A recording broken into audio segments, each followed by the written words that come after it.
Shri Chakra, the Shri Yantra, which is the direct geometrical representation of the cosmos.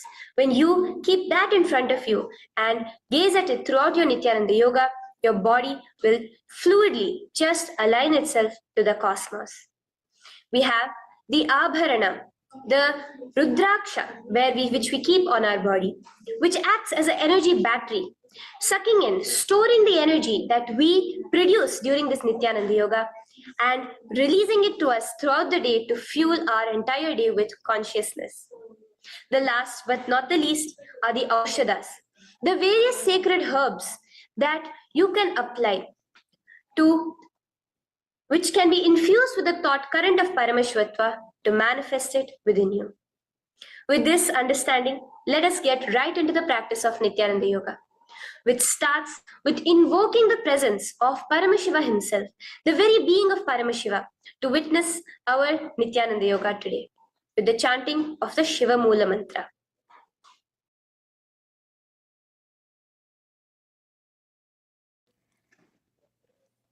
Let us now chant the Shiva Mula Mantra 11 times internally. Om Ham Hom Shivaya Namaha. Om Ham Hom Shivaya Namaha. Om Ham Hom Shivaya Namaha. Om Ham Hom Shivaya Namaha. Om Ham Hom Shivaya Namaha. Om Ham Hom Shivaya Namaha. Om Ham Hom Shivaya Namaha. Om Ham Hom Shivaya Namaha. Om Ham Hom Shivaya Namaha.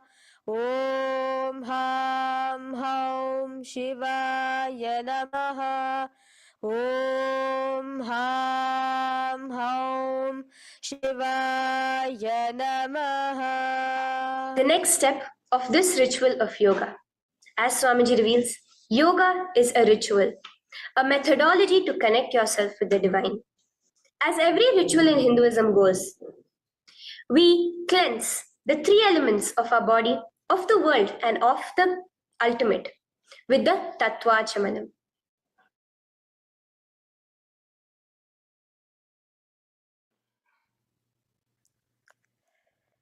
The next is the Tattvachamanam. So now I request all the participants to have the Panchapatram and the Uddharani, the traditional cup and the spoon filled with some fresh water. Now,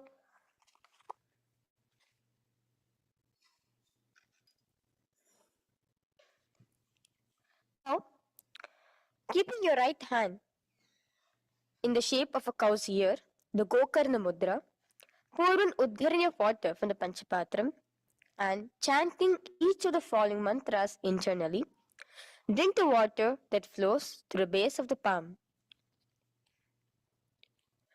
Om Atmatattvam Shodayami Svadha. Om Vidyatattvam Shodayami Svadha. Om Shivatattvam Shodayami Svadha. Wash your right hand with water from the Panchapatram. Now, chanting the following mantra internally, wipe the upper and lower lips twice using the base of the right hand thumb, moving the hand from right to the left of the lips. Om Ham Hridayaya Namaha. Wash your right hand with water from the Panchapatram. Now, with the tips of right hand index, middle and ring finger, touch above the upper lips and below the lower lips. Wash your right hand with water from the Panchapatram. Now, with the tips of right hand index finger and thumb joined together, touch your right nostril, left nostril. With the tips of right hand ring finger and thumb joined together, touch your right eye, right ear, left ear. Wash your right hand with water from the Panchapatram. Now, with the base of the right hand thumb and little finger, touch the navel, right chest, left chest. With the right hand, fingertips together, touch the top of the head, right shoulder, left shoulder, and your heart center. With that, we have the Sankalpa. The Sankalpa, the manifestation of our conscious intention. What is it today each one of us want to manifest through Nithyananda Yoga? Hold that in your inner space. Through this conscious intention, which directly happens with the blessings, with the grace of the Supreme Pontiff of Hinduism, Bhagavan Shri Nithyananda Paramashivoham, you will just see your intention manifesting as reality.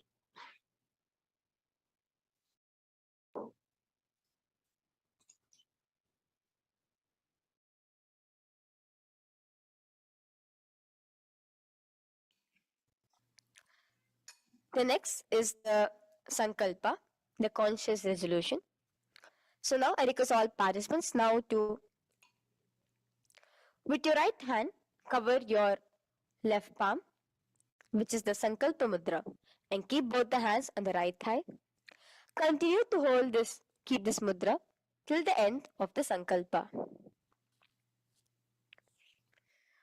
Om ममोपात समस्त दुरिताक्षयद्वारा भगवत् श्री नित्यानंद परम शिव प्रीत्यर्थम श्री नित्यानंदेश्वरी परम शिव शक्ति समेत श्री नित्यानंदेश्वर परम शिव प्रीत्यर्थम च शुभे शोभने मुहूर्ते अद्य ब्रह्मणः द्वितीय परार्धे श्री श्वेतवराह कल्पे वैवस्वतमन्वन्तरे अष्टाविंशतितमे नित्ययुगे प्रथमे पादे जम्बूद्वीपे भारतवर्षे भरतखण्डे मेरोः दक्षिणे पार्श्वे शखाब्दे अस्मिन् वर्तमाने व्यवहारिके प्रभवादीनां षष्ट्याः संवत्सराणां मध्ये शुभनाम संवत्सरे शुभायने शुभतिथौ शुभमासे शुभपक्षे शुभतिथौ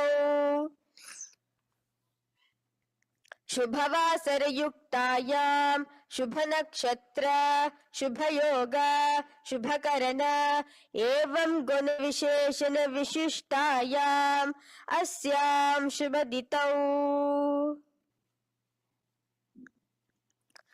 श्री कैलासोन्नत द्वादशान्त श्यामला पीठारूढ़ श्री मीनाक्षी सुंदरेश्वरा भिन्न स्वरूप परशिव पुत्र रत्न कुमार गुरुमन्य तुल्यावतार श्री पार्वती स्तन्यपान लब्ध दिव्य ज्ञान विश्रुत सकल निगमागम सारभूत द्राविड वेद प्रवक्त्रे श्रीमत् परम शिव करुणा समधिगत मुक्तामय चतुरश्रयान गीयमान छत्र चामर श्री चिन्ह काहलादि समस्त बिरदावल्यलंकृत ज्ञान विज्ञान चक्रवर्ती सर्वजन संग सद्यो निर्वाण दीक्षा व्यापवर्ग वर्ष विश्रान जीमूत परमत केसरी शैव सिद्धांत स्थापनाचार्य श्री राजाधिराज पांड्य महाराज गुरु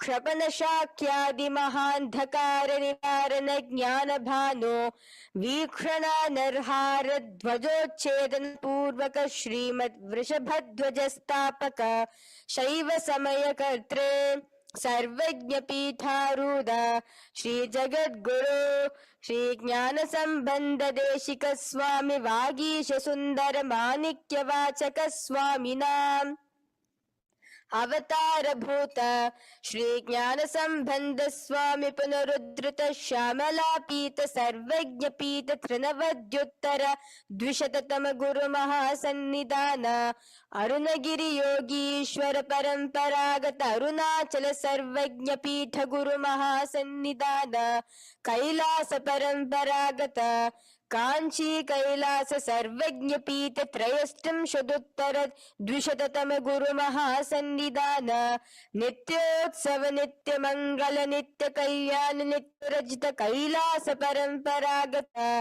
आदि कैलास नित्यानंद पीठ महासंस्थान महासिंहासन पीठ कर्तृ साक्षात् श्री परम शिव समुद्भूत कैलास परंपरागत वैवस्वत मुनि इक्ष्वाकु हरिश्चंद्र भगीरथ श्रीरामचंद्र सूरसेन इत्यादि अनवच्छिन्न सार्वभौम चक्रवर्ती परंपरागत चतुष्षष्टि योगिनी मंडित चतुष्षष्टि संप्रदाय प्रवर्तक मनुधर्म शासन सूर्यवंश प्राप्त सर्वज्ञ पीठ सुरांगी साम्राज्य मूधाभिषिक्त चूडामणे साक्षात् श्री परम शिव समुद्भूत कपिल महागुरु पुनरुद्धृत महानिर्वाणि पीठ अष्टोत्तर सहस्र श्री महामंडलेश्वर साक्षात् श्री परम शिव समुद्भूत श्री महागणपति समारंभ अनवच्छिन्न पीताधीश्वर गुरु परंपरा प्राप्त अतल पीता अष्टोत्तर सहस्रतम अष्टोत्तर सहस्र श्री अतल पीताधीश्वर धर्म मुक्ति स्वर्गपुर स्वर्ण पीता त्रयोविंश गुरु महासन्निधान कैलास परंपरागत आदिपीठ सर्वज्ञ पीठ जगद्गुरु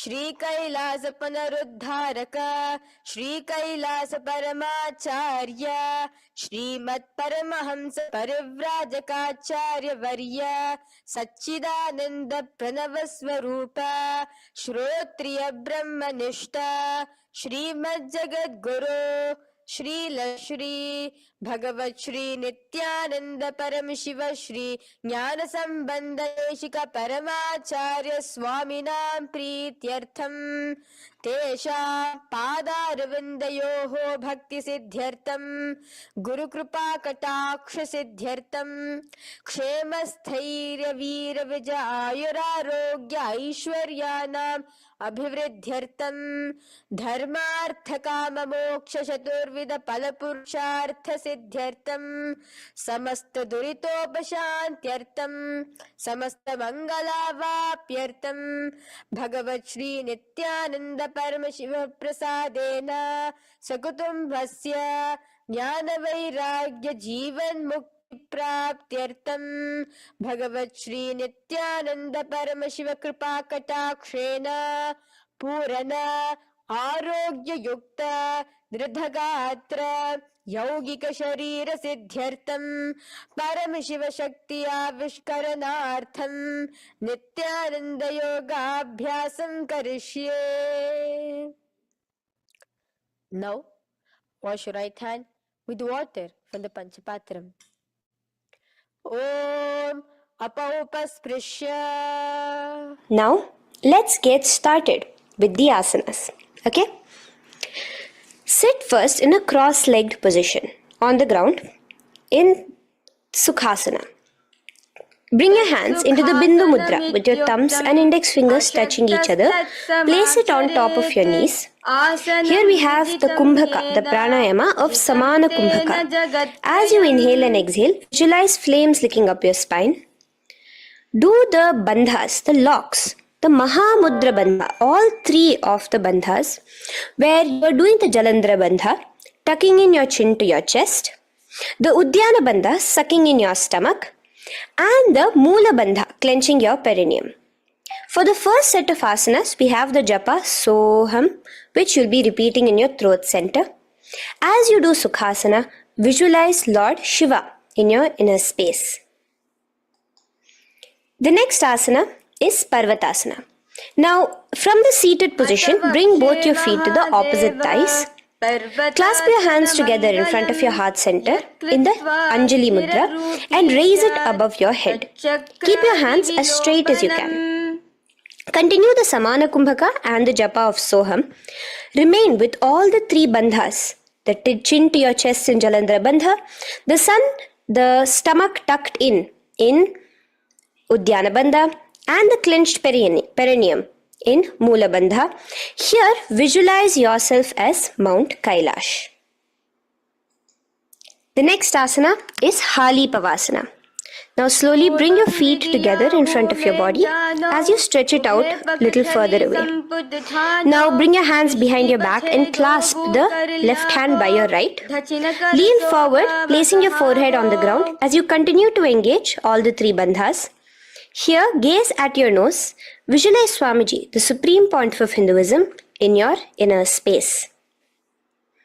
Now in a similar position from Halipavasana, just release your hands, slightly get up and bring your hands in front of your body. Place them on the ground, cupping your hands, making a hollow in Nagi Pavasana. Visualize yourself as a snake, gazing at your nose. Continue the japa, the pranayama, and all three bandhas engaged. Now, raise up. This is Kokilasana. Hold your big toes with your index and middle finger in the Prana Mudra. Stretch your legs straight out and upwards. Cross it into Padmasana. Bring it to your opposite thighs. Lean forward and down onto your elbows. Again, tuck your chin into your chest, suck in your stomach, and clench the perineum in the Mahamudra Bandha. Visualize yourself as a bird in Kokilasana. The next is Nithyananda. Now, raise up again. Bring one ankle to the top of the opposite knee. Hold the elbows with your hands. Hold the respective elbows with the opposite hands. Again, engage all the three bandhas and rotate your arms in a circular motion. Keep the spine completely straight and gaze towards your nose. Visualize Swamiji, the Supreme Pontiff of Hinduism, in your inner space. Next is Gajasana. Press your hands onto the ground. You can bring your feet a little back as you raise yourself up, your hips up high. Lower your head and then chest, scooping your body forward again and again. Here, engage the Uddiyana Bandha, where you suck in your stomach along with the Mula Bandha, clenching the perineum. Visualize yourself as an elephant. Gajasana. Now stop the movement slowly. In another dynamic asana, which is Rikshasana, you will start alternatively pressing the heel of one foot onto the ground while lifting the other heel up. Repeat this again and again. The next is Vaishyasana. Now slowly come to a standing position. Stand tall on the tips of just your big toes. Keep your head neck straight line. And bring the middle, index and ring fingers to your heart in the Hridaya Mudra. Continue engaging the Uddiyana Bandha. Visualize Swamiji in your inner space. Here we have a very interesting movement, which is the Karanas, the dance movements. So the first Karana is Urdhva Janu Karana, which literally means the raised knee. So now stand in the Aramandi position, which is your heels touching together, the toes facing outwards, almost at a 45-degree angle. Bend your knees low and keep both your hands at your chest, elbows parallel to the ground. Twist one knee towards the center of your body. Raise it up, back across the body back to the original position. Simultaneously with the leg movement, follow it with your respective hand, up and across the body. Repeat this alternatively on both sides. Now, in Balalingasana, come back to a standing position straight and interlace your fingers from outside in. This is the Sarvavashankari Mudra. Hold on to your knee, pulling it up towards your chest. Pull it tight. Continue to keep your spine straight. Engage all the three bandhas, the Jalandhara Bandha, the Uddiyana Bandha and the Mula Bandha. As you are holding your knee, visualize yourself catching a baby. Balalingasana. The next asana is Padapidanasana. Now the same foot which is raised, clasp it with your hands and pull it behind towards your body, holding it with both your hands. Again, engage all the three bandhas standing tall. Visualize Swamiji, the Supreme Pontiff of Hinduism, in your inner space.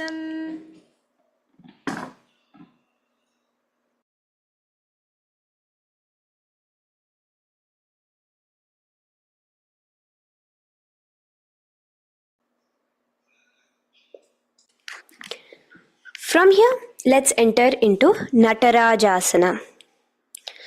Now, the same foot you're already holding behind your back, twist the same hand of that leg inwards and pull the leg back. Extend the opposite hand forward with the index and thumbs together, again in the Bindu Mudra. Now, pull the foot back and up while leaning forward in Natarajasana. Hold your balance here. Here you will be engaging only the Mula Bandha, visualizing yourself as Lord Nataraja, the Lord of Dance.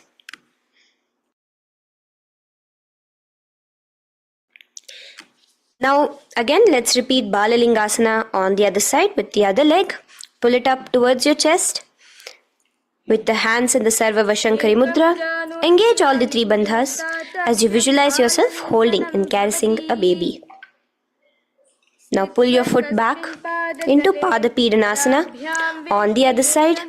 Remain with all the three bandhas engaged. Visualize Swamiji in your inner space. And lean forward. Now hands stretched in the Bindu Mudra into Natarajasana. Balance there as you visualize yourself as Lord Nataraja. Now come back to a standing position. Release your leg. Gain your balance as we enter into the Ardharechita Karana. Now again bring yourself to the Aramandi position, heels together, toes pointed outwards and knees bent. Now from this position, bring your right foot onto the tips of the toes behind the left heel. The heel should be up. Bring your left hand towards your chest, parallel to the ground again, and extend the right arm out and wide like a pendulum. Bring it back towards your chest. Now while your arm is swinging, remember to move your fingers one by one inwards towards the palm and then outwards. Now place the right hand over the nose. Uncross your ankles. Let's do this on the other side also. Cross the left ankle behind and stretch the left hand out like a pendulum.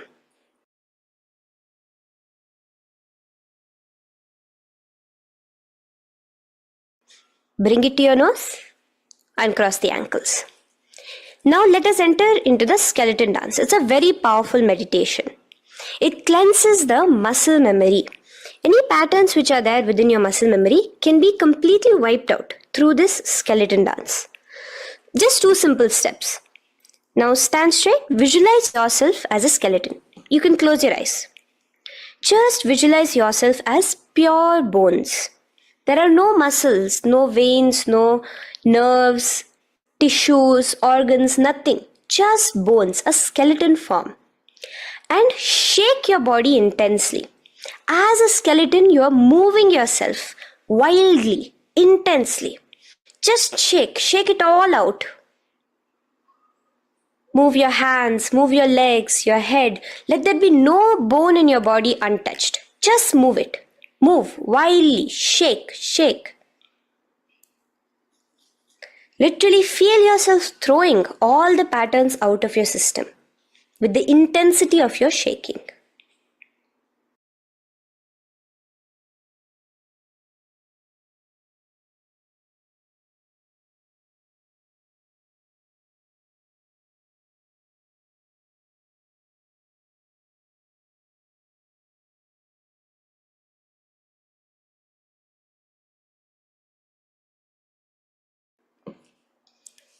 Slowly calm down. Take a few steps, gain your breath back. That's a powerful meditation we did. Let us do the next Karana. Again, come back to a standing position. Do the Aramandi. Your toes outwards, knees bent with your feet together. Now here, raise your hands above your head. Keep your palms completely straight and cross the wrists with the palms facing forward and the back of the hands outward. Now from the crossed wrists, uncross the wrists, spreading your arms out wide while you turn your hip towards the side. Turn by the waist sideways. Bring your hands back over the head and turn on the other side. Repeat this on the other side. Do it again. Let's twist out. Come back to the middle and twist out again. This is the Kati Chinakarana. Now stand tall. Raise your hands above your head. Bring yourself to the top of the tip of your toes. Let your hands face each other parallel to the ears. You're tall, pushing yourself, stretching yourself. Again, engage all the three bandhas. Tucking in your chin to the chest, sucking in your stomach and clenching your perineum. Visualize yourself as a palm tree. We have the japa changing over here where you will be repeating Shivoham in your throat center. Tadasana. Now, as we enter into Uttanasana, relax and lean forward, bringing your hands on by the ground next to your feet. Keep your palms flat on the ground. Try your best. Engage all the three bandhas. Remain with all the three bandhas engaged as you visualize Swamiji, the Supreme Pontiff of Hinduism himself, in your inner space. Now jump your feet back into Tarakshvasana, coming to a plank position. Keep your hands shoulder width apart. Be steady there. Chuck in your chin to your chest in the Jalandhara Bandha as well as engaging the Moola Bandha. Now rotate your head while in the Jalandhara Bandha from shoulder to shoulder, side to side. This is Tarakshvasana. Visualize Swamiji, the Supreme Pontiff of Hinduism, in your inner space. Yes. Now lay flat onto the ground in Bhujangasana. Lower your entire body down. Now point your toes backwards. Keep your hands by the side of your chest and push yourself off the ground. Remember to use the strength of your lower back to hold yourself up. Open your mouth wide. Inhale through the hollow of your throat and exhale through your nose. This is the Bhujangani Mudra. In Bhujangasana, you will visualize yourself as a cobra. Now come back into a plank position. So you can tuck in your toes and come back into a plank position. In Shashasana, alternate bringing one knee towards your chest, back and forth. So you'll bring one knee front, push it back and bring the other knee. Repeat this again and again. Do the Sahaja Kumbhaka. Simple breathing in, breathing out. Engage the Moola Bandha, clenching your perineum. Visualize Swamiji, the Supreme Pontiff of Hinduism. Okay. Now place your legs back into the plank position as we enter into Rathasana. Again, bring one foot between your hands and alternate jumping one foot back and bringing the other foot forward simultaneously. Again and again. Continue the Sahaja Kumbhaka and the Moola Bandha engaged as you visualize yourself as a chariot, a Ratha, in Rathasana. Now, into Veerabhadrasana. Remain one leg in between your hands. So as you jump, one leg comes between your hands. Stop in that position. One leg stretched back. And raise yourself up into a standing position. So the front foot will be pointing forwards and bent at a 90-degree angle. The knee will be bent at a 90-degree angle. The other leg, which is extended back, the foot will be pointed sideways at a 45-degree angle. Now raise your palms, hands up, parallel beside your ears. Do the Uddiyana Bandha along with the Moola Bandha, pulling in your stomach in. Gaze towards your third eye as you visualize yourself as Lord Veerabhadra. Now relax down, switch your legs around and let us do Veerabhadrasana on the other side. Stretch your hands up, gaze towards your third eye, suck in your stomach in the Uddiyana Bandha and visualize yourself as Lord Veerabhadra. Okay, bring your feet together now. Let us move into Vrikshasana. Now stand tall, gain your balance here slowly. Bring one foot towards the inner thigh. Bring your palms together, raise them up above your head in the Anjali Mudra. Keep your elbows as straight as you can. Again, continue the Udyana Bandha, sucking in your stomach. Gaze forward. Hold your balance. Visualize yourself as a tree, the stability of a tree in Vrikshasana. Now, slowly bring your hands down. Now, the foot which is in your inner thigh, bring it towards the opposite, to the root of the opposite thigh. Bring your hands in the Namaskar Mudra in front of your heart center together and visualize yourself here as Lord Garuda, just engaging the Mula Bandha alone here. This is Garudasana. Now let us repeat Vrikshasana on the other side. Slowly put your foot down. Bring the other foot to the inner thigh. Raise your hands above your head. Suck in your stomach in the Udyana Bandha and visualize yourself as a tree. Let's repeat Garudasana on the other side. Slowly bring the foot to the opposite thigh and lower your hands to be in front of your heart center. Release the Udyana Bandha, just engaging the Mula Bandha, clenching your perineum. Visualize yourself as Lord Garuda, the eagle vehicle of Lord Mahavishnu. Okay, bring both your feet to the ground now and spread them far apart from each other. Now keep one leg toes pointing forward and the other set of toes pointing sideways. Straighten your arms out parallel towards the ground. Bring your front arm down towards the front foot, beside your foot, while the other arm extends towards the sky. Visualize yourself as a triangle in Trikonasana. Now raise up and let's repeat Trikonasana on the other side. Switch the position of your legs around and go forward. The other arm raised towards the sky. Visualize yourself as a triangle. Now come back to a standing position. Bring your feet together. We are having another Karana, the Nikuttaka Karana. Bring yourself to the Aramandi position. Feet together, knees out wide. Here now bring your hands towards your chest, but keep both your palms parallel towards each other. Bring your right foot onto the toes with the heels up and simultaneously bringing the right hand towards the top. Now drop the right foot, simultaneously lifting the left foot onto the toes and switch the hands position. Now the left hand is on the top and the right hand is on the bottom. Repeat and let us do this repeatedly. Okay. Relax now, come back to a straight position and sit down onto your toes. Sit on your heels with your toes on the ground, knees raised up off the ground, together in front of you in Angushtasana. Bring your hands together in the Namaskara Mudra in front of your heart center. We have a very interesting pranayama over here, which is the Bhramari Kumbhaka, where you will be subtly buzzing like a bee as you do this asana. The japa we'll be entering into is Sadashivoham.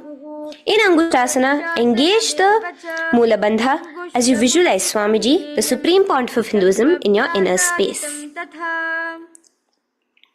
Now in the same position, slowly bring your hands to the ground. Balance yourself as you stretch one foot forward, sitting on the heel of one foot and the other foot stretched forward, toes pointed upwards. Bring your hands to the Vara Mudra, just the tips of the finger on the ground while the palm faces forward, both your hands. Continue to engage the Mula Bandha, clenching the perineum as you visualize Swamiji, the Supreme Pontiff of Hinduism, in your inner space. Now, stretch, the leg is stretched forward, right? Stretch the same hand, the respective hand forward and clasp onto the big toe of that foot in the Prana Mudra with your index and middle fingers. The other hand, bring it to the back of the respective heel in Vidhunanasana as you visualize Swamiji in your inner space. Okay, bring your 2 feet back together as we repeat Saurasana on the other side. Stretch your left leg forward now. Palms in the Vara Mudra on the ground.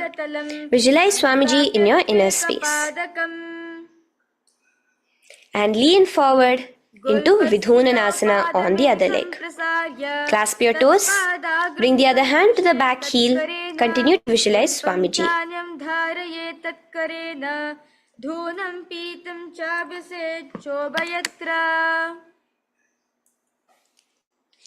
Now bring your two feet back together as you continue to sit on the heels, getting a nice toe workout here. Balance on your toes, bring your knees together in front of you. Now place your palms on top of the respective knees with the hands facing upwards, the palms facing upwards. Leave a slight gap between your palms and knees. As you gaze forward, engage the Jalandhara Bandha, tucking in your chin to your chest, and look between the gap between your hands. Brahma Jurankushasana. The next is Kapilasana. Now spread your knees wide and place them onto the ground. Keep your hands on the respective knees. Pull your stomach in and up in the Uddiyana Bandha. Gaze towards your nose as you visualize yourself as Mahakapila Muni, the first man that ever started thinking. In the same position, just release that Uddiyana Bandha. Release the lock of the stomach, but continue to clench your perineum in Mula Bandha as you switch your gaze to your third eye. So from your nose, switch your gaze to the third eye. Visualize Swamiji, the Supreme Pontiff of Hinduism, in your inner space. Bhadra Gorakshasana. Next is Suryasana. Now, your toes are tucked. Just lift your knees off the ground, wide apart. Bring your hands together in the Padma Mudra with the little fingers and thumbs joined together. Engage the Uddiyana Bandha, suck in your stomach and raise your hands up tall above your head. Slightly lean back as you look towards the gap between your hands. Visualize Lord Surya in your inner space. Now relax, slowly bring your hands to the ground. Sit on top of your heels, the toes flat. Here, keep your hands on top of your knees and lift your tongue up against the roof of your mouth in the Manduki Mudra. Do the Sahaja Kumbhaka, simple breathing in and out. Engage the Mula Bandha, clenching your perineum. With the Japa Sadashivoham, repeating in your inner space, here you will visualize yourself as a frog in Mandukasana. Your tongue pressed against the upper palate. Is your frog-like tongue catching the nectar of immortality dripping from your Sahasrara Chakra? Gaze towards your third eye in Mandukasana. Now from here itself, moving into Uttana Mandukasana. Just bring your hands to the opposite shoulders, remaining in the same seated position.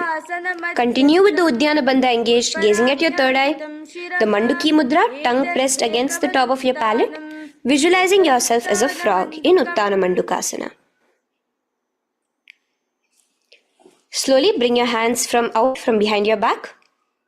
Now slightly raise up and cross your ankles behind you. Sit on top of your crossed ankles. Keep your knees wide and your fingers spread on the top of your knees, both your hands. Open your mouth wide and stick out your tongue, exhaling forcefully. Gaze at the tip of your nose. Repeat this several times because you're visualizing yourself as a lion in Simhasana. The next asana is Bhadrasana. Now you can release yourself and uncross your ankles. Just keep your toes crossed behind you. Again, sit on top of your heels, keeping your knees wide apart. Cross your hands behind your back, hold on to the big toes in the Prana Mudra with your index and middle fingers. Apply the Jalandhara Bandha, tuck in your chin to your chest along with the Mula Bandha, sucking in your perineum. As you gaze towards your nose, here, resume the Brahmari Kumbhaka, buzzing like a bee subtly in your inner space as you visualize Swamiji, the Supreme Pontiff of Hinduism, in your inner space. Now, bring your hands out from behind you. As you bring yourself to a squatting position. Keep your feet flat onto the ground as close together as possible, but your knees opened wide. Bring your body in between your knees, your torso in between your knees, and take your arms in and around your knees towards the back, clasping your fingers, interlacing your fingers behind you in the Parashumudra. Gaze towards your nose. Visualize yourself as a crow in Kakabhusandhi Asana. The next asana is Kanipavasana. Unclasp your hands and place them flat onto the floor. Keep them shoulder width apart for good balance. Now, slowly bring your knees to the back of your arms, above the elbows. Lean your chin forward and down. Keep your gaze steady as you lift your feet off the ground. In Kanipavasana, visualize Swamiji, the Supreme Pontiff of Hinduism, in your inner space. Now in the same position, slowly lower your head to the ground and stretch your legs up high, forming a tripod between your two hands and your head in Kapali Asana. Gaze at your nose, continue the Brahmari Kumbhaka, continue engaging the Mula Bandha and the Japa of Sadashivoham. Visualize Swamiji in your inner space. The next asana is Parshva Mayurasana. Slowly bring your feet down. Yes, relax. And now squat on your toes with your knees together and twist your body. Place both the hands to one side of your knees. Now bring one of your elbows to the knee and the other of your elbows towards the hip. Lean onto your arms, balance, extending your legs out to the side. Gaze towards your third eye, visualizing yourself as a peacock. In Parshva Mayurasana, as you do the pranayama, the Rechaka Kumbhaka, let your exhalations be prolonged and your inhalations be slightly shorter. Now relax, bring your feet to the ground and bring your body to the other side of your knees. As you repeat Parshva Mayurasana on the other side, lean forward, stretch your legs, gaze at your third eye, visualize yourself as a peacock. Now let's do Bhairaganathasana. Now come again to a plank position. Place your hands down, stretch your legs back and bring one foot around your shoulder to be placed in between both your palms. Gaze at your third eye. Just engage the Mula Bandha, clenching your perineum. Here, this is Bhairaganathasana. Visualize yourself as Lord Kala Bhairava. Slowly bring your foot out and bring the other foot in between your palms, remaining in the plank position. Continue to visualize yourself as Lord Kala Bhairava in Bhairaganathasana on the other side. The next asana is Unmukha Pithasana. Now from the same plank position, bring your forearms onto the ground. Be steady as you walk your feet closer towards yourself, forming like a slight mountain. In Unmukha Pithasana, gaze at your third eye. Continue the Rechaka Kumbhaka. Visualize Swamiji in your inner space. The next asana is Vashishtasana. Now, just raise yourself onto one of your hands. So release your forearms off the ground and raise yourself onto your right arm. And keep your body completely parallel to the ground as you raise your left arm straight above your head. Visualize yourself as Rishi Vashishta as you do the Vashishtasana. Gaze towards the hand on the top. Now slowly bring that hand down. As you switch the hands, bringing your right hand up towards the sky. Balance there, completely straight on your toes. As you visualize yourself as Rishi Vashishta, the Guru of Bhagavan Sri Rama. Now, bring your feet forward into Anjani Asana. So here you will be sitting on your hips with your legs pointed forward. And sit on top of your hands. So keep your palms facing upwards and sit on both your palms as you tuck your elbows into your body. Do the Rechaka Kumbhaka, continue the Rechaka Kumbhaka. Engage the Jalandhara Bandha, tucking in your chin to your chest, gaze at your nose, visualize yourself as Lord Hanuman in Anjani Asana. Now, slowly release your hands from under your body as you lean forward into Paschimottanasana. Clasp your respective toes with your index and middle finger. Lean forward and down, bring your elbows to the ground, your forehead towards your knees. Engage all the three bandhas. The Mahamudra Bandha. As you visualize Swamiji, the Supreme Pontiff of Hinduism in your inner space, with a new japa, Mahasadashivoham, starting here.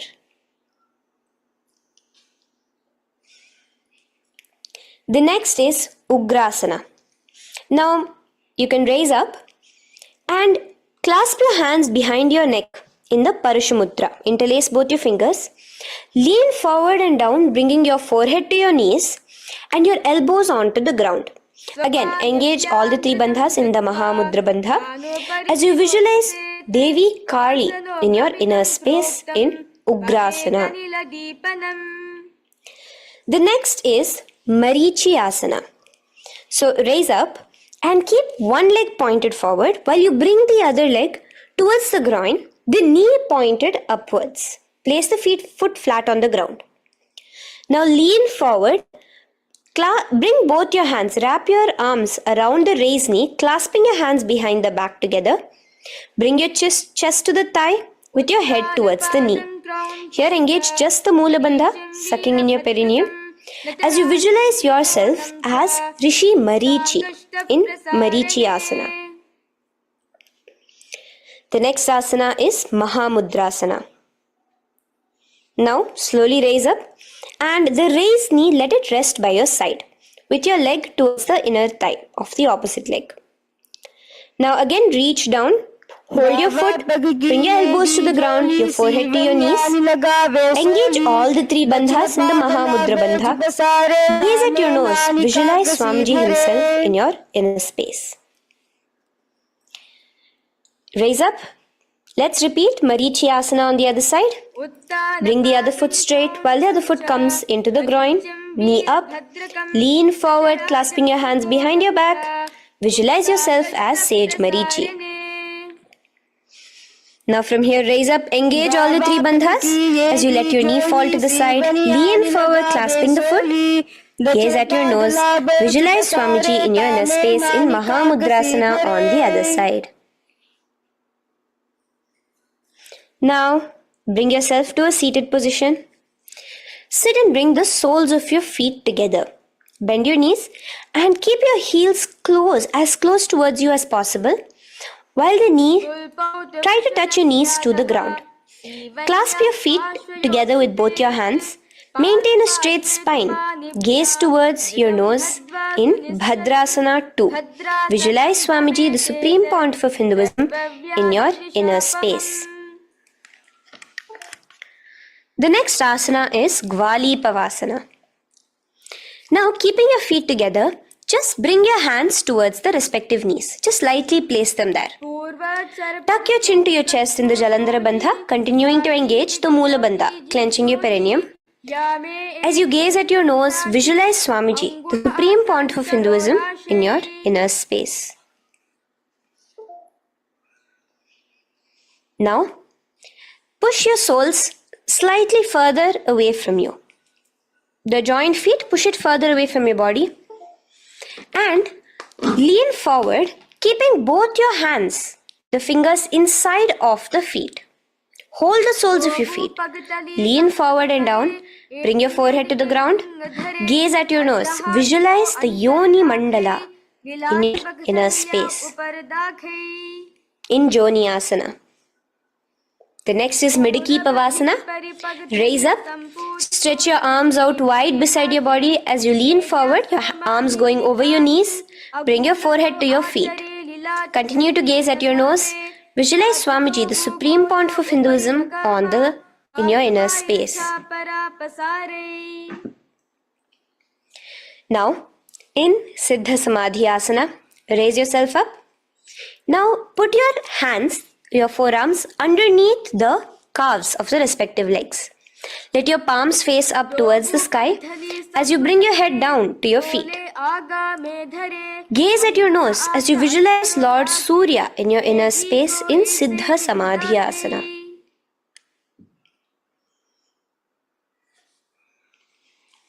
The next asana is Chiniki Pavasana. Raise up now. Bring both your feet together in front of you. Bring your feet back close to your body. Now place your hands underneath both the feet and pull your feet open like a book facing towards the sky. Both your feet. Press your elbows onto your thighs near the knees and gaze towards your nose, visualizing Swamiji in your inner space in Chinaki Pavasana. Giving yourself a nice stretch. Now release your feet and bring your hands to the respective knees. Gently push down on your knees, pushing it towards the ground. Suck in your stomach in the Uddiyana Bandha. Gaze at your third eye, visualizing Swamiji in your inner space. This is Charapata Chokasana. The next asana is Bhairavasana. Now continuing to remain with your feet together, you can use the help of your hands to bring your toes onto the ground with your heels pointed upwards. Just push yourself and try to do it. Continue to remain with the Uddiyana Bandha engaged, your stomach sucked in. Bring your hands to the Bindu Mudra with the index and thumbs together on top of the knees. Gaze at your third eye. Visualize yourself as Lord Kala Bhairava in Bhairavasana. The next asana is Samanasana. So slowly you can bring your feet out from underneath. Take now one foot towards your chest, holding with both your hands as the other foot rests by the perineum. Pull the sole onto your chest. Gaze at your third eye. Visualize yourself holding the breath in the Mooladhara Chakra, the Chaturdala, 4-petal lotus of your body. Gaze at your third eye. Visualize Swamiji, the Supreme Pontiff of Hinduism, in your inner space in Samanasana. From here, let's move into Apanasana. Now, the foot that you have towards your chest, just bring it over your shoulder and place both your palms onto the ground beside you. As you lift the leg by your perineum, stretch it out and lift it up high into the sky in Apanasana. Gaze at your third eye, visualizing Swamiji in your inner space. Let's repeat Samanasana on the other side. Bring your foot down. Clasp the other foot towards your chest. Gaze at your third eye, visualizing Swamiji in your inner space. And bring the foot onto your shoulder as we repeat Apanasana on the other side. Stretch your leg out straight in front of you, up high towards the sky, gazing at the third eye, visualizing Swamiji in your inner space. Okay, relax slowly. Let's move into Gomukhasana. Now, sitting in a seated position, cross one leg over the other, like over, and align the knees together at the center of your body and the feet by the opposite hips. Place both your hands on top of the stacked knees. Gaze at your nose. Here we have a beautiful pranayama, very cooling pranayama, which is the Sheetkari pranayama, where you will be inhaling through your clenched teeth with your tongue pressed against behind your teeth and exhaling through your nose, creating a hissing sound. The japa will be for the next sequence of asanas. Om Nithyananda. Visualize the face of a cow in Gomukhasana. Now keep your knees crossed. From the knees, bring your hands towards the respective toes on the side of the body. Clasp the big toe in Pranamudra. Suck in your stomach in the Uddiyana Bandha. Visualize yourself as Rishika Anasuya in Anasuyasana. Now in Anusuyasana 2, just bring your hands behind your back, clasped together, interlaced fingers in the Parita Mudra. Lean forward and down. Try to bring your nose to touch the ground in front of you. Just visualize yourself as Rishika Anasuya and gaze at your nose. Anusuyasana 2. Raise yourself up now. Now bring one foot towards the perineum, knee resting on the ground. Raise your other foot with the foot in front of the lying down foot, knees pointed upwards towards your chest. Place your hands on the respective knees. Keep your spine tall, chest out. Gaze at your nose. Visualize yourself as Lord Garuda, the eagle vehicle of Bhagavan Mahavishnu. Garudasana 2. From here, moving into Naradasana. Now,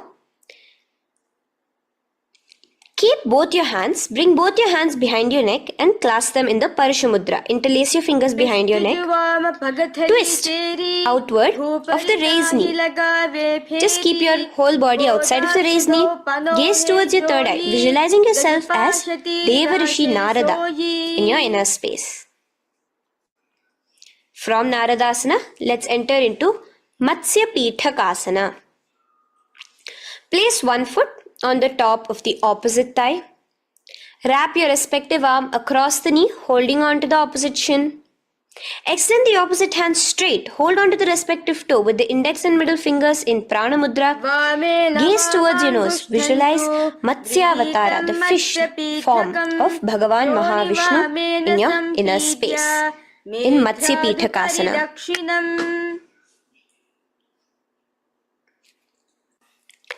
From there, let's repeat the Gomukhasana and the rest of the asanas on the other side too. So slowly you can cross your knees over to the other side in Gomukhasana. Keep your hands on the top of your knees. Gaze at your nose as you visualize the face of a cow in Gomukhasana. Continuing into Anusuyasana on the other side, bring your hands to your toes. Suck in your stomach in the Uddiyana Bandha. Gaze at your nose, visualize yourself as Rishika Anasuya. And lean forward, bringing your hands behind your back in Anusuyasana 2. Interlace your fingers in the Parashamudra. Continue to gaze at your nose, visualizing yourself as Rishika Anasuya. As you relax the Uddiyana Bandha, just clenching the Mula Bandha alone. Raise up, bring your feet together in front of you as we enter into Garudasana 2. Place your hands on the respective knees. Stay straight. Visualize yourself as Lord Garuda as you gaze towards your nose. And twist your body out of the raised knee, hands clasped in the Parashamudra behind your neck. Gaze at the third eye, visualizing yourself as Devarishi Narada.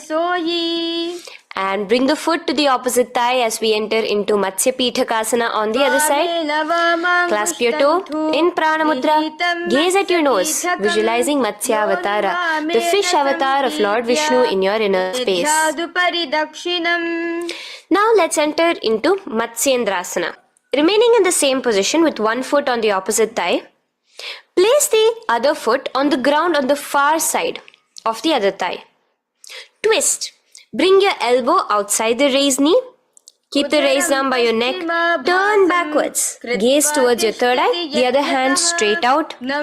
Visualize Matsyendranatha, the great Rishi and master of Hatha Yoga in your inner space. Just switch your hands around. Straighten the hand that was originally bent and bend the other hand towards your neck. As we enter into Kubhasana, visualize yourself as a camel. Continue to gaze at your third eye. Now, straighten out both your hands straight out in the same position. Continue to gaze at your third eye, visualizing Matsyendranatha, the master of Hatha Yoga in your inner space. Now, slowly take your foot off from the thigh. As we enter into Matsyendrasana on the other side, bring the other foot to the thigh. Place the other foot on the far side. Twist, bringing your elbows outside of the raised knee, hands on the head. The other hand stretched out back. Twist, gazing at your third eye. Visualize Matsyendranatha in your inner space. Switch the hands around as we enter into Kubhasana on the other side. Remember to visualize yourself as a camel. Now stretch both your hands out in Matsyendrasana 2 on the other side. Visualize Matsyendranatha in your inner space. Now, with one leg on the thigh, bring the other foot too to the opposite thigh in Padmasana. Place your palms on the respective knees. Engage all the three bandhas in the Mahamudra Bandha. Tucking your chin to your chest, sucking in your stomach and clenching your perineum. We have a new pranayama here, which is the Shitali Kumbhaka, where you will continue to inhale through the teeth without creating the hissing sound and exhale through your nose. A new japa of Om Nithyananda Mahasadashivoham starts here. Gaze at your nose in Padmasana, visualizing yourself as Bhagavan Paramashiva. Now, keeping your legs in the same position, just cross your hands over each other, clasping onto the toes with your index and middle fingers in the Prana Mudra. Gaze at your nose, visualize yourself as Devi Parvati, the consort of Lord Paramashiva in Padmasana 2. Now, uncross your hands. Take your hands and insert it into the gap between your thighs and your calves. Put both your hands within and pull it out on the other side. As you balance on your hands, lifting your whole body off the ground, visualize yourself as a rooster in Kukkutasana. Now relax. Take your hands out from inside your feet as we enter into Baddha Keki Asana. Place your hand onto the ground as you raise up on your knees. Place your palms on the ground, fingers pointing towards the legs. Now keep your elbows together, pressed against your navel. Slowly lean forward, balancing, and extend your knees off the ground, visualizing Swamiji in your inner space. In the same position, stretch your legs out behind you. In Mayurasana, visualize yourself as a peacock. Hold your balance. Relax now.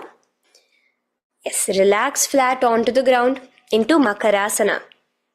Lay down completely flat. Keep your feet pointing outwards, far away from each other. Place your forehead on the mat. Interlace your fingers behind your neck in the Parashumudra. Just relax, visualizing yourself as a crocodile as we go back to the Sahaja Kumbhaka, the simple breathing in, breathing out. Just keep the Moola Bandha alone engaged.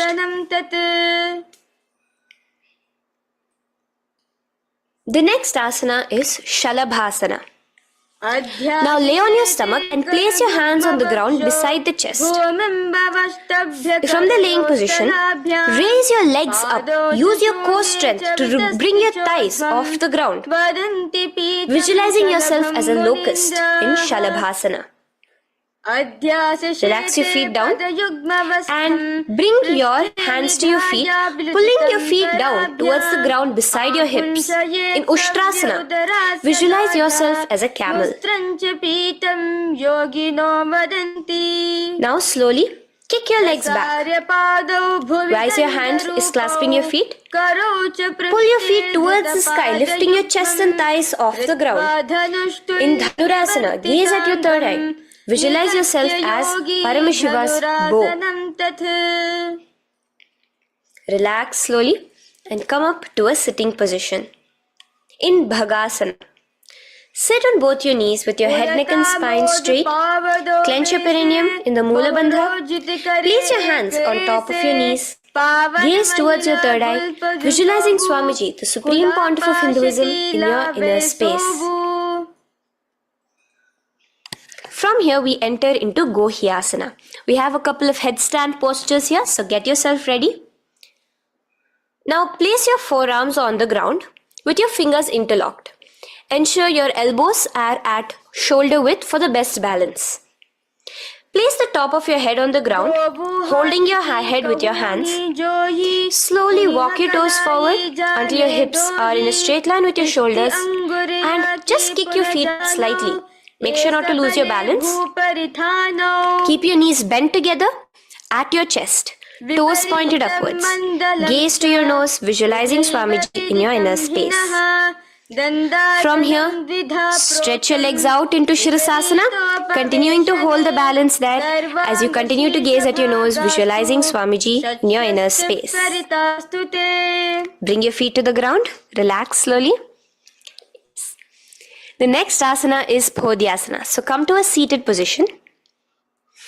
Bring your hands behind your calves, stretching your legs up and your forehead to your knees. Visualize Swamiji in your inner space. Here we have a new Kumbhaka, which is the Bhastrika Kumbhaka, where you will be exhaling forcefully, making the sound of a bellows. Podhyasana. The japa for this next series is Om Nithyananda Paramashivoham, the Mahavakya. Relax yourself. Continuing to remain balanced with your legs up, just bring your hands to the opposite shoulders. In Parighasana, visualize yourself as a mace as you gaze towards your third eye. Now relax. Keep your elbows and palms onto the ground as your legs are raised. Visualize yourself as a boat in Naukasana, continuing to gaze towards your third eye. Remember to continue the Bhastrika Kumbhaka. Forceful exhalation. Now, continuing to keep your balance, just bring your hands to your feet and scoop your hands underneath the heels, pull it towards the chest. Keep your spine upright, gaze towards your nose. Visualize yourself as Lord Rudra in Rudrasana, the most ferocious form of Paramashiva. Now lay on your back, so you can remove your hands from underneath your feet and lay on your back. With your feet flat on the ground, knees pointed upwards. Now place your palms down. Just let your fingers touch the back of your heel. Do not clasp your feet. Lift your hips up high, pressing the feet onto the ground.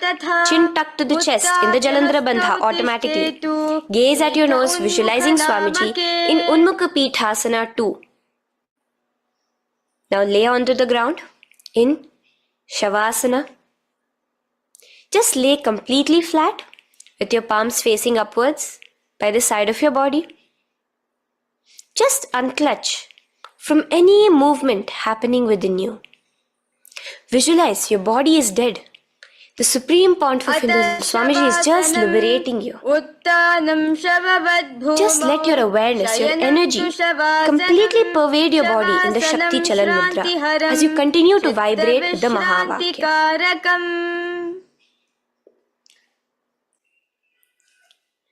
Roll over to one side and come to a seated position. Feel the life entering your body back. In a seated position, let us get continued with the sequence. We have 200 asanas more to go, starting with Yatha Sanishtasana. In Yatha Sanishtasana, sit in any posture you are completely comfortable in. Bringing your hands into the Bindu Mudra with the thumbs and index touching. Start off with the Samana Kumbhaka. As you're inhaling and exhaling, feel flames licking up your spine. Clench your perineum in the Moola Bandha with the japa Om Nithyananda Paramashivoham for the remaining of the sequence. Visualize Swamiji in your inner space. From here, moving into Samasana, where you bring your feet to a cross-legged position. Keep your hands on your knees with the thumbs and index touching in the Bindu Mudra. Just inhale and exhale as you visualize Swamiji in your inner space. The next is Muktasana. Press your left foot against your genital region. Place the right foot on top of your left. Keep your hands facing downwards on top of your knees. Sit straight, gazing towards your nose. Visualize yourself as a sage liberated by Swamiji himself. Now, continue to remain in the same position as we go into Siddhasana, where your gaze will be switching from the nose to your third eye. Continuing to visualize Swamiji in your inner space, ensure the Moola Bandha, the perineum, is locked. In Siddhyasana now, continuing the same position. Engage all the three bandhas, sucking in your stomach, bringing your chin to your chest in the Mahamudra Bandha. Switch the gaze to the ground in front of you from your third eye. Visualize Swamiji in your inner space. Now, relax the Uddiyana Bandha and Jalandhara Bandha. Just keep the Moola Bandha, the perineum, alone clenched as we enter Rudrasana 2, where your legs will remain in the same position, just your hands alone. From resting on your knees, will turn around to the Bindu Mudra, the thumbs and index touching. Gaze towards the third eye. Visualize yourself as Lord Rudra, the fierce dimension of Paramashiva. The next is Santadhunasana. Keep your hands in the Bindu Mudra, your legs crossed in the same position. As you switch your gaze from your third eye to your nose, visualizing Swamiji, his tranquility, unshakable nature. Now, relax the Bindu Mudra. Keep your legs in the same position. And bring your hands to your navel, cupping one palm over the other in the Samputa Mudra. It looks sort of like a lotus bud. Continue to visualize Swamiji in your inner space in Siddhasana 2. The next asana is Bandha Yoni Asana. Maintaining one heel over the other in the same position for the legs, bring your hands to your face in the Shanmukhi Mudra. So just listen carefully now. Bring your little fingers beneath the bottom lip of both hands. Your ring fingers above your upper lip. Your middle fingers closing your nose, your nostrils. Your index finger covering your eyes. And your thumbs pressed into your ears.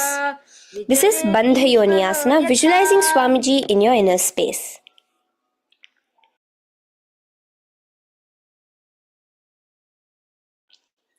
The next asana is Virasana. Now, you can remove your hands from your face and bring one foot onto the opposite thigh, and the other foot underneath the thigh. Keep your hands in the Bindu Mudra, thumb and index fingers together on the top of your knees as you embody the space and state of bravery, Veera, in Virasana. Now, changing the leg position again as we enter into Valmikasana. Keep your left heel on the right side of the generative organ, toes under the thigh. Keep your right foot on top of the left leg, toes by the knee. Again, bring your hands into the Bindu Mudra on top of the knees. Gaze towards your third eye. Visualize Rishi Valmiki, the poet, the first poet and author of Ramayanam. The next asana is Joni Mudrasana. So you're going to remain here as you switch your gaze to your nose, visualizing the Yoni Mandala, a beautiful formation, divine cosmic geometry, representing Devi, Shakti, a symbol of the creative energy of the universe in Joni Mudrasana. In the same position, switch your gaze to your third eye, continuing to visualize the Yoni Mandala in your inner space. Now, let's move into Bhadrasana 3. So bring your feet, the soles of your feet together, uncross them and bring them together in front of your body. Hold it with both your hands, pulling it against you.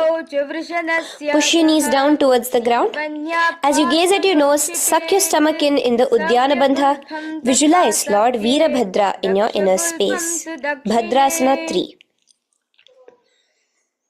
In the same position, we are entering into Aghorasana, where your left hand will rest on top of the left knee, while your right hand comes towards your face. Now, do the Khechari Mudra, where you are bringing your tongue towards the upper palate, gazing towards your third eye. Now, with your right hand, cover your mouth, close the left nostril with your index finger, inhale through the right nostril. Close both the nostrils, hold your breath and exhale through the left nostril in the Abhyantara Kumbhaka. Repeat this on the other side. Visualize yourself as an Aghori, completely dedicated to Paramashiva in Aghorasana. The next asana is Kaneri Pavasana. So you can distance your feet a little away from your body. As you lean forward, place your elbows onto the soles of your feet and rest your chin on your palms. Gaze at your nose, suck your stomach in Udyana Bandha. You're continuing with the Rechaka Kumbhaka, where your exhalations are prolonged than your inhalations, visualizing yourself as a female elephant drinking water in Kaneri Pavasana.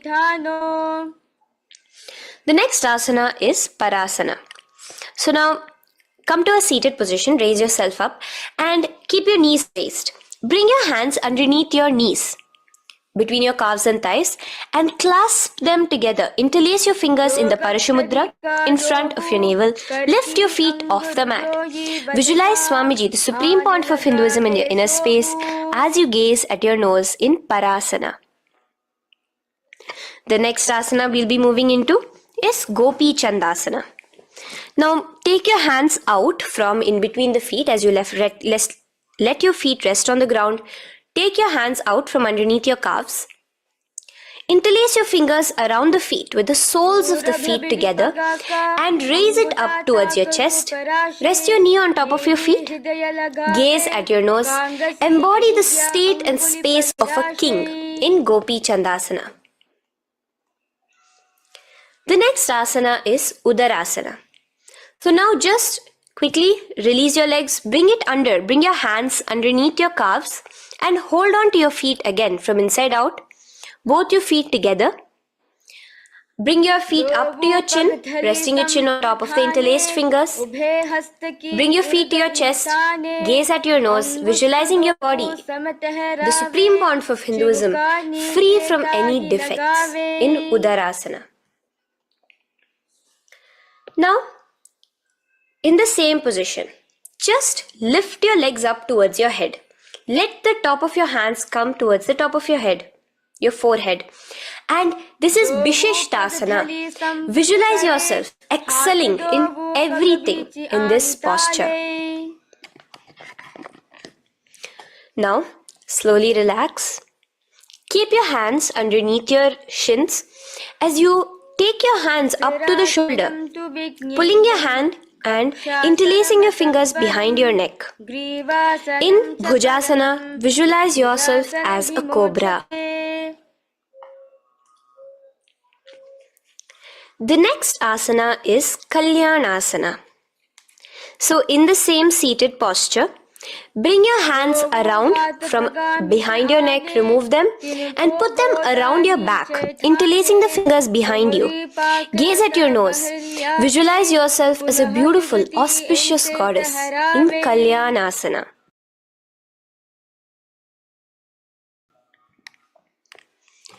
The next posture is Sankatasana.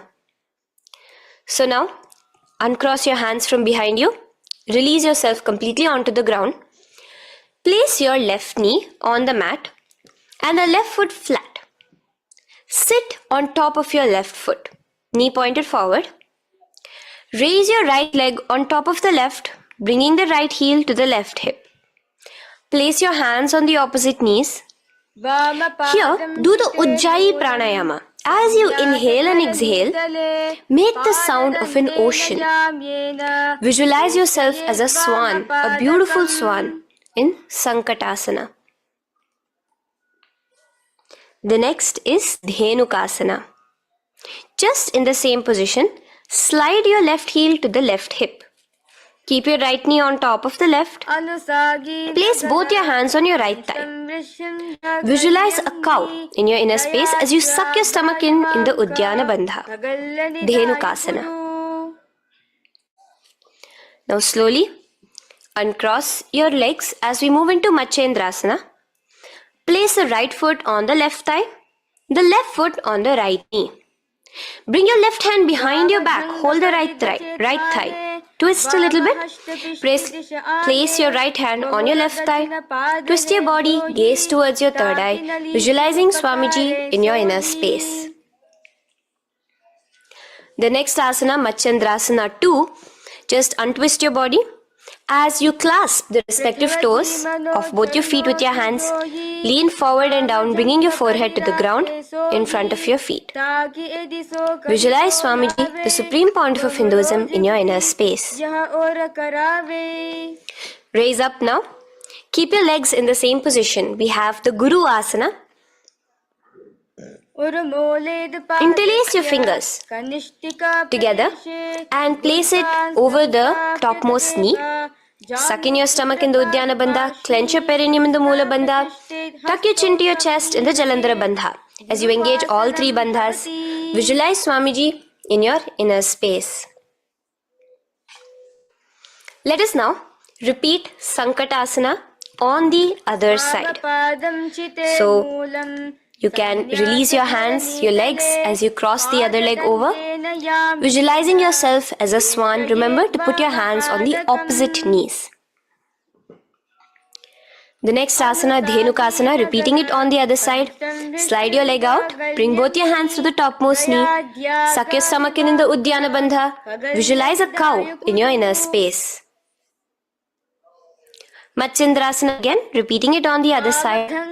Bring your legs to the cross-leg position. Twist your body around as you gaze at your third eye, visualizing Swamiji in your inner space. Untwist as we enter into Matsyendrasana 2 on the other side. Hold on to your feet, bring your forehead to the ground, continuing to visualize Swamiji in your inner space. Slowly raise up and let us do Guru Asana on the other side. Engage all the 3 bandhas in the Mahamudra bandha. Interlace your fingers, place it on top of your knee. Continue to visualize Swamiji, the Supreme Pontiff of Hinduism, as we do Guru Asana. Now, slowly uncross your feet and place them flat on the ground, knees towards the chest in Pashasana. Keep your hands holding the opposite knees, thighs together, and keep your spine completely erect. Continue the Khechari Mudra, where your tongue is pressed against the roof of your mouth. As you gaze at your third eye, visualize Swamiji in your inner space. Continue the Ujjayi Kumbhaka. As you breathe in and out, make the sound like an ocean.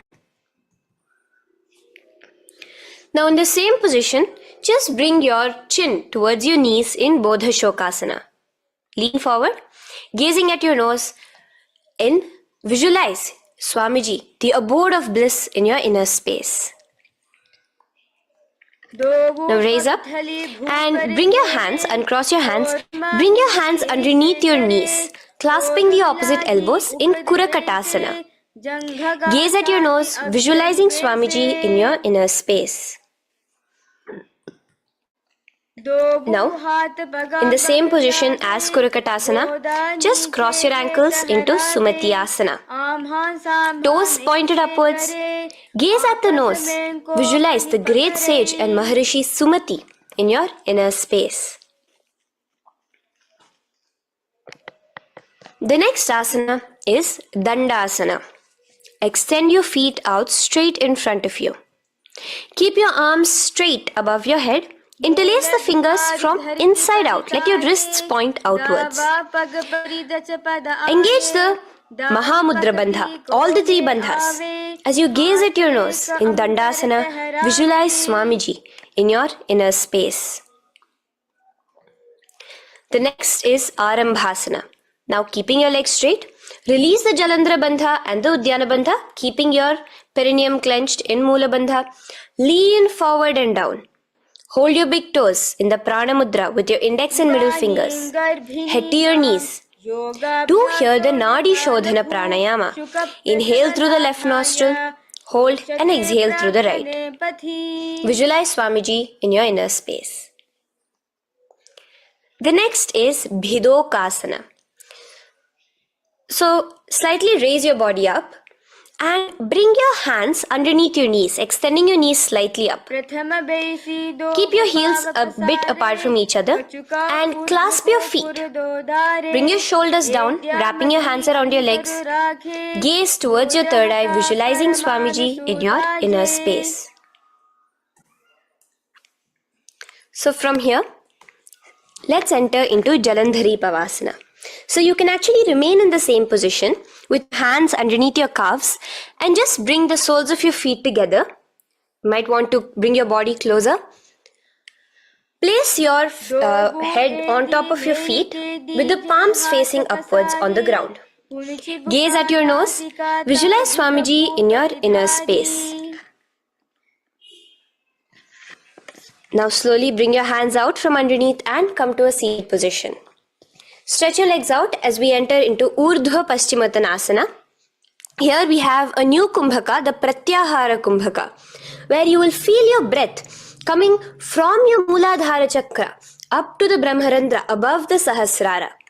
This is the Pratyahara Kumbhaka. In Urdhva Paschimottanasana, extend your legs out, lift one foot behind your neck and lean forward and down towards your foot, visualizing Swamiji in your inner space. Now, slowly, keeping your leg behind your neck, lay onto your back as we enter into Anantasana. Hold the foot from the top of the opposite hand. Visualize yourself as infinite, endless, eternal. Gaze at your nose in Anantasana. Just now, in the same position, roll onto your elbow of the hand holding the foot. Gaze at your nose, feeling in complete control like Swamiji in Ankushasana. Slowly remove the leg from behind your neck. Take a moment to stretch, relax. Lay on your back. Bring your knees towards your chest. Bring your hands around, encircling the thighs and the calves with your arms. Roll to the left and right in Drishasana, visualizing Swamiji in your inner space. The next asana is Urdhva Paschimottanasana. On the other side, let us repeat it. Raise up to a sitting position and bring the other foot behind your neck. Lean forward and down, clasping your foot. Repeating Anantasana on the other side. Lay on your back. Bring the opposite hand to the foot. Gaze at your nose. And continuing to gaze at your nose, roll onto the elbow as we repeat Ankushasana on the other side. Now, you can release your foot and try to remain in the same position without removing the leg from behind your neck as you bring the other leg too to cross behind your neck with both your legs behind your head. Laying on your back, bring both your hands to clasp behind your back. Gaze to your nose, visualizing Swamiji in your inner space in Yoga Nidrasana. As we enter into Atmaramasana, in the same position, you can uncross your hands from behind your back. Bring it up, continuing to keep it underneath the legs. Just clasp it behind your neck. So you can bring your legs out from behind your neck. Just let your hands interlace behind your neck, gazing to your nose, visualizing the Atma Rama, Bhagavan Mahavishnu within you as your soul blessing you, as you gaze at your nose in Atma Ramasana. Now, you can release your hands and legs. Continue to lay on your back as we enter into Kochikasana. Bring your knees to your chest with the soles facing upwards. Extend your arms sideways as you gaze towards your third eye, visualizing Swamiji in your inner space. Now, from Kochikasana, keep your arms reached out to the sides at shoulder level. As we enter into Jatara Parivritti 1, keep one knee bent, twist it and bring it to the ground on the opposite side with the other leg extended straight. In Jatara Parivritti 2, keep both the knees bent to one side.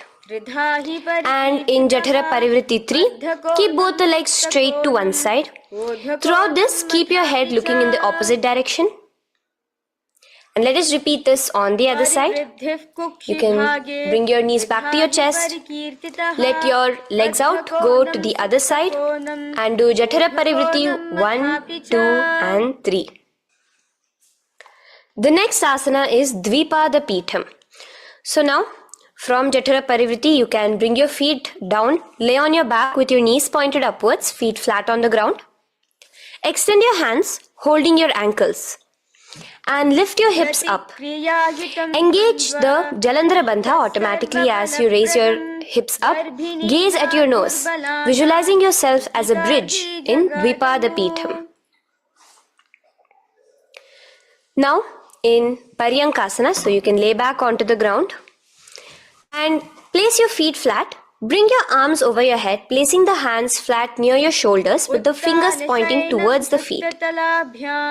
Lift your entire body up and off the ground in Paryankasana as you visualize yourself as sturdy as stone furniture. Lay back down slowly as you bring your hands out. Keep your knees to your chest here and your hands on the shoulders as we enter into Svottanasana. Visualize you're laying on your back as a playful dog. Move your hips in the circular motion. Do the Sahaja Kumbhaka. Now let us enter into Viparita Karani. First, bringing your arms out from behind your shoulders. Let your arms be extended by the side of your body. Use the strength of your arms, palms flat on the ground, to push your body, your upper body, your lower body off the mat. And keep your legs straight above you, extended. Move your legs around and around in Viparita Karani. Automatically the Jalandhara Bandha is engaged. Breathing during the Jalandhara Bandha is the Murcha Kumbhaka. Visualize Swamiji in your inner space. The next is Viparita Karani 2. In the same position, just stop the rotational movement of your legs. Visualize Swamiji in your inner space. Now, as we enter into Langalasana, just let your feet from the top rest onto the ground above your head. Interlace your fingers in the Parashu Mudra behind your body. Visualize yourself as a plow in Langalasana, continuing to engage the Jalandhara Bandha. भूमिं कर्षयेत् लङ्घलासनं भवति. Now, in Shaita Paschimottanasana, bring your hands out from behind your body and hold on to the toes above your head. Keep your legs and hands completely straight. Visualize Paramashiva as Shaita Paschimottanasana is one of the 84 different asanas directly revealed by Paramashiva himself. Continue to do the Murcha Kumbhaka, inhaling and exhaling with the Jalandhara Bandha.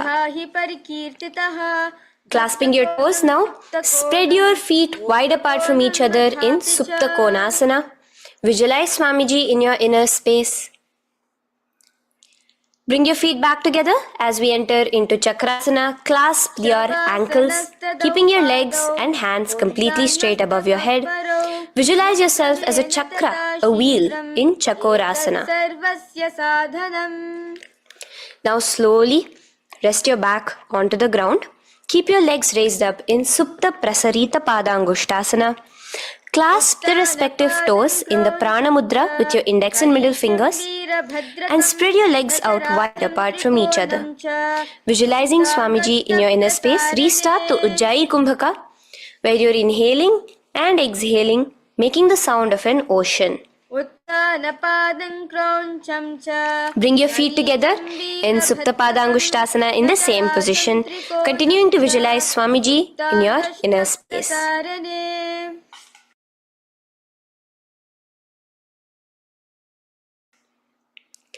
Now, bring your feet, release your feet and bring them into Padmasana. As you lay flat on your back in Matsyasana, hold the opposite elbows over your head, gazing at your nose. Visualize Matsyavatara, the fish form of Bhagavan Mahavishnu. Now in the same position, put one hand over the other, extend it straight above your head. As you visualize Lord Rama in your inner space, continue to gaze at your nose. Now, slowly bring your hands to your hips as we enter into Sarvangasana. Lift your hips and legs up into the sky, crossing your legs in Padmasana. Let your hands support you, your elbows on the floor. Do the Jalandhara Bandha as you gaze at your nose in Sarvangasana. Now, bring your hips back onto the ground in Vrishchikasana.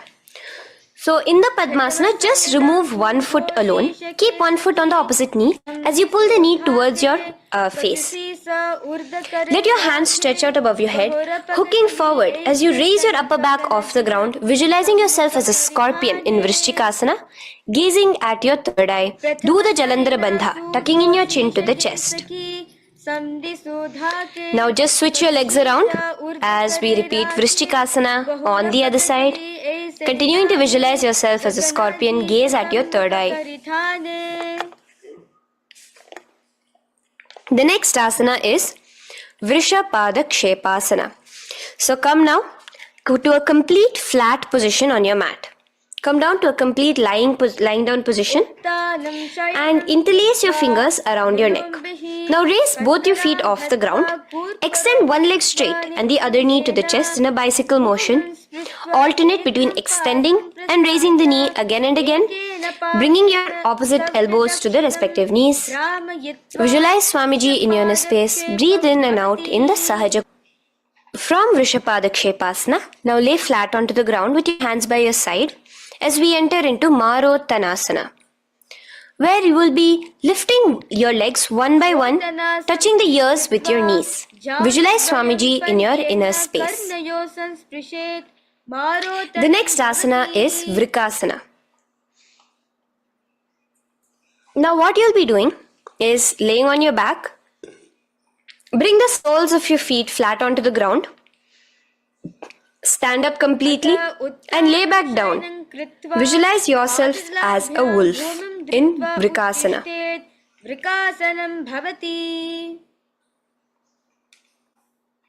Now come back to a seated position as we enter into Luthasana, where you are going to be quickly throwing your legs above your head as you roll over completely, finishing in a prone position. Do this a couple of times. Come forward, roll over.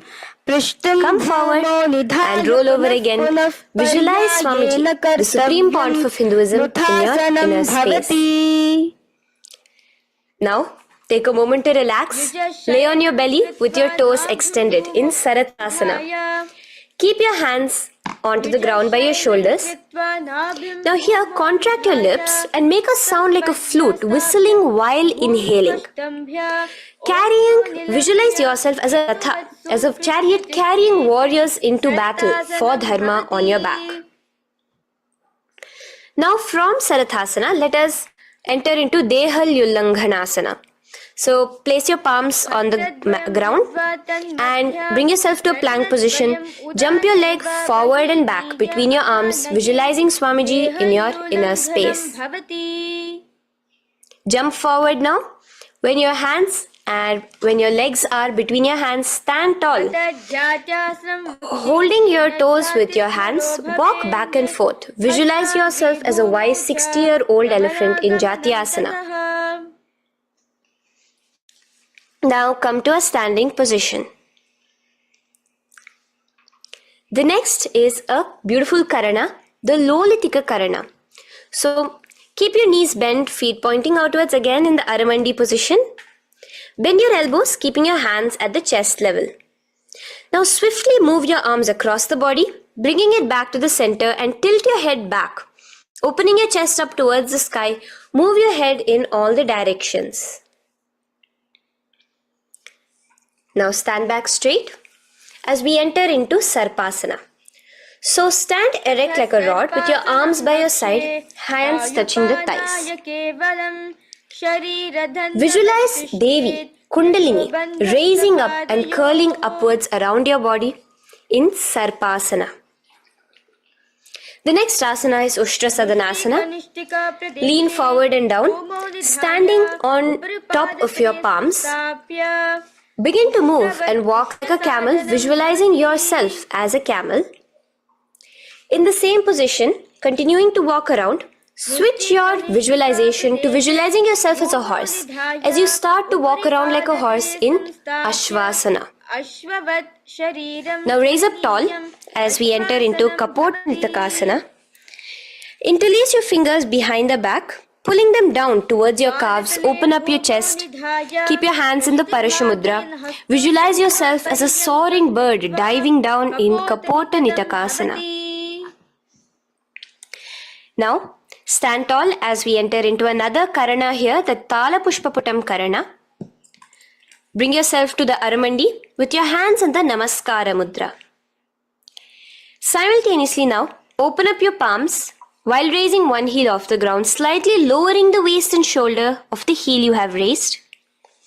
Visualize you're offering a bouquet of flowers to Paramashiva as you come back to a standing position and repeat this on the other side. Let's do this a few times, offering flowers to Paramashiva. Now, come to a standing position. Stand straight and bring your hands together in the Namaskara mudra. Slightly lean forward. Visualize yourself as a rhinoceros. Your hand is the horn as you gaze at your nose in Khadgasana. The next asana is Uttanottanam. So come to a standing position and sit down all the way as low as you can to the ground and stand up. Do this again. Sit down, stand up, and again. Sit down, stand up.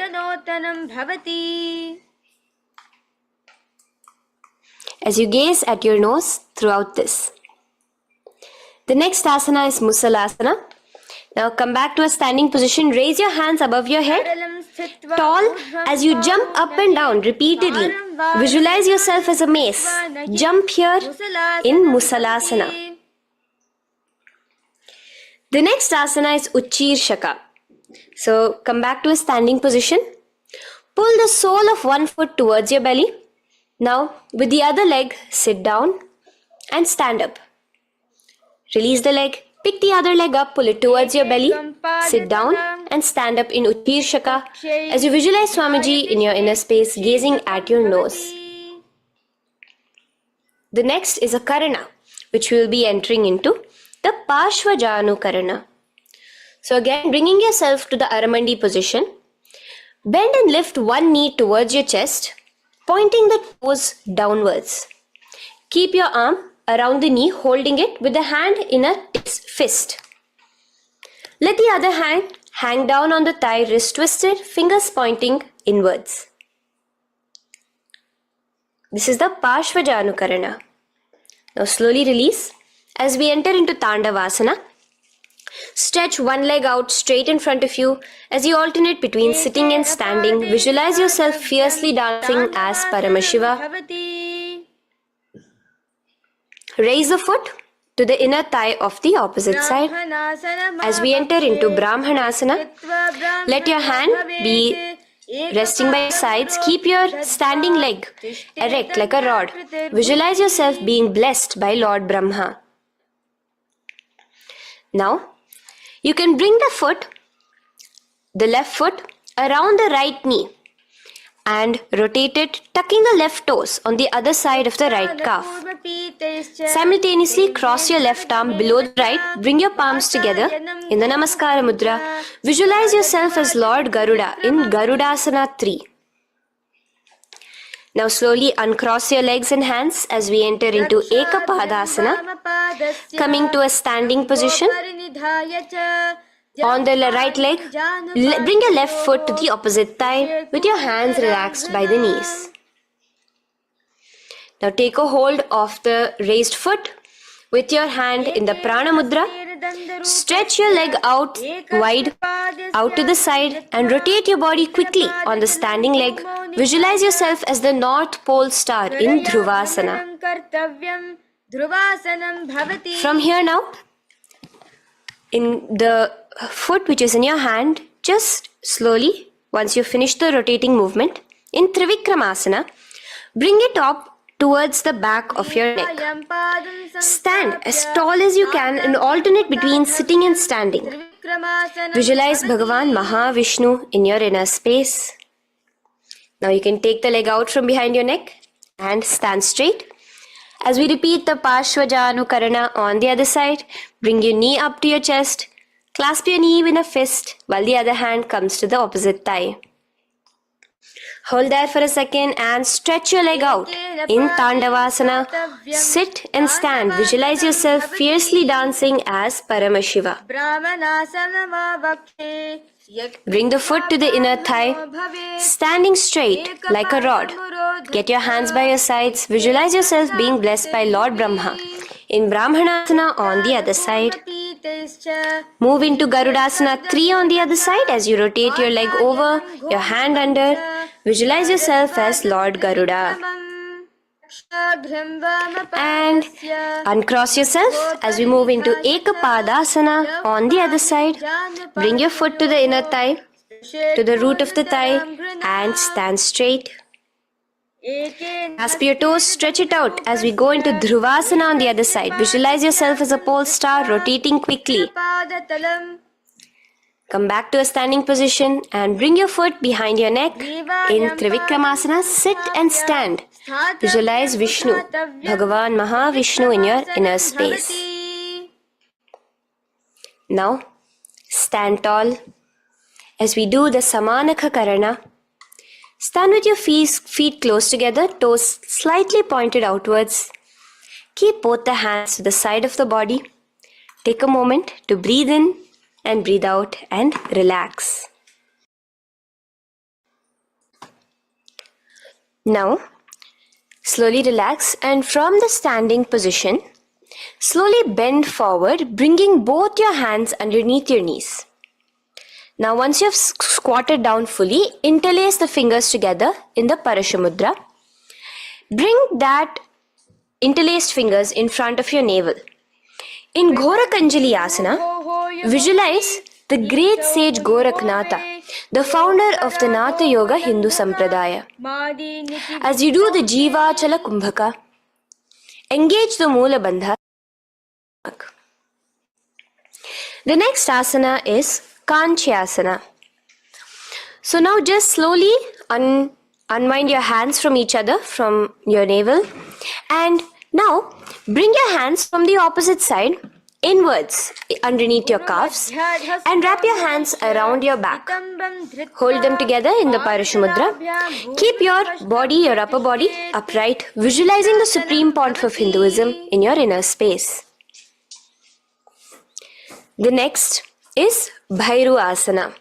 So slowly unclench your hands and bring them out from underneath your legs.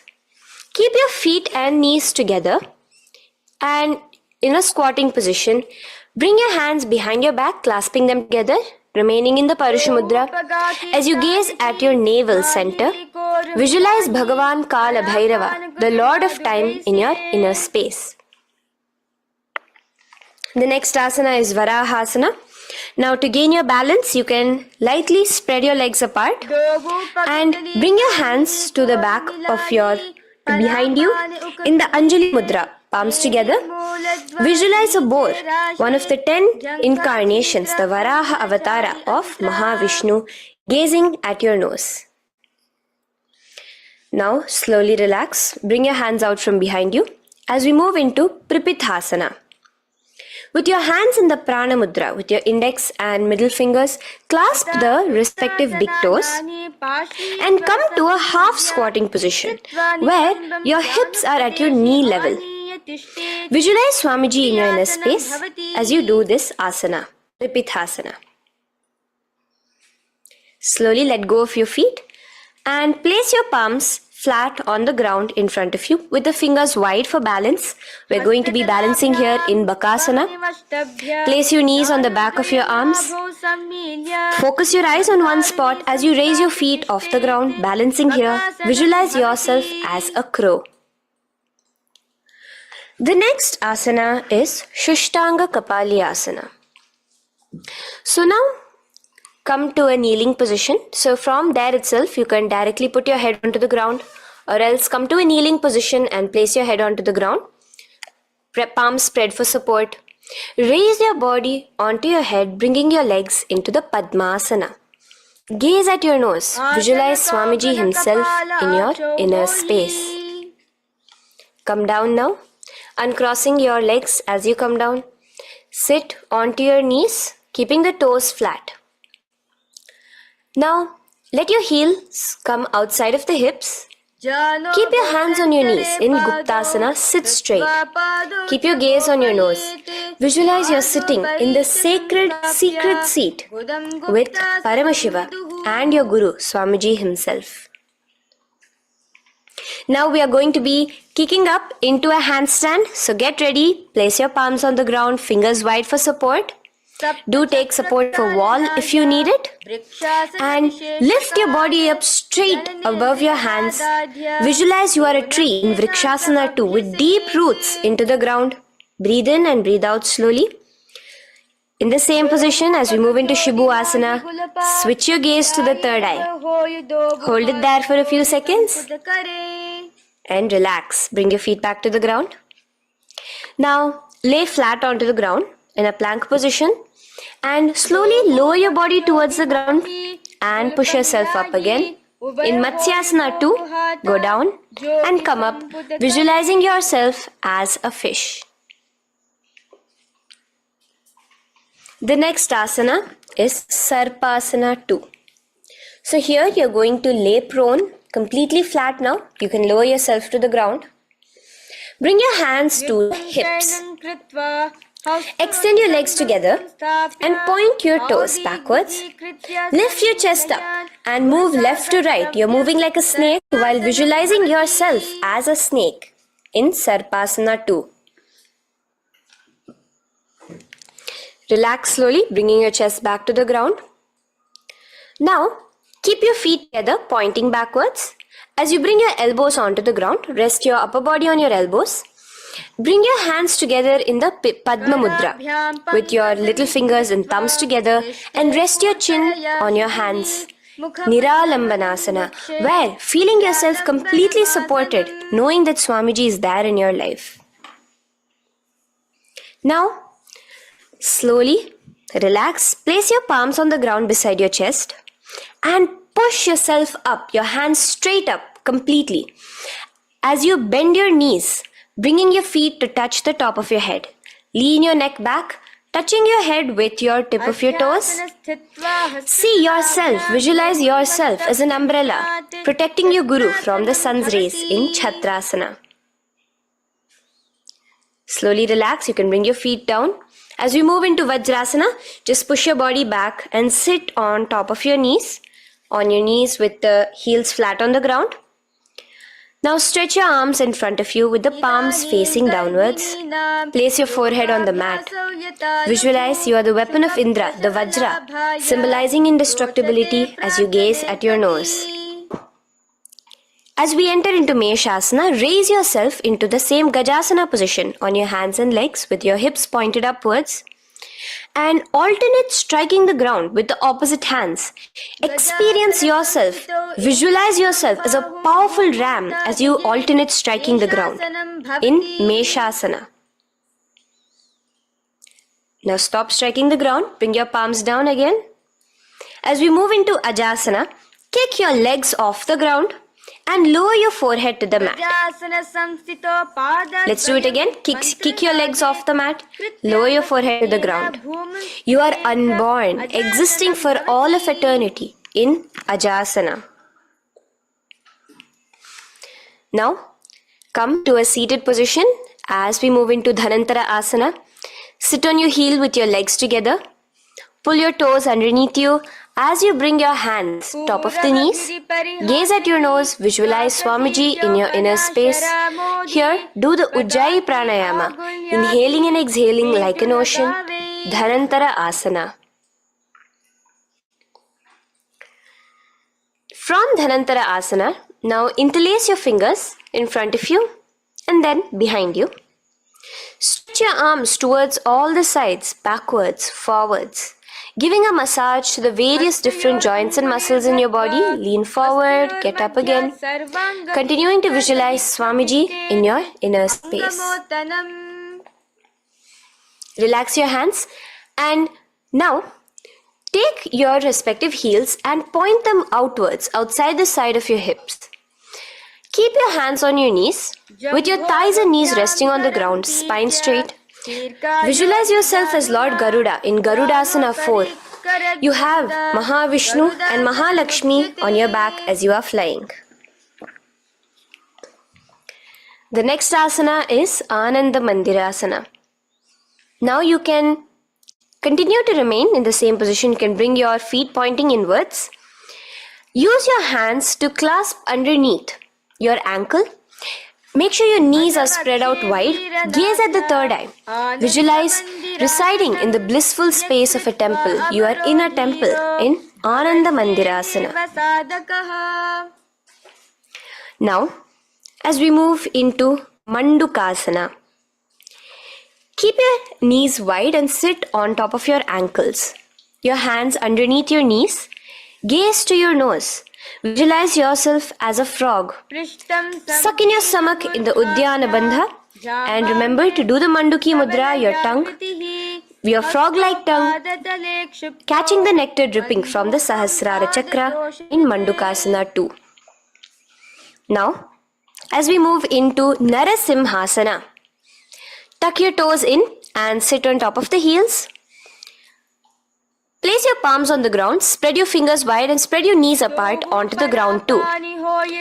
Gaze towards your nose, stick out your tongue and exhale forcefully, visualizing the Narasimha Avatara, the form of Mahavishnu as a half lion and half man. Now just raise up, bring your hands off the ground. Here we'll be doing a new pranayama, which is the Bhishraka pranayama, as we enter into Bhishrakasana. So continue to keep your knees and feet on the floor. As you bring your hand up to your face, make a hollow of your palms and place it over the mouth. Keep your thumbs under your teeth and close your lips. Gaze to your nose. Inhale through your left nostril, exhaling through the mouth. Gaze at your nose again. Visualize yourself as Devi, presiding over any and all minuscule fears you may have within you.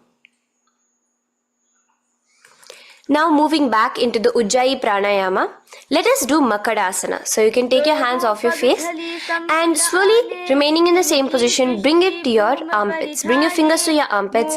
Imitate as if a monkey is scratching. As you gaze to your third eye, visualize yourself as a playful monkey in Makadasana. From Makadasana, let's move into Vajra Sangharasana. So you can slowly lift your knees off the ground, just balancing on your toes, sitting on the heels. Bring your hands behind your back and clasp the opposite elbows. Gaze to your nose, embody a diamond. Visualize yourself as a diamond-like strength for yourself and your Sangha. The next asana is Khanjanasana. So now you can uncross your hands. Rest on top of the heels with your knees on the ground. Keep the toes down, ankles crossed behind. Place your palms on the mat to your side. Suck your stomach in the Uddiyana Bandha as you gaze at your nose in Khanjanasana. Now, you can uncross your ankles and just sit with your toes flat. Keep your knees wide on the floor. Rest your hands on the knees. Just relax the Uddiyana Bandha, just sucking in your perineum in the Mula Bandha. Gaze at your nose, visualize yourself as a turtle with a stable body and mind to live for hundreds of years.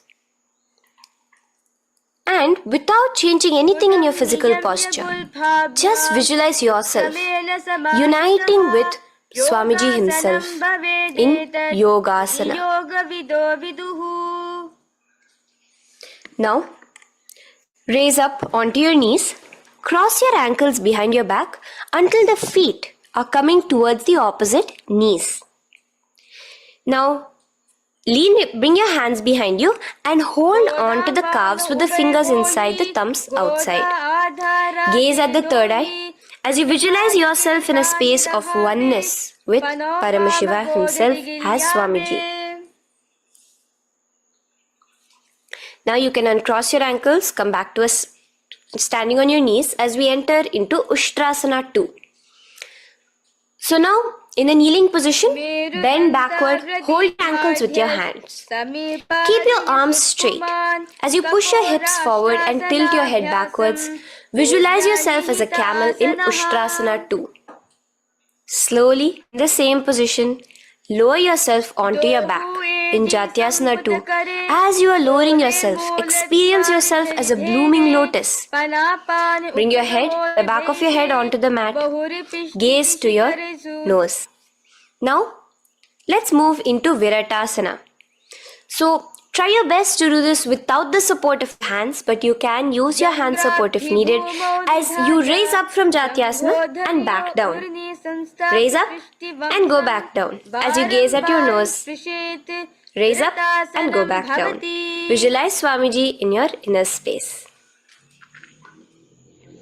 Now from Viratasana, raise your hips up higher, bringing your forearms onto the mat behind you in a short back bend posture. Hold the back of your heels in Kapotasana. Visualize yourself as a beautiful dove, a Kapota, as we move on from Kapotasana into Varasana. So stand upright on your knees with the toes tucked. Hold your arms with the opposite hands. Gaze at your nose. This is the boon fulfilling posture. Visualize your boon becoming a reality directly from Paramashiva himself in Varasana. Now, keeping your knees together, toes tucked, just lean forward, bringing your head onto the mat, holding your head with your hands. Visualize yourself as a boar, as the Varaha avatar of Bhagavan Mahavishnu in Varaha Asana 2.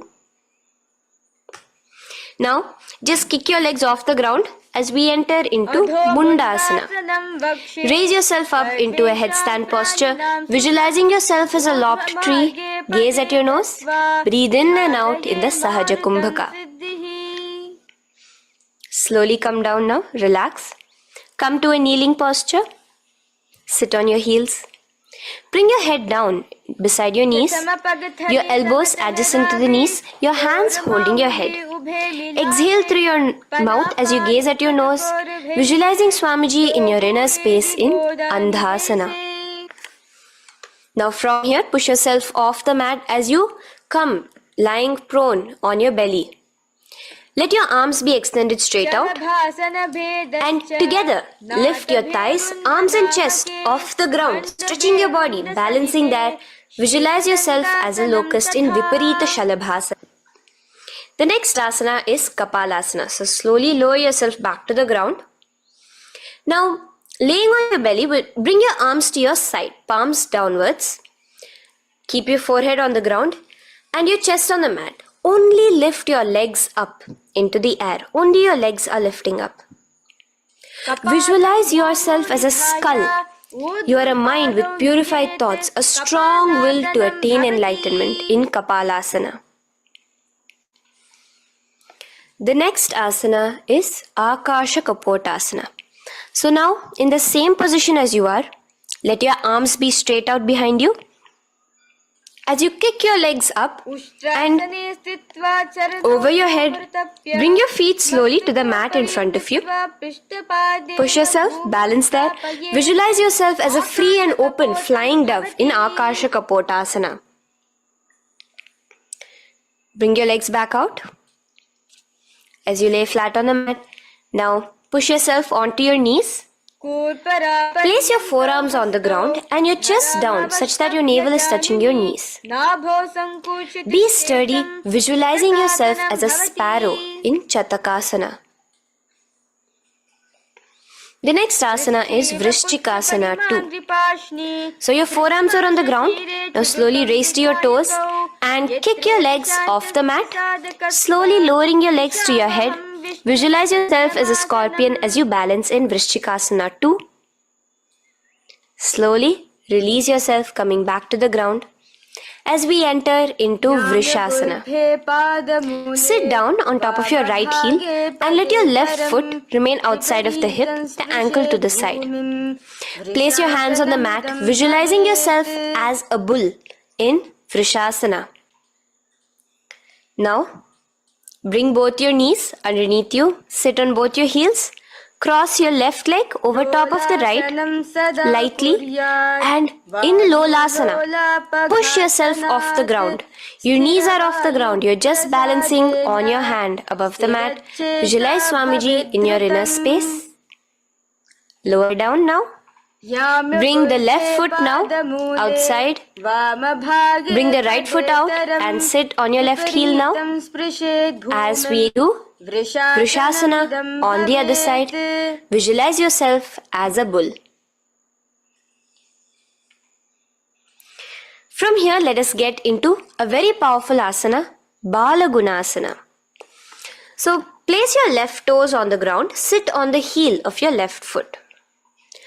Place the right foot flat with the knees raised toward your chest. Maintain your palms on the respective knees. Be upright. Visualize Balagunahai, one of the 84 siddhas in your inner space in Balagunasana. Now come to a squatting position. Let your feet be flat as you bring your elbows under your thighs and calves, wrapping it around your shins. Hold on to your ankles from the outside in Grahasana, visualizing yourself as an entire planet. Now, you can unwrap yourself as you sit on top of the opposite heel in Balagunasana on the other side. Maintain your palms on the respective knees. Visualize Balagunahai, one of the 84 siddhas in your inner space. Now, sit upon both the toes with the heels up and knees off the mat, knees pointing forward. Now, keep your hands downwards on the respective knees. Keep your spine upright as you visualize Swamiji in your inner space in Utkatasana. The next asana is Vajra Sangharasana. Just spread your knees out wide in Utkatasana. Spread your knees out wide. Clasp the elbows behind your back.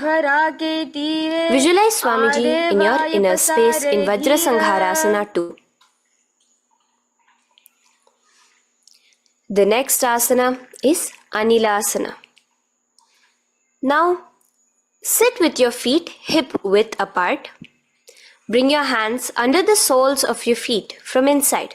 Your palms facing downwards. Step onto your hands. Keep your arms straight, elbows together at the navel. Gaze to your nose. Visualize yourself able to consume and live off of air alone in Anilasana. The next is Padukasana. So from Anilasana, you can release your hands. Place the back of your hands on the mat with your fingers facing upwards. With your fingers facing towards your body, palms upwards, step your feet on top of your hands and wrap your hands around your feet like a shoe. Walk around. Visualize you're wearing padukas, walking across the length and breadth of the world in Padukasana. Now bring your palms onto the ground. Stop moving around as we move into Kukutodana. Kick your feet up into the air and let them fall back down. Let's go up again and come down. Kick up and go down. Visualize yourself as a rooster in Kukutodana. The next is Viparita Nrityasana. So as you're kicking yourself up, you can go up into a complete handstand posture, which is Viparita Nrityasana. Do take support if needed. And move around on your two hands as if you are dancing in Viparita Nrityasana. Slowly come back down to a standing position. Lean forward and let your feet be slightly apart from each other. Bring one palm down on the mat with the arms straight. Bring the opposite hand to your head and be stable in Kunjarasana. Now just put that hand down as you bring the other hand to your head, repeating Kunjarasana on the other side. Be stable here. Now you can squat back down onto the ground. Keep your feet flat. Hold your respective ankles and lift your feet off the ground in Kadamba Asana. Visualize yourself as a Kadamba tree, a pious tree that promotes a long life. The next asana is Pavana Muktasana. Now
Shanmukhi Mudra.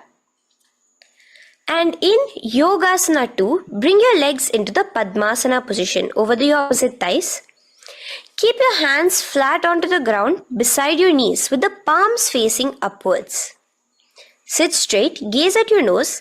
Here we'll be starting the Kaka Chanchu Kumbhaka, where your inhalation will be through your tongue wrapped like a pipe, and your exhalation will be through your nose. From Yogasana 2, now keeping your palms beside your body, just switch them around to be flat on the ground and push your entire body off the ground, balancing. Visualize yourself as a rooster in Urdhva Kukkutasana. Now relax down, come back to a seated position on the floor, keeping your legs in Padmasana. Insert your hands through your knees and place them on the mat. Remember, do not lift your body up, just stay seated down there. In Siddha Haritali Asana, gaze to your nose, visualize Swamiji himself in your inner space. From there, let's enter into Hamsasana, where you will actually be pushing yourself off the ground. Lift your thighs up high above your shoulder, above your elbows as much as possible. Gaze to your nose, visualizing yourself as an elegant swan in Hamsasana. Now release yourself. Now, do not take your hands out from between your thighs and calves. Just go onto your knees and reach your hands behind your body with your fingers interlaced in the Parashumudra. Bring your forehead to the floor as you gaze at your nose. Visualize yourself as Lord Paramashiva's bow in Karmukasana. Now, slowly come back to the seated position as you move into Kurmasana 2. Keeping your hands in between your thighs and calves, bend your elbows and hold your respective shoulders with your hands. Visualize yourself as a turtle, a stable body and mind to live for hundreds of years. Now in the same position, just engage the Jalandhara Bandha, tucking your chin to your chest as we move into Granthi Bhedasana, gazing at your nose. Rejoice, knowing you are in Paramashiva's secret knot posture. And from there, release the Jalandhara Bandha as you roll onto your back. Keep your hands on the shoulders, laying flat on your back. As you visualize yourself as a turtle on its back, playful, gaze at your nose in Uttana Kurmasana. Now rock yourself back to a seated position as we do Pangu Kukkutasana. Now it's the same as the hands between your thighs and the calves, except you will be placing one hand flat on the mat. Hold the wrist with the other hand. Lift your body up and holding only on one hand. Visualize yourself as a rooster in Pangu Kukkutasana. Now release back to the ground. Hold. Let's do Pangu Kukkutasana on the other side. Place the other palm flat and bring the other hand holding the wrist. Push yourself off the ground. Visualize yourself as a rooster. Continue the Kaka Chanchu Kumbhaka, sucking in your breath through your curled tongue and exhaling through your nose. As you slowly extricate your hands from between your thighs and calves, let's do Girdharasana here. So now, interlace your fingers in the Parashumudra as you place your elbows on the feet, remaining your legs in Padmasana. Lean forward and down, resting your chin on your knuckles. Place your thumbs to your throat in Girdharasana. Visualize Swamiji in your inner space. From there now, sit straight into Padmasana 3. So with your legs in Padmasana, bring one hand over the other near your navel center. Engage all the three bandhas, suck in your stomach, clench your perineum, tuck your chin to your chest and gaze at your nose in Padmasana 3. Slowly now, as we move into Padmasana 4, bring your hands to the respective knees. Release the Jalandhara Bandha. and release the Uddiyana Bandha, just engaging the Mula Bandha alone. Visualize Paramashiva in your inner space as you gaze at your nose in Padmasana 4. Now we'll be entering into Karmukasana 2. So in the Padmasana position, hook your right hand index and middle finger in the Prana Mudra around the toe. Pull it back while your left hand rests on the knee. Now, as you visualize yourself as Paramashiva's bow, just release your right foot, bring your left hand to the left toe, right toe, and let your right hand be on the right knee. Now from here, let's do Karmukasana 3. So you can release your toes, cross your hands behind your back, continue to keep your legs in Padmasana, and with your respective hands, cross behind your back. Hold on to the toes in the Prana Mudra. Engage all the 3 bandhas. Suck in your stomach. Clench your perineum. Tuck your chin to your chest. Visualize yourself as Paramashiva's bow in Karmukasana 3. Slowly relax the bandhas. Just keeping the Mula Bandha. Continue to hold on to your toes. Release the Uddiyana Bandha and the Jalandhara Bandha. Switch your gaze to the third eye. Visualize you are Paramashiva's third eye itself. Anything you come across, you just rejuvenate it, destroy it in Dridhasana. Now, try to keep your hands at the toes. If not, just keep your hands crossed behind you as you lean onto your back in Padmasana, where you are entering into the Nagrasana position. Lay flat onto the back, visualizing yourself as a snake, gaze at your nose. In Nagrasana, do the Sahaja Kumbhaka, simple breathing, inhaling and exhaling.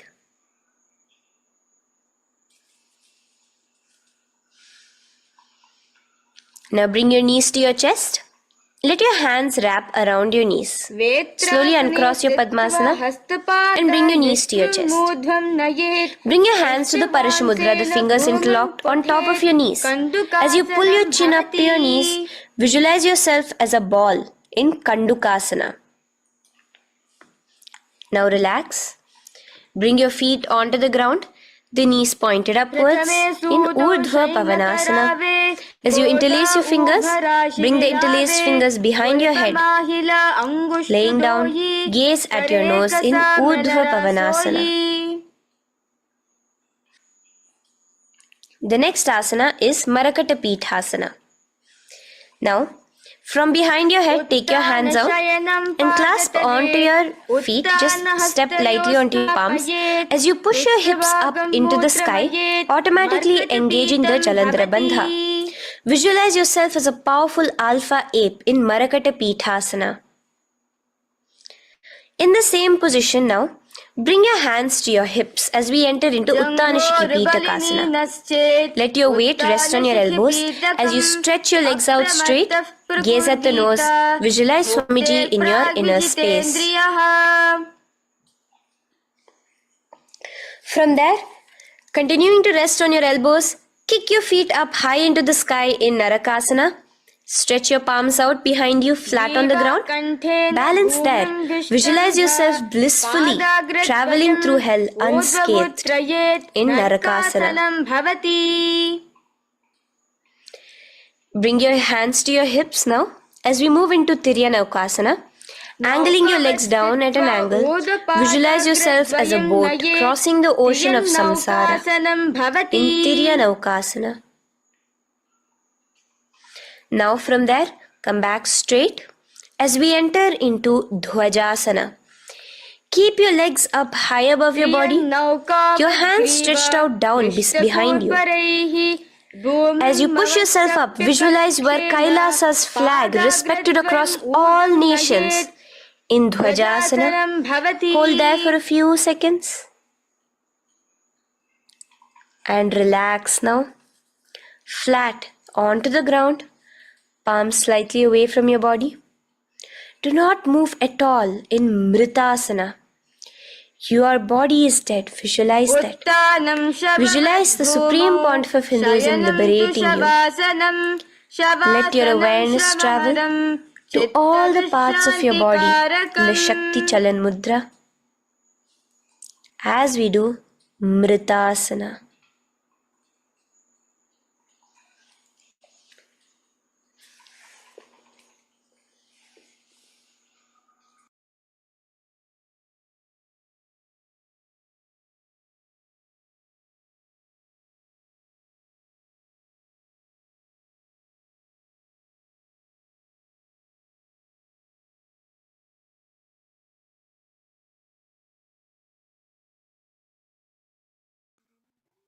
ॐ पूर्णमदः पूर्णमिदं पूर्णात् पूर्णमुदच्यते पूर्णस्य पूर्णमादाय पूर्णमेवावशिष्यते ॐ शान्ति शान्ति शान्तिः हरिः ॐ तत्सत् सर्वं भगवच्छ्रीनित्यानन्दपरमशिवपादुकार्पणमस्तु ॐ नित्यानन्दम्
Nithyanandam Paramasukadam Kevalam Jnanamurtim Dvandvatitam Gagana Sadrusham Tattvamasyadilaksham Ekam Nityam Vimalamachalam Sarvadi Sakshibhutam Bhavatitam Trigunarahitam Sam Namami.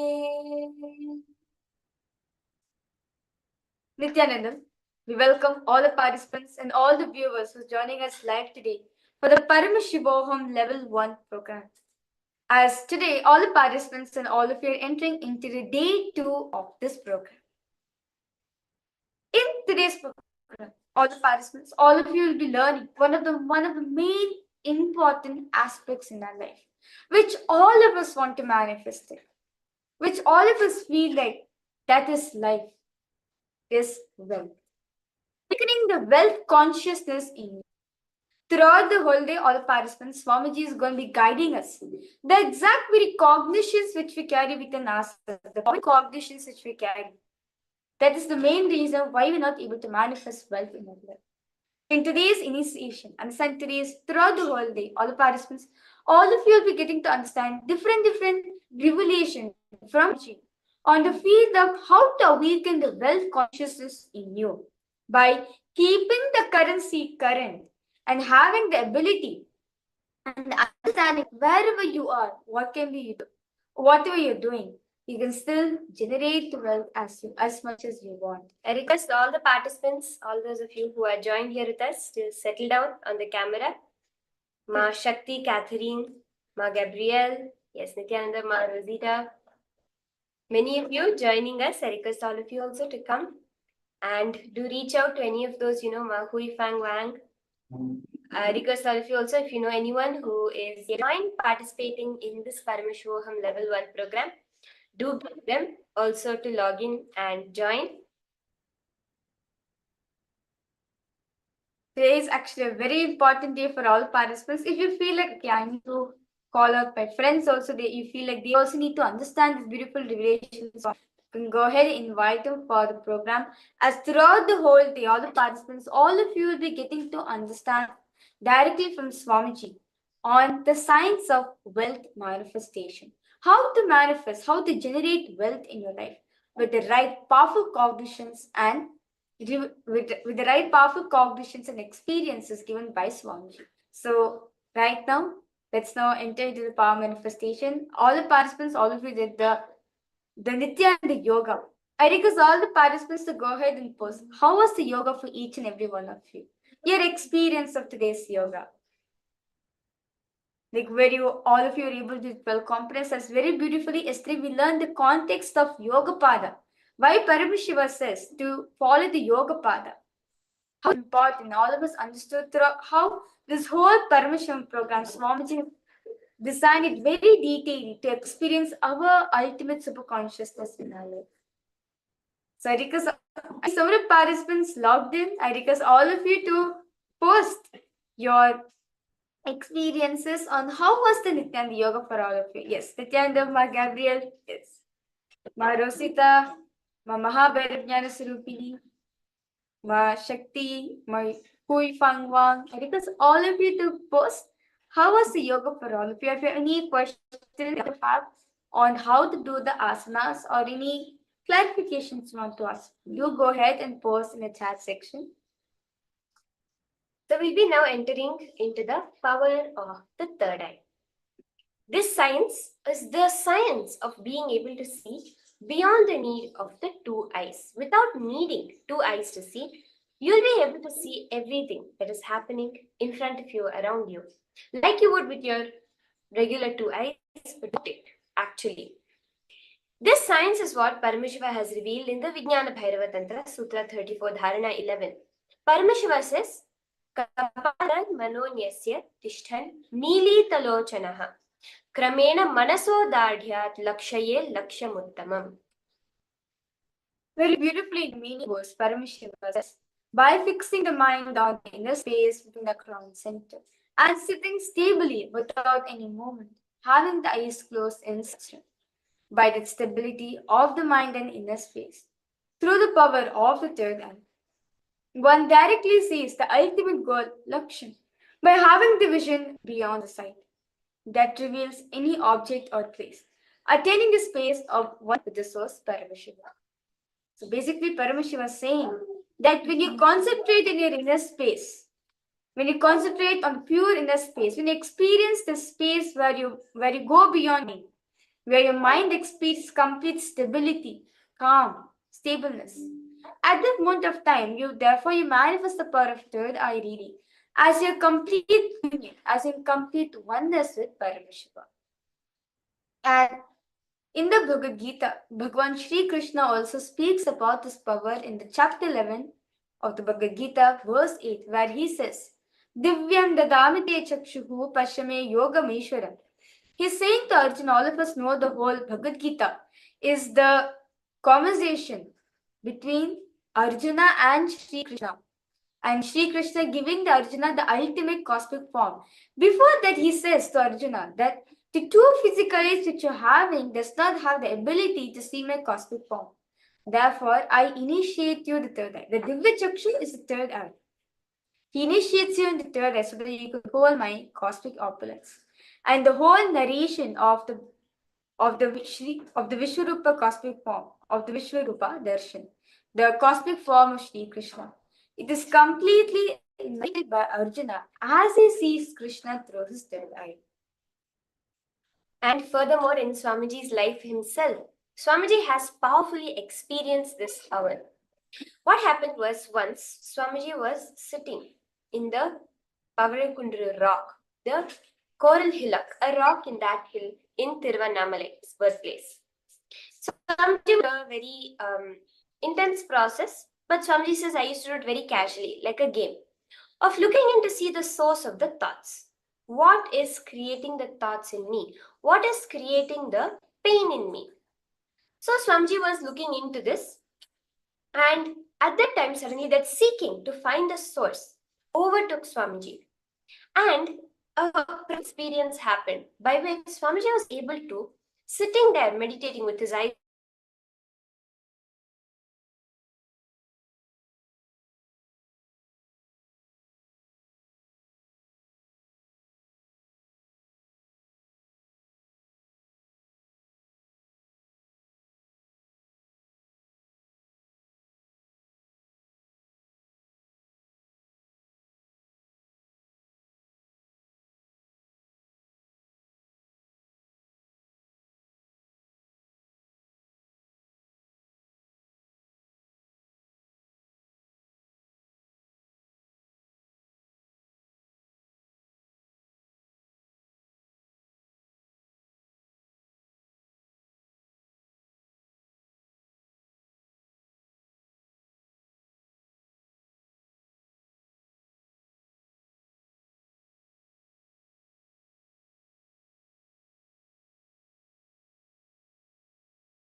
Yes, apologizing to all the participants for the technical glitch. So as I was sharing in Swamiji's own life, where with his eyes closed, Swamiji was able to see 360-degree this way and this way, where all the items, whether it is the hill, the trees, the plants, the rocks, the temple tower, the Arunachala hill, the rising moon and the setting sun, all of this Swamiji was able to see clearly, even though Swamiji had his eyes closed. And not just that, after that, Swamiji says the very next moment, I realized that not only was I able to see, I was able to experience. So able to experience myself as within all of these. The skin of the rock on which I was sitting, and the skin of me hold equally, is how Swamiji describes it. And this is the exact power that each of you are going to be witnessing today. Each of us are going to be experiencing the power of the third eye to see without the need of the two physical eyes. Yes. So is all participants ready for it? I see some of you are logged in. I request all of you to come on cameras. It'll be nice be interacting with all the participants, especially when we are doing the power manifestation.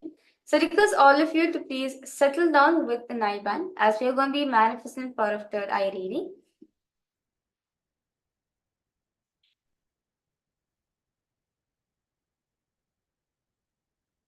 Request all the participants to settle down and put on your eye band. Malisika, Mahui Fang Nithyananda, Ma Jiang Ming Yu. I see you just joined. Nithyananda Ma. We're going to be manifesting the power of the third eye reading. So I request all of you to get an eye band, a blindfold, or an opaque cloth to close your eyes with.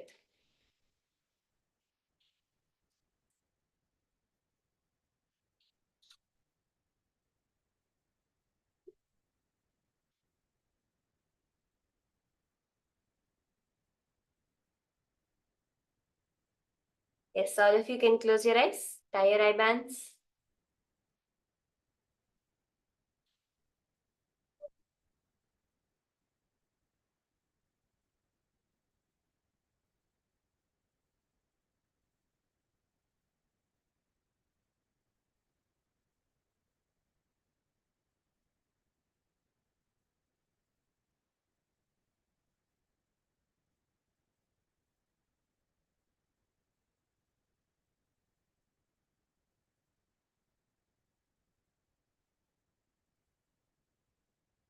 Just be in a state of complete relaxation.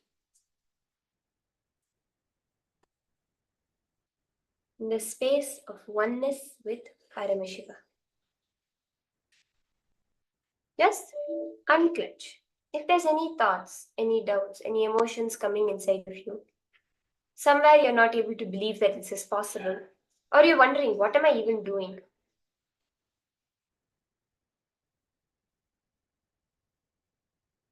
Just drop all of that. Now, a color will be projected for you on the screen.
Slowly, very slowly, you can open your eyes. You can take off the blindfold. Take 2 minutes now. Whatever Swamiji showed you, all the details in full detail, go ahead right now, post it in the chat.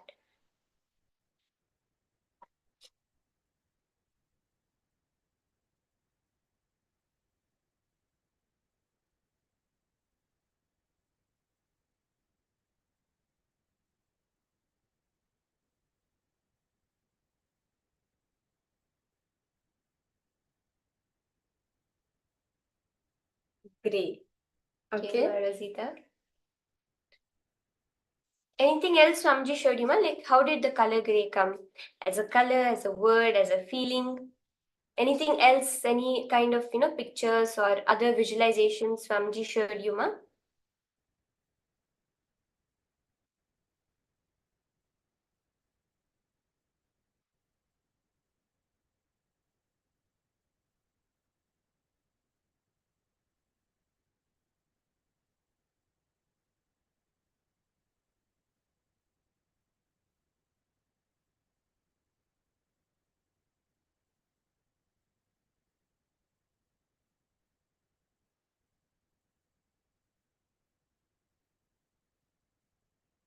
Go ahead and post. I request all the participants, all those of you who are here, everyone go and post. What it is Swamiji is showing you, just come to the YouTube, the Zoom chat and put it there.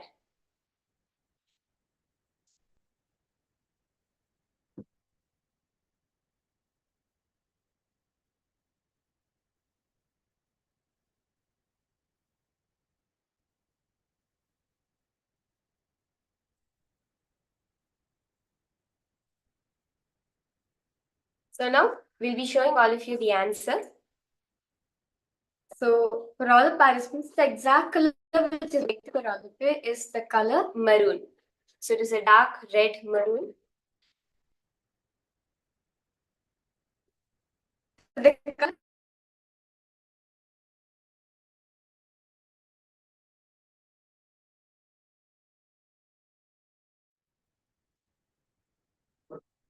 Yes.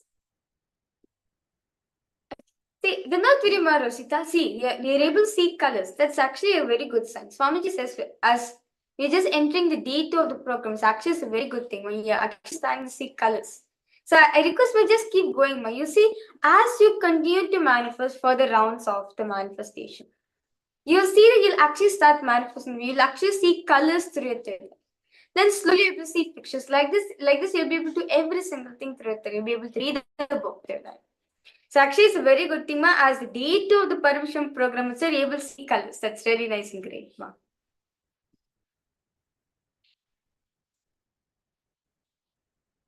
So now we'll have the next color projected for all of you. You can all close your eyes, put on your blindfolds.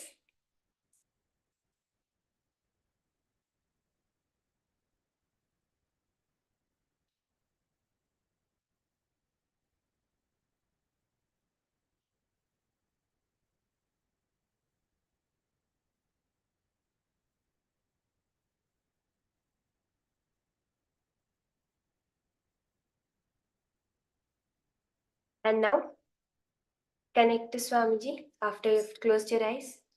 Please put on your blindfolds.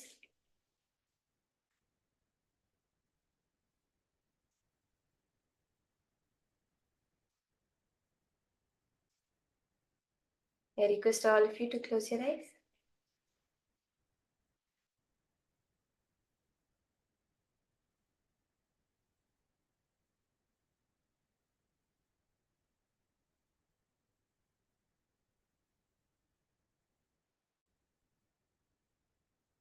Start chanting the Mahavakya. Om Nithyananda Paramashivoham in your inner space. Now the color is projected on screen for you.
Yes, slowly, very slowly. All of you can open your eyes. Whatever Swamiji showed you in the third eye, you can post it in the chat section. I see Mahavira posted blue.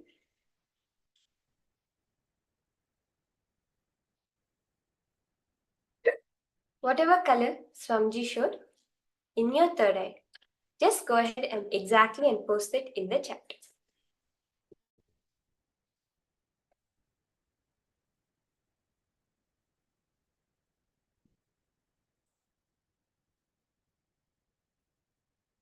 Ma Gabriel, Ma Rosita, request all of you to go ahead and post what was Swamiji showing for all of you.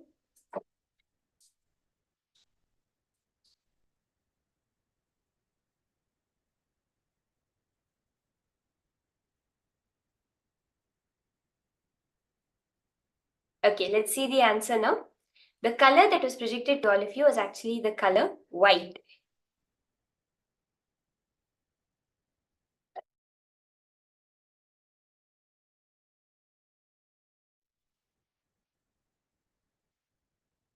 So that was a very beautiful manifestation. See, just understand the more and more. It's just the second day. To walk, we took 1 year. To jump, we took 5 years. So no worries at all. Just every day, if you sincerely come, sit, do the manifestation, you will see how beautifully, very powerfully, you'll start to see things itself through the third eye.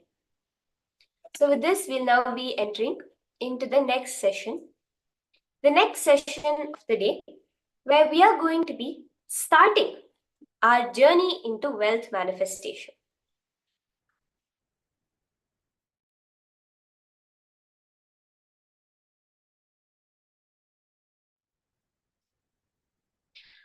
Sorry for the technical glitch. Today we're going to be starting our journey wealth manifestation. To understand, cognize how actually it is us that decides whether we manifest wealth or not. And how can each one of us create that wealth today for us. So let us start with understanding introduction to wealth manifestation directly from Swamiji himself.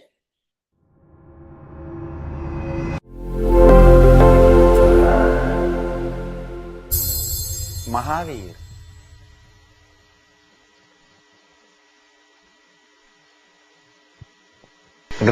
greatest enlightened master happened on the planet Earth.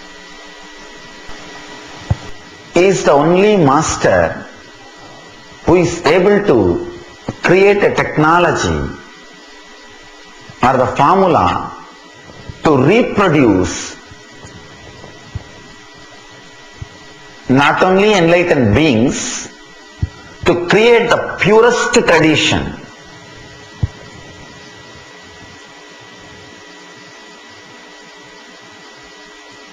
Understand,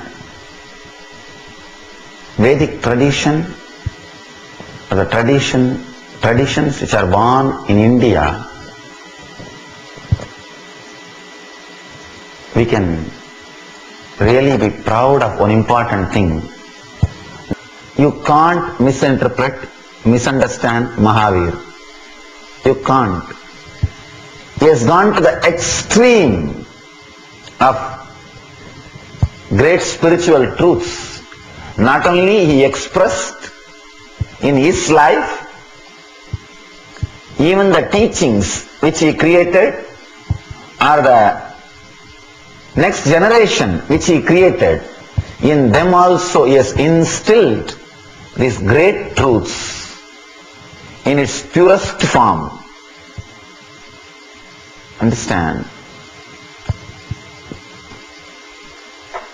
You can't instill that great tradition, great truth in your next generation if you are hypocrite, if you are hypocritical, if you are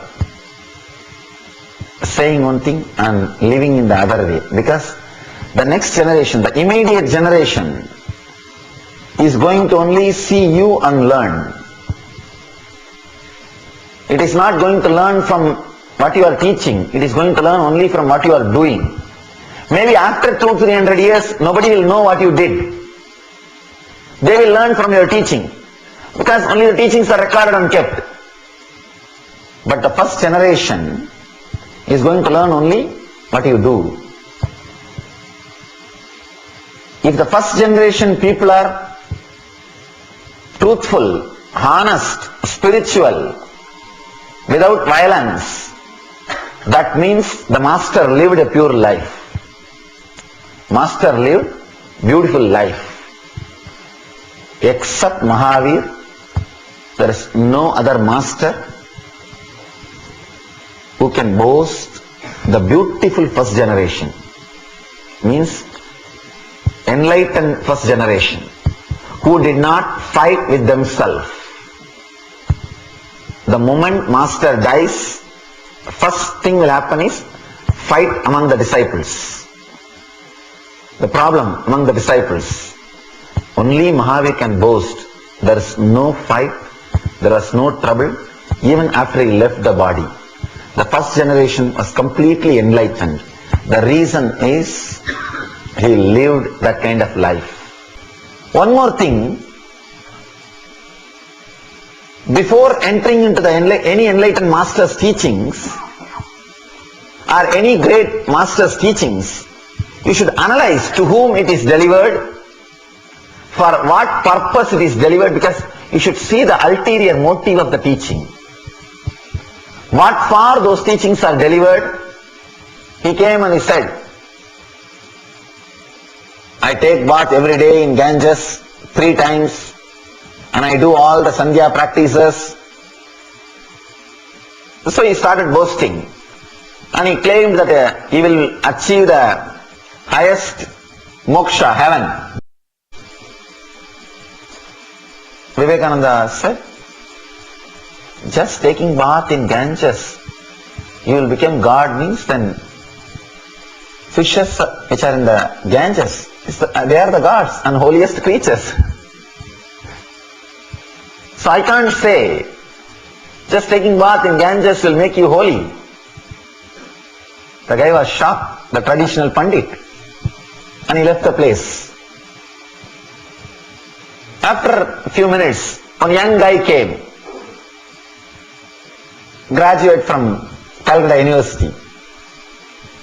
He said, Swamiji, I heard that you are a very modern person who does not bother about the traditional things like taking bath in Ganga and doing Sandhya and all these kind of things. I really appreciate your teachings and I am searching a master like you. I also don't like all these traditional things.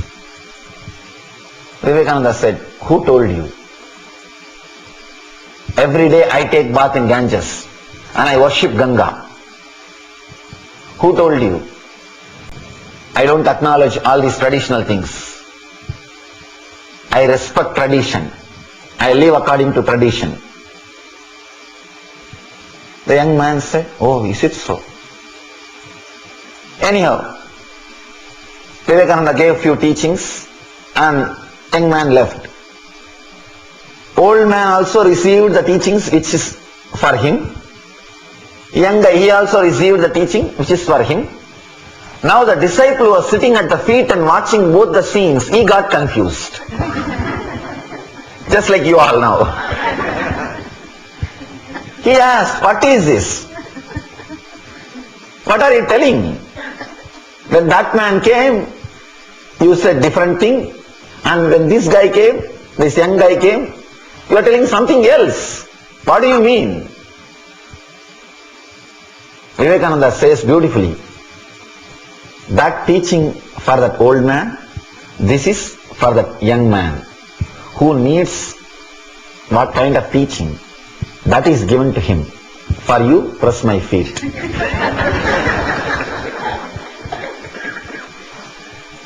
Before entering into the great truths of an enlightened masters, we should analyze to whom it is given, what was the ulterior motive, purpose,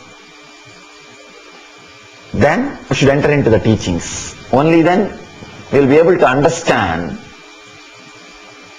assimilate and practice the truth in its purest form. Here, The teachings are given only to liberate you, give you enlightenment. That is the goal, achieving ultimate level of consciousness, experiencing the greatest truth.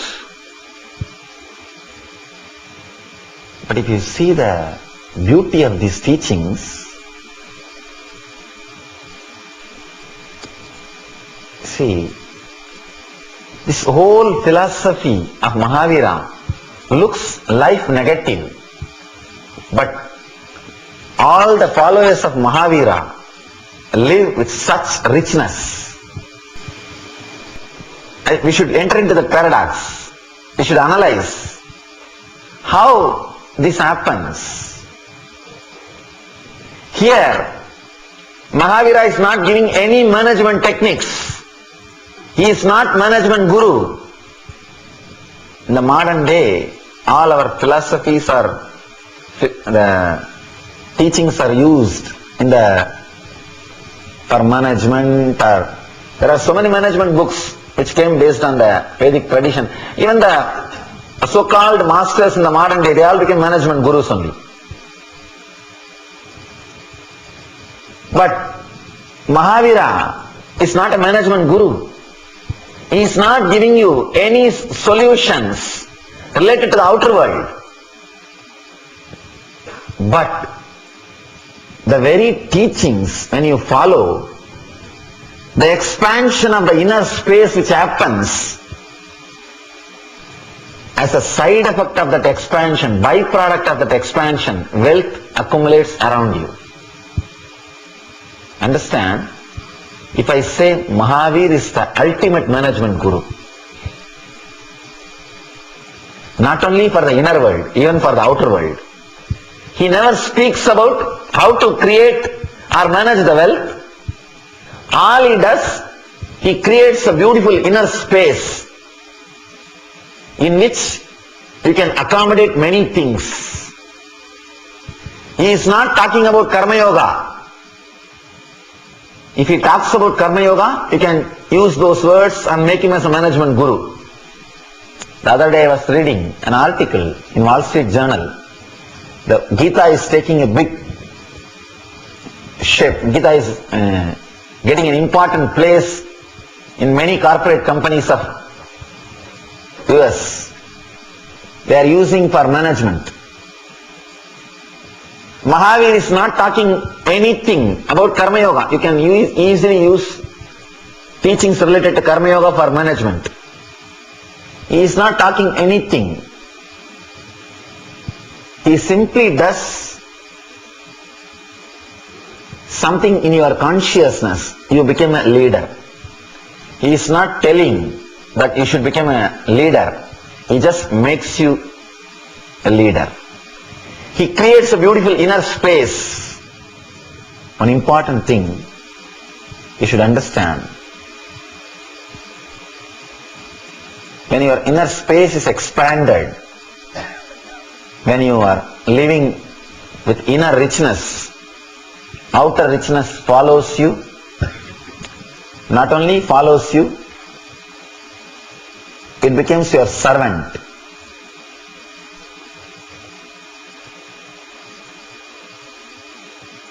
Let us enter into the words of Mahavira. We will understand how he does this great thing through his unique teachings and techniques.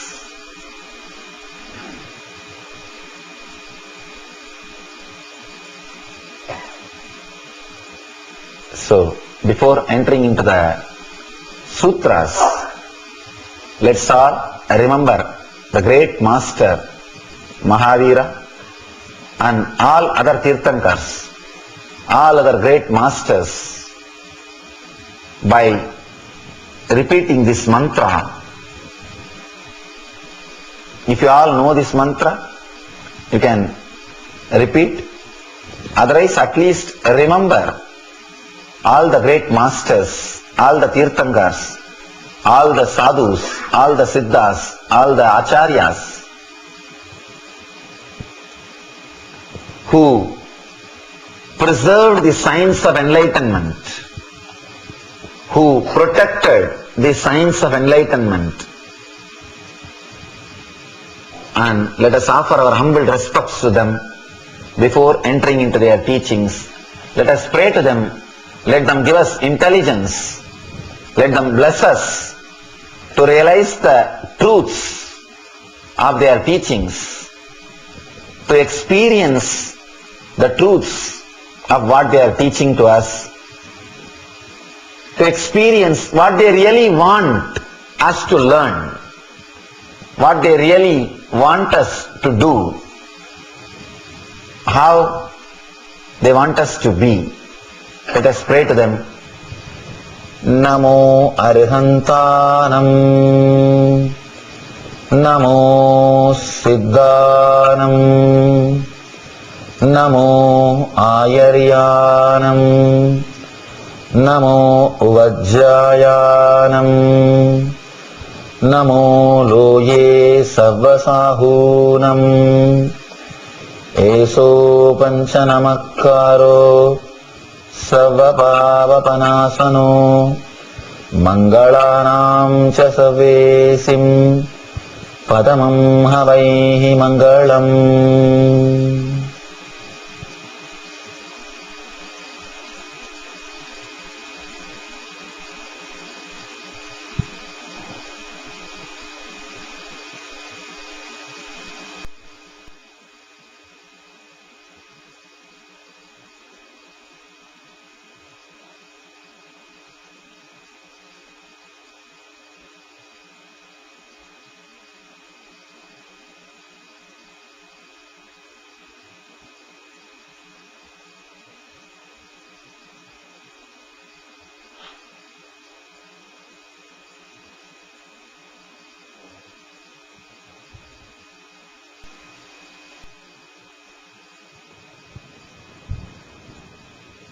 Let us first understand this mantra.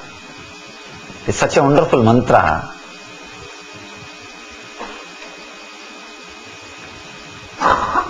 I'll tell the translation. I'll read the translation. Then we will try to understand this mantra. I bow in reverence to Arihantas, means the people who have conquered the enemies. Enemy does not mean the outer world enemy, the inner world enemies. I bow in reverence to Siddhas, means all liberated souls. I bow in reverence to Acharyas. I bow in reverence to Ubadhyayas. I bow in reverence to all sadhus. This fivefold salutation destroys all sins, and amongst all auspicious things, this is the most auspicious one. Mangalanancha Savesim, Padamam Havai Mangalam.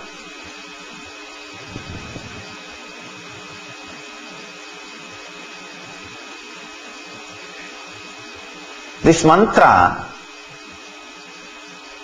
is an amazing mantra. Understand? An important truth. Arahant does not mean person who teaches. No. Person who inspires. You can't reproduce enlightenment by teaching. No. If you can, long before we would have started selling. We would have created stores. www.enlightenment.com. Please visit our website to get enlightened. And we have created Enlightenment Guaranteed Shop. No. Fortunately or unfortunately, you can't create enlightenment in some being by teaching. No. Only by inspiring you can create enlightenment. You can reproduce enlightenment only by inspiring. Arihanta is a person who is radiating the truth so powerfully, so strong.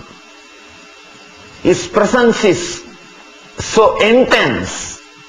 Anybody who comes near him, even if they spend few minutes around him, They are inspired. The fire is ignited. The transmission of lamp happens. They feel this is the best state to live in. This is the best space to exist. This is the best thing which can happen to me in my life. Understand? If you go near an enlightened being, even if you have spent 2-3 minutes, suddenly you will feel this is the best thing which can happen to me. If you had that thought in you, only then he is enlightened. Otherwise, be very clear, something is seriously wrong with his enlightenment. If he cannot radiate, if he cannot create that inspiration in you, forget about him. There is something seriously wrong in his enlightenment. Arihanta is a person not only who became enlightened, who radiates it. Just his very presence, you will feel God. He will become fantasy in you. He will inspire you so much. He will occupy your inner space so much. Either you start working towards achieving that state, or you feel, I am not able to. Even if you feel, I am not able to, that's okay. At least you have put the first step. You have started. Understand? Respect towards an enlightened being is the first step towards enlightenment. Means you wanted that state. You will not respect anything unless you agree with that ideology. Unless you have a little bit of attachment, feeling towards that ideology, a subtle feeling that you should also have that same. Unless you get that, you will not have respect for that. If you are respecting somebody beautiful, handsome, be very clear, you have a subtle desire to be in that state, to have that quality. Same way, if you respect a rich guy, there is a subtle desire to have wealth. Anything you respect automatically enters in your inner space. When you say, I bow in reverence to enlightened being, you give respect to enlightenment. Here, you are not bowing down to somebody who will help you when you are in fear. No. You are not bowing down to a king. No. You are not bowing down to a rich guy who will give you money. No. You are not bowing down to a person who will give you logic or philosophy, words. No. No. You are bowing down to a person who inspires, puts the seed of enlightenment in you. A small incident which happened in Nithyananda Maharaj, a great enlightened being who lived in India. Somebody asked him, Master, you say the enlightened beings don't have karma. Then how you are speaking with us? How you are able to talk? Nithyananda Maharaj says, I am not talking to you. He is talking and he is saying, I am not talking to you. The disciple was completely confused. He said, what are you saying? I am not talking to you. And you are talking to me. And you are saying, I am not talking to you. The Master says, Maharaj says, because you want, you are getting the answers from this system. This system is programmed to respond like a voicemail. Automatic intelligence which responds to you. That's all. Otherwise, the system itself does not have an ego like you. Understand? You can't say automatic replying machine is living mechanism. No. It just responds to you because you wanted somebody to respond. Maharaj says, I am responding to you because this is the way you wanted. And he says beautifully, if somebody approaches me with the attitude of dasabhava, means servant, I look like a leader. If somebody approaches me with the attitude of a disciple, I look like a master. If somebody approaches me with the attitude of father and son, I look like a father. So, whatever attitude they have, just I reflect it. I just fulfill what they want. Otherwise, I myself don't have any identity or ego. He says, I am not talking to you. You are listening the answers which you want to listen, which you need to listen. That's all. Automatic replying system. Understand? So even Mahavira leaves the body, he has to make himself available to all of us till we become enlightened, till we achieve enlightenment.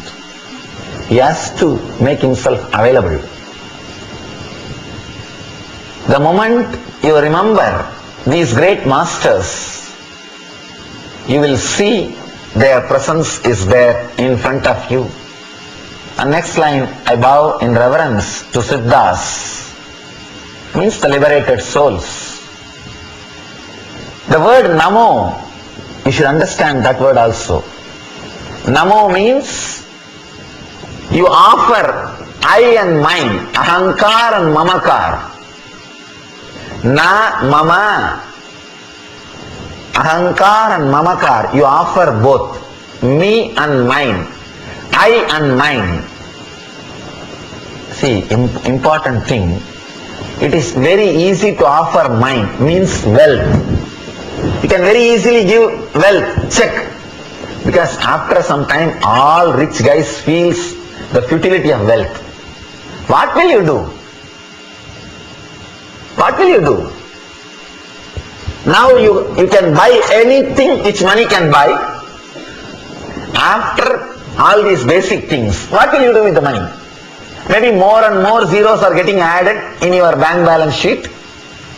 And in this country you don't even see the currency, only 2% is in the printed currency form. Only the passbook or the bank balance, more and more zeros are getting increased.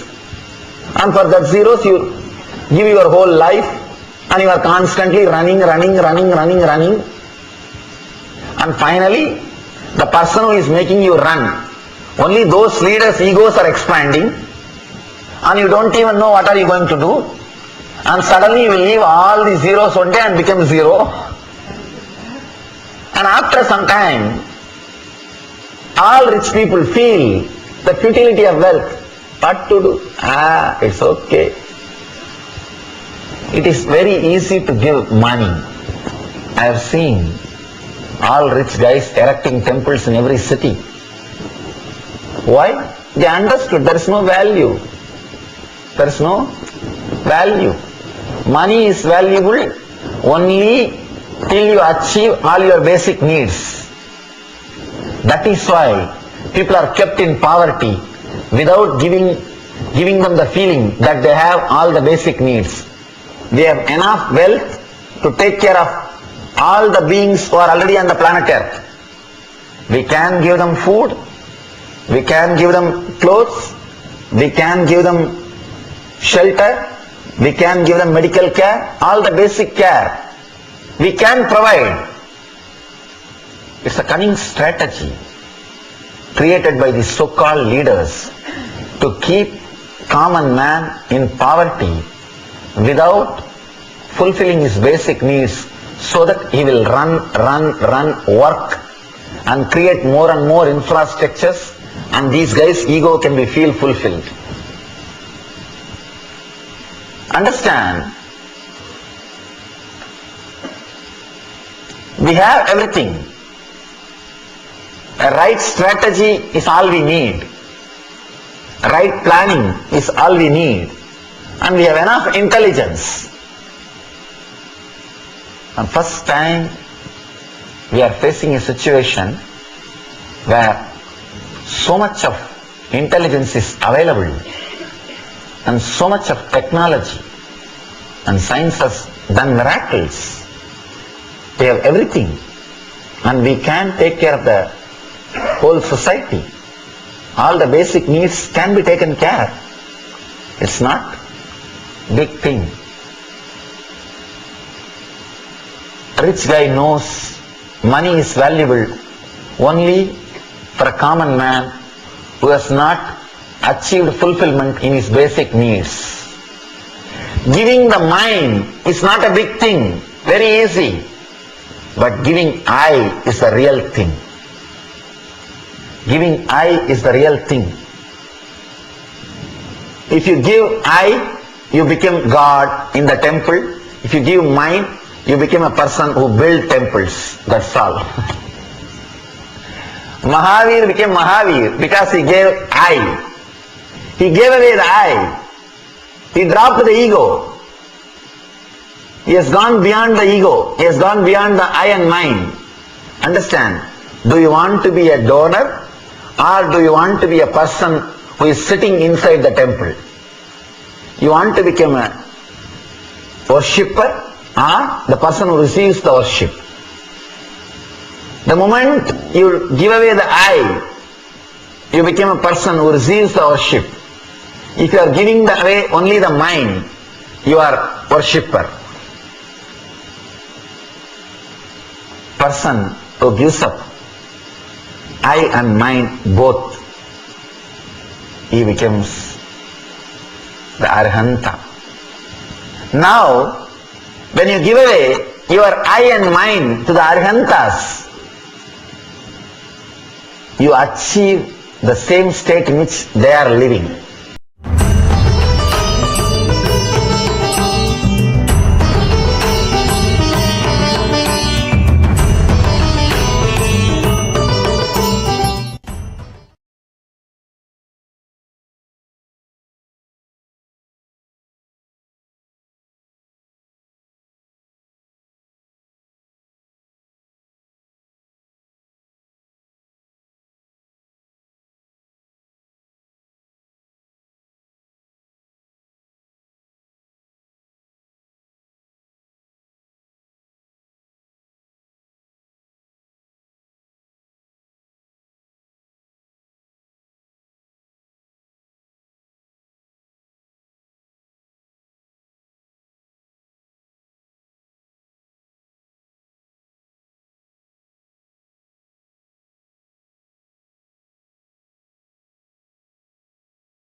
Yes. Nithyanandam, to all participants, Nithyanandam to all of you. That was a very beautiful session. Swamiji spoke on awakening the wealth of India. This is an introduction to the Jain Sutras. Actually, this video which all of us saw right now is the time when Swamiji, back in the days when before it, year 2010, Swamiji was revealing the Sutras. In that, very beautifully, Swamiji shares how to manifest wealth in our life. So, I request all participants to go ahead and post your understandings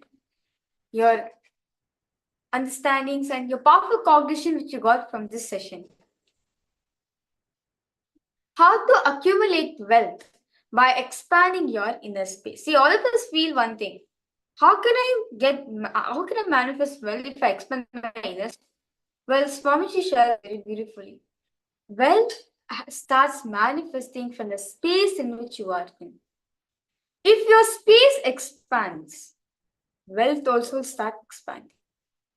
But we have been taught that only if we do something outside of us, so much of hard work only we manifest wealth. But fundamentally, all of us need to understand wealth is directly related to the inner space having within us. Let us now understand about it very detailedly. See, beautifully, the whole science, these are what we are covering today, is the Jain Sutras revealed by Mahavira. And Mahavira, one of the greatest enlightened masters that have ever been produced on planet Earth, Swamiji says. And not only he's the only master who's able to create a technology to produce not only enlightened beings, but the purest tradition. Till today, the Jains are the ones that are the most authentic to their tradition. The ultimate in Jainism is known as Arihanta, meaning the word who has the man who has conquered all his enemies, who has killed enemies. Swamiji says the first enemy is your own fear. The first enemy is your lust, the desire for you to live. That is the first enemy.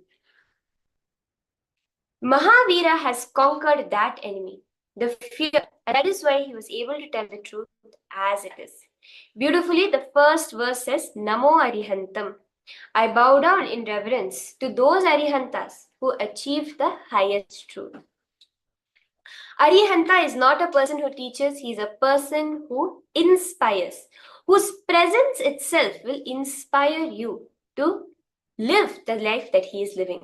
If you are understanding, how many of you listened? What did you all understand and cognize from this session directly from Swamiji?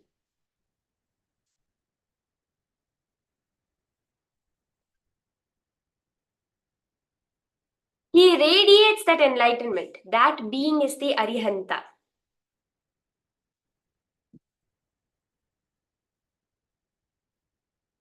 See, whenever you respect someone or desire someone, if you feel he's very beautiful or he's very handsome, he's very intelligent, you have this subtle desire to be state.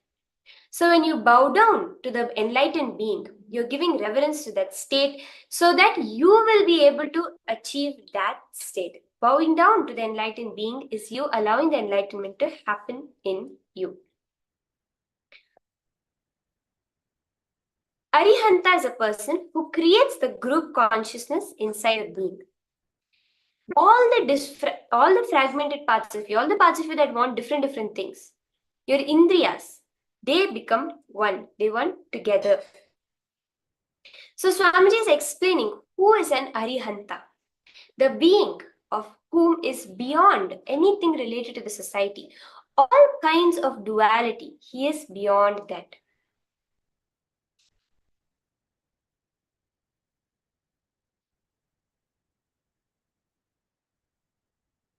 That's what Swamiji says. The presence of the enlightened master is very powerful. There's an incident in the life of Nisargadatta Maharaj, where someone asks him, Master, you say enlightened beings don't have karma. Why are you talking to us? Don't you need karma to interact with us? The Nisargadatta Maharaj says that I am not talking to you. The disciple is shocked. He's saying, the master is talking to me and saying that he is not talking to you. The disciple is completely confused. He says, what are you saying? I am not talking to you. You are talking to me and you're talking and saying that you're not talking.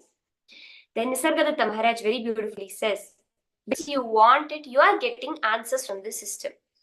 It's like an automatic intelligence which is responding to whatever is happening.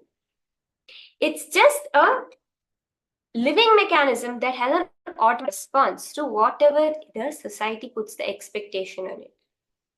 Whatever attitude we hold towards the Guru reflects that. Enlightened beings are the most present beings that are always there around you.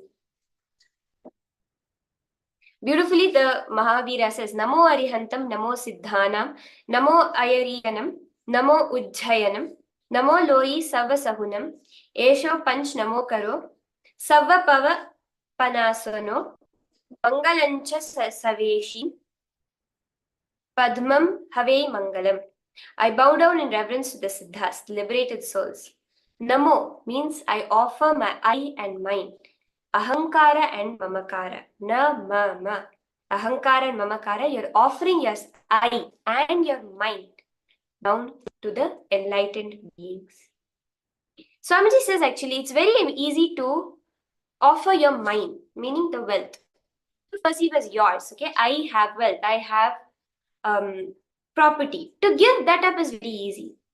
But to give up the I itself, that itself is very difficult. And that is what we are all going to be experiencing today. And that is where you will start experiencing wealth in your life. See, a rich person knows money is only valuable for a common man who has not achieved the fulfillment of his basic needs. Giving up mine is not a big thing for him, but giving the I, only if you give up I, you become a god in the temple. If you give up the mind, you may become the person who builds the temple. But when you give up the I, that is when you become the god in the temple. That is the space of the Arihanta.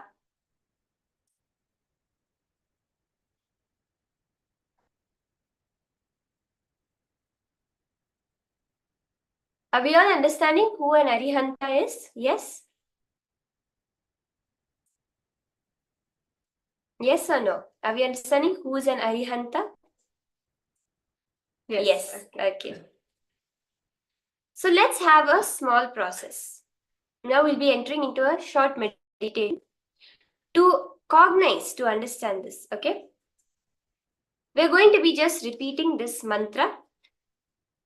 You can repeat it or offer it yourself. So we'll be just repeating this mantra a few times now. The first of the Jain Sutras, which is basically saying, I am giving up my I and mine to Paramashiva.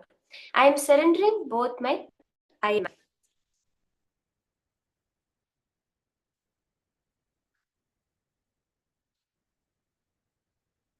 So request all participants to close your eyes. Just come to the deep meditative space.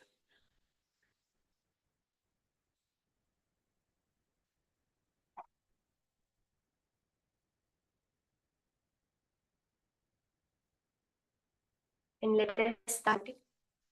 Namo Arihantam, Namo Siddhanam, Namo Ayaranam, Namo Uvajjayanam, Namo Loe Sarva Sahunam, Esho Pancha Namo Karo, Sarva Pava Panasano, Mangalananch Saveshim, Padamam Havei Mangalam.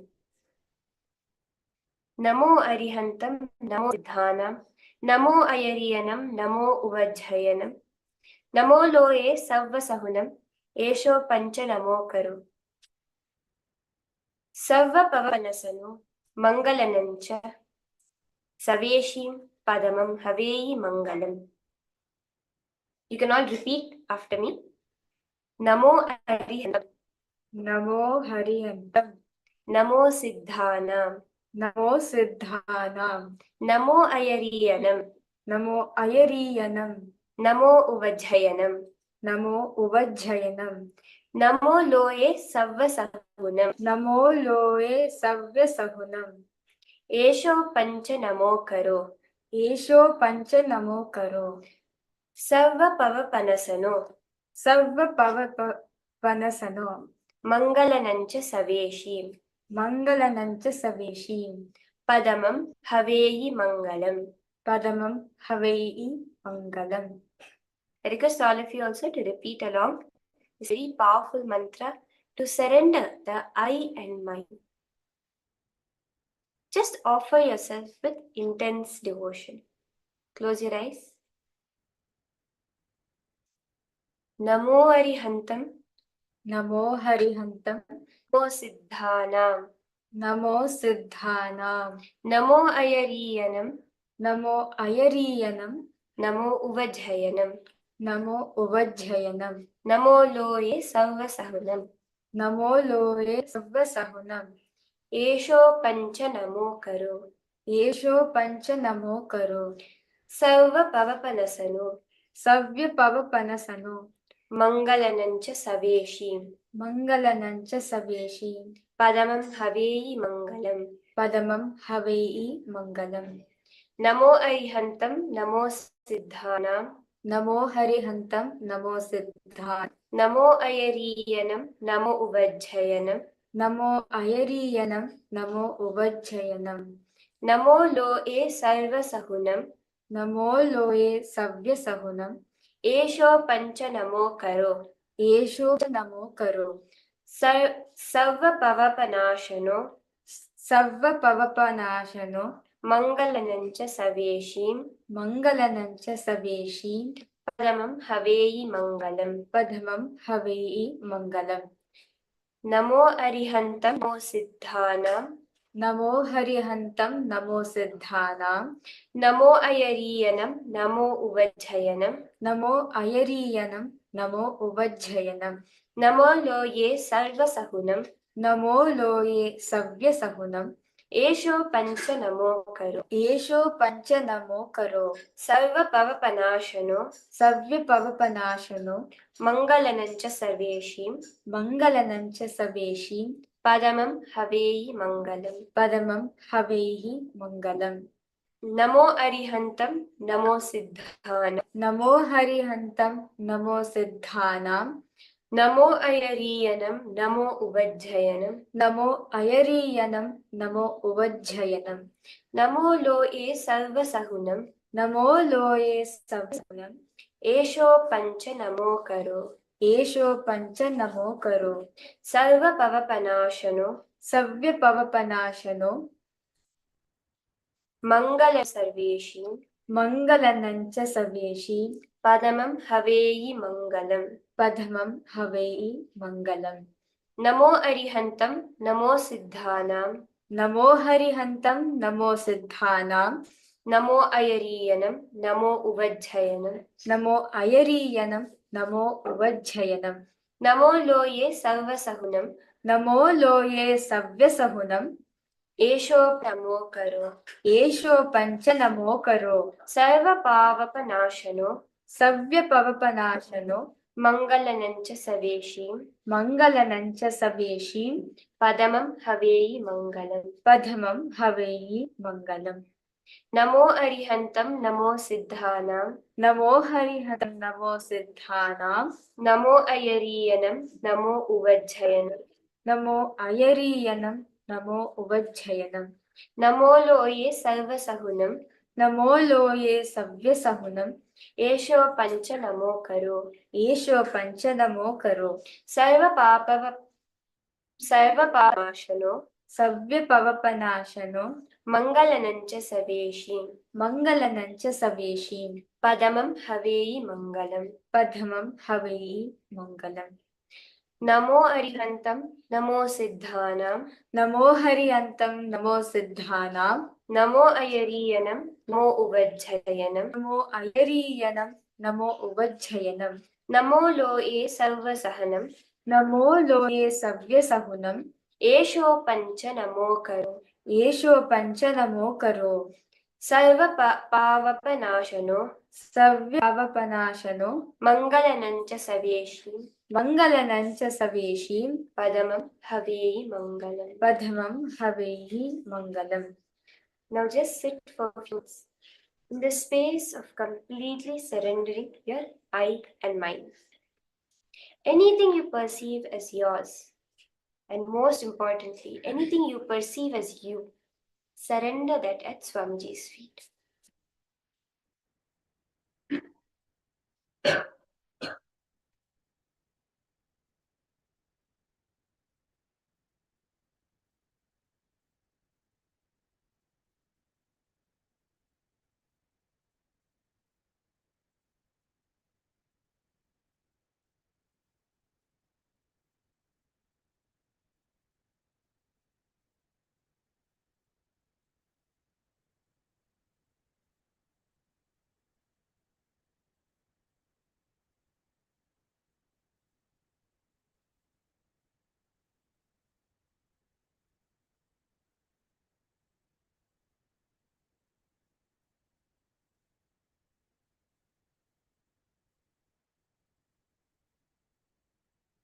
Just meditate upon the ultimate form of Swamiji in your inner space.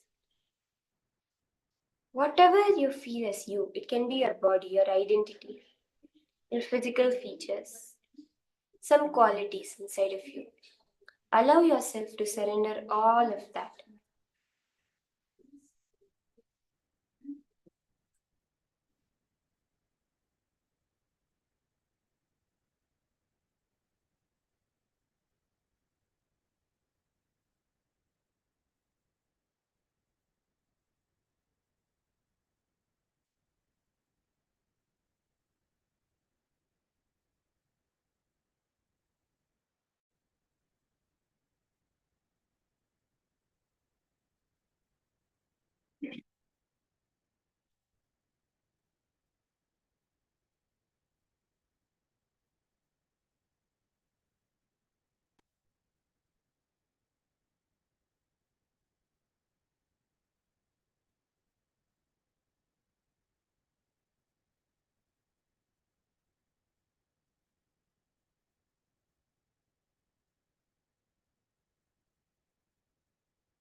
Slowly, very slowly, please open your eyes. And I guess all participants, suppose, how was the experience for all of you? This meditation is actually a very powerful meditation technique given by Swamiji to dissolve the your ego into you and start manifesting wealth in your life. So, because all participants, suppose, how is it for all of you? Intense calm, peace, vibration with your system. What did you feel?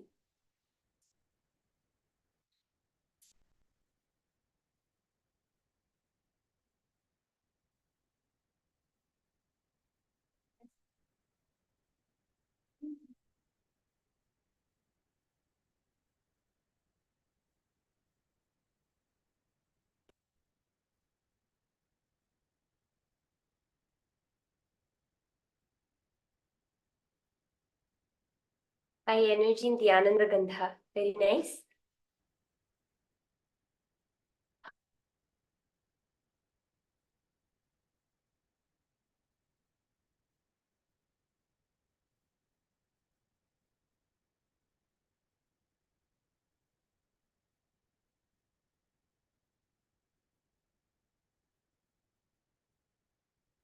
The others, what was the experience that each of you got through this session?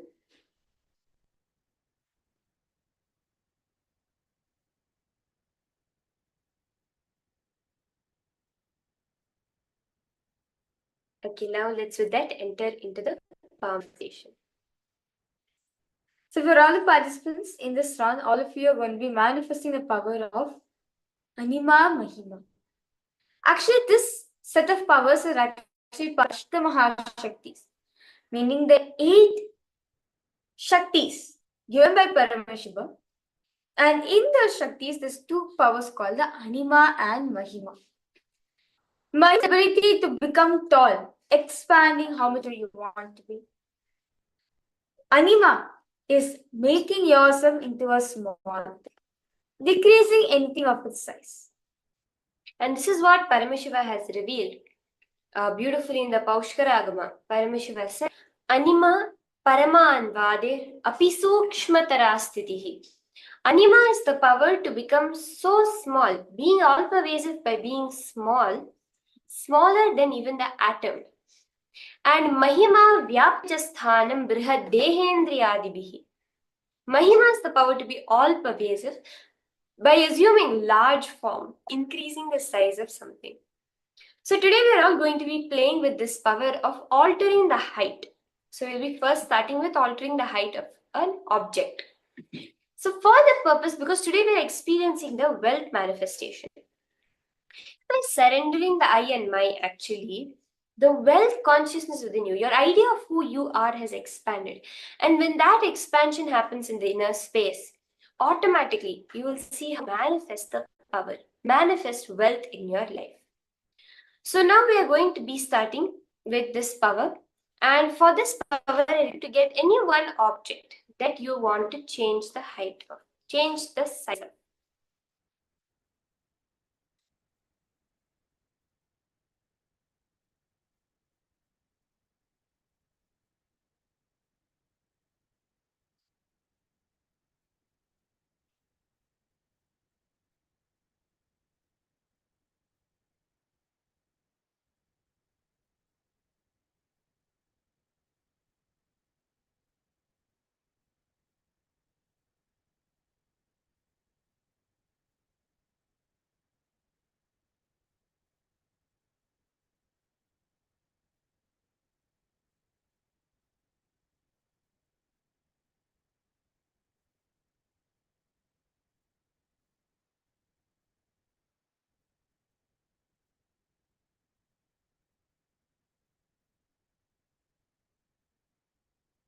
I request all participants get any object and come, which you're going to manifest this power. Take something which is so near and dear to you, either a ring or a bangle or earring. Something circular, preferably, if you have something which is in a circular shape.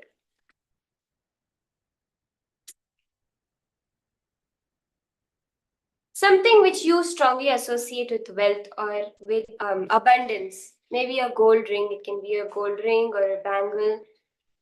Anything like this that you want to manifest with.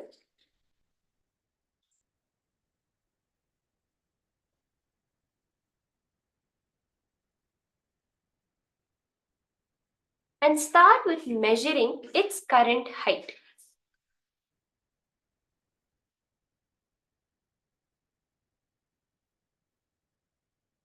All of you to start with measuring the current size of the object. So if you have a ruler or a scale, you can use that, or else you can have a piece of paper on which you're going to be tracing that object.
Yes, have you all measured? Can you all post the current size of that object? If you have like a measuring, maybe you can share how it is 1 inch or 2 inches in height. What is the current size of that object? Or you can also just post a picture of the current size. If you have traced it on a paper, you can post a picture of it.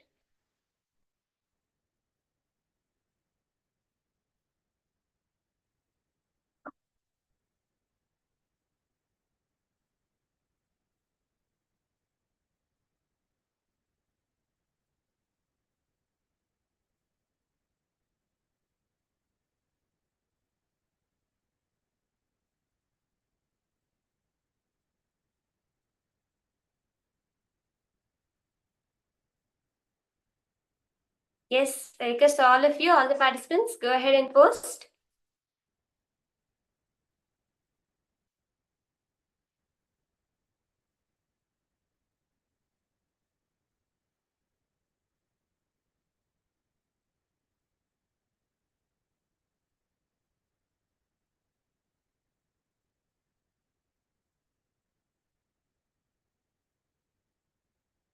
Okay, so let's start.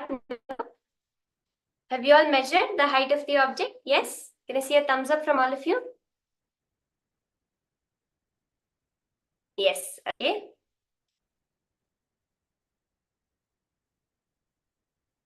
So now we'll be manifesting the power of altering the height. So don't condition yourself, it has to increase in size, it has to reduce in size. No. Whatever Swamiji wants, let that happen. Okay, you just witness the manifestation.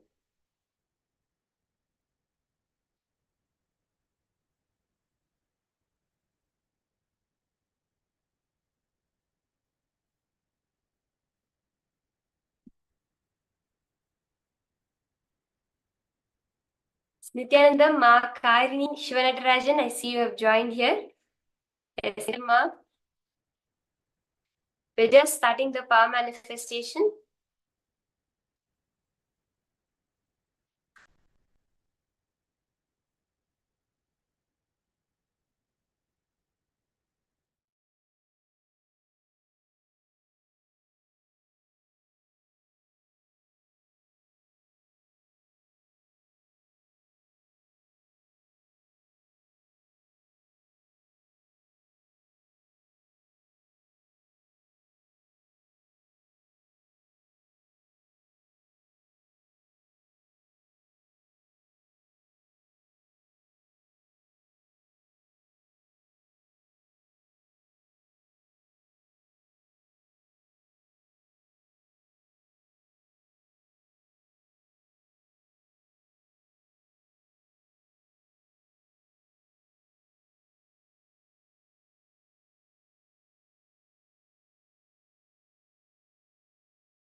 Yes, okay, Ma, Karini, is there some issue with the level Zoom room, is it, Ma? Are you finding some issue with logging in? You're saying that you're not able to connect to the level 3. Is there some issue with the login details or something, Ma? Okay. So is it a problem with the Zoom or the e-citizen is not taking you to the level 3? It's the exact issue. Just so that we can get it solved.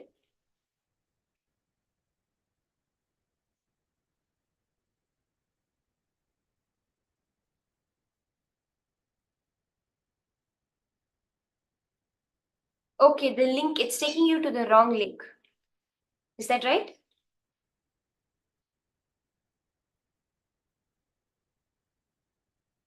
Okay.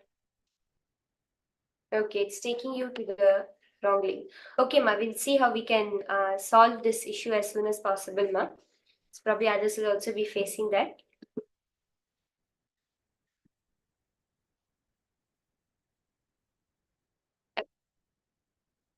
Okay, Ma.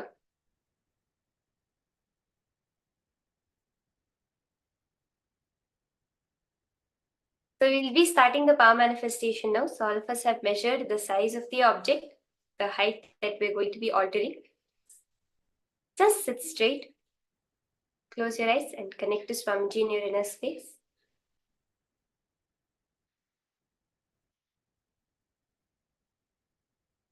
Start chanting the Mahavakya in your inner space.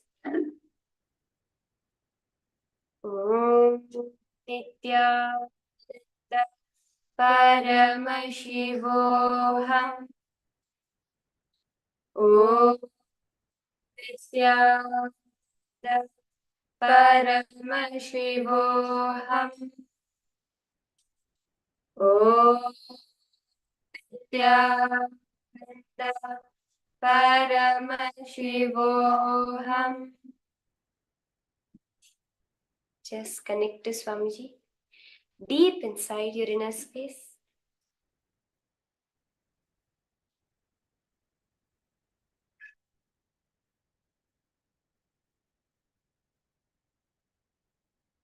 Breathe in and out deeply. Every time you breathe in, where the breath is turning into the outgoing breath, be aware of that space, the unclutched space within you.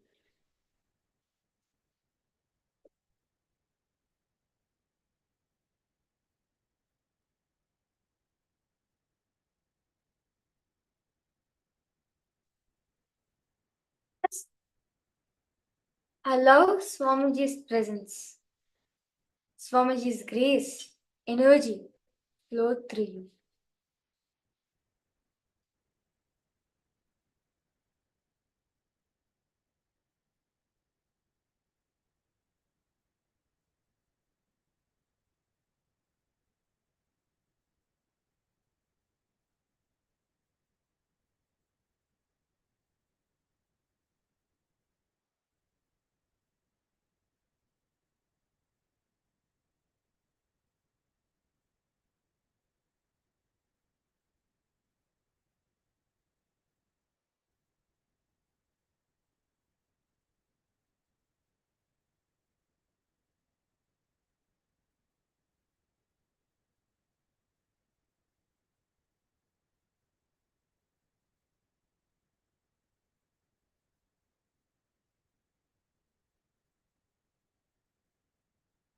Just continue to chant the Mahavira. Om Nithyananda Paramashivoham. Om Nithyananda Paramashivoham. Om Nithyananda Paramashivoham. Om Nithyananda Paramashivoham.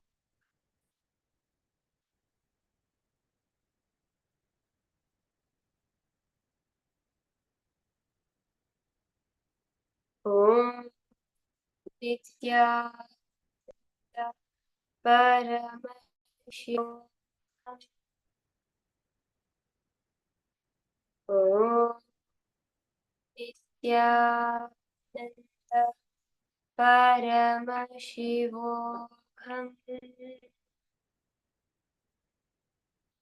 Om Nithyananda Paramashivoham. Om Nithyananda Paramashivoham. Om Nithyananda Paramashivoham. Om Nithyananda Paramashivoham. Whatever is coming up in your mind, it can be impossibilities, it can be doubts, it can be uncertainty, even joy, even happiness, even expectation, whatever is coming up in your mind, just touch from it. Means don't create it, don't sustain it, don't destroy it. Just witness it happening in your inner space.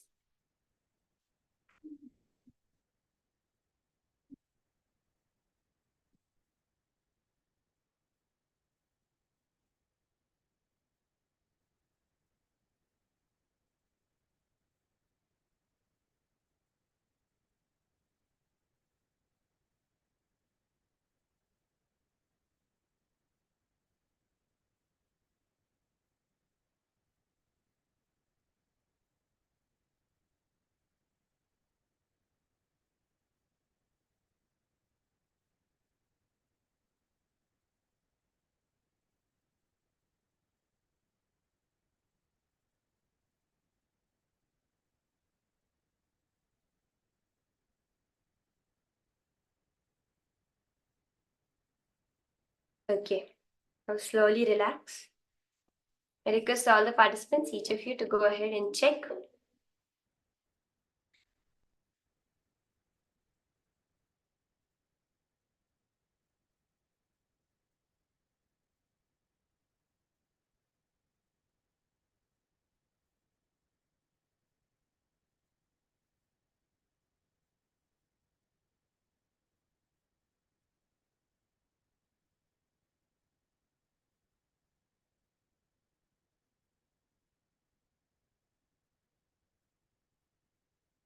You can check how the height or the size has changed. You can retrace it.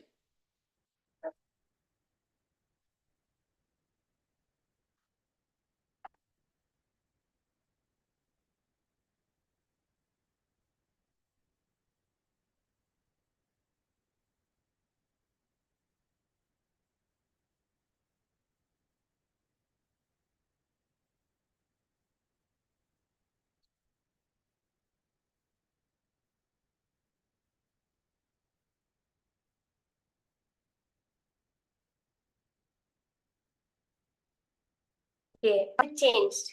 I request all of you to come and post. What is the change, the manifestation, the difference that you're seeing in your object? Rosita and Manishaya, both of you. Machunyu. Okay, reduction in the circle. Would you be able to show the image up to the camera also?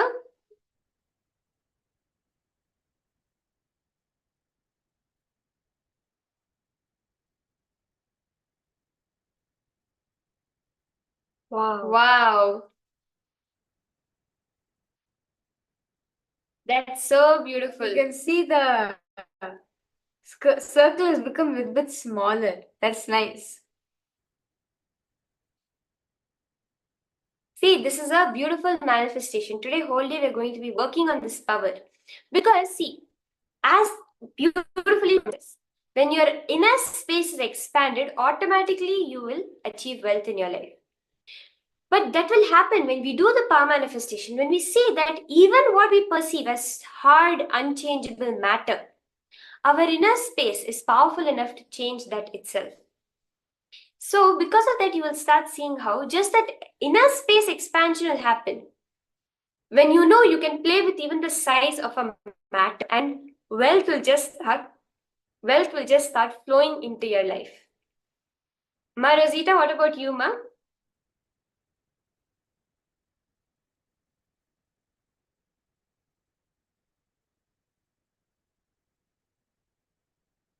Machunyu, what about you, Ma?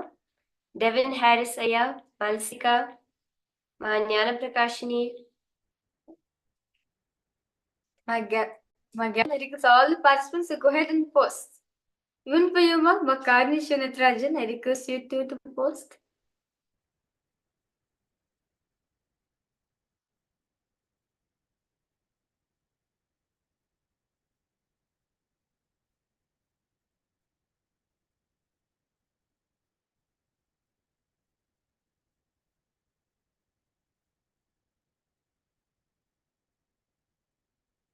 Okay, now we'll be entering into the next session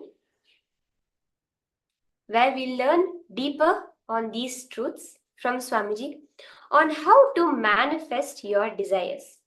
See, wealth manifestation is nothing but what? You manifesting your desires in your life.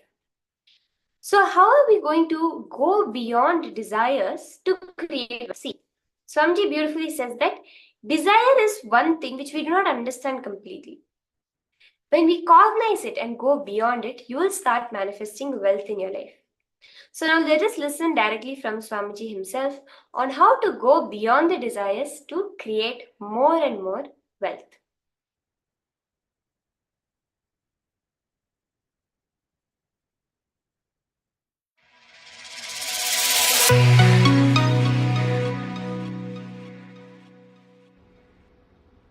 Let's enter into the first sutra. First sutra is about ahimsa. Dhamma Sutra, Ahimsa Sutra. Dhammo Mangalamukitam. ahimsa sanchamotavo devavi tam tamassanti jasadamme sayamano. Beautiful. It's not actually Sanskrit. It was the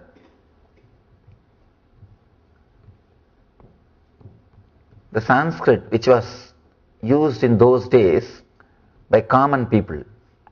It's like a spoken Sanskrit. We call the different word Pali. All these words are used to name this language. There are a few more names, but this is not Sanskrit.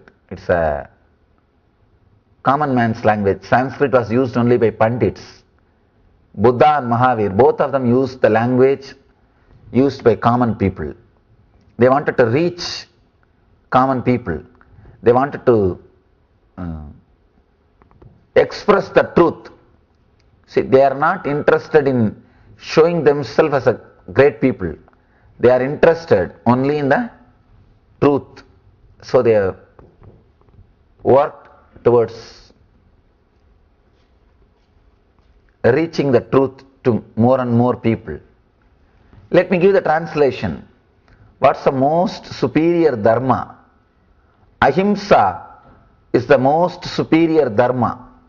A person who has established himself in ahimsa, even the devatas salute him.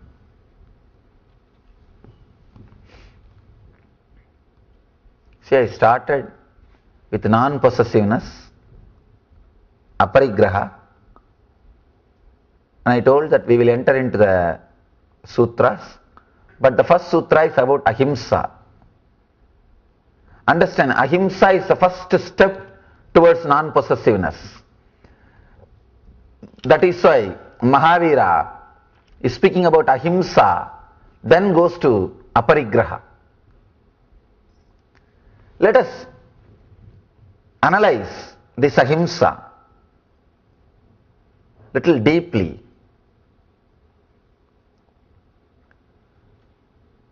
He is saying, ahimsa sanjamotavo dhammo mangalamukkitam.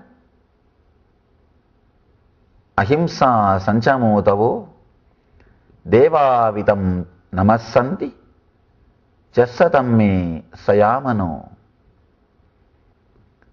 What is the most superior dharma? Ahimsa is the most superior dharma. Person who has established himself in ahimsa, even the devatas salute him. Ahimsa is the most superior dharma. That is the truth. Understand, you can drop any dharma, but ahimsa is a dharma which you can't drop. It is the basic understanding for human beings to coexist, to live together. Without ahimsa, no human being can live on the planet Earth. Please understand, even the people who committed hundreds of murders, at some point they had ahimsa. That is why they have not murdered some other people. See, from the young age, at some point they were with ahimsa, means non-violence. Otherwise, the day they are born, they would have started killing from the parents. Ahimsa is the basic truth of life.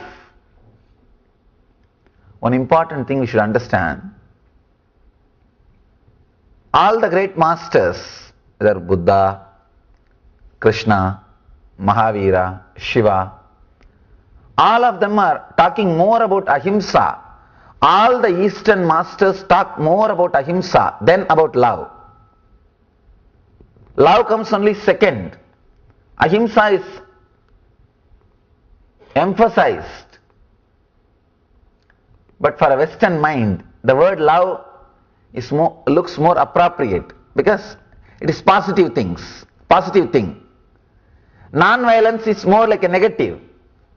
But ahimsa is more like a positive. And love is more like a positive. But all the Eastern masters, they emphasize more on non-violence than love. Because in love, slowly you become aggressive. Not only that, when you say I love you, you give some promise to the other person. And all promises are failures. The moment you give promise to somebody and you don't fulfill, that is also non-violence, that is also violence. You give a promise to somebody that I love you, I am going to create heaven around you. The moment you say you love somebody, directly or indirectly you have given many promises, sharing roses and giving them the idea that you are going to create heaven for the other person, or you are really going to make the other person happy. You have given so many ideas to the other person, and when you don't fulfill, it is violence. With non-violence, you are very clear. When you start, you are very clear. I can say only one thing, I will not hurt you. That's all. So the right way to start love is non-violence, not love. Love will happen when you really experience non-violence. And you cannot make love happen. No. You can work only in the direction of non-violence. Love will happen as a byproduct. If you try to work directly in the line of love, you will mess up. And you will end up creating troubles for you and for the other. Non-violence, ahimsa, such a powerful dharma.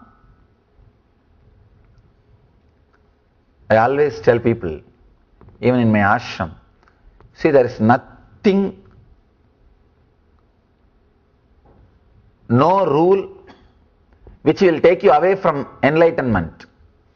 To tell you honestly, even all so-called morality, everything is only a social rule. There is only one dharma, one rule which is directly connected to consciousness. Understand?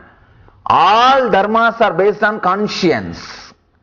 Means your mind, conscience, which will change in every century.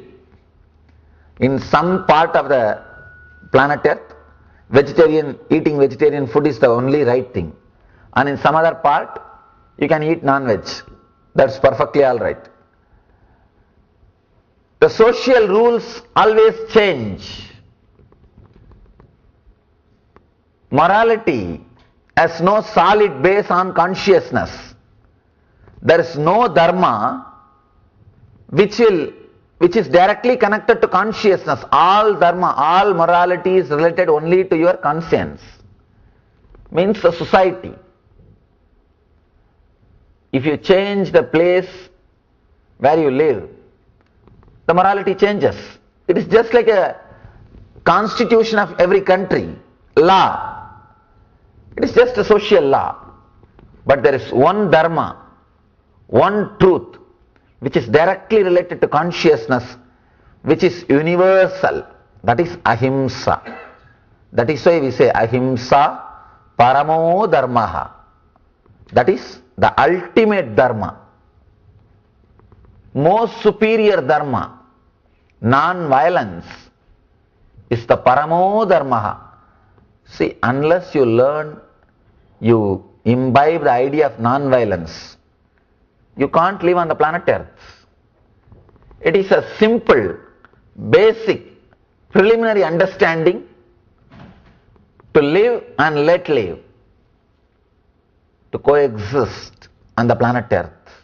Tell you a story which happened in my life.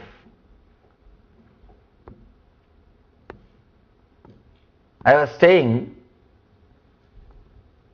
in a forest in South India after my experience of the spiritual enlightenment, and One evening I was just sitting and relaxing.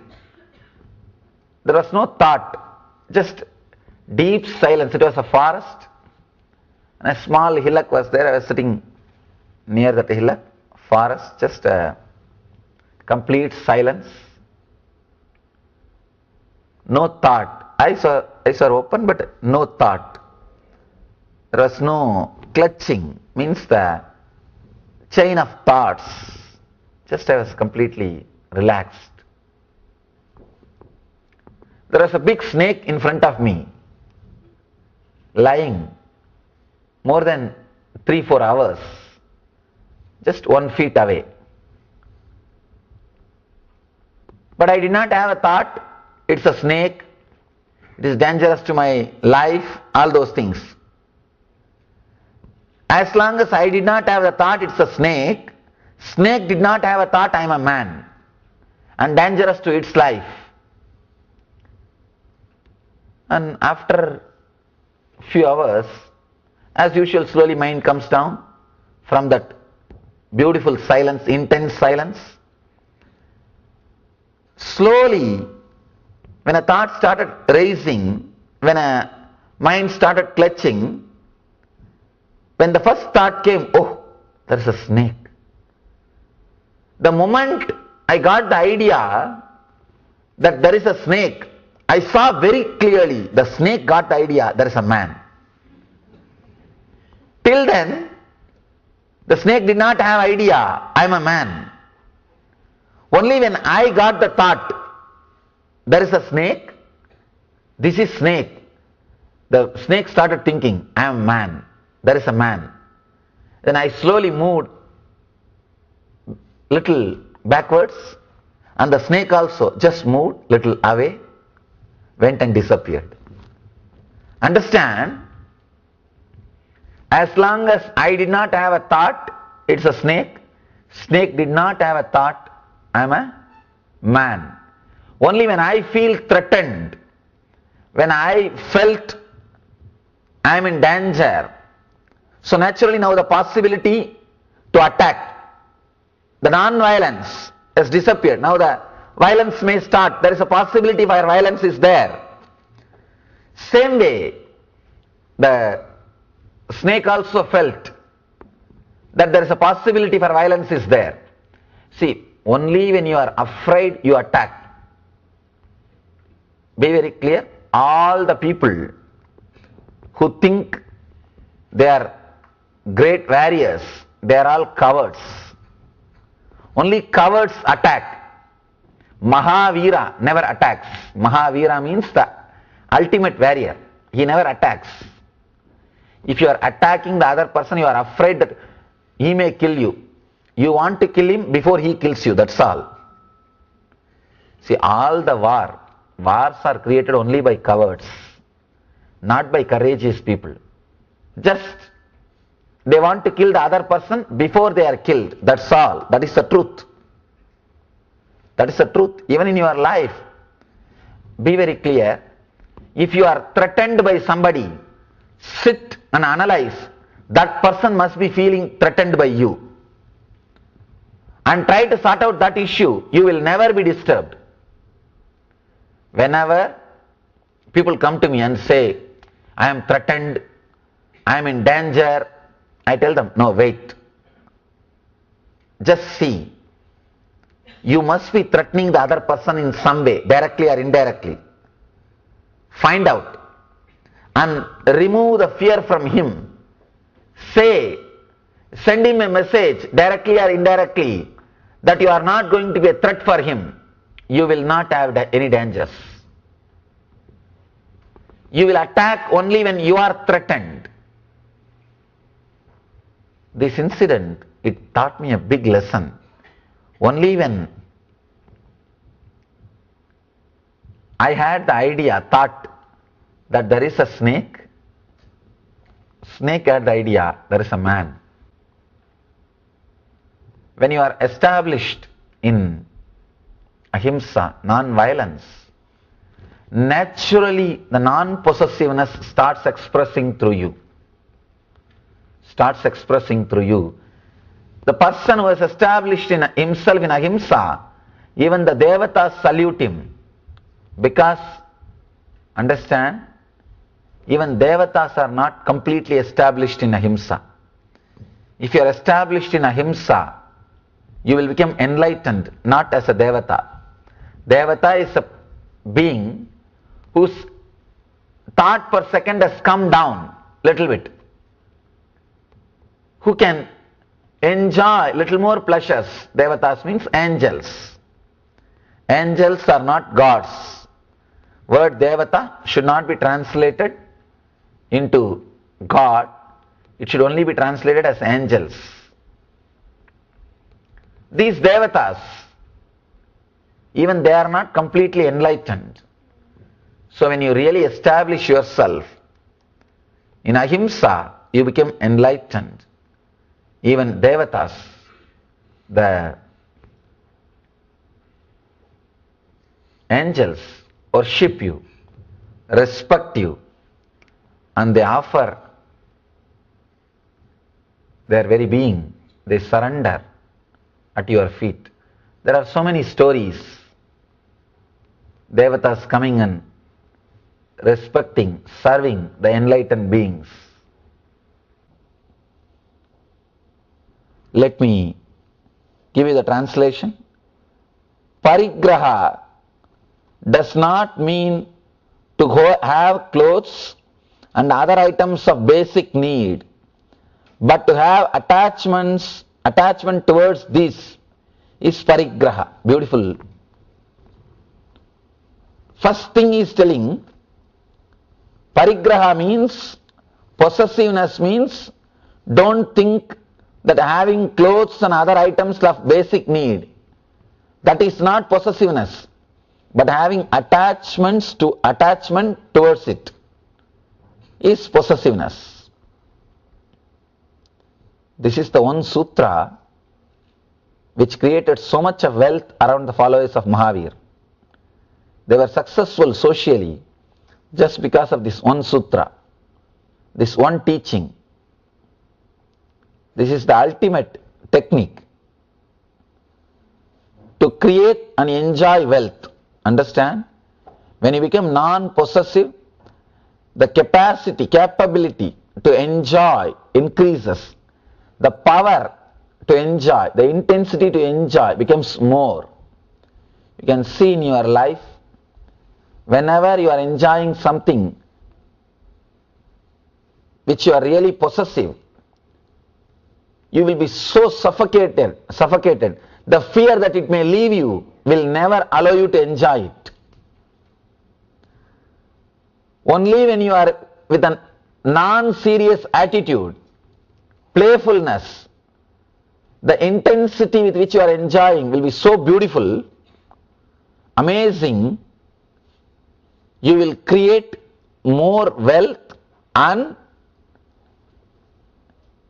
live it and experience it. Parigraha does not mean to have clothes and other items of basic need, but to have attachment towards these is parigraha. Again, Patanjali says beautifully, when you achieve the non-possessiveness, you get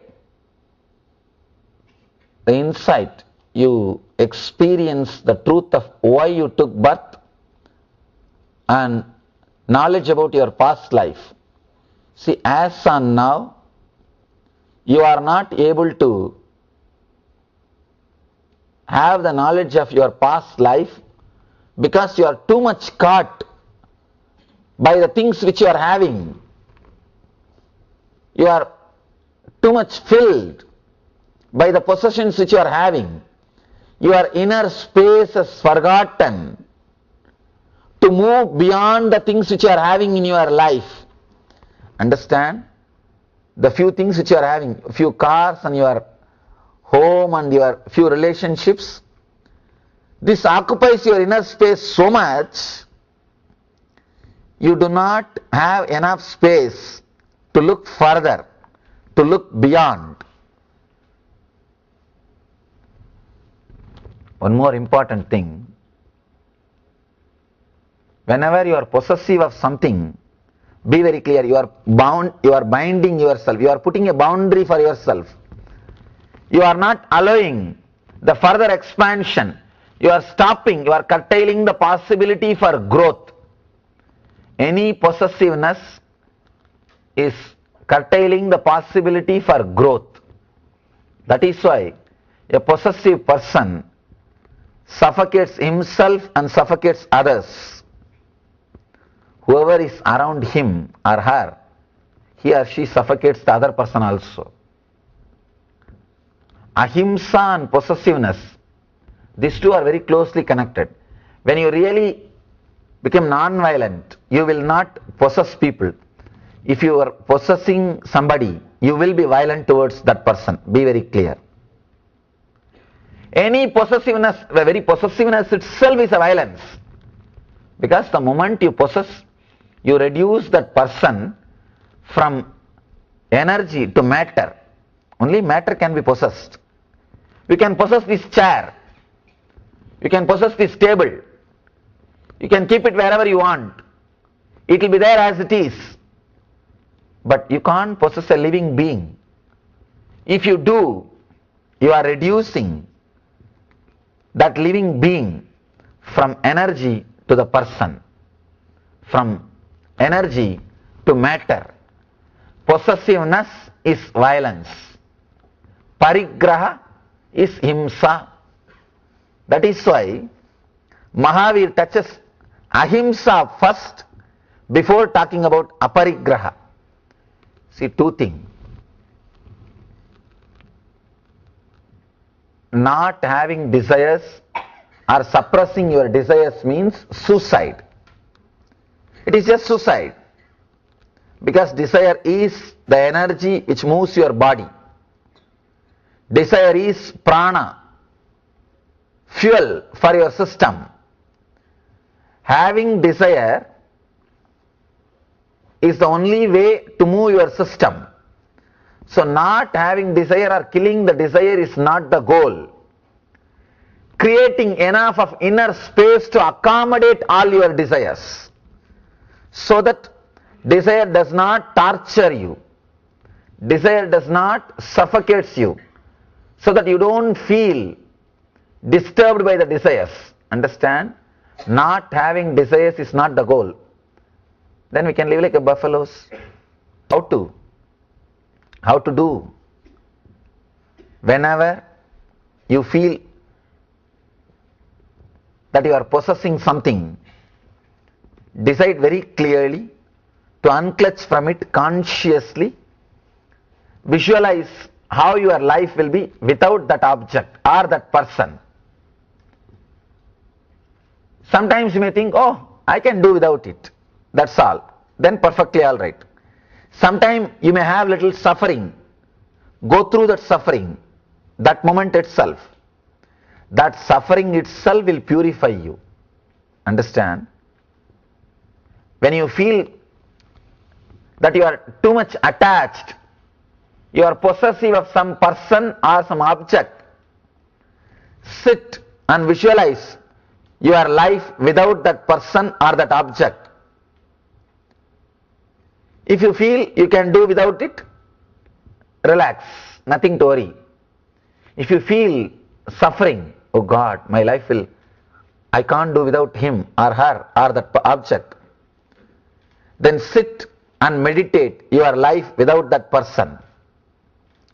Create that pain, allow that suffering. Suddenly you will see that suffering itself is so powerful. The pain is so powerful. It will teach you, it will purify you. When you come out, when that suffering disappears from your inner space, because you can't be constantly suffering. At the most you can suffer for a few hours.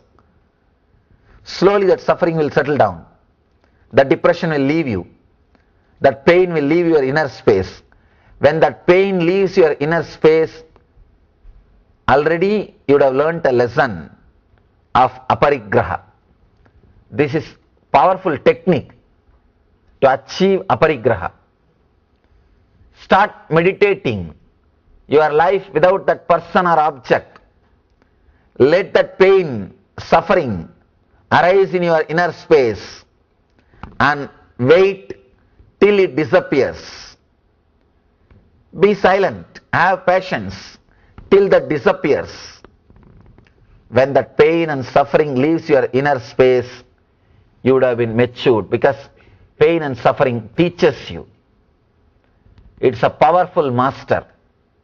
It's a powerful teacher. No other master or teacher can teach you like pain or suffering. Using even pain to learn, using even suffering to grow, using even the failures to mature yourself. When you expand your inner space through this way, understand this technique is a very powerful technique. Try it. Whenever you feel you are possessive of somebody, something, sit, unclutch, disconnect, allow the pain, allow the suffering. Now what can be done? Because anything can be taken away from you. The product or that person can be taken away from you. It is not that he or that person or the product is going to be with you forever. No. So, just meditate the non-possessiveness, meditate on aparigraha, and be without that person or the object. You will see the pain itself teaches you, and you are free from the pain, you are free from the suffering, you are free from the parigraha, you are free from the possessiveness.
Yes, that was such a beautiful and powerful session.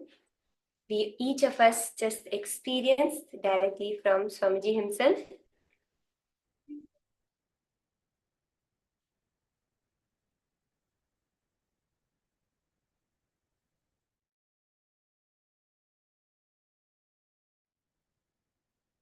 Yes, how did you all experience it? What did you understand about desire? What is the further cognitions each of you got from this session?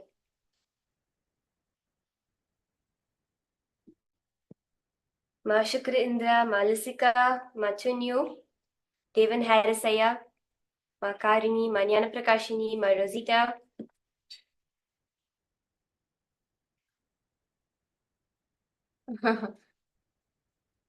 Felt that you needed to hear this satsang, okay? Which cognition of it clicked with you the most? As you were listening to Swamiji, which cognition clicked with you the most from this session?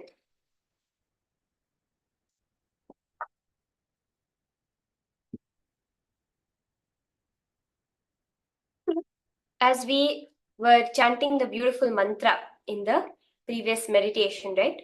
The meaning is Namo Arihanta, meaning I bow down to the enlightened souls. Namo Siddhana, I bow down to the liberated souls. Namo Ariyanam, I bow down to the religious leaders.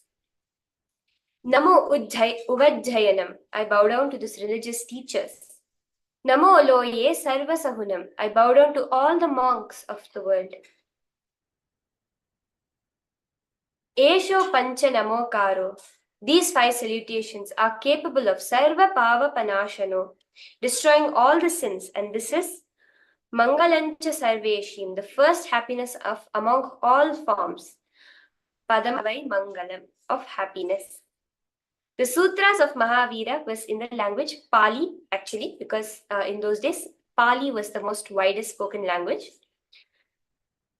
Okay, Ma Karini, you're sharing, I got the saying, love is an involvement that we have to fulfill to stay integrated with ourselves. Relationships are possessions, not fulfilling the promises behind I love you is violence. Yes, actually, Swamiji revealed such deep truths when it comes to desires. And how? Just by learning how to handle desire. Desire is something related to life, death, and how to go beyond death. Because life is desires are very life, right? If you don't know how to handle desire, you will create death. And if you know how to handle it, you will go beyond the cycle. So, how is desire related to life, death, and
Apologies to all the participants for the technical issue.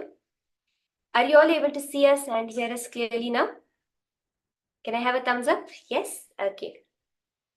So, what we are understanding, basically, when you know these three, the three things, life, death, and how to go beyond death, all three of these are closely related to desire because life is desire. Desire is life. Happening of life is because of desires. Death is when you can't handle your desires. When you're not able to handle your desires in the right way, it is death. And when you know how to handle your desires the right way, it is going beyond death. So understanding about desire is very important. Swamiji says, every enlightened master has worked with desires, right? And Swamiji beautifully says how Mahavira has dealt when it comes to desire. That is aparigraha, to live with non-possessiveness.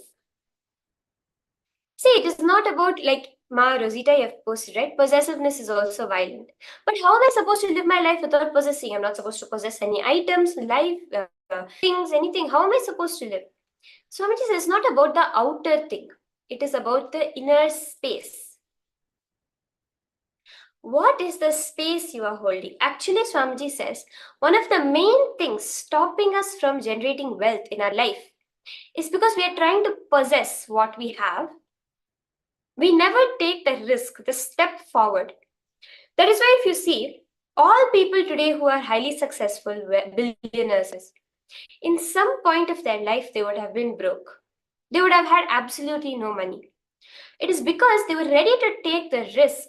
I know people they'll be penniless, they'll become a millionaire, and then they'll again be penniless and they'll become a multimillionaire after that. That is because fundamentally that non-possessiveness is needed to make wealth, because currency is that which is flowing. Possessiveness means you're putting a boundary for yourself. You are blocking yourself. You are underestimating your own efficiency. You're afraid, right? Why do we possess things in life? Because we are afraid we may not have it. We may not get it when we need. Right or not? That is why we possess things, right? Would you all agree with that? So if I say, no, this is mine, not yours. Because we feel that fear, oh, he may take it away from me, or I may not get it again. That is insecurity. Insecurity means you're underestimating your own capacity, your own ability for manifestation. When you start thinking and living with non-possessiveness, you will see so much of space available for you, so much of inner space where you can just play with it to manifest your life. Maharishi Patanjali says, when you achieve non-possessiveness, you get the true realization about your past and why have you to birth on the planet Earth. Non-possessiveness will lead you to enlightenment itself. The next step was the first step towards non-possessiveness is ahimsa, non-violence. Right? The Dhamma Sutra, Ahimsa Sutra. That is what? This is the Sutra. Dhammo Mangala Mukkitam, Ahimsa Sanchamodava Devavitam, Tamashanti Jesadamne Shayo Mano. What is the most superior dharma? Ahimsa is the most superior dharma. A person who is established himself in ahimsa, even the devatas salute him. Dharma means the laws of life. You can drop any dharma, you can drop any law, it doesn't matter. But ahimsa is one you should never drop. Because it is what allows human beings to live together. Because without ahimsa, if we all decide to become violent, as they say, an eye for an eye makes the whole world blind, right? If we decide violence is the way, there'll be no possibility for human beings to enter. Swamiji says, actually, even people who have committed hundreds of murders, serial killers, at some point they had ahimsa in them, and that is why they have not murdered some other people, right? At least in their young age, at some point, they did have ahimsa. Otherwise, from the day they were born, they would have started killing people right from the parents. This is what Swamiji is saying. At some point in your life, at some moments, you are established in ahimsa, and that is why the world exists. See, Swamiji says, for the modern day mind, right, for the Western mind, rather than using the word non-violence, because it also has a negative connotation, use the word love, Swamiji says. Eastern masters emphasize more on non-violence than love, because in love also slowly you become aggressive.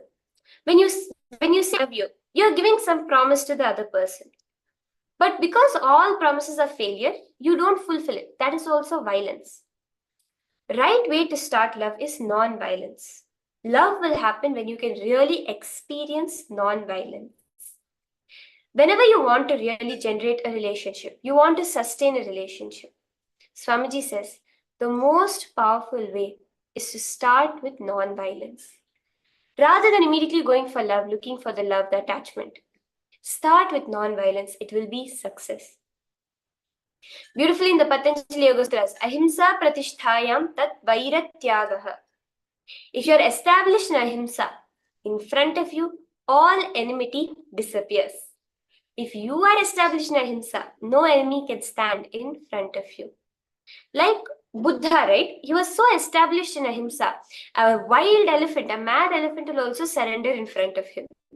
No non-violence can be there. Actually, one interesting thing. All of these truths are revealed by Mahavira to the whole world, right? What is the meaning of the name Mahavira? Mahavira means the bravest, an ultimate brave person is a Mahavira. Swamiji says only cowards attack people.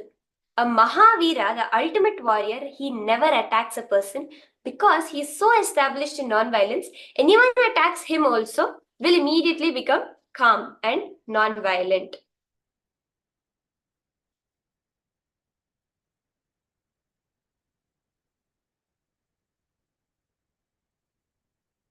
So the real non-violence will happen then. If you see the Jainist monks, they don't even do agriculture because they have to kill plants.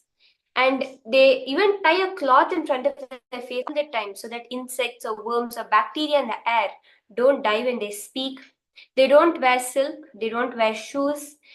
Any way, directly or indirectly, related to non-violence, they don't encourage it at all in any way. Now, when you enter into Ahimsa, aparigraha, the next step starts happening. Beautifully, naso parigraha uddho naya buddhena tayina muja pariggo buddhi ei buddham maheshina loyeshi anukoshi mane anaramavi jeshiyo sannikhame gihi bhavaye nase. Parigraha does not mean to have clothes and other items, but to have attachment to it. See, aparigraha, the basic thing is not that you should not have anything in your life. It is just that you should not be attached to it. Now, see, non-human mind has 10 acres, right? Now, in all, like let's say your mind is a space of 10 acres. In all of these 10 acres, you have something or the other growing, rice, wheat, sugarcane, it is occupied.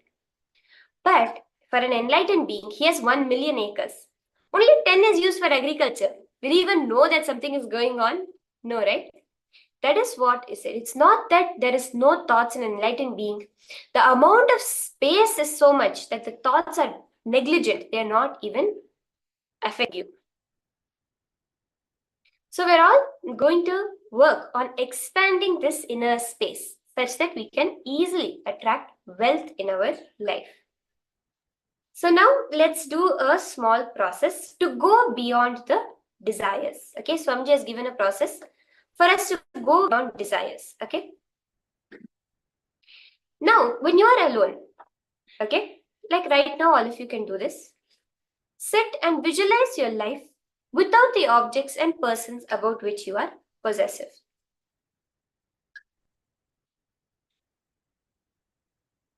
Visualize how your life will be without the person. I request all of you to sit and close your eyes.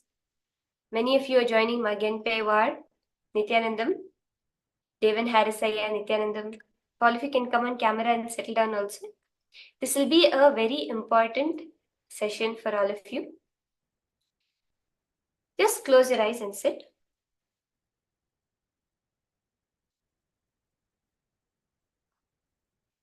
Now remember the things inside of your inner space which makes you feel very possessive about it. It can be things or it can be people. It can be physical items, it can be beings, people, qualities, situations. Something you feel extremely possessive about in your inner space. Remember those things. It can be your family members, your kids, your spouse, your partner, your wealth, your money, your closet, some particular pair of shoes, your house, your job, your location, your country. Something you feel extremely possessive about.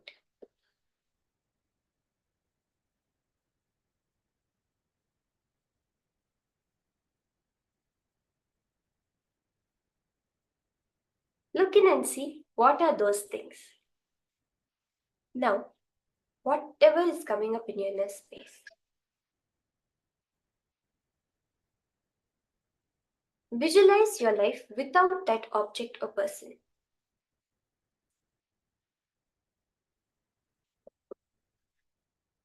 Without those objects, without those things, how will your life be? Sometimes you may think, oh, I think I can manage without it. Then good. Sometimes there may be some suffering. If I had to live without this person, what would happen to me? That's suffering. It's okay.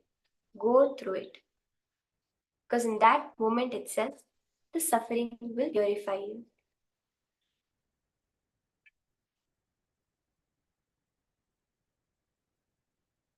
I request all of you to do this.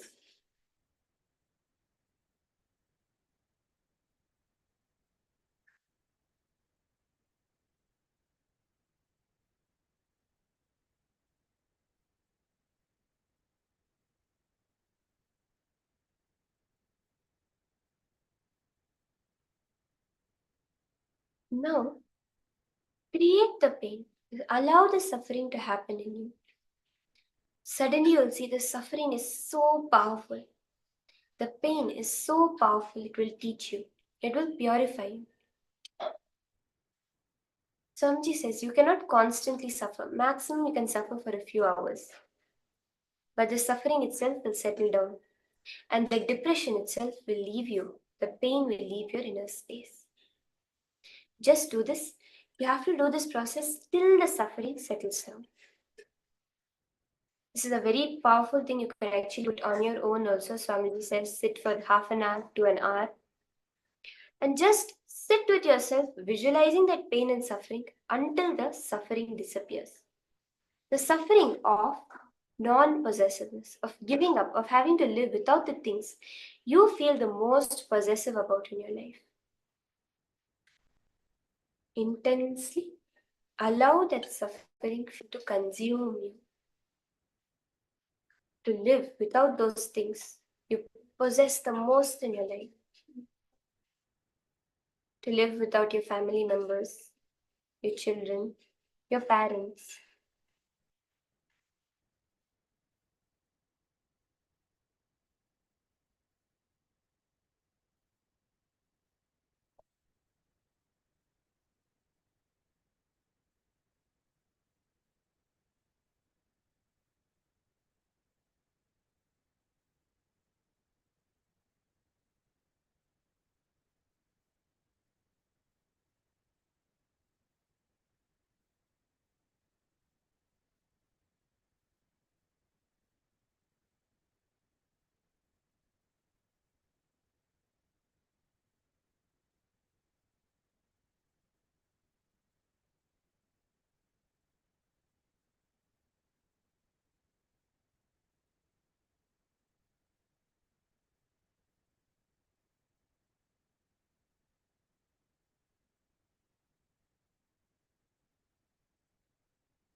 slowly, very slow, sit down.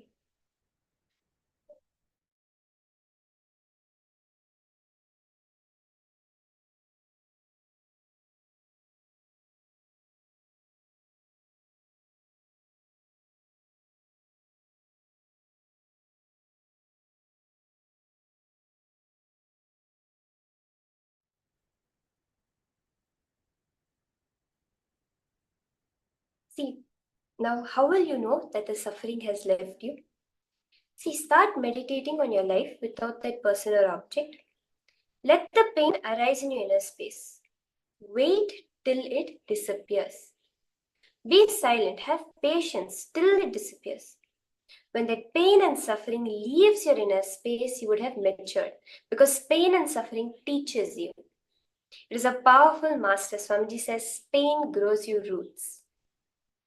It is a very powerful teacher, and no other master or teacher can teach you like pain or suffering. Even use the pain to learn, suffering to grow, and the failures to mature yourself. So I also request all of you to go through the whole process till the entire suffering settles down inside of you. On your own, it will be very beautiful and very powerful for you.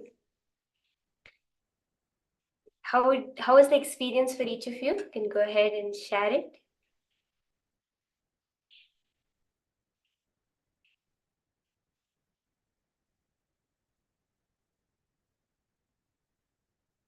How was the experience of this meditation, of this process?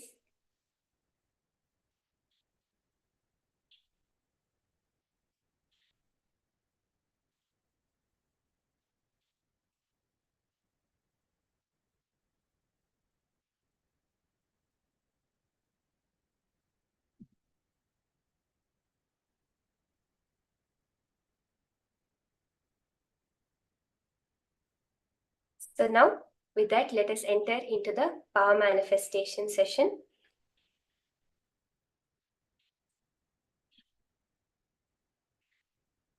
So in this round, again, we'll be continuing to manifest the power of Anima Mahima, of altering the height just by your will, of being able to alter the height of anything by your simple will. That is what we are going to be manifesting now.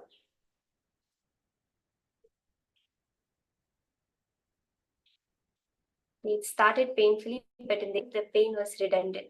That suffering, see, it's not necessarily that you have to give up something in your life or you'll have to now live without that. No.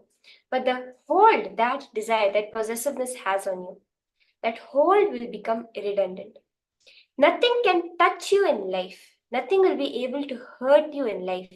That is what you will start experiencing.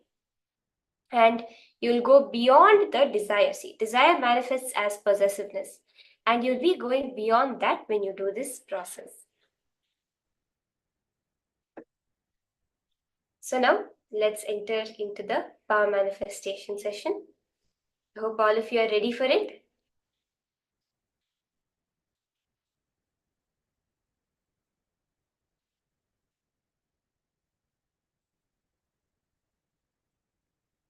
To understand all participants, Swamiji shares one thing very beautifully. If you want to make pain redundant in your life, just become aware of it. Witness the pain.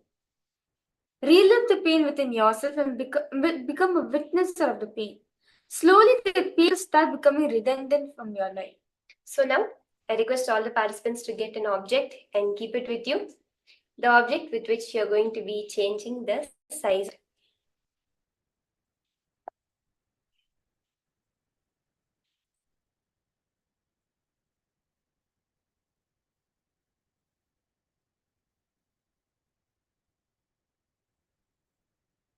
Keep your object ready. You can all hold up your object to the camera also, which one it is you're going to be working on now.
Yes.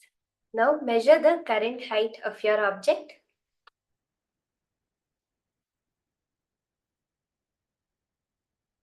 The current size of the object, you're going to be changing the size of.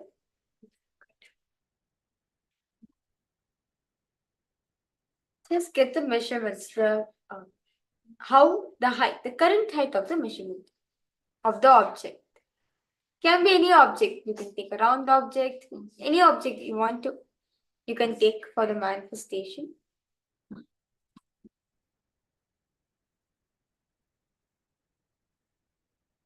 So request all participants, Ma Lasika, Ma Jnana Prakashini, Ma Gabriel, Ma Karini, Ma Jen Paivar, Devin Harris. I request all of you to please post your measurements.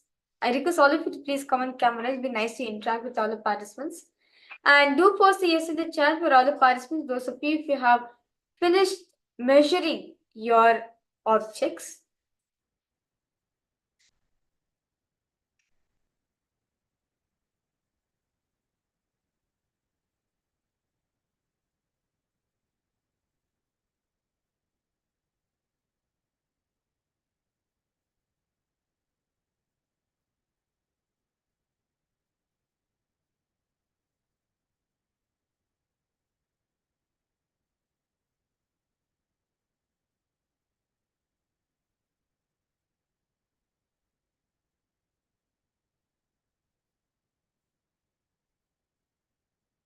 Okay.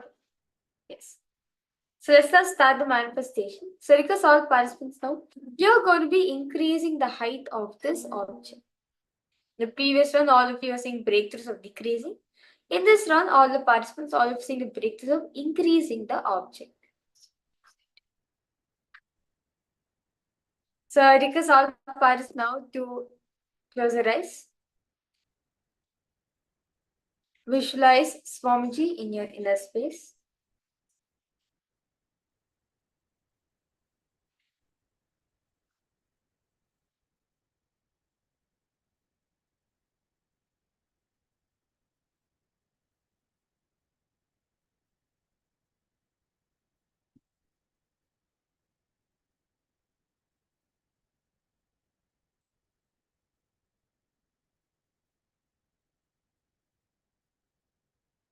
Intensely, slowly, start chanting the Mahavakya.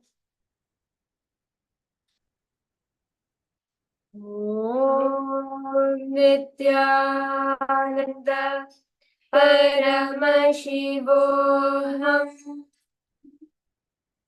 Om Nithyananda Paramashivoham. Om Nithyananda Paramashivoham.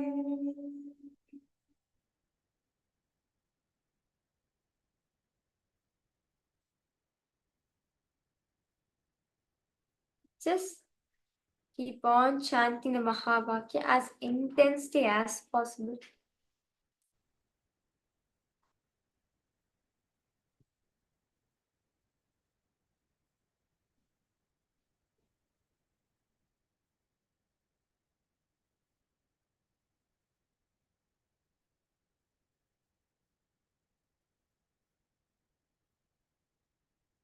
Just do not have any expectations.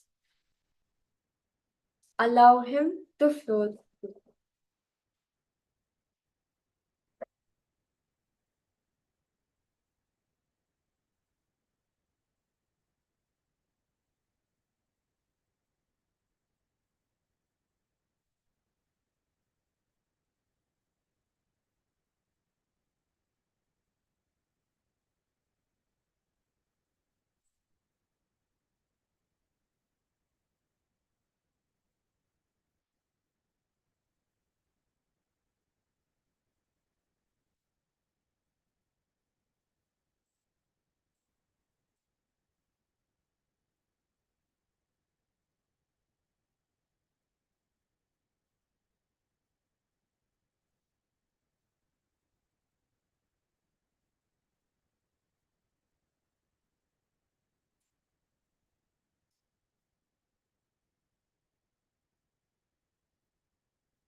Just continuously chant the Mahavakya, connect the Swamiji intensely. Just enjoy the beautiful space you're having with him.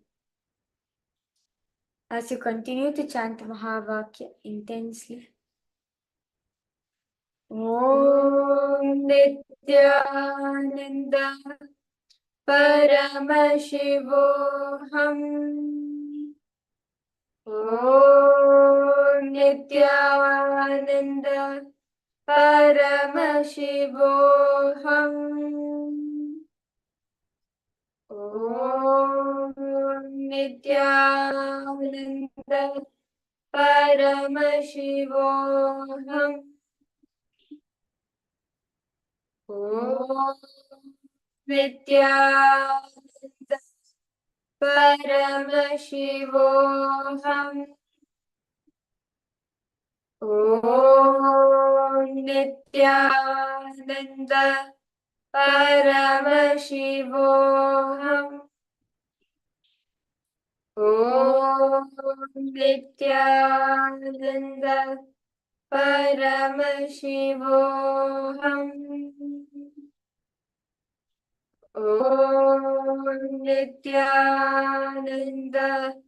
Paramashivoham. Om Nithyananda Paramashivoham. Om Nithyananda Paramashivoham. Om Nithyananda Paramashivoham.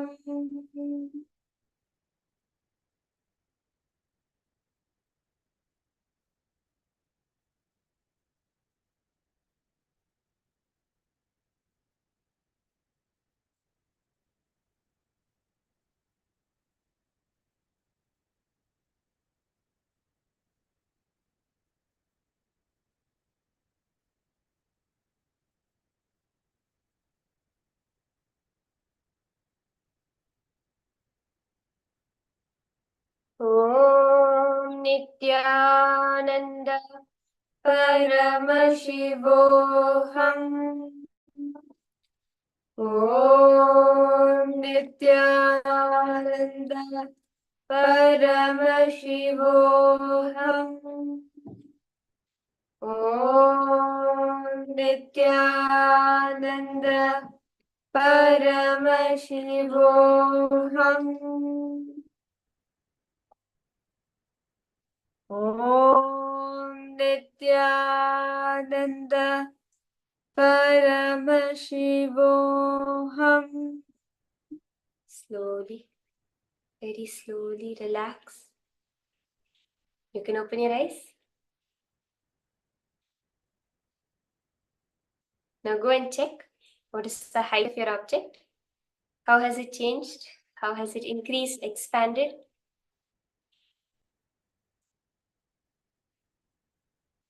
Definitely some manifestation would have happened for all participants. Swamiji shares one thing. My manifestation always happens for all of you. It is just that we hold a certain perception, a certain way how Swamiji should manifest for us. But if you drop any expectation, if you drop anything, just you'll see how beautifully Swamiji flowing through. One point where you'll be able to see through the third eye, you'll be able to feel it through the third eye, you'll be able to smell it through the third eye. Just do not limit your saying, okay, this is how Swamiji should show me. No. He can show in multiple ways. The only thing we should ask Swamiji, tell me the signs or reveal to me how can I understand that part in you, the unmanifest part in you. Actually, when you're tracing the object, you can trace it over the existing tracing. So the first tracing you made, do the second tracing on top of it, so that when there's a difference, it will be very clearly highlighted when both are on top of each other. So that will be a very beautiful way of seeing the manifestation.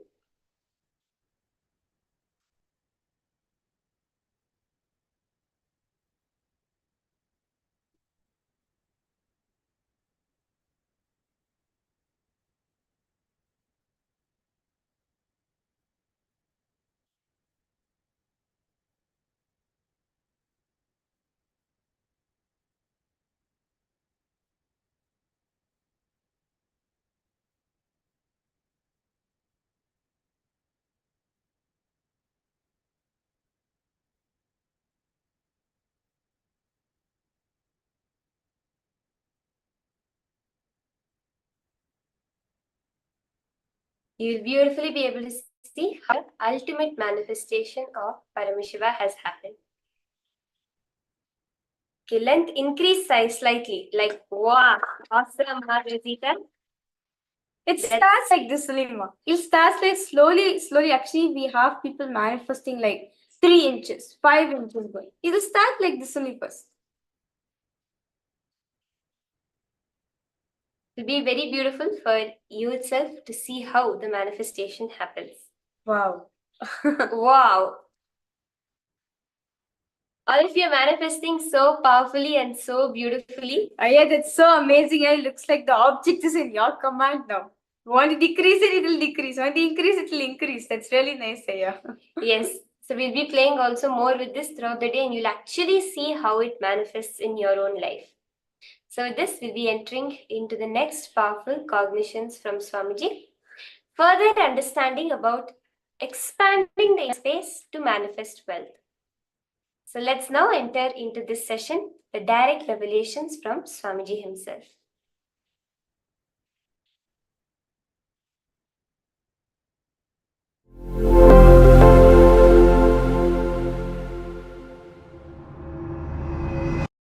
True knowledge is coming out, is giving us the scale, is teaching us what is Satya and how to find out whether something is truth or not. One more thing, even Patanjali, the greatest scientist of the inner world, says Apta Pramana, the words of an enlightened beings can be accepted as a truth. So that can be considered as a scale. If an enlightened being says, you can take it for granted, it is truth. But Mahavira says no. He doesn't even want to say that anything told by an enlightened being is truth. No. Because who knows whether somebody is enlightened or not? God doesn't give certificate. What to do? We don't have a certificate. So Mahavira goes a step further. He is not accepting Apta Pramana. He is not accepting Vedas are the ultimate truth. No. Apta Pramana is not accepted in Buddhism and in Jainism. Both religions, Apta Pramana is not accepted. Apta Pramana means the words of the enlightened ones. No. They say everything should be scrutinized. There is no such thing as Apta Pramana. There is no such thing as words of the enlightened beings. No. Everything has to be scanned. Everything has to be analyzed. He is giving beautiful teachings to find out what is truth and which is true knowledge. One more thing, please understand, this true knowledge, this is like a touchstone. If you use the sutras and analyze all your decisions which runs your life, all your ideas which is base for your life, you will achieve Satya. Lord so says, if you are established in truth, you don't have to do any spiritual practice. If you understand this one sutra and redefine all your decisions, ideas, concepts about your life, you don't need to practice any spiritual discipline. You are enlightened this moment. All you need to do is redefine all your ideas. See, there are only few pillars on which your life is standing. Your life is established. Your desires, your idea about yourself, means positioning yourself. How you position yourself in the inner world. Understand, I am not talking about how you position yourself in the outer world. That all of you know it's not worthy. Not only that, it's a pure lies. All of you know whatever you may talk about yourself to others, but you don't believe that. You may make others to believe. you really don't believe, just look inside. You can laugh at yourself. I always tell people, really, when you sit alone and start thinking what all you project as you, actually if you really believe what all you project as you, by now you would have become enlightened.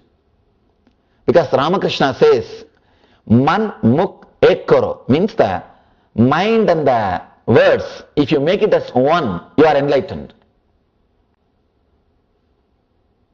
Actually, whatever you speak about you, start believing that in a strong way is also a spiritual practice.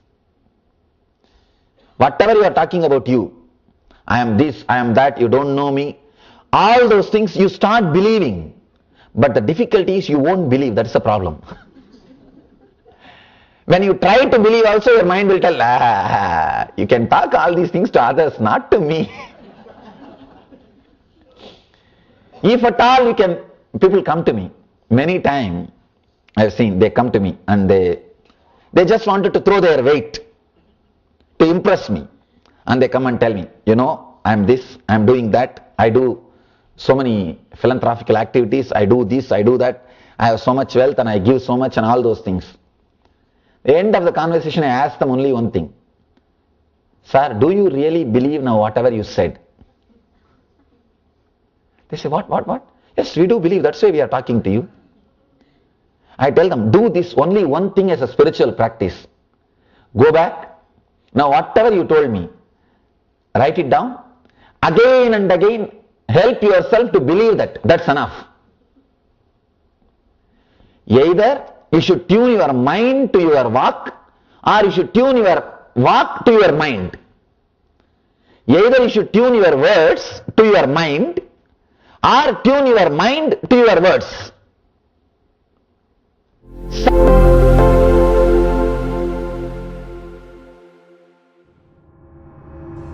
Same way Ramana Maharshi. When people ask him, what is the Brahmajnana, what is the Atmajnana? He said, I am fortunate I did not learn those words before my enlightenment. Because learning some words may postpone your enlightenment. Sometimes, learning too many words will postpone your enlightenment. I always tell people, never read any book which is written by an unenlightened person.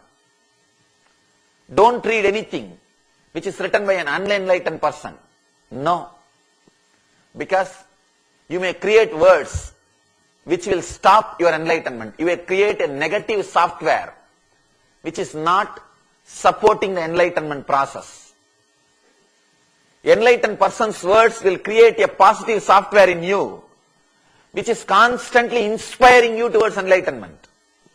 See, in the end, all enlightened masters will be pushing you towards sadhana, towards enlightenment. One of the Ramakrishna's disciples, his name is Brahmananda. He says, if you read Ramakrishna's words, there is a beautiful book called Katamrita, Sri Ramakrishna Katamrita, we call in English Gospel of Sri Ramakrishna. He says, if you read that book every day for 1 year, I assure you will have the darshan of the ultimate. You will experience enlightenment. You will be shocked. How can a person assure? How can a person say that enlightenment in 1 year, guaranteed? I tell you, when you read these master's words again and again, when you listen these great master's words again and again, you create a new software, you create a new mental setup, which reminds you the ultimate truth again and again, which inspires you towards that higher ideal again and again. Every day, you are again put on the track.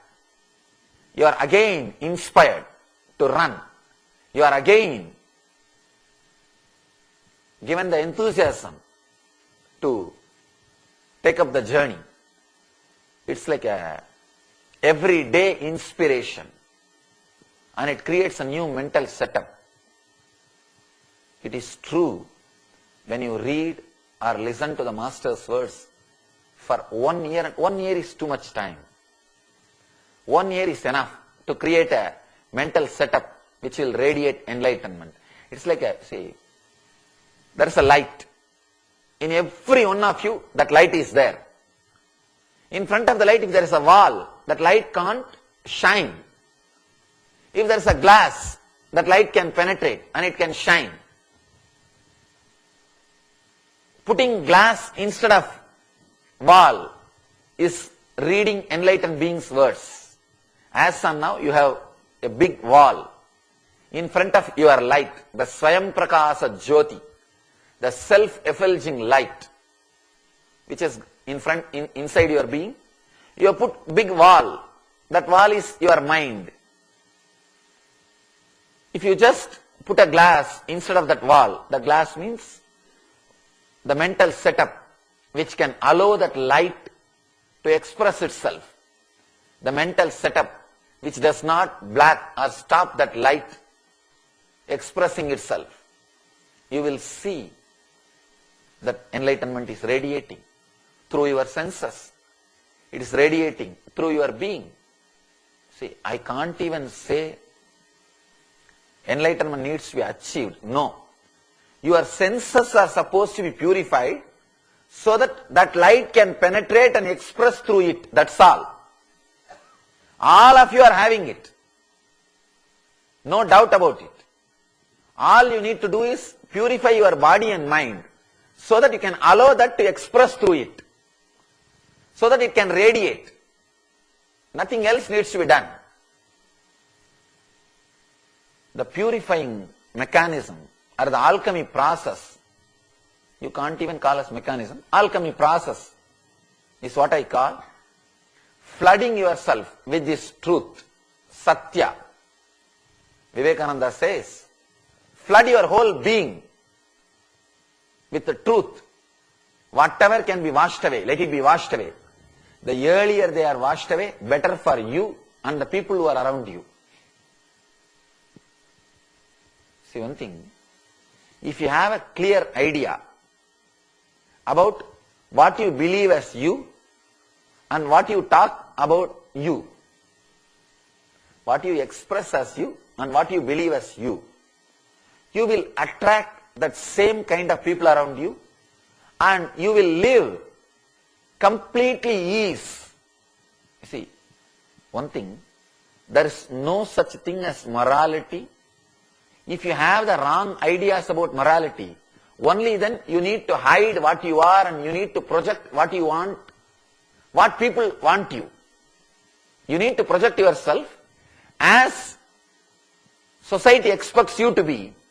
If you have the wrong ideas about morality, the only one thing you need to understand is just be what you are. This is the ultimate morality. If you lose some friends because of that, perfectly all right, nothing wrong. It is better to lose your friends than yourself. If you present yourself as your friends want you to be, you will lose you. You are more valuable than your friends. Understand? One more important thing. By and by, you will get confused. Who are you? No, really. See, whatever you speak continuously, you start believing that as a truth. That's a big difficulty. Really, take this as a simple spiritual practice and try to do. Just 10 days, again and again tell everybody that you are a honest person, you are a person with the truth, you are a person with the truth. Just continuously, even if they are not ready to listen, you talk. Just say, after 10 days you will start really believing it. And another one difficulty is, whatever you start telling, you start believing, and what belief you had about you already, if that is same, then you fall in tune. This becomes a spiritual practice. But what you are believing is different, and what you are saying now, if it is different, then there is a conflict between you and you. Whether to create conflict between you and you or create easiness between you and you is in your hands. Constantly, if you say something, you start believing, and the difficulty is, if your unconscious is already believing something else, you have difficulty between, war starts between your conscious and unconscious. One more thing, person who is established in truth will not have dreams. All dreams is a fight between your conscious and unconscious mind. Whenever the frequency of your consciousness rises, you will come out of your dreams. Conscious mind is waiting to overcome the dream state, and the dream state is waiting to overcome the conscious state. Your life is nothing but the struggle between these two. The moment your conscious mind rests, dream state takes over. And the moment your dream state is exhausted with the material, your conscious mind takes over. Understand? It's like if the dream state is exhausted, if it doesn't have any more material, no fuel, then conscious state takes over.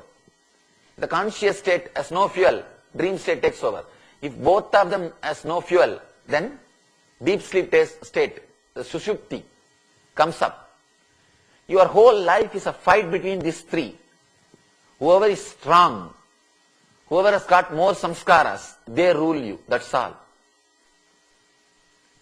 If you are suffering without deep sleep, without sleep, means you are conscious and unconscious, means that your Jakrat and Swapna has got too much of samskara. They are not ready to relax. They are not ready to give space for your sushupti. They say enough. No, we don't need sushupti. We have enough fuel. We have enough of desires. We have enough of anxiety.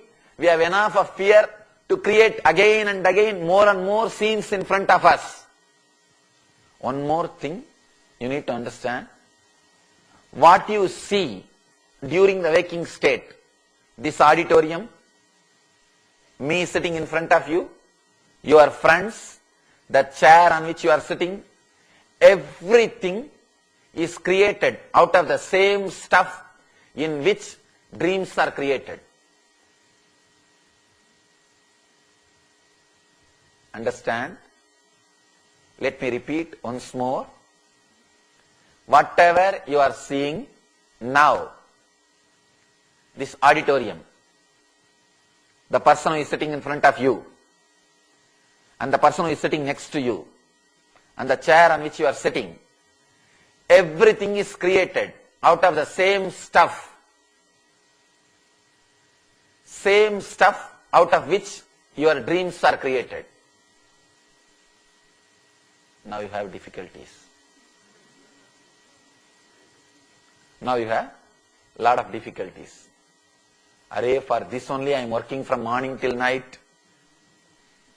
No, maybe this auditorium is created out of the same stuff, but not my house and my car. No.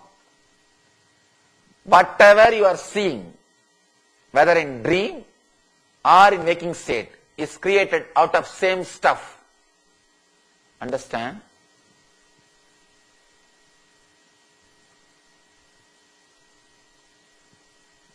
I am just thinking what words to use to tell you the authenticity of this truth.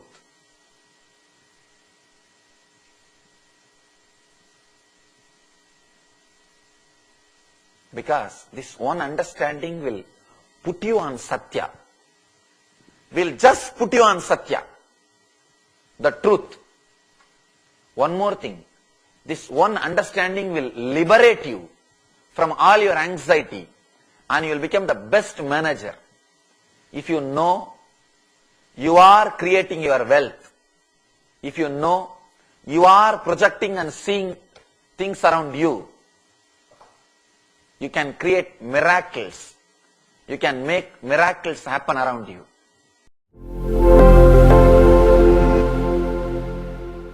It's like any slide which is kept in front of a projector light becomes reality in the screen. It appears as a reality in the screen. So if you want to change the scenes in the screen, going and scratching the screen will not work. Or trying to fight with the lights will not work. Just do a small correction on the slide. It is done. Your life is just like that. Projector light is your consciousness, and the slide is your samskaras, and the screen is the life which you are living. Now you are fighting with the screen or the light beams. You are trying to push the light beam. No, move. But you don't understand, you can't even grasp it. Fighting with the screen is not going to work. A small story. One guy fully drunk came back to house late night and fell on the way, but he doesn't want to create any sound, so he came very politely, silently, entered the house, covered himself with the blanket, but suddenly he realized blood is there all over his face, ran to the bathroom, tried to put bandage, tried to dress himself, put some medicine and bandage and everything. So came back, somehow managed to sleep. Next day morning, wife started shouting at him, "Fool, did you drink and come last night?" He said, "Drinking? Why?" He started acting, he doesn't know anything, he is innocent. No. How do you know? I drank and came. No, I came a little late because there was too much work in the office. She said, "No, I can be sure you are drunk. You were drunk." He asked, how do you know? How can you be sure? Because you put the bandage on the mirror, not on your face.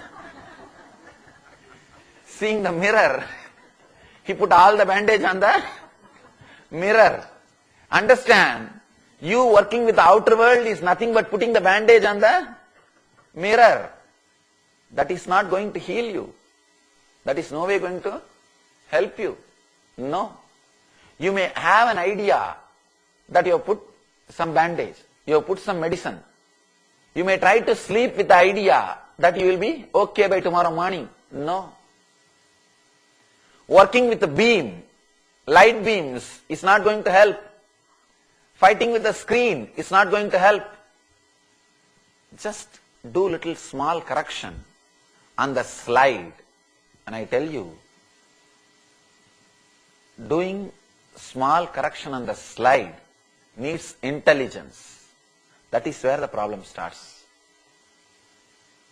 You do not have that much of sensitivity look into your life that you are creating it, you are projecting it,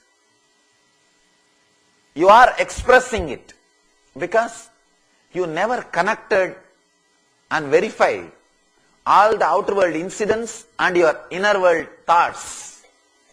You neither gave that much time to yourself, connecting and seeing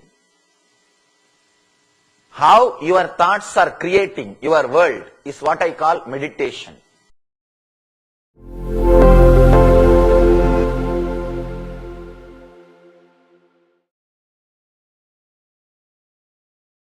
I always tell people,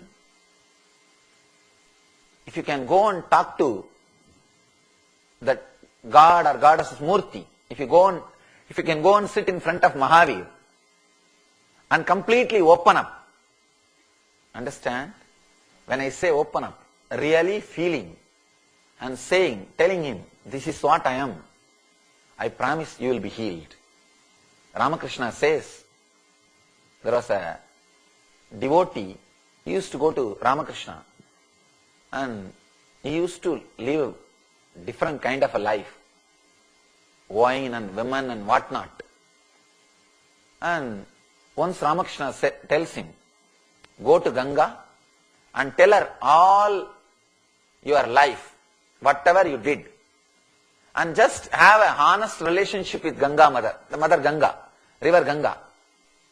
You will become enlightened. Everything will be washed away. You will become a Mahatma. What is this? Me going and just talking to a river? How he thinks that I will become enlightened, I will become Mahatma, all my sins will be washed away. But Ramakrishna says, go and do. I went and told everything to Ganga. Suddenly I felt, now I am not able to see her anymore, if I am not able to correct myself. So whenever I cross Ganga, I started feeling that shine, that guilt. Now I know somebody is watching. And after a few days, whenever I started drinking water, Ganga water, I felt the same thing. Somehow, I don't know how it happened. Simply the purity has happened in me. Now I know I can face Ganga honestly. Understand? If you really open up, even with your teddy bear, that's okay. Even with your teddy bear, nothing wrong. But you should have honesty to open up. You should have honesty to open up at least with something. If you open up in front of a milestone, or in front of a brick, in front of a stone, anything okay. In India, all milestones are gods. See, in those days, the milestones used to be painted with a yellow and red. People have started worshipping it. That's why now they changed the color. No, really. In India, anything you get, they will start worshipping. And that is true. You see, the culture which has dedicated itself for worship. Opening up and feeling connected. If you feel connected even with your teddy bear, there is a possibility. At least with somebody, you are honest. You are straight. When you feel connected to the great masters like Mahavira, when you sit in front of their murtis and feel connected and open up and maintain the honesty with them, suddenly you will see they are working on you. Their presence is working on you. Allowing the masters to work on you is the best way for enlightenment. Here, Mahavira is saying, honest, being honest, and speaking only the truth. And he is again telling, speaking such truth is very difficult indeed. It really needs intense awareness.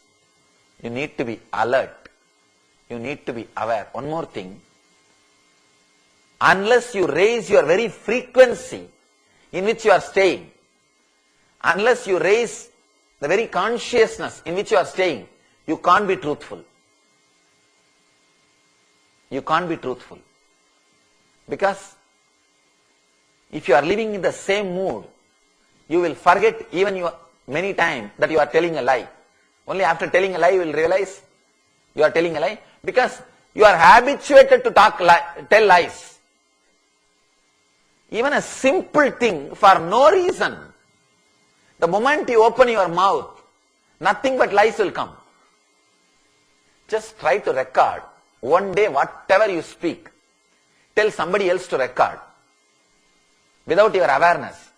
And next day sit and edit and tick and see how many lies you told. You will be shocked. There is no word which is truth. There is no word. For no reason. You are habituated. Even small things you plan. How to present to get maximum out of this situation. You do not tell what exactly happened. No. There is an automatic sensor system inside you. People ask me. The other day, one professor asked me,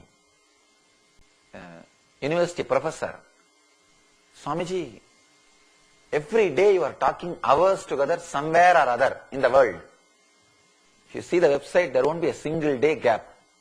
Somewhere or other, I am constantly talking. And he asked me, I don't see you use any hints. Here only sutra is there, no hints actually. Only the sutra and translation is there. He told me, Swamiji, I have to speak 1 hour means I need to prepare 3 hours. The same subject I am teaching for years, but every time I have to prepare 3 hours. And I know for sure you don't have time to prepare, every day you are speaking. How you are speaking, Swamiji? And he told me another one thing. The moment I finish my lecture, 2 things happens to me. 1, tired. Second thing, repenting that I forgot this point, I should have presented in that way.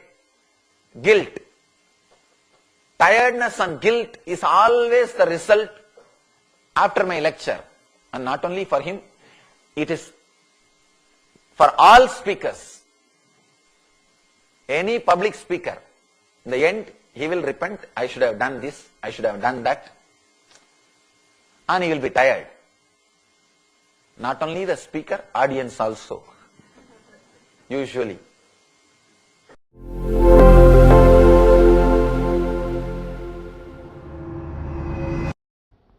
See one thing, if you have a clear idea about what you believe as you and what you talk about you, what you express as you and what you believe as you will attract that same kind of people around you and you will live completely ease. See, one thing, there is no such thing as morality. If you have the wrong ideas about morality, only then you need to hide what you are and you need to project what you want, what people want you. You need to project yourself as society expects you to be. If you have the wrong ideas about morality, the only one thing you need to understand is just be what you are. This is the ultimate morality. If you lose some friends because of that, perfectly alright, nothing wrong. It is better to lose your friends than yourself. If you present yourself as your friends want you to be, you will lose you. You are more valuable than your friends. Understand? One more important thing. If you start talking about you which is not you, by and by you will get confused who are you. Now really. See, whatever you speak continuously, you start believing that as a truth. That's a big difficulty. Really, take this as a simple spiritual practice and try to do. Just 10 days, again and again tell everybody that you are a honest person, you are a person with the truth, you are a person with the truth. Just continuously, even if they are not ready to listen, you talk. Just say, after 10 days you will start really believing it. And another one difficulty is, whatever you start telling, you start believing, and what belief you had about you already, if that is same, then you fall in tune. This becomes a spiritual practice. But what you are believing is different, and what you are saying now, if it is different, then there is a conflict between you and you. Whether to create conflict between you and you or create easiness between you and you is in your hands. Constantly, if you say something, you start believing, and the difficulty is, if your unconscious is already believing something else, you have difficulty between, war starts between your conscious and unconscious. One more thing, person who is established in truth will not have dreams. All dreams is a fight between your conscious and unconscious mind. Whenever the frequency of your consciousness rises, you will come out of your dreams. conscious mind is waiting to overcome the dream state, and the dream state is waiting to overcome the conscious state. Your life is nothing but the struggle between these two. The moment your conscious mind rests, dream state takes over. And the moment your dream state is exhausted with the material, your conscious mind takes over. Understand? It's like if the dream state is exhausted, if it doesn't have any more material, no fuel, then conscious state takes over. If the conscious state has no fuel, dream state takes over. If both of them has no fuel, then deep sleep state, the sushupti, comes up. Your whole life is a fight between these three. Whoever is strong, whoever has got more samskaras, they rule you. That's all. If you are suffering,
That was such a beautiful and powerful session, which we just experienced directly from himself.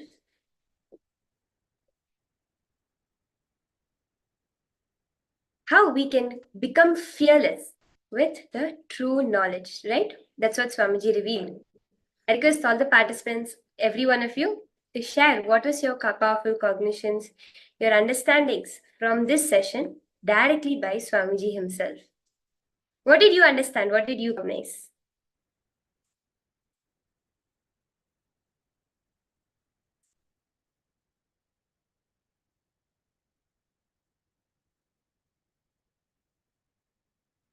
I request you to post.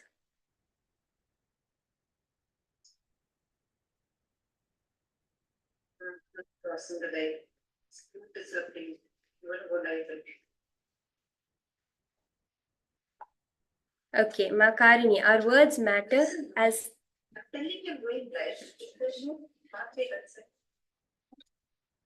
our words matter as they create our reality. Right? That's what beautifully Swamiji revealed. How we can become fearless when we get true knowledge. Yes, Thomas Aya. Nithyanandam Aya. Nithyanandam. Yes. What did you understand from this session as Swamiji was revealing? Always be who you are, not want you to be. Yes, Devanaya. That's very important to remember.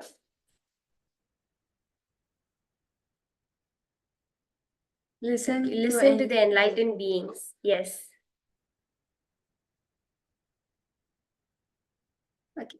See, let's understand what Swamiji is saying.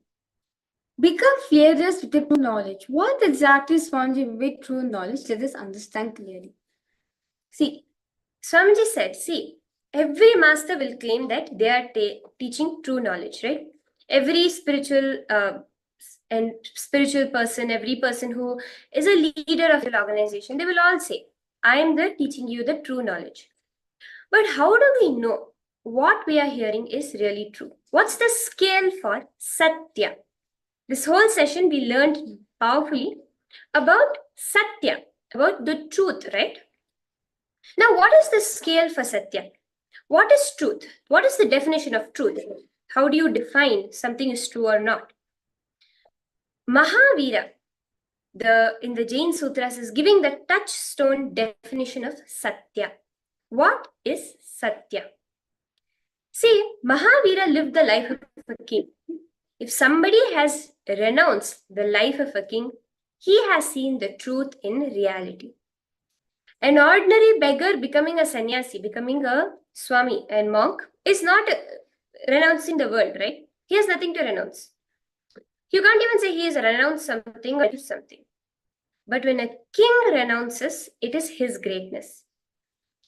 When a king achieves enlightenment, even his expression will be very sharp and to the core, to the point, is what Swamiji reveals. He will speak to the point because basically he is brought up without fear. A person who creates fear in others, he doesn't have fear, he doesn't bother, and he doesn't bother about using socially polite words. That is what Swamiji is saying. When you are a king, when you have that royalty within you, without fearlessness becoming enlightened, that is a very powerful combination which Mahavira had. The mental setup, the software programming before and after enlightenment will be the same, is what Swamiji is revealing.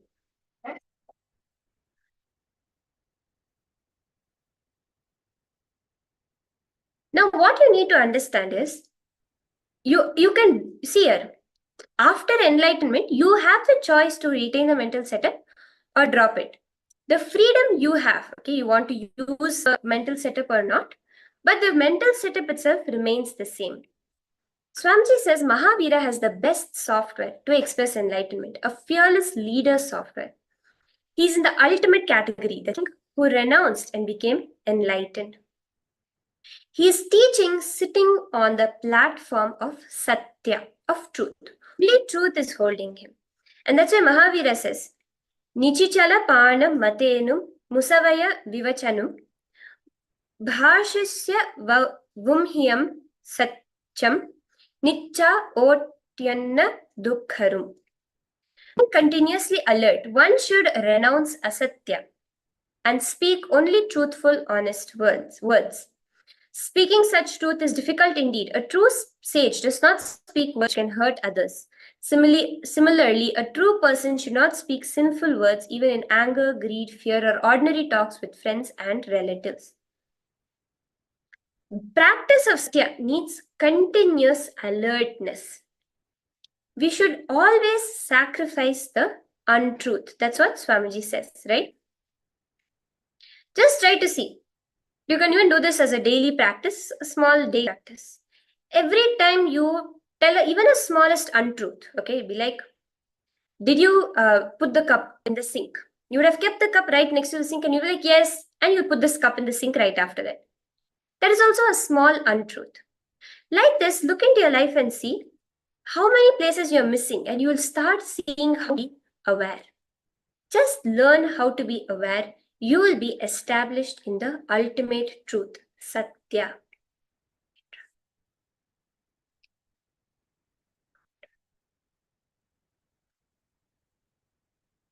So, for all participants understanding what is the meaning of Satya and the Tulsi, an enlightened master revealing all these truths is a Satya. So, when an enlightened master imbibes, whatever the enlightened master is saying, imbibing into your system is our reality. So, as our responsibility to manifest wealth, all the participants need to understand that. See, implement all the truths that Swamiji is revealing. Implement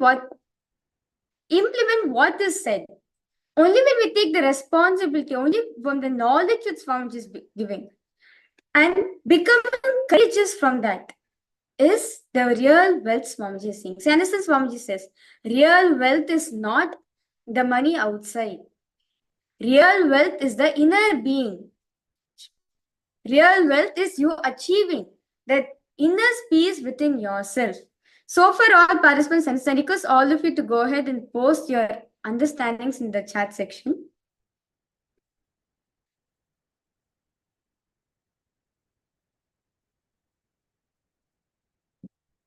So, the knowledge that Swamiji is giving, all the powerful cognitions all of us are receiving, implementing to our life and becoming courageous is the real wealth Swamiji is teaching for us. This is the essence which Mahavira is giving for all of us through this sutra. So, for all participants' understanding, yes. Thomas, say any questions you have?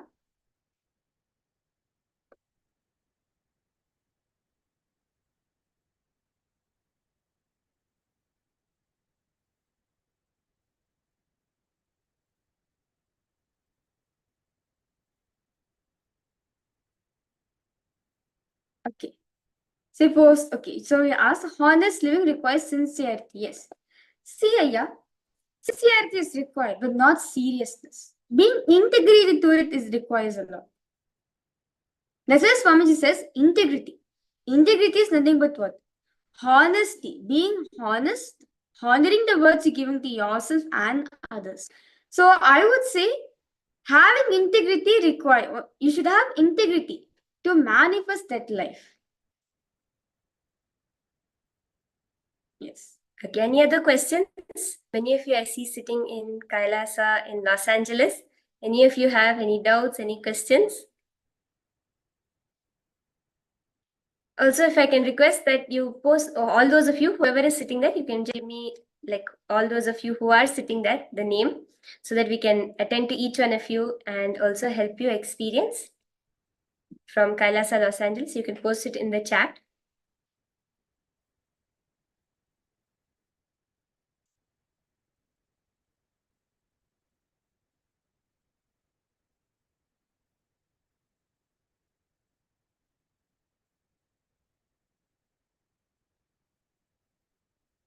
So with this, a beautiful understanding we get from the session directly from Swamiji. Let's now enter a power manifestation. See, all the participants, all will be one. Right after every session, we're having power manifestation. Why? Swamiji shares, when you get a powerful cognition, that's the right time for you to manifest a power. Each time you're manifesting a powerful cognition, it immediately acts as a power. That is why Swamiji has designed this program in such a way that in every session, some powerful cognition will get. That will actually help you to manifest the power. So, as throughout the whole day, all the participants, all of you are manifesting the power of Anima Mahima, which is the increasing and decreasing the height. So, request all of you to go ahead and get any objects and come. It can be anything. You're going to be manifesting the power, you're going to be increasing the height of it. Any object, not necessary to be any round or to be straight, can be any objects. Because all of you take few minutes and gather your objects and come.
Okay. So now I request all participants, those of you who got your objects, to start verifying. Measure the height of the object.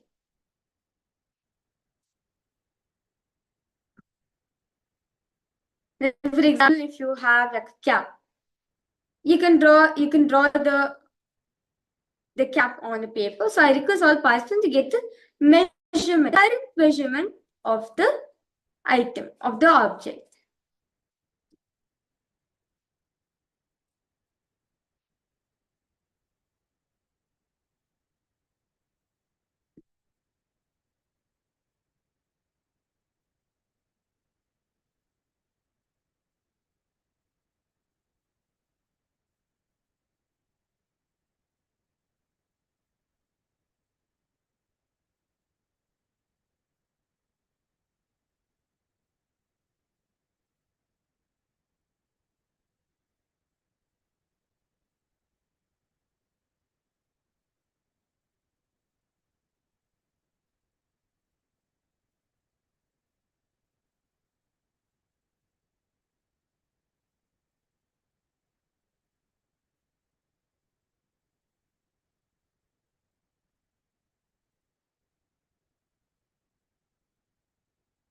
You see all of you are measuring your objects. Okay, that's nice.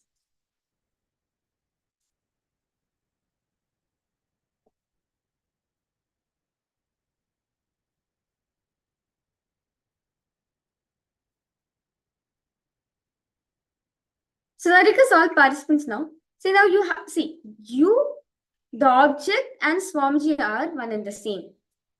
In that beautiful oneness space, you're going to be commanding the object to increase its size.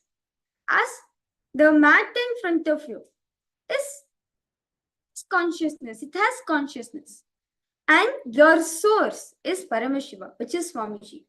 So when you connect them to Swamiji, all these three are one and the same. In that space, command the object to increase its size. You see, because all participants, you can command this time your object let it grow a little bigger. Like for example, let it be like 1 inch or 1.5 inch. Definitely is going to manifest. It is just a matter of how intense you are. So request all of you now to please close your eyes. Visualize Swamiji in your inner space.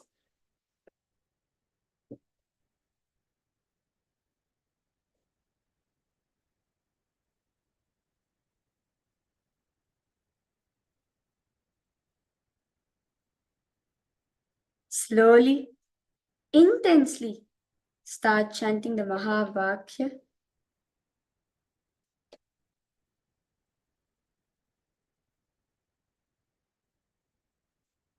Om Nithyananda Paramashivoham. Om Nithyananda Paramashivoham. Om Nithyananda Paramashivoham. Om Nithyananda Paramashivoham. Om Nithyananda Paramashivoham. Om Nithyananda Paramashivoham. Kalahantrika, Ma Sylvie Crosser, I see you have just joined. Sindhamar, thank you for joining. You're just into the power manifestation right now.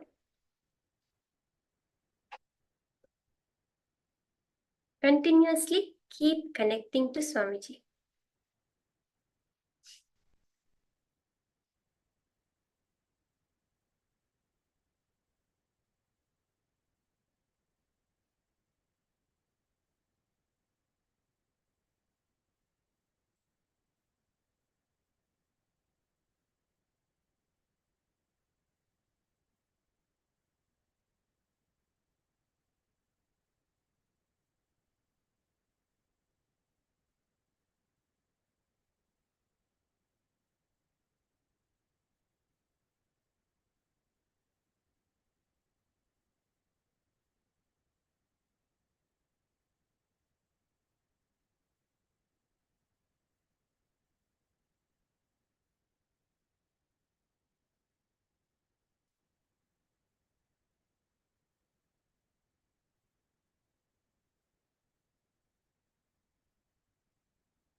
Om Nithyananda Paramashivoham. Om Nithyananda Paramashivoham. Om Nithyananda Paramashivoham. Om Nithyananda Paramashivoham.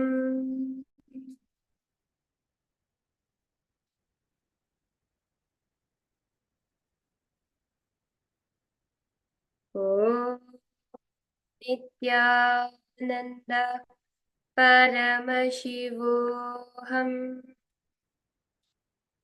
Om Nithyananda Paramashivoham. Om Nithyananda Paramashivoham. Om Nithyananda Paramashivoham. Om Nithyananda Paramashivoham. Om Nithyananda Paramashivoham. Nithyananda Madesiri Dor. I see Madesiri Dor, you have joined. Nithyananda Ma, thank you for joining us. Do come on camera and settle down to join the power manifestation session. We'll be very shortly moving into the next session also. Today we are learning about manifestation. So it's a very beautiful process.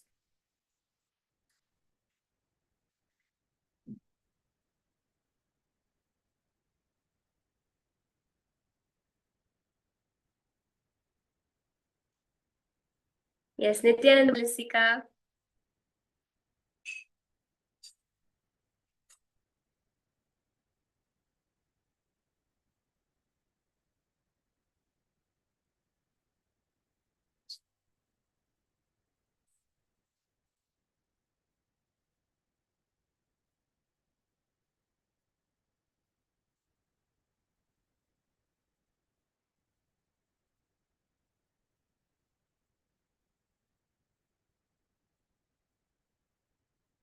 Slowly, very slowly. Please open your eyes. I request all participants now to open your eyes. And all of you can go ahead and start verifying your objects.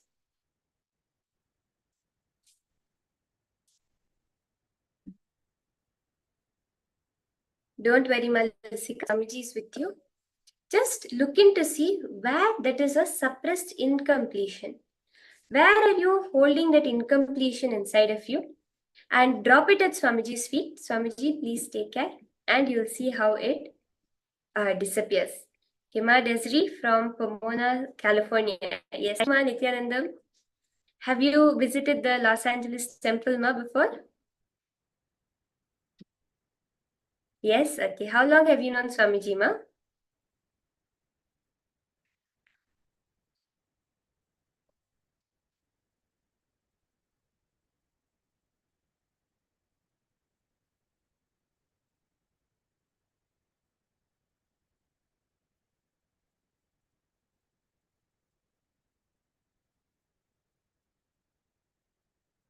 Three months. Okay. Is this the first time you're coming for Paramashivoham level 1?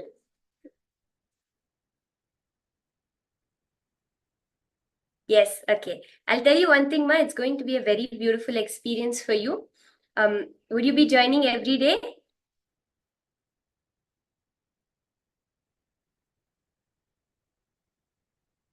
Yes, okay.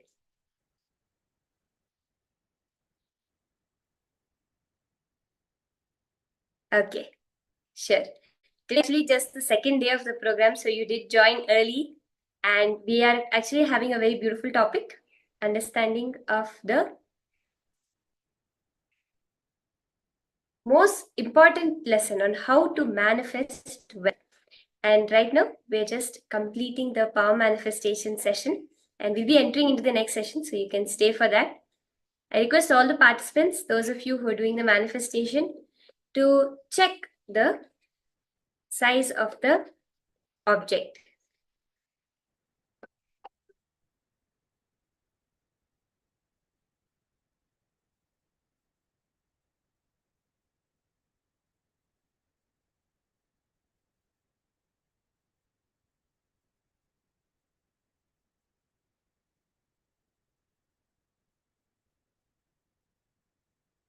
And also post how the change has happened from today. Actually, so many participants have been manifesting very beautifully. So this round also, let's see how the manifestation has happened.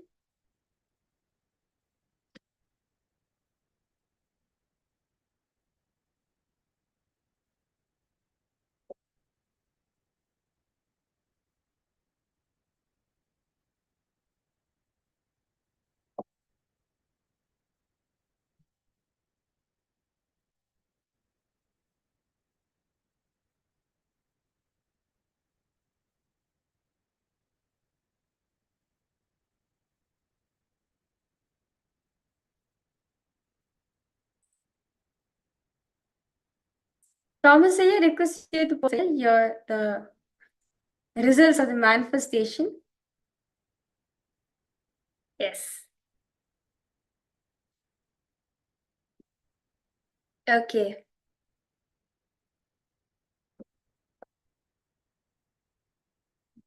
Oh, that's awesome. Increase in height a couple of millimeters. That's beautiful.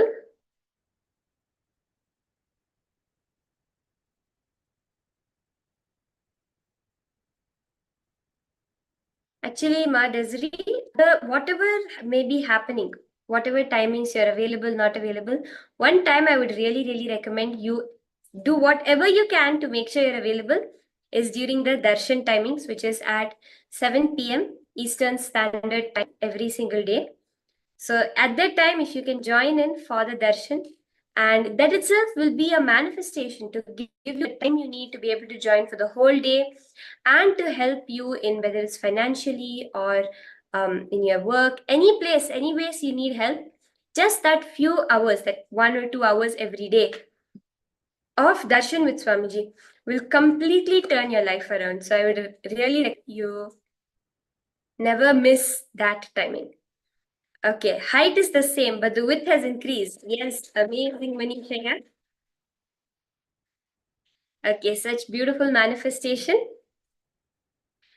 Ma Desri, have you ever seen a demonstration of the power manifestation, the different powers that are available that Swamiji has initiated all the disciples, all the devotees into? How about for you, Mata? They need that the object change its height for you.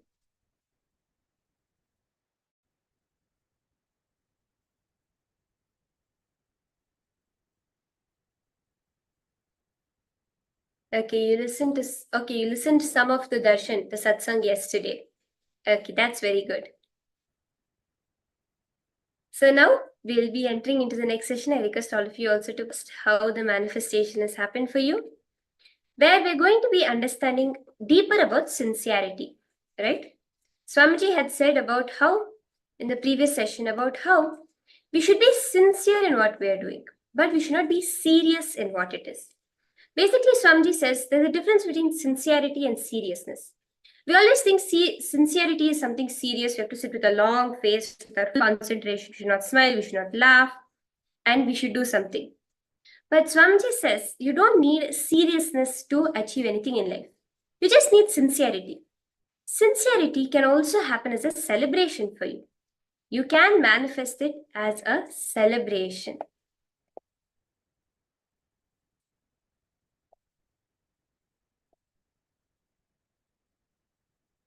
So we'll be entering into the session now to understand deeper about sincerity.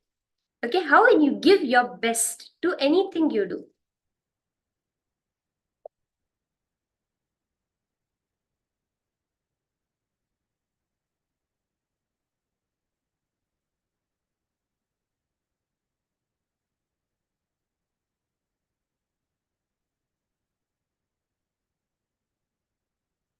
Okay. So now let's start a small story. Are we all ready? I love Swamiji's stories, and I love Paramashivoham Level 1 program because that's the time Swamiji spoke the most number of stories. Okay.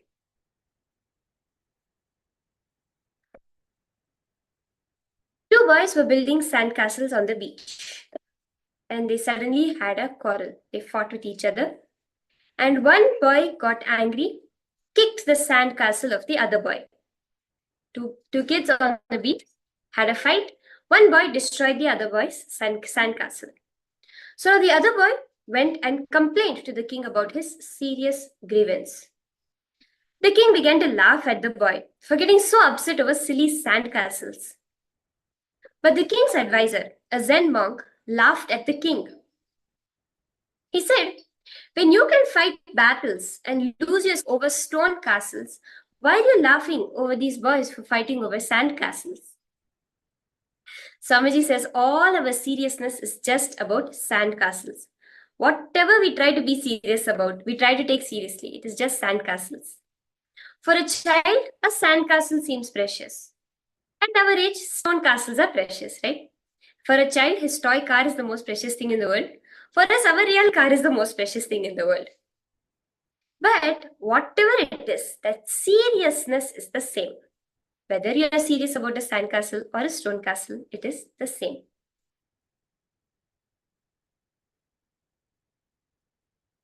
The object may be different. So that is why, whatever we look at it, we have to cognize it from this cognition. Seriousness closes your mind to the openness and freedom of life. It makes you dull and dead. It curbs your thinking and makes you stick to the familiar patterns that you know and use all the time.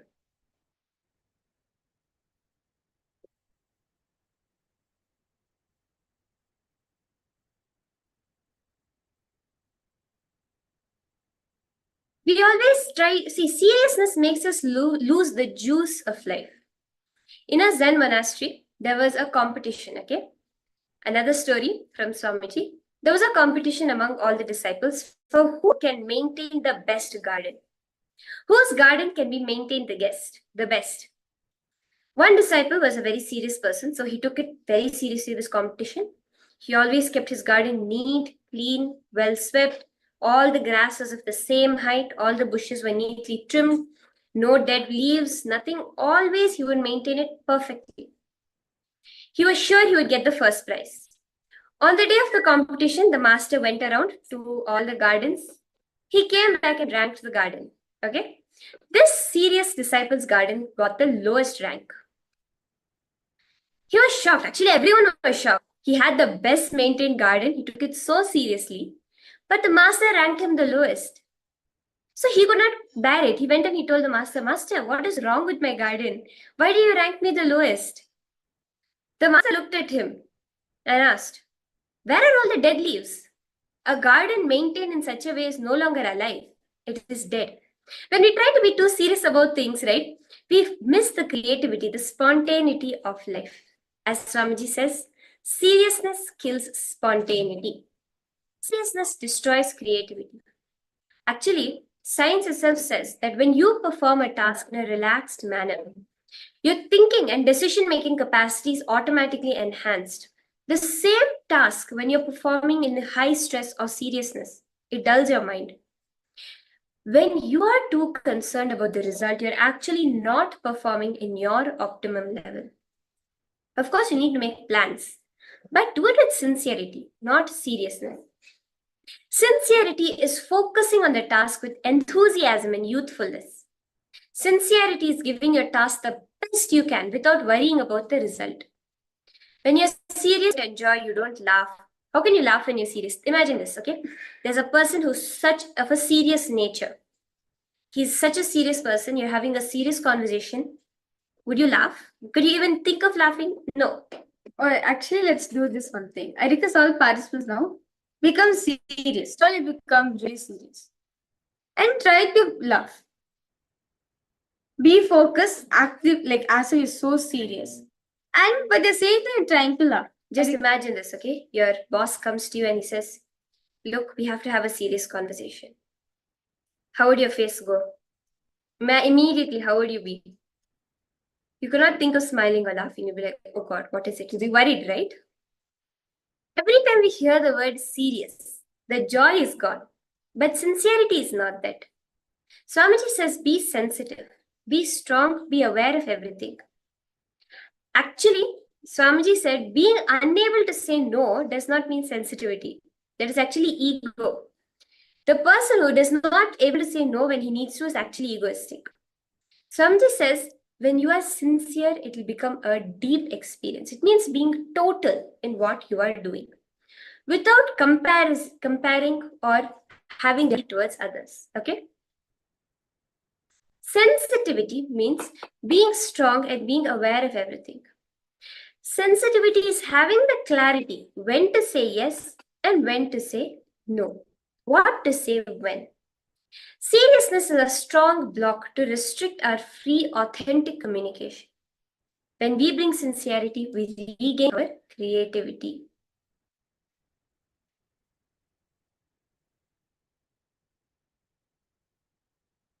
So for all participants, understand any questions and doubts you have seen. Many times in our life we say, okay, let me be serious. But being serious in by being serious, you're going to lose the creativity energy in you.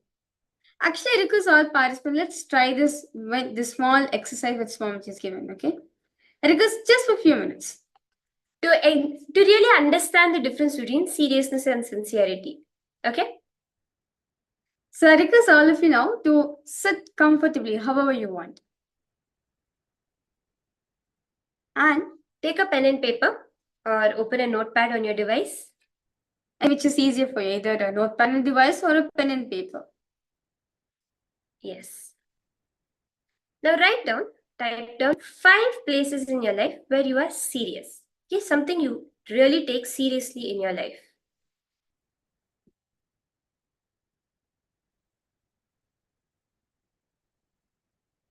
Five places that you are very serious. It could be about your kids' homework. You're very serious about your kids finishing their homework on time. It could be at your work. You're very serious about your work. It could be about your wealth. You're very serious about how you spend your wealth. It may be something as small as the garbage. You're very serious about how garbage is treated. Anything that you really take seriously in your life.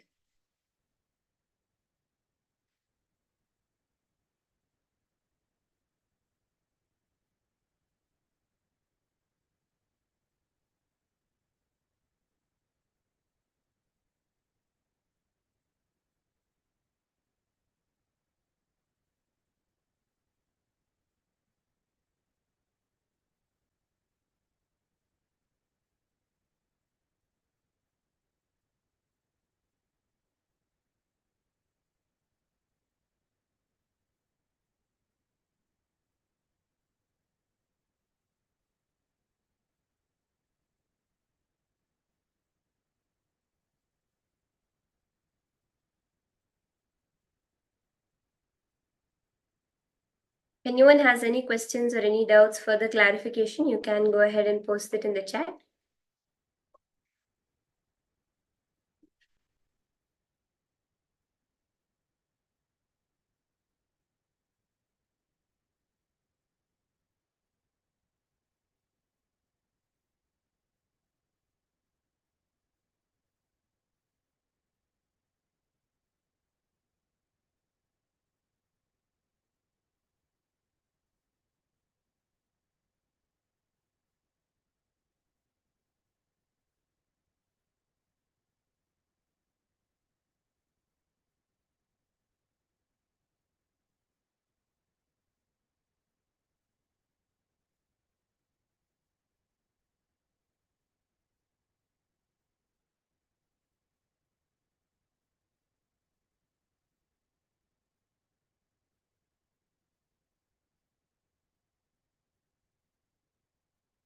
See how being serious is affecting your life.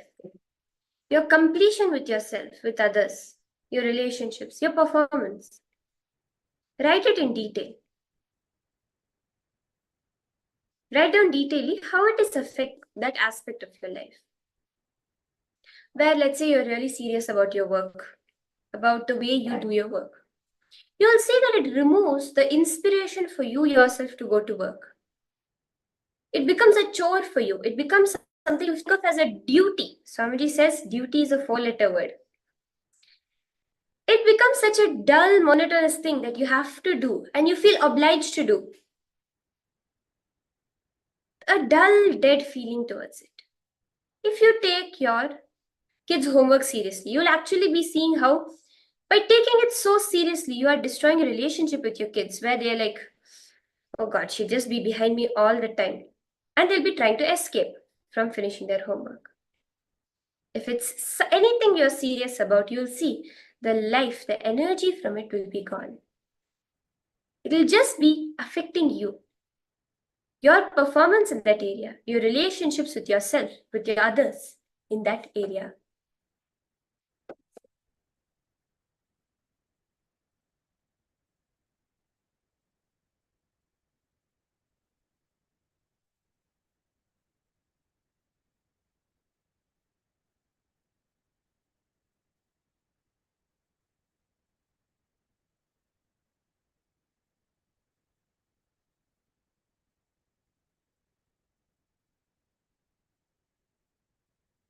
I request all participants to sincerely write this down, detailedly as possible. Write down all these areas in your life where you're so serious. How seriousness is actually affecting in your life, whether in completion with yourself, in your relationship with others, in your career, your performance, in every single thing. Detailedly pin it down, detailedly write down.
can change the camera.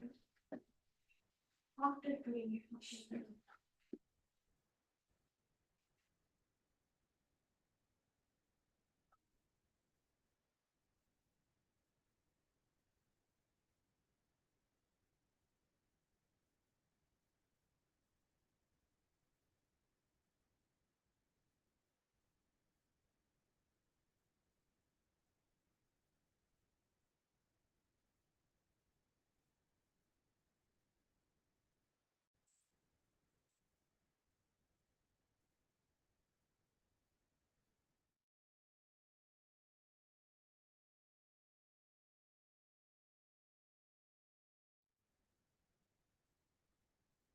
Yes, slowly relax.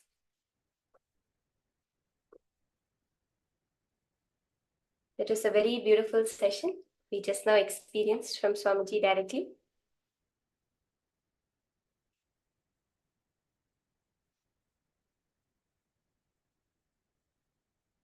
How was it for all of you? Nithyananda, Maliyun, see so many new people joining.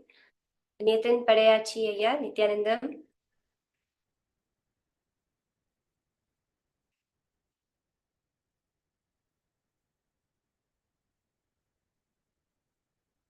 Did we all complete the exercise? Any questions, any doubts all the participants are having?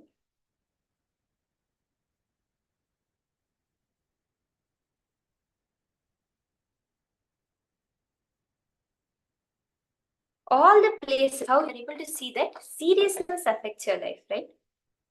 Whatever you hold, when you hold something too seriously, it actually destroys your own relationship in that situation and many other things. Yes, okay.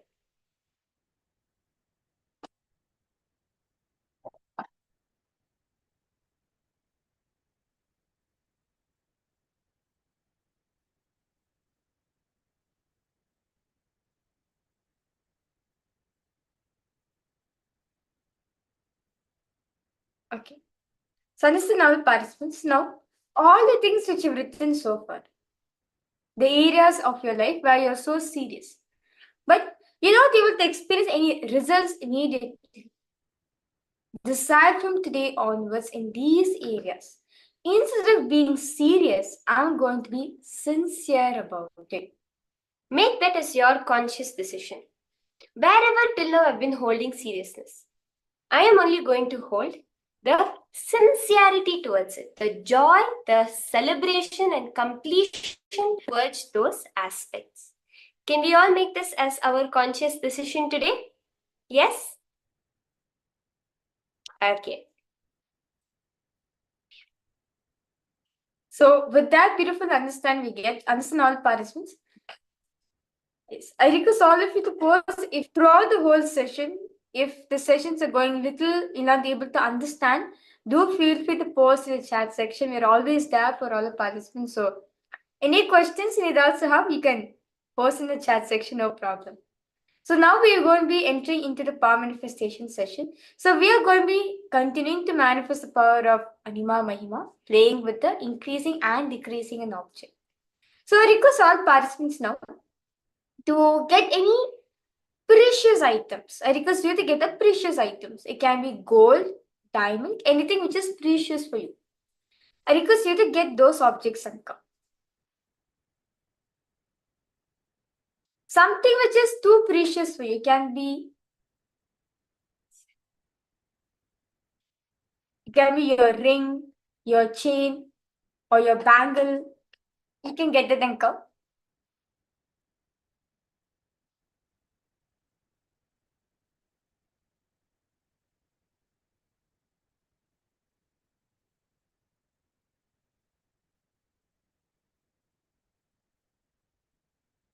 See, in this round of manifestation, along with increasing the object height, see, what is wealth? An expanded inner space. We have been working with changing the size of an object. Now, in this round, you're going to be changing your own height. You're going to be manifesting the power of altering your own height. It's going to be an interesting and exciting session. So, as you're moving, changing the object size, you're going to actually be changing your own height itself. Are we all ready for this?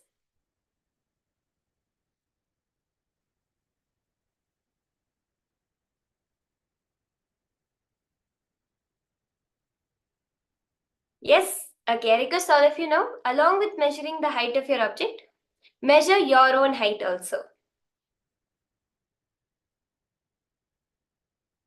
You can go against a wall and measure your height, or if you have a measuring tape, you can measure the measuring tape. Easiest is to go against a wall and mark your height.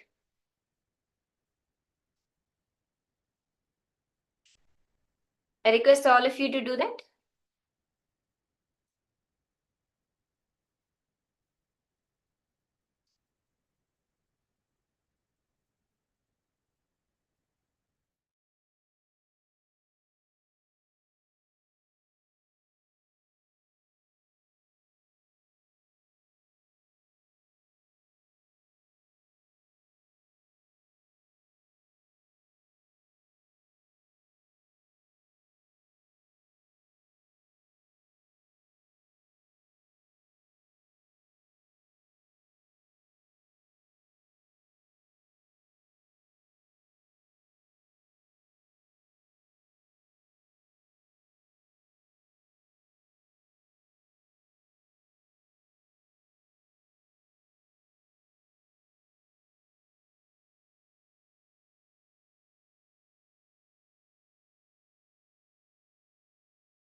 I request all of you, sit and connect.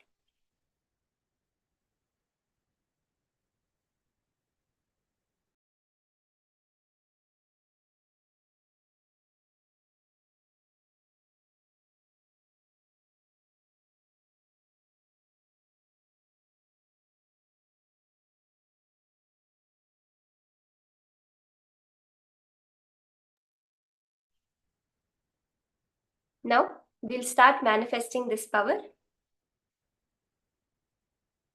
Being able to change your own height. Would all of you like to post what your current height is? What is your current height? If you're comfortable with posting it, you can post it in the chat section.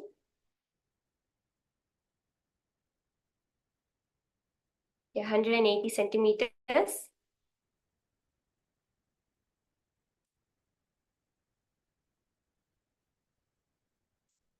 5'5". Okay.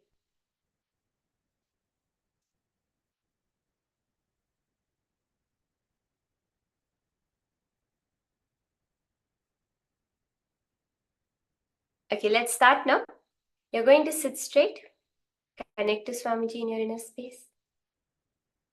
Intensely start chanting the Mahavira.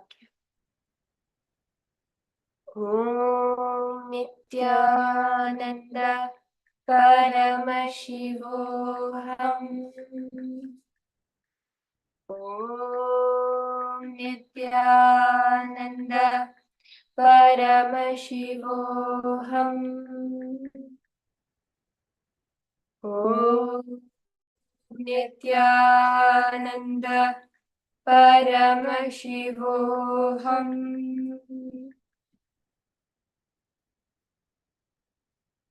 Om Nithyananda Paramashivoham.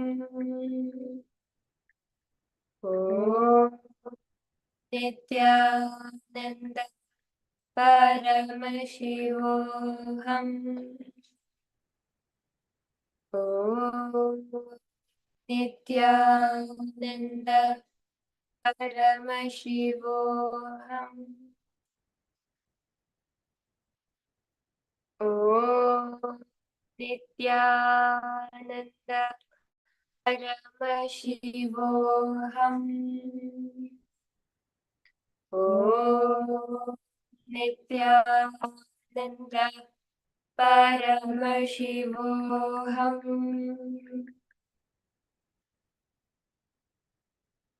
Om Nithyananda Paramashivoham.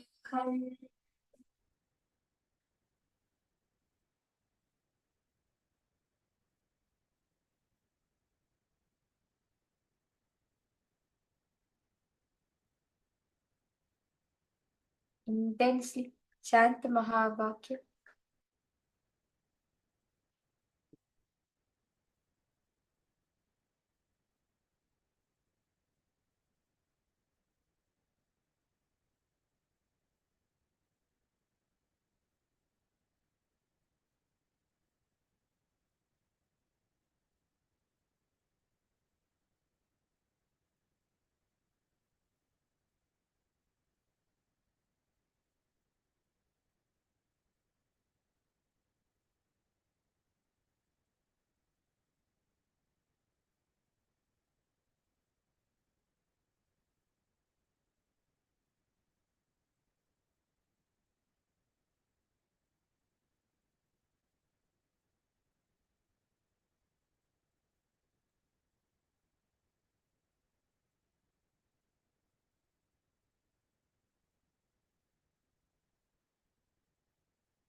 Just allow Swamiji to flow through you.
Just be completely unclenched. Continue to chant the Mahavakya.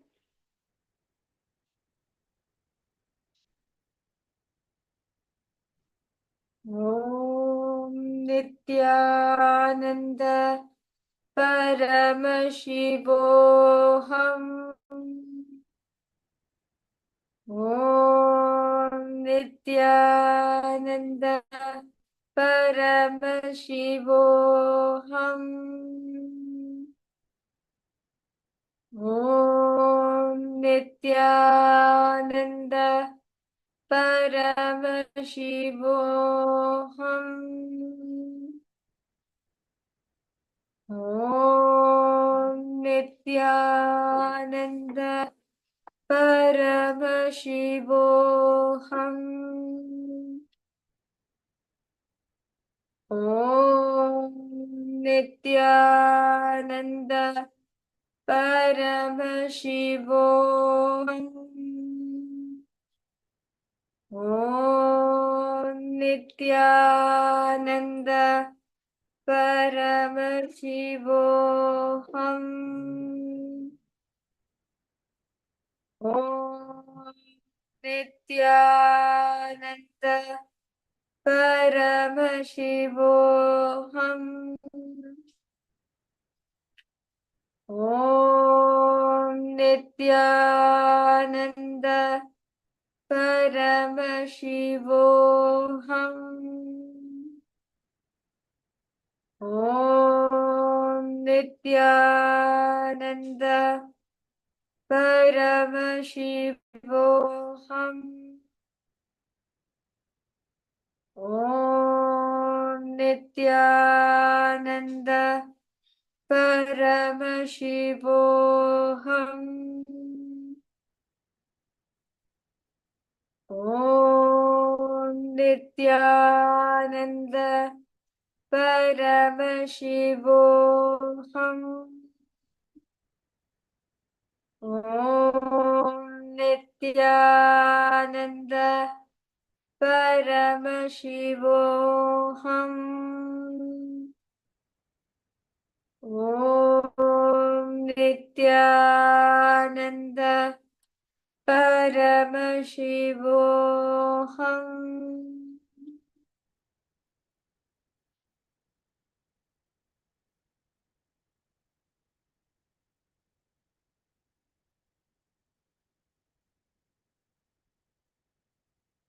Slowly, very slowly, please open your eyes. Request all participants now to go ahead and start verifying the objects and, of course, yourself too.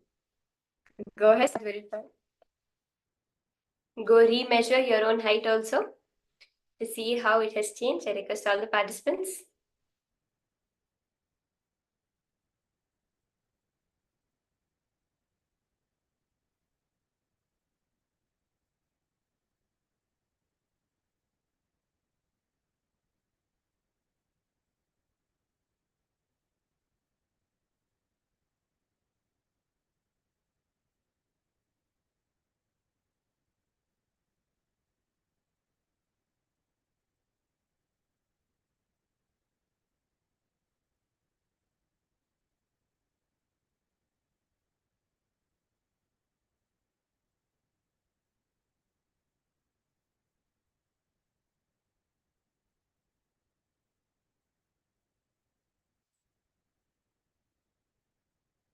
I request all of you to go ahead and start measuring your objects and yourself.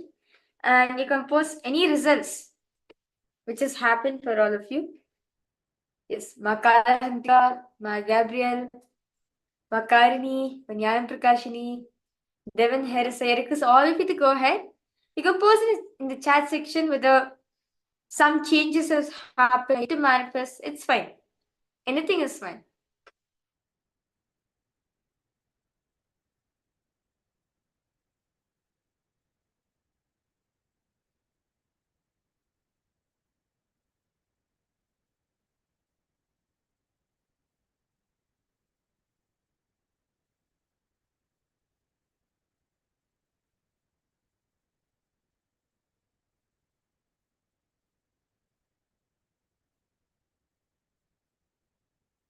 Increased by 2 millimeters. Wow. Wow, that's amazing. Maravika, is this your height, man, that has increased? Okay, so nice. That's nice to hear, Ma.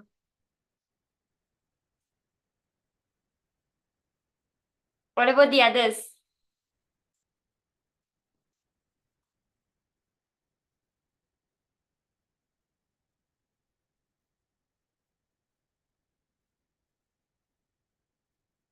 What is Swami showing each of you?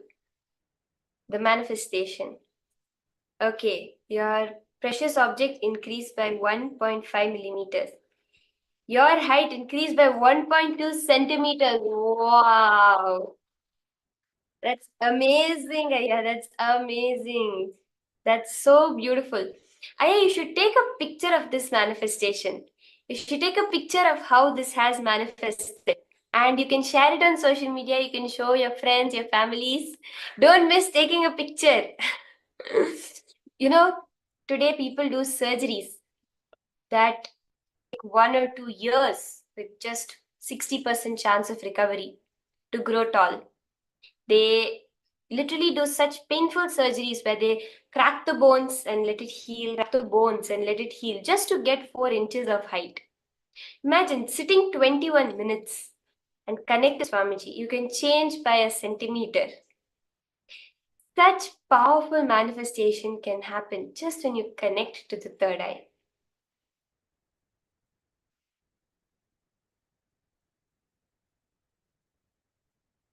Okay, height increased by 0.3 millimeters and the wing increased by from 1.8 centimeters to 2 centimeters. So wow. Wow. That's really nice, Thomas. Yes, it's very nice. Yes, Thomas, I can see the picture that of your height change. Hmm. Yes. Okay.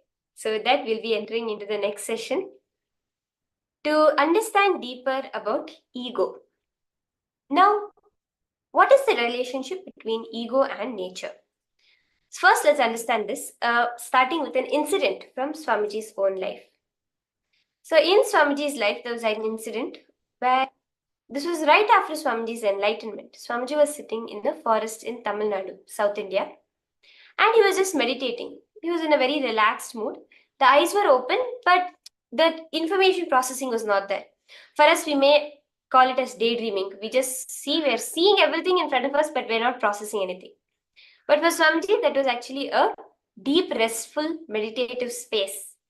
Swamiji was just sitting there, and the eyes were open, but there was no cognition of what's happening in front of him. 3 feet away, there was a huge snake that was lying down. Near Swamiji, 3 feet away, there was a huge snake. But because the eyes were not processing the information of the snake, there was zero fear. There was no fear or survival instinct inside the being. So because of that, the snake also was relaxedly sitting comfortably, not aware that there's a human. So then slowly Swamiji's mind came back to this material plane and he thought, oh, there's a snake. Then the next thought, I should move away. Swamiji says the moment the thought snake came in my inner space, the snake also only at that moment felt, oh man, and moved away. Only then did the snake itself feel. See, until Swamiji said there is a snake, the snake did not feel there is a man. Until Swamiji felt the fear, the snake never felt threatened by him. See, this is how we understand. When we bring our identity back, we lose the connection with Swamiji. When our ego becomes strong, at that moment we lose our connection with nature. Are we all understanding this? Swamiji says we all have 2 identities, okay? Each of us, no matter who you may be, you have 2 identities. It's never just the identity you project to the outer world and the identity you believe in your inner world. What you believe as you and who you try to show yourself to be. That identity you believe you inside your mind is mamakara, and that will always be much smaller than whom you really are. You will always remember yourself as your failure, your past mistakes, your guilt, and you'll be constantly trying to work on them. The identity you project to the outer world is your ahankara, your visiting card. You print it on everything that you want others to know about yourself. This is based on the identity you show to the outer world. It will always be more than what you have or what you are. Because you have to be yourself, right? Especially nowadays in the modern day society, you have to market yourself for anything to happen. Ahankara will be based on a superiority complex and mamakara will be based on an inferiority complex. Ahankara will be based on fear and mamakara will be based on greed. Okay, first, before we continue, I request all the participants to post if you're understanding what is ahankara, what is mamakara. Can you all post this? Your inner image, what you hold for yourself, and your outer image, what you project yourself to be. Can I request each one of you to post your understanding of the mamakara and the ahankara?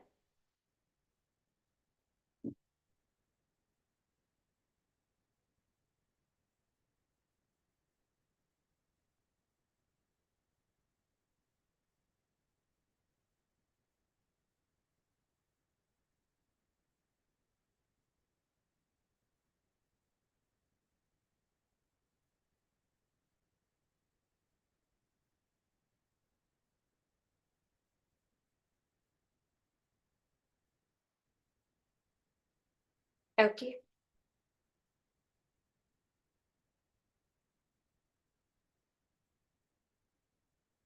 See, understand all the participants. Swamiji says, what we see, what we hold for ourselves, but what you hold yourself to you, and what we project to others, both are completely different. That's the place where exact the problem starts manifesting in your life. See, what you project to others, saying, I'm a good person, I'm a responsible person, I take care of other person. You say all your great qualities, all the achievements you've made so far. But inside your inner space, you'll be thinking, am I really that? In your inner space, you'll be like, no, I don't even take any responsibility. I'm not even that. I'm just with myself. I'm so egoistic. I'm so self-centered. I'm just with myself. It's all participants understand. What you say to yourself and what you're saying to others is completely different. And that identity which you're showing to others will always be based on fear. Now, if you're showing yourself, like Kaya, you're sharing capability. You're showing yourself as a capable person because you have a fear. You have the fear on it of not being capable. That fear is what creates that identity. Same way, the identity you create about yourself inside will be based on greed. When you say, I have doubt, I doubt myself a lot, it's based on the greed. That's why you constantly try to chisel it, no? You always try to work on yourself. No, I have to become a capable person. That identity you carry about yourself, because it's based on greed. The greed to be capable is what has created the identity inside of you that you are not capable. Is it making sense? So this is how the mamakara and the ahankara is created. Like Swamiji gives a funny story for this. A man arrived home after giving a series of leadership talks to a group of employees at a company. His wife asked, how did the talks go? The man replied, okay, I guess, but I'm not sure how many people understood what I said. The wife asked, why do you feel that way? Man said, I don't understand it myself. This is what happens when we create the dual identities. We create a very strong identity. Yo, I'm giving a leadership talk, but inside, I myself don't understand what I am talking. You see, that is why we constantly are trying to work on the identity. Your whole life is nothing but a fight between these two. Been there. Yes, your whole life is nothing but a fight between your inner image and your outer image. The conflict between the personality you show to yourself and the personality you show to others, that conflict is tension. Okay, my Rosita, you're asking, I don't understand why doubt inside is being greed. The reason, like for example, I have created an identity for myself as outside I'm showing myself as a very intelligent girl, okay? I try to show myself as very intelligent. When I think about myself inside, I think that, oh, I'm actually such a dumb person. I don't understand much things. But that is based on the greed to become intelligent. The reason, see, if at all I'm happy the way I am, I will never create an identity of unintelligence about myself. Let's say I'm happy. I know what I need to know and I'm happy with it. Then that will not be my basis of identity. But if at all I feel inadequate, that greed, oh, I have to become intelligent, I have to start understanding more things, complicated things in life, then only I will hold an identity of myself as, oh, I am not intelligent. Are you understanding this? Because greed is fundamentally stemming from the lack. You feel greedy towards something only when you lack it. So that feeling of lacking within you is what you create as your inner image. Are you understanding, my Rosita? Okay. See, to answer this a little more deeper, like so you're asking why, how come for the doubt which is there instead of ourselves, how can it be greed?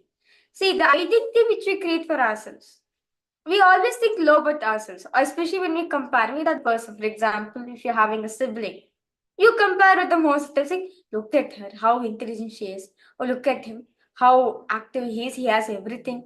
But you always lower down yourself. You always the inferior complex, what Swamiji says. When it comes to inner space, you always think low about yourself, the inferiority. So because of that, you always create greed. Okay, I need to do this to become that. I need to do this to become that. The greed continues there in you. But actually, Swamiji says one thing. If you just, the doubt which is in you, you just complete with that doubt. You just feel you're complete. And if without any qualities are missing in you, directly the qualities gets added into you without even you realizing, without you knowing about it.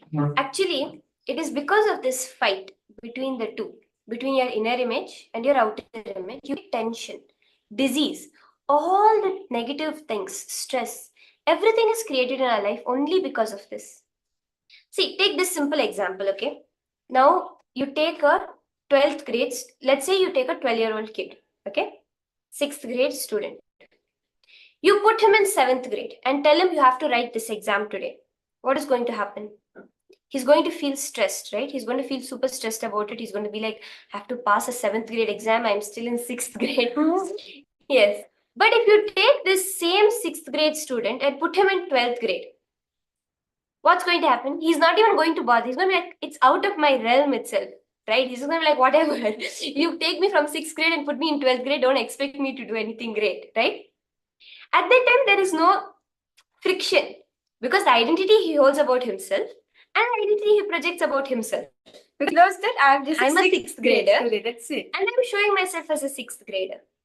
But when it comes to putting a 7th grade exam, that feeling of, oh, I have to show that I'm intelligent. It's just 1 year ahead. I have to, prove that I'm intelligent. I can grasp even something higher than that. But when you put him in a 12th grade exam, he's not even going to bother because it's way beyond even his imagination. Example making sense? But Swamiji says, you are not either your inner image nor your outer image. You are neither what you think of yourself, nor are you what you try to show yourself outside. You are beyond both. You are beyond both. People who constantly try to work on the ahankara, means on the outer image, they try to expand it. That is what is materialism. We are constantly trying to show ourselves as something great on the outside. People who work on the mamakara are the people, those moralists. People who are trying to work on their personality. I'm a very honest person. I may not be wealthy, I may not have power, but see how many good characteristics I have in me.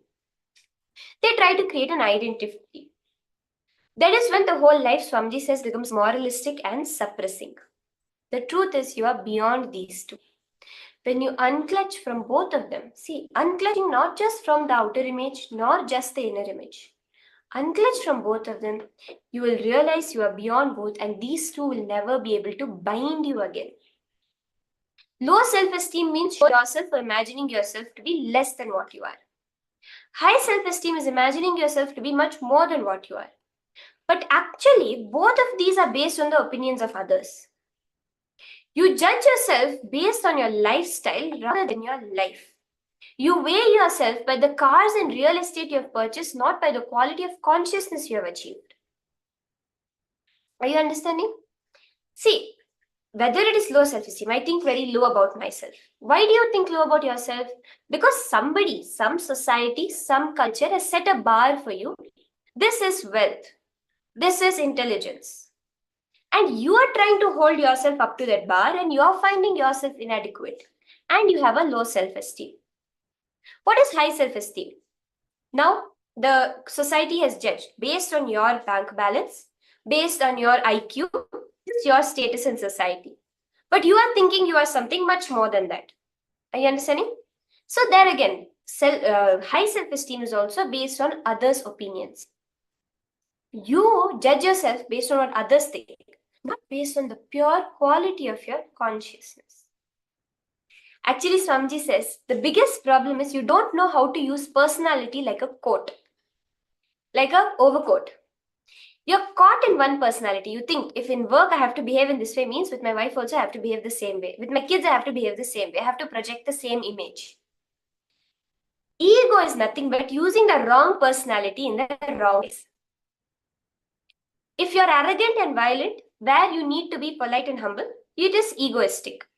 If you're polite and humble, where you need to be courageous, it is also egoistic. In a situation where there is an accident about to happen, at that time you're trying to be polite and humble to request the other driver to stop. That is also your ego.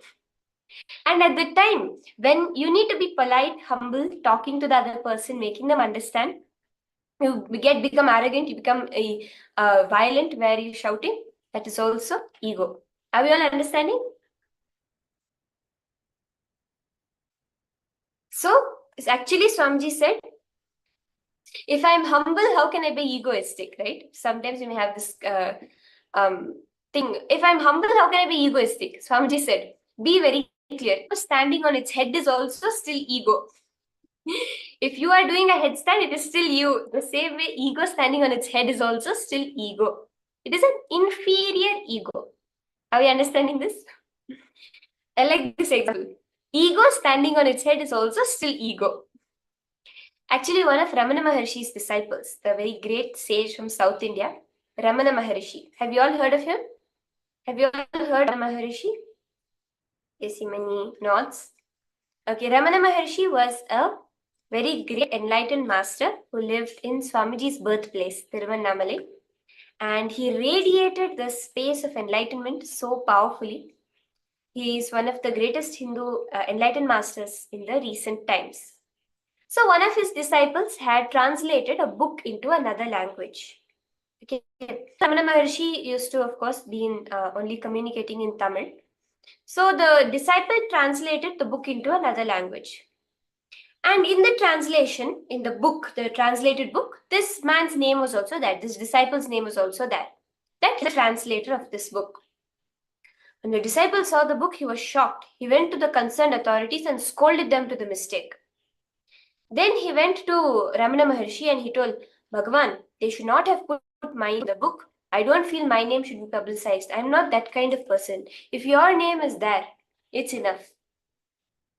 Bhagavan said, Ramana Maharshi told the disciple, the ego that asks for the name to be there and the ego that asks the name not to be there are one and the same. Relax. Are you understanding this? The inferior ego trying to show humbleness is also ego. With a superiority complex, Swamiji says, at least society will beat you and teach you. If you have an aggressive ego, right, the people you come into contact with will definitely point it out to you and beat it up. That ego is very visible. But with the humble ego, you will escape from society.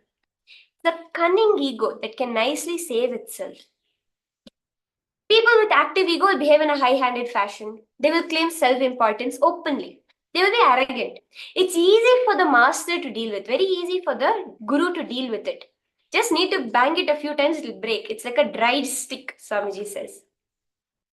But the small story, again, Swamiji says, a psychiatrist asks his patient if he's suffering from fantasies of self-importance. The man replies, absolutely not. In fact, I think much less of myself than I really am. Person with active ego will not be willing to let go of it at any cost. Did you all understand the story? Okay. Is everyone there? Nithyananda? Can everyone come back to the present moment? Everyone is so like, okay, I'm there.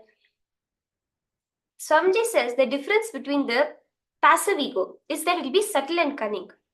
They will not take credit. They think they are humble because they are not egoistic. But actually, the truth is, they are trying to protect their ego from getting hurt. And that is why they act humble. Means, now let's say I say, oh, I'm such a great person. And I go and talk to someone. You don't know anything. They will nicely give it to us. We will never let go of it, right? But let's say I'm too afraid for someone to tell me that I don't know anything. So I itself go and tell them, no, I don't know anything. You are only so great. You only know everything. Why? Because if I try to go and show them I know, they may give it to me. So because of that, I pretend. I say, no, I don't know anything. I act humble to protect my ego. Are you understanding this? Yes, no one likes to be called egoistical, yet we can be acting egoistically unconsciously. Yes. Swamiji says active ego is like a twig, easily broken. When their ego is hit, people with a passive ego, it'll just bend. It'll bend. They have taken care of their ego so carefully so that it doesn't get jolted by anything. They will work hard to safeguard it in very sweet and passive way. Okay, so now let's take 2 minutes to contemplate on this. I think all of you need a short break to drink some water, have some beverage, eat some food, catch your lunch if you want, and come back and settle down. Okay, we'll have just a few minute break, 5 minutes for all of you to freshen up and come back. See, Erica's all participants. See, do not feel like I need to go get something. Do go ahead and come. Apart from be announcing breaks also for all of you. So, Erica's all of you go ahead now. Freshen up yourself and come back. We'll be continuing this session only elaborately. So, Erica's all of you just take a few minutes. Freshen up yourself. You can drink some water or get some food to eat, and we'll be continuing with the rest of the sessions after a short break.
Nithyananda, to all the participants,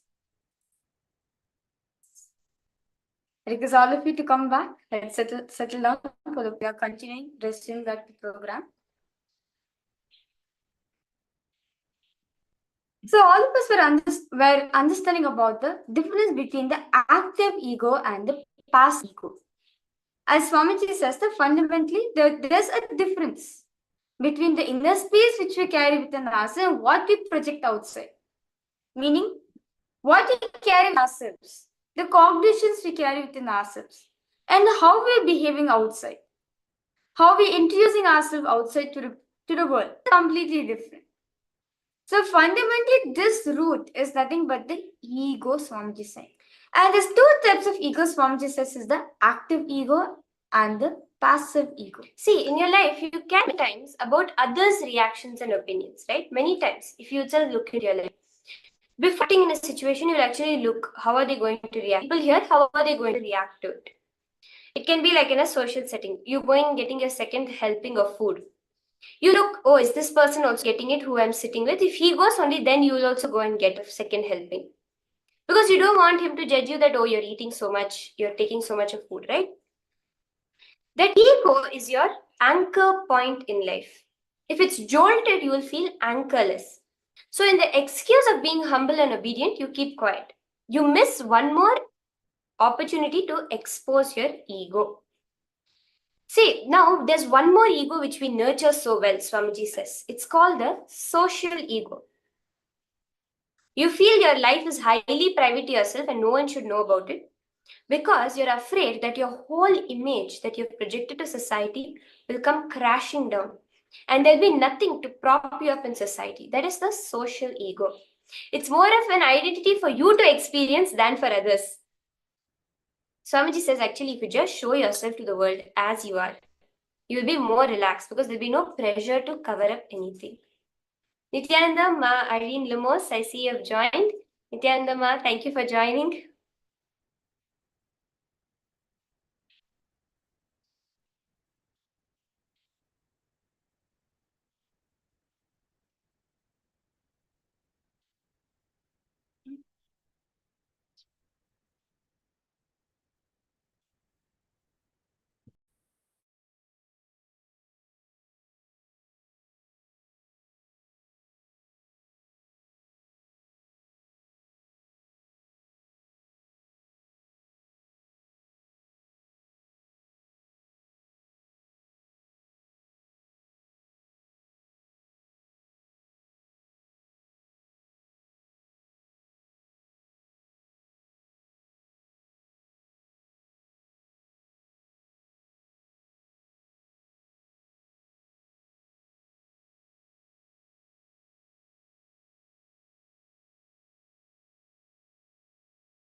Yes. So are we all understanding this third type of ego, the social ego?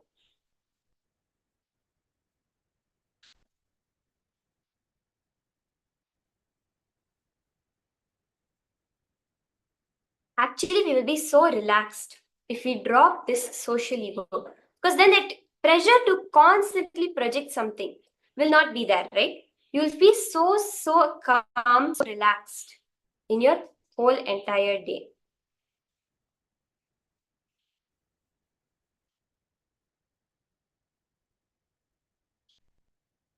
Is all participants clear about the three egos which you've learned so far, the active ego, the passive ego, and the social ego? I request all of you to please post your understandings now. What they understand is social ego, what they understand as passive ego, and the active ego. All of you can post your understandings.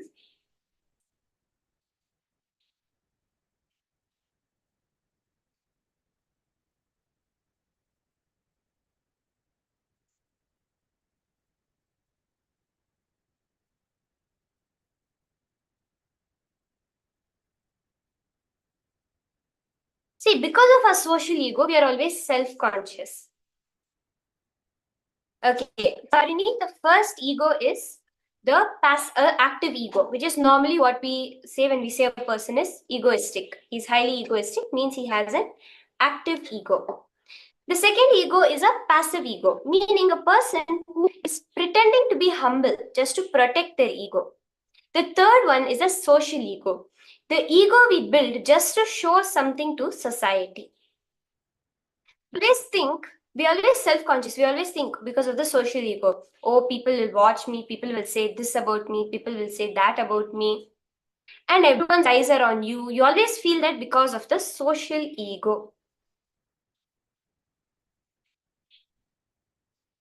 That is what is the social ego. When you become self-conscious, you are living and yet not living. Swamiji says self-consciousness is the barrier to your beauty and grace. Your beauty does not come forth freely. Yes. Look at animals in nature. Why do we feel nature so beautiful all the time? One thing we will all say, nature is the most beautiful thing. It creates the most beautiful creations because they are simply one with existence. The moment you start thinking, oh, people are watching, your ego has come, you lose your natural self. Imagine this, a rose plant starts to think, oh, if I grow 4 roses, nobody will watch me. I have to start growing 10 roses, then only people will watch me. No, if I grow the rose in that side of the bush, it will be looking so ugly. I have to grow the rose in this side of the bush, only then it looks. The whole rose bush will lose its beauty, right? If it starts thinking like that. Actually, the beauty lies in being one with nature, being our own natural self. That's why children are so beautiful, right? You can find a children from any country in the world, any ethnicity, any social status. They will be beautiful. Do you love watching them, right? You can take even the children of the poor communities that don't have food. They can even be the village merchants. It can be any kid. But the childlike grace and beauty which is there, that will be present in all kids. Even they'll be so in tune with nature because they have so much of innocence. They are in tune with nature. One more thing you can actually see. If I take a picture of you, I tell, hey, pose, I'm taking a picture of you. And without you realizing, you're just doing something and a picture is taken of you. You'll actually look better in the picture where you didn't pose for the camera. I always remember this about myself. There's one picture, I don't even remember who took that picture of me. I think it was my mother. When I was sitting on the bed, I don't even know like when the picture, how she took that picture. But I always enjoy watching that picture of me more than any pictures which I actually pose for the camera. This can be seen in anybody. The pictures which are taken naturally will always look better because the minute you pose, you have become self-conscious. You are out of nature. Your ego is afraid, oh, if someone sees this picture, what are they going to think of me? And that itself is that's what removes the beauty from that picture. That freshness from life is gone. Okay? Are we all understanding this? Yes. Okay, I see so many people. Okay, let's enter into a process now. Okay? Now, identify and pen down in your life, where are you acting out of active ego? Yes, Devin, thank you. Where are you acting out of an active ego? And through which words does it express? Let's say when it comes to your sibling. Okay? This is one thing I think we can all relate to. When it comes to a sibling, the active ego, if you have a sibling, cousins, whenever it comes to your siblings, it will always be an active ego. You think you can do this, you see what I can do. Or, for example, if your cousin have the latest gadgets, or the latest fashion, then they come for vacation and they show, look, this is what I've got, this is what I've loved. Like, you think what you think you're great at? I also have no much more greater things from me, and you should also show up. So this kind of relationship. What are the words you use? Do you think you know better, or I know better than you? Look at what I have. Kinds of words which it expresses in, right? Don't talk too big about yourself. Okay, I have much more than you. So these are some words that I can relate to. So I don't know in your culture how the words would be that you use to express this active ego. I am elder than you. I know better. Something like this. There might be some words that come out to express this active ego. See, not necessarily when it comes to your siblings alone. It can be when you're probably going on the street and someone misses dashing you, crashing into the road. The experience, the way you talk to them, the way you would show. When your colleague is proved wrong and you are right, how would you talk to them? Sometimes. Anything, it can be any situations in your life where you express this active ego, proving to a teacher or a parent. Or even in schools, like you and your best friend, you are promoted to a next grade and your friend is just depromoted. It does not go anywhere. How will your conversation will be with other person?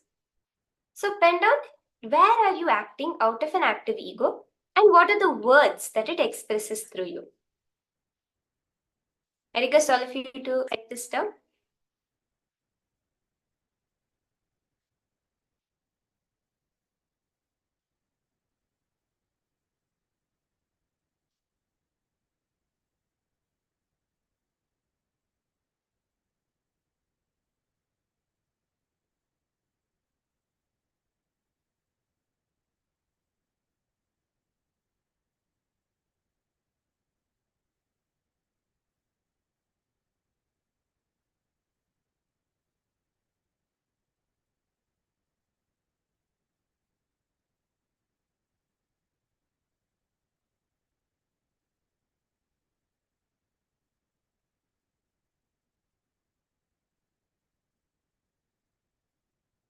Just maybe 2-3 incidents, 2-3 situations you can pen down.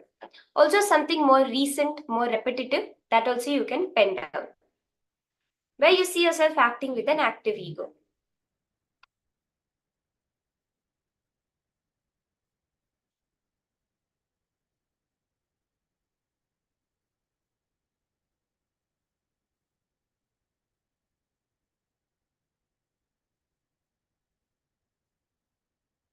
See, and not necessary it has to be something negative. You don't always have to look of something, oh, where did I do it in a negative way? It can be something even in a very casual, fun, or even for a good purpose, where you felt you were proving to your friends something you didn't know, you were teaching it to him, but you in that process you were showing that active ego. See, I know, but you don't know. But it was a very good act you were doing, helping the other person to learn something. It's not necessarily it always has to have a negative connotation, but anywhere where that active ego was expressing through you.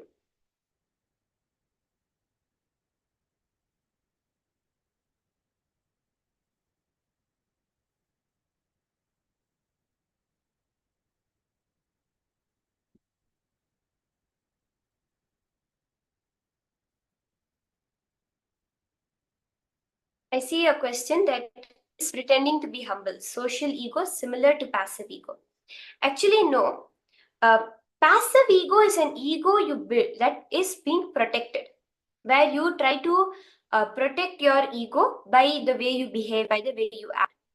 Social ego is where you build an artificial identity of yourself and you do all the work to keep that up. That is the social ego. So social ego is not even a part of you. It is an identity you have created for yourself, which you work hard to keeping that up. Passive ego is the ego you work hard to protect. So sometimes you create a social ego to protect the passive ego. But actually, they are two. When you act humble so that someone doesn't tell something about you, it is a passive ego. When you create an identity for yourself, either as a rich person, as an intelligent person, as a beautiful person, so that society accepts you, so that you feel one with society, that is the social ego. So the social ego will be hurt when anyone questions that. So let's say you pride yourself as a very beautiful person or a handsome person, and your whole social life you have built upon that. If someone tells you you're ugly, or someone who is in a state of, in a state that's equal to you or something, if they tell you, oh, you're so ugly, look at how big your nose is, that will hurt your social ego because you built your social identity based on your beauty. So just giving it as an example.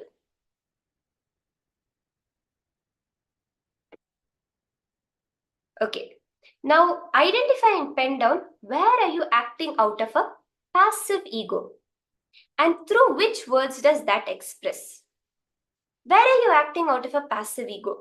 Many times when it comes to our peers, or when it comes to those of us who rank higher than us, our seniors. When if they, for example, if they say, wow, you have done such a great job, what do we say? Like, no, it is nothing. Like, we say something like this. When let's say we get a praise in work, we say, I don't deserve it. I don't deserve this. You're right? We say this sometimes. Many times this passive ego comes because if we take in the praise, you don't know, maybe you will be feeling, oh, my colleague next to me, he may tell me, see what an arrogant person, he did nothing for this project, but he's getting all the credit for it. Because of this fear, we will say, no, I don't deserve it. The credit goes to my team members. See, gratitude is not an issue, but when we act humble to protect the ego, that is what identifying the passive ego. And what kind of words does it use to express in your life?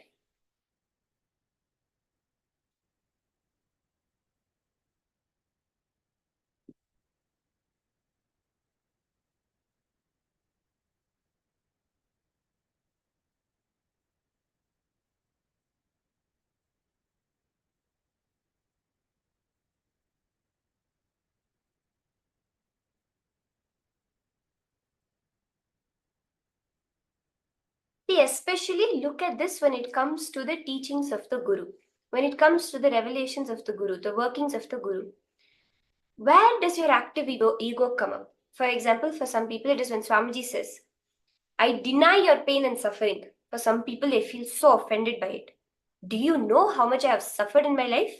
Do you know what all I have gone to come to where I am? Even for a second, that might come up. That is an active ego. Passive ego. When Swamiji tells, you are Paramashiva, you are the ultimate being in the cosmos. What do you? No, I am just a simple human being. I'm a simple devotee. I just come to get your blessings every day, Swamiji. What happened? That is the passive ego. Or the social ego, where even within the spiritual community, you try to maintain a social identity as a very integrated person. Every day you'll go around and you'll somehow make it known to all people that I did my morning routine. See, I never miss even one day waking up at 4:30. This is also a social ego which you build. Rosita, you're asking, is humble a kind of duality? It matters more from which space you're doing. See, if you're doing from a space of pure gratitude, the humbleness which comes from pure gratitude, then duality will not be there. But humbleness, just doing for the sake of doing it. Humble just for like making the other person being happy, being fulfilled with you. That creates a duality because actually in your inner space, you're not there. But outside, you're humble. So you can see the duality which is happening within your inner space. So it matters from which space on which you are doing. If you're doing from your ego, then it is a duality. But if you're doing it from a space of pure gratitude that that person has really done something for me, out of that you show humbleness. That it's not duality, it's just that same expression. There's no duality in them.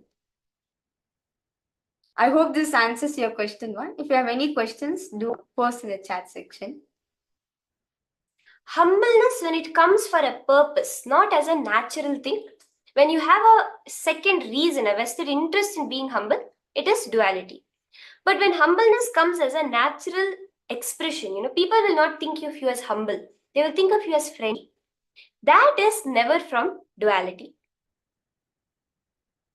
Okay, now identify and pen down all the places you are acting out of a social ego. What words does the social ego use to express through you? Many times. Do you know what my net worth is? I earn this much every month. I work these many hours every month. For many of us, maybe we don't want to say, oh, I earn this much every month. I work these many hours every month, every single day to get to where I am. Don't think I just got here simply. Or That's social ego you build of yourself as a hardworking person. Or you say your background, from which background coming from, who my father is. All this thing. I don't Do you know who my father is? Do you know my family ancestry?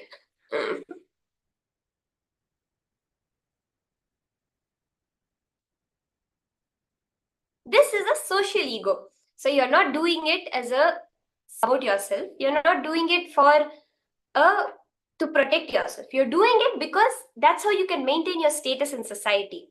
That is how you can maintain who you are towards another person.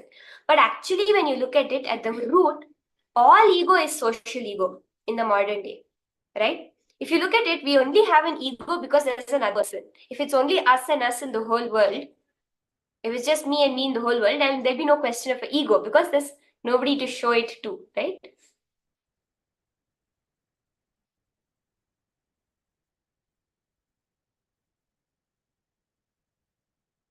Yes, just pen down these instances of social ego and the exact words. When you identify the words, you will know how to complete it very easily. So identify the words you use to express it.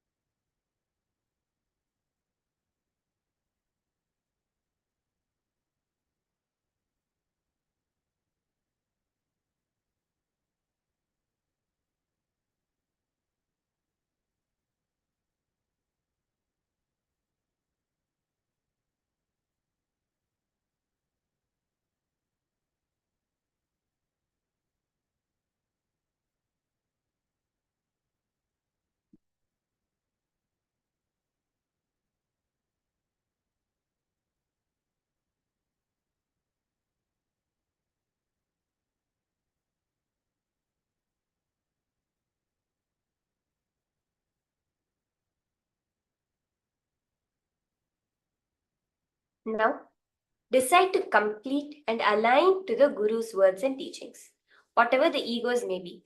Decide from now onwards what Swamiji says, that is the only reality for me. Swamiji says I am Paramashiva, I will hold myself as Paramashiva. Swamiji says I am the ultimate, I will hold myself as the ultimate. Only Swamiji has said it. Not for my vested interest, not to show myself to someone. Because Swamiji has said it, it is a reality. Aligning to the Guru's words, that surrender to the Guru, actually will melt all the three egos. Even now, we are all doing the power manifestation, right? There's no question of ego coming because you cannot say, "Oh, I changed the height of the object." No, it's not possible. You see, Swamiji changed the height of the object for me. Every time going back to the Guru, that is where you will be able to see how power manifestation happens.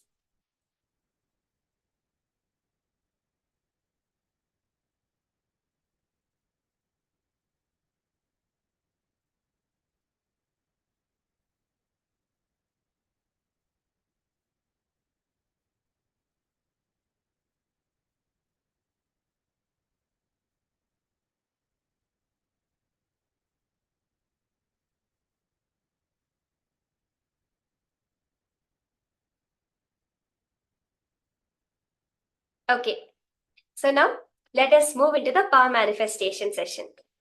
Are we all ready for it?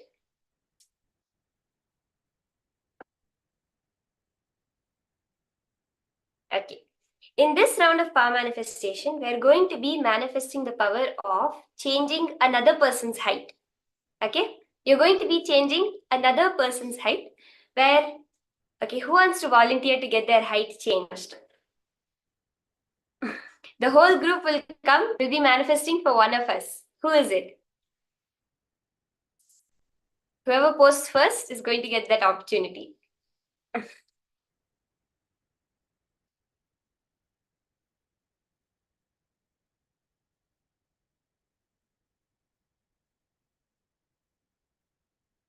Nobody wants to get their height changed?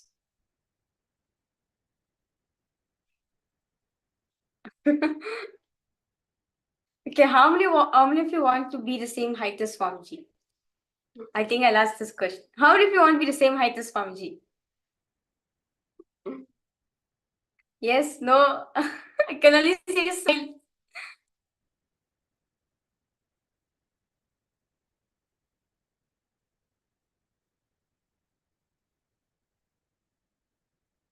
Okay. So the first person that has posted is the height change. 6 feet tall. Actually, more than that. Yes, 6 feet tall. Okay. So, if you get Meenakshi in the camera also, we can all manifest for her. So we have Meenakshi in the Vancouver Surrey home temple, and we are all going to be increasing her height. Meenakshi, are you ready for it? Yes? Okay, you can sit down. You can measure your current height. Go measure your current height. Right now, how tall are you?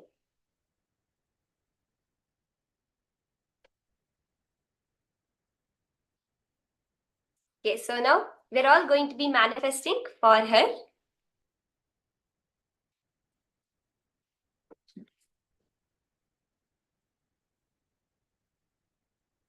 As she measures her height and comes back, let's all get ready. Okay. Okay, that's done. Yes. So now let's all sit straight. Connect to Swamiji in our inner space. So you understand all the participants? She is sitting, Meenakshi is sitting in Vancouver. All of you are in respective zones, right? The thing which is common in her and in all of us is that consciousness which is Swamiji. So when you connect to Swamiji, it is equal to you connecting to her. So I request all participants now, just connect to Swamiji, as Swamiji is the source for everything. When you connect to Swamiji and ask, saying, Swamiji, let you manifest through this. I'm not expecting anything from you. Let you flow through this being. Simply he does what needs to be done. So I request all participants now to please close your eyes. Connect to Swamiji intensely. Visualize Swamiji in your inner space. The former Swamiji. Visualize him in your inner space.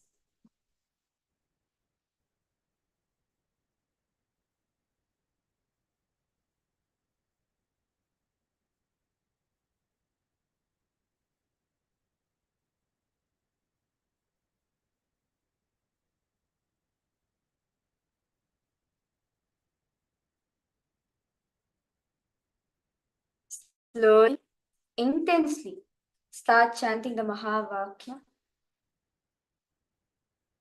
Om Nithyananda Paramashivoham. Om Nithyananda Paramashivoham.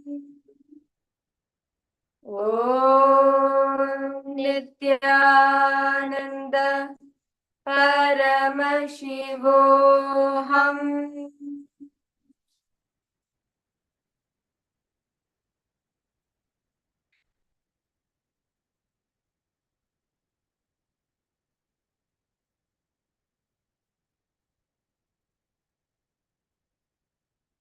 Intensely chant the Mahavakya, connect to Swamiji.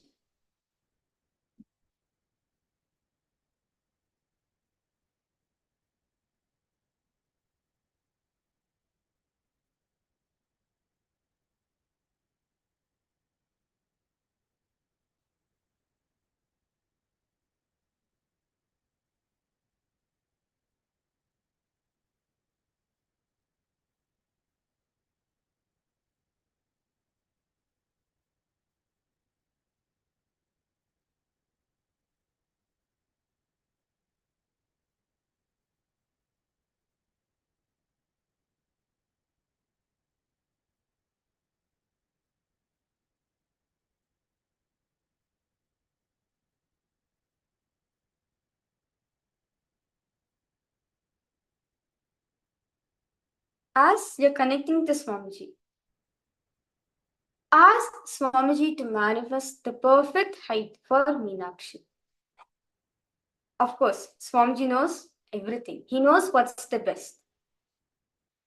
Just the medium to experience this manifestation.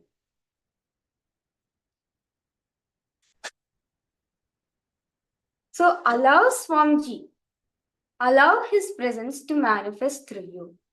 You are just a medium to enjoy his presence. That's it. In that space, ask Swamiji to manifest the best height for Meenakshi.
Let's continue to chant the Mahavakya.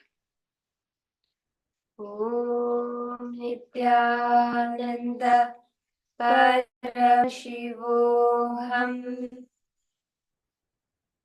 Om Nithyananda Paramashivoham. Om Nithyananda Paramashivoham. Om Nithyananda Paramashivoham. Om Nithyananda Paramashivoham. Om Nithyananda Paramashivoham. Om Nithyananda Paramashivoham.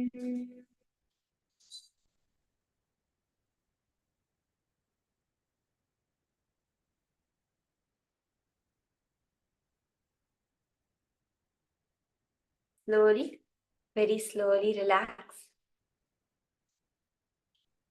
Yes.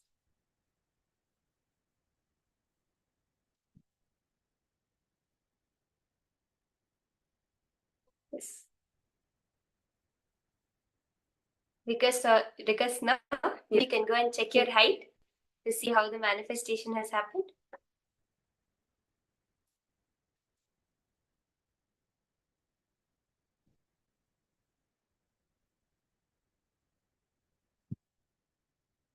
Now Meenakshi is checking her height, so we'll all see how the manifestation has happened.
Okay, with Swamiji's grace, she's 1 inch shorter. Well, that's fine, yeah. That's the height Swamiji wants her to be. That's it. No issues. We can also manifest further in the day for her to increase back and put on more height. Actually, in Gurukul, we used to play this game with some kids. We'll call them. We'll tell them, hey, like, there's some kid who is particular conscious about being short, right? We'll tell, you know what? I'll do manifestation for you and I will change your height. And they'll think, oh, we're going to get our height increased. But we'll decrease their height. And they'll be like, oh, why did you decrease my height? I want to become taller, not shorter. And then we'll just be like, no, okay, again we'll manifest for you. And we'll manifest again, and the height will just have increased by like double, like how much it reduced, double of that it will Yeah, increase. actually, I have experienced it so many times, like especially when you go for height manifestation, I'm like, yes, I really want to grow my height. When other person does it for me, I become 1 inch short. I'm like, hey, you're supposed to increase my height, not decrease my. But they're like, relax. Sunny Swamiji is flowing through you. Why are you getting upset with it? And after a few minutes, then again into the manifestation, like actually more will be added. So do not worry, yeah. Definitely, Meenakshi will get more height today, okay? Right after darshan, we'll do the one more palm manifestation done along with her. She'll get more height back. Yes. So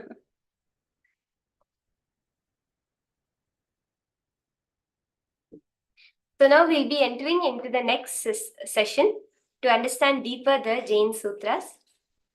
And we're going to understand the power of wisdom. Swamiji says actually knowledge, wisdom, all of these are very different things. And to cognize this is what we're going to be entering into in the next session to understand the real wisdom in the inner space. What is truth? How are we going to cognize these deeper truths from Swamiji? So I request all of you to be ready for this and take a moment and share till now the sessions that you've been going through. How have you been enjoying it? How have each of you been enjoying these sessions?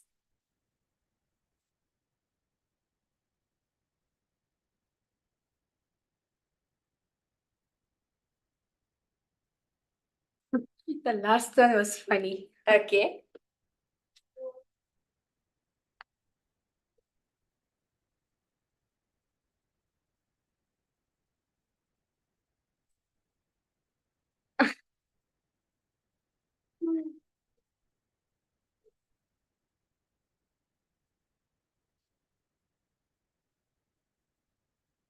Yes. One thing is always we know Swamiji is manifesting, and that is the most beautiful thing. That is why power manifestation is always auspiciousness.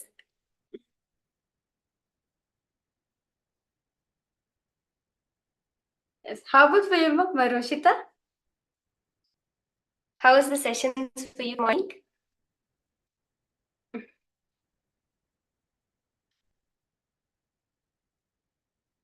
So now we'll be entering into the next session, the next powerful cognitions from Swamiji. So let's get ready for that.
the very word is sacred.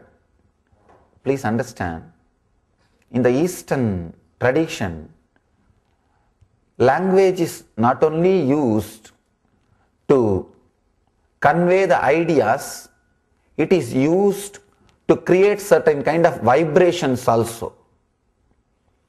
So it is not only linguistic importance, phonetic importance is also added to language. Maybe when we find time, I will try to explain how the aksharas, in the letters in Sanskrit, is beautifully carved and designed.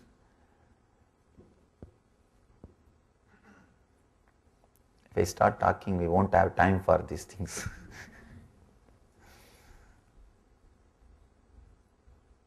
If the tongue moves, the front and back, first level aksharas, the side and side, second level aksharas, it's a, if you see your tongue movement, I, U, all the Samskrita aksharas, the letters, it is just a beautiful dance.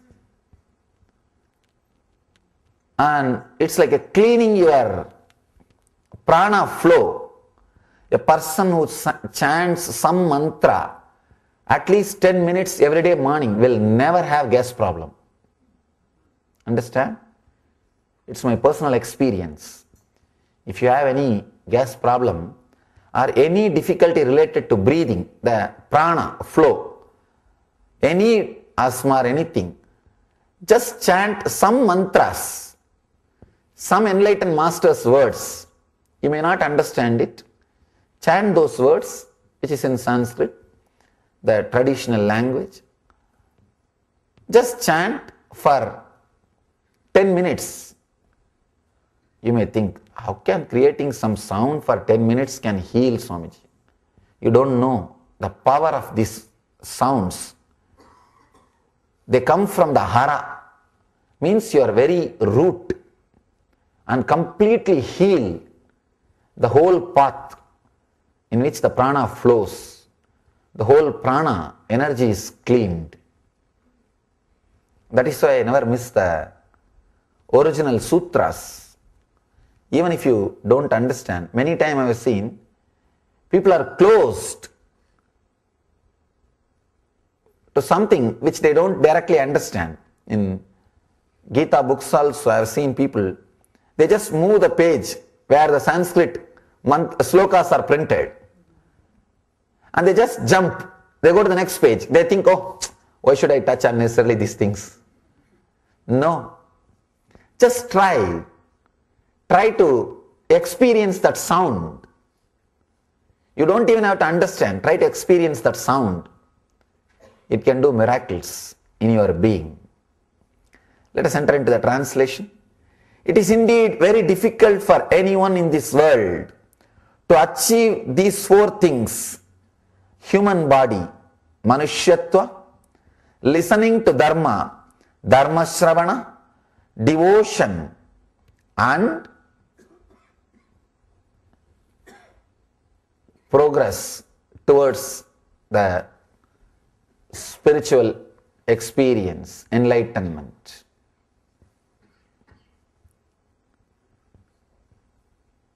Here the viryam word has been translated into restraint, but I tell you that word means going towards higher energy, going towards higher consciousness. Beautiful sutra. It is indeed very difficult for anyone in this world to achieve these four things: human body, listening to dharma, devotion and higher energy, while walking on planet Earth through different forms.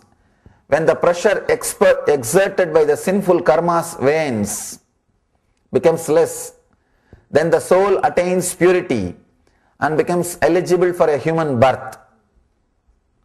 Only the one who is capable of listening to pure dharma and find trust in it, and through right conduct releases the baggage of karma, attains a human birth. He is saying only the one who is capable of listening to pure dharma. You may think, what is there? Why should we be capable of listening to pure dharma? Don't think listening to pure dharma is such an easy quality, simple quality. No. Even if you are sitting here, there can be thousands of obstacles inside your mind. It is not so easy to open to the real dharma. People come up with all kinds of weird excuses to escape from dharma. I have seen many people. He is so young, what he can teach? That's a big problem.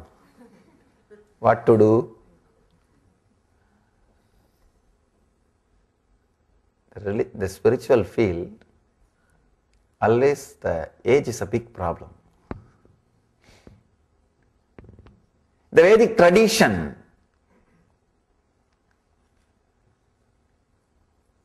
age is not required to achieve enlightenment. See, two things. Anubhava, Anubhuti.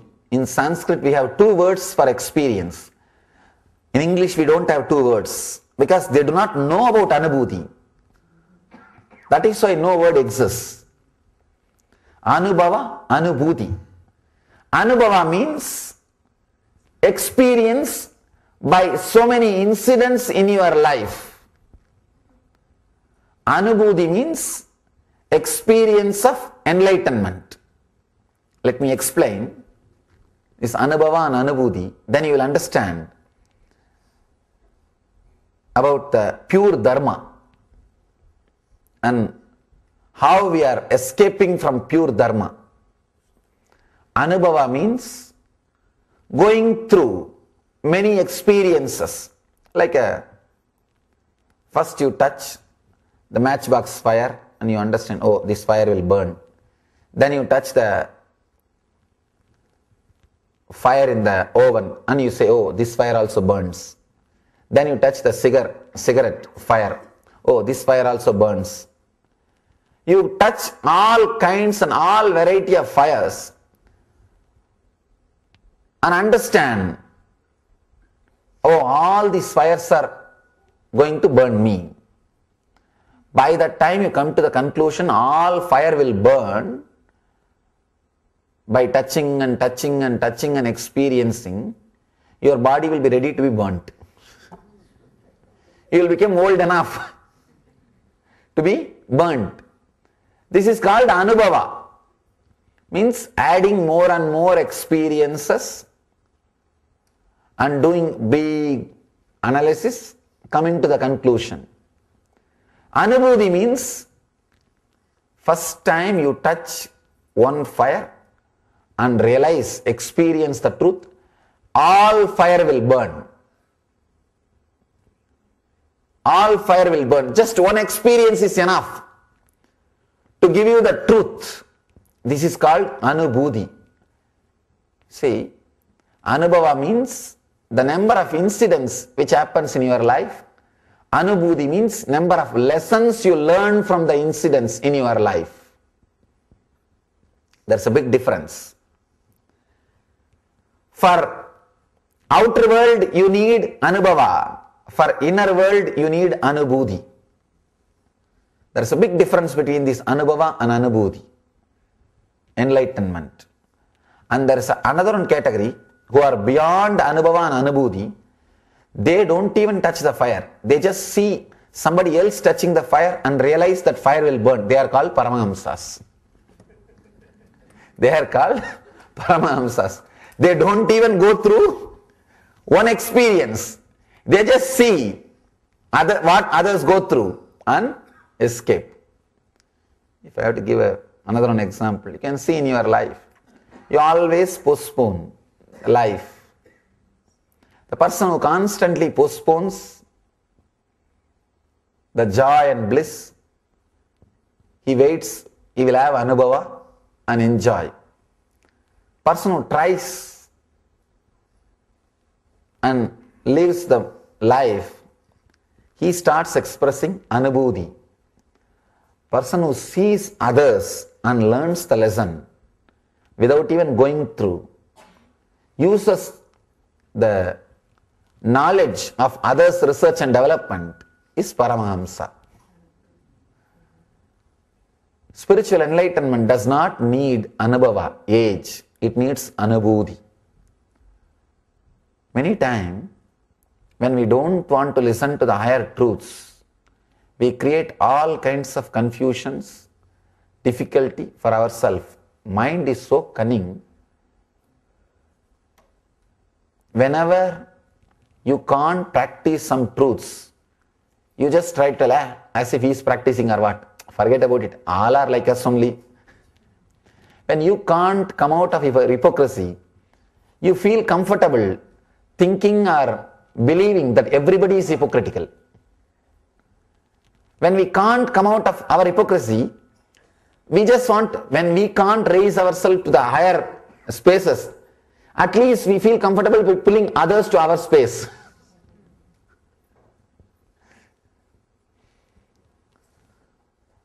That is why our mind creates enough of difficulties to listen to the higher truths. Only the one who is capable of listening to pure dharma means person who is ready to transform. Person who is not ready to transform, you will find 1,000 reasons not to sit here or not to listen.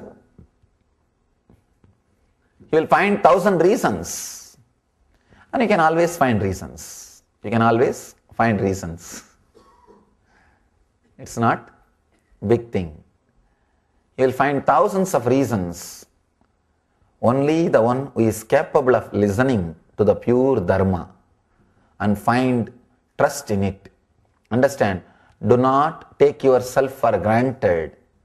Many times, I have seen people come and sit and listen all these things. At the end of the discourse, they come and tell me, Swamiji, I am listening so many things. I really trust, but I don't know how to become enlightened. I tell them, the first thing, celebrate. You have taken such a wonderful steps. First thing, you are sitting here. Second thing, you are feeling connected. That is the reason you are continuing to sit. And third thing, you are trying to work towards this. Means you are trusting it. Celebrate all the achievements which you did. Then we can find little time later on to repent what you have not achieved. Do not take yourself for granted. Celebrate that you being here and feeling connected and having trust in these great words. You have done great things according to Mahavira. According to Mahavira. Now you need to take only one step. Through right contact, releasing the baggage of karma, attains the higher consciousness. Understand? The last step, you don't even have to struggle. Just sit and listen intensely and let these words be allowed to work on you. You will see you are doing it. You will see you are doing it. Just for one example, if I am talking about fasting and clearly explain and tell you do not eat tonight, and if it goes straight and touches your heart, you think you will be able to go and eat? No, you won't be. Simply you will see that you are not even having the idea of eating. Only one thing, allowing these words to penetrate you. When you allow these words to penetrate you, you don't even have to bother about, you don't even have to plan how to practice. If you are sitting here and planning how to practice, you will miss the words which I am uttering. So don't plan. Allow them first. Let them go into your being. Let them work on you and find its own way. They are capable enough to show you the way to express themselves in your life.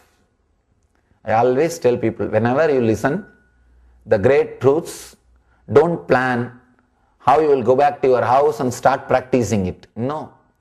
If you practice it, if you plan, you will be a failure.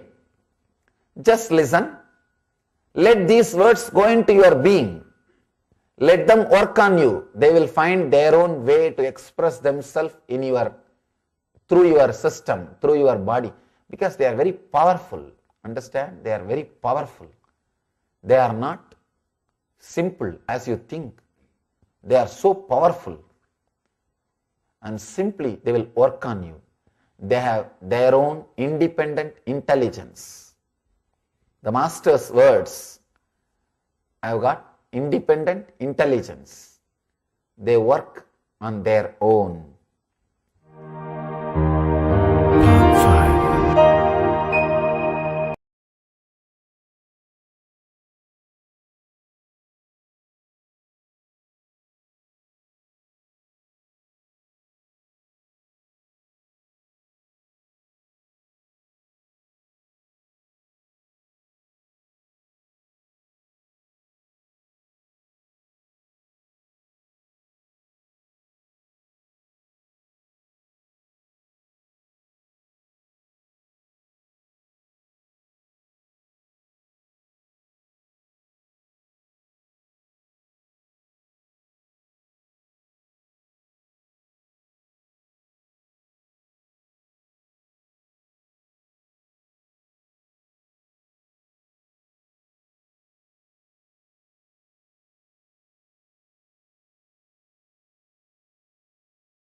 Nithyananda, to all participants. That was very beautiful session Swamiji spoke on the power of wisdom. I request all participants to post your understanding as short yet very powerful session Swamiji spoke on the power of wisdom. What exactly what's the power which is behind the wisdom? I request all of you to go ahead and post in the chat section what are understandings you got so far.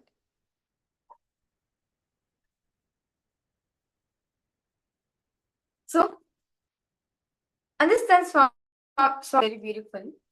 Swamiji says, see, truth is something which does not create fear, greed, or guilt. Okay, we're understanding deeper into the truth dimension of the cosmos. Okay, truth is something which does not create fear, greed, or guilt. When you hear it, it should not create fear in you. It should not create greed in you, and it should not create guilt in you. Only then it is the truth. Truth is something that creates complete easiness with your inner self and your day-to-day life. Okay? Understand clearly, truth is something which will not create fear, greed, or guilt, but will create a deep easiness towards life. More than anything, it makes you more conscious and more aware. As a byproduct of truth, bliss will happen around you. You will radiate Ananda. There are three levels Swamiji reveals. All three put together only enrich your life, lead to enlightenment. Okay? Three types of truth: Sat, Chit, and Ananda. Okay, Makarini, I learned that it's smarter to learn through the experiences of others in order to avoid burning yourself. Yes, that's right. When the intelligence will see another person getting burnt and decide never to touch fire. See, truth leads to enlightenment. All your desire, all your greed, all your fear, all your guilt, let them be flooded with this one idea. You are established in truth. Okay? The one scale to find out whether what you are thinking, saying, living is truth or not. Does it add more awareness to you? Does it add more awareness to you? Does it add more consciousness, chit? Does it make you more comfortable, at ease with yourself? And does it give you an unending joy or bliss, ananda, without depending on something? Then it is the truth. See, I want all of you to cognize this.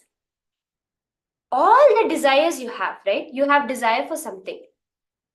Is that leading you to consciousness, comfortable, ease with the self, unending bliss, independent of something outside? If it is leading to these three, then it is truth. Your fear of something, is that fear leading you to consciousness, chit? Is it leading you to sat, ease with yourself?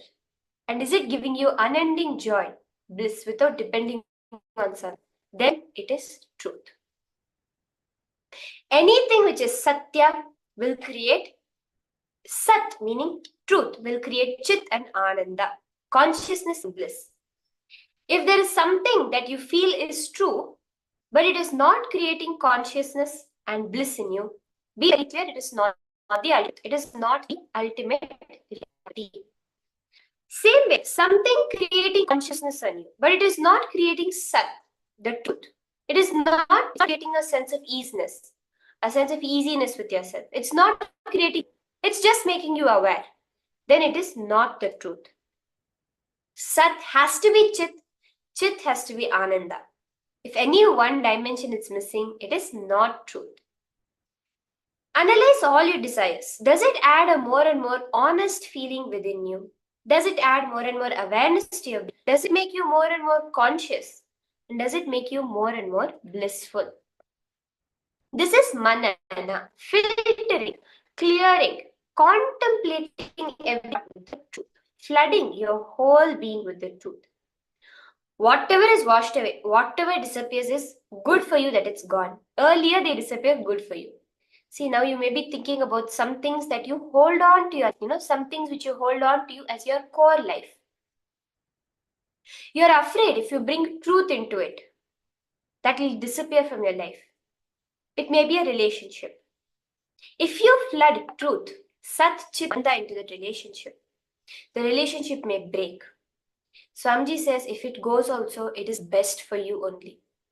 It may be some money in your life. You are afraid, maybe if you flood the truth into it, that money may not come into your life. It's okay, it's good that it leaves you. If you're not able to keep yourself, see, many times you may not be able to keep yourself constantly in the high space of the truth. Once in a while it may come down. Don't count the moments of coming down, count the moments of high. That is why for Hinduism and Jainism, right? Today we're learning about the Jain Sutras. If anyone wants to take up sannyas, if anyone is ready to take sannyas, they have to do only one thing. They have to inform. In that moment, if they are ready, they can take sannyas. There's no need of training. There is no need of prior knowledge, information.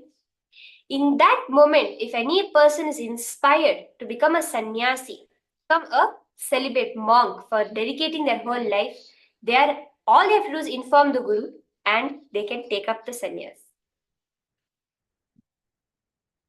What is the power of wisdom? There is nothing which can be achieved by the power of wisdom. Anything, whether in this world or the other, wisdom can simply make it happen. Only one thing is needed. Give a little attention to the wisdom that is there within you.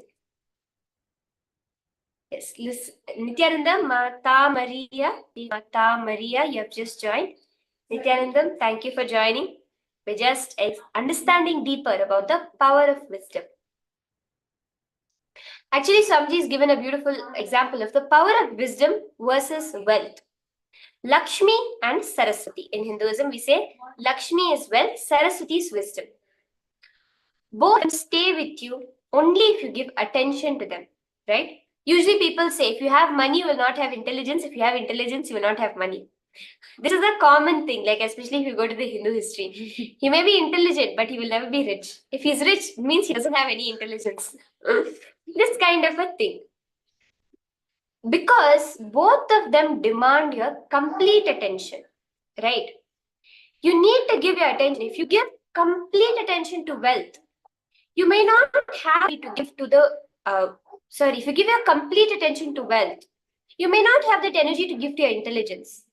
If you completely focus on the gaining the knowledge, you may not even be interested in maintaining this wealth. Swamiji says that when Swamiji went to some university in the US a long time back, there he met many Nobel laureates, many people who professors in the university.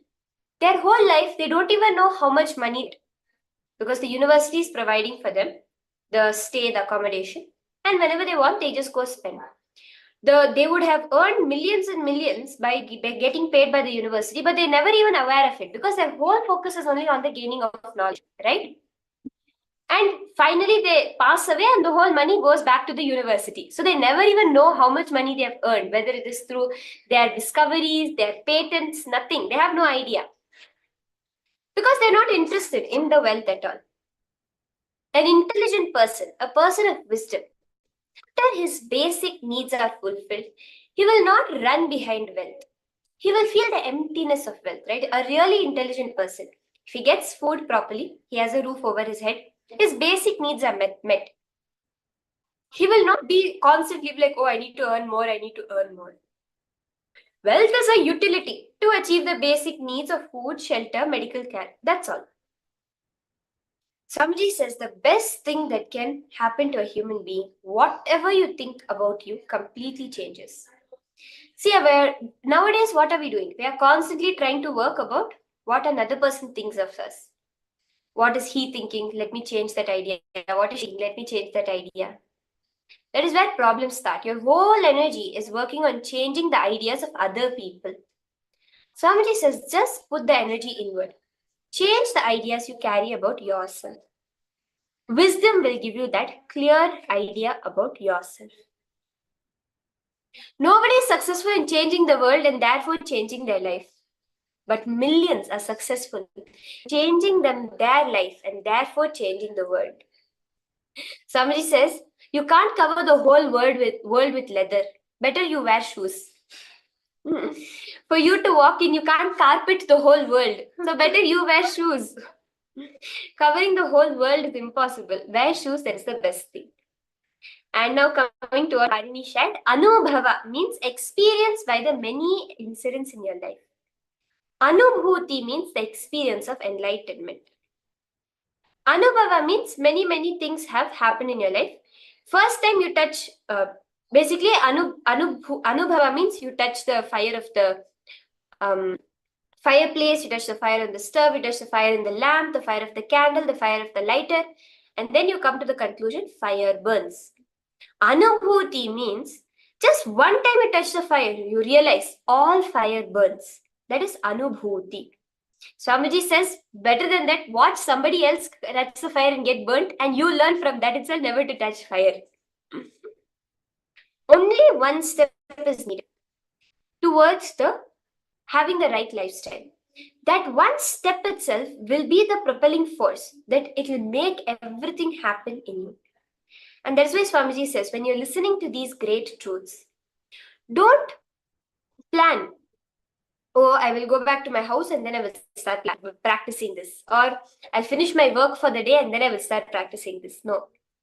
Let the words go into your being and you will find that they will express itself through you itself directly.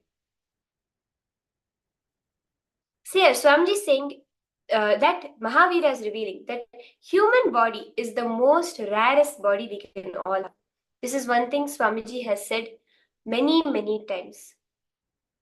Human body is the only body has the possibility to get enlightened, to go to the higher lokas as well as the lower lokas. Swamiji says the quality needed to get enlightened is the ability to choose right and the ability to choose wrong. Because even then, the suffering which drives you towards enlightenment will not happen if you cannot choose wrong. That is why the human body is the most rarest. Swamiji says that the possibility of transformation exists only in human body. Because understand, Swamiji says, human body, the manifestation of human body is so rare. And Swamiji says the highest form of evolution which Paramashivoham has created is human body. So take a moment now and feel that gratitude that you have the human body. Human body, Manushya, the human body is the highest possibility. Celebrate that possibility. Patanjali says, all the best things of all animals, swimming, flying, taking food directly from the energy, all of these possibilities are there in the human body. So you ask, why am I not able to fly? It's because you never trusted your own ability to fly. Reminding your system that you can radiate enlightenment is tapas, meditation. That understanding, that cognition, yes, I can become enlightened, should sink to your bones, your muscle. Every cell of you should believe it. And that is seeking. 60% of the work is done if you can listen to the truths and practice it. The other 33% you don't even need to worry about. Just the feeling connection with the Guru is all you need. It's the most important thing ever.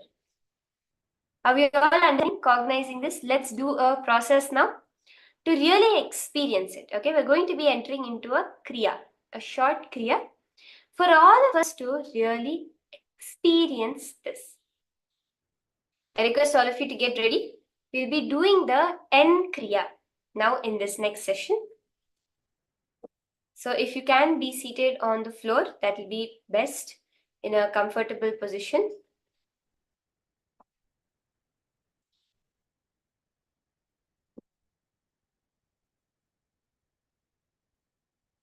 Okay. So we're going to do the N kriya, which is revived from the ancient Natha Sampradaya. Swamiji has revived this kriya, which is scientifically validated to increase the mitochondrial energy. This kriya of anti-aging benefits, as well as a complete beautiful anti-aging in your body, pathway to enlightenment directly, Swamiji has revealed.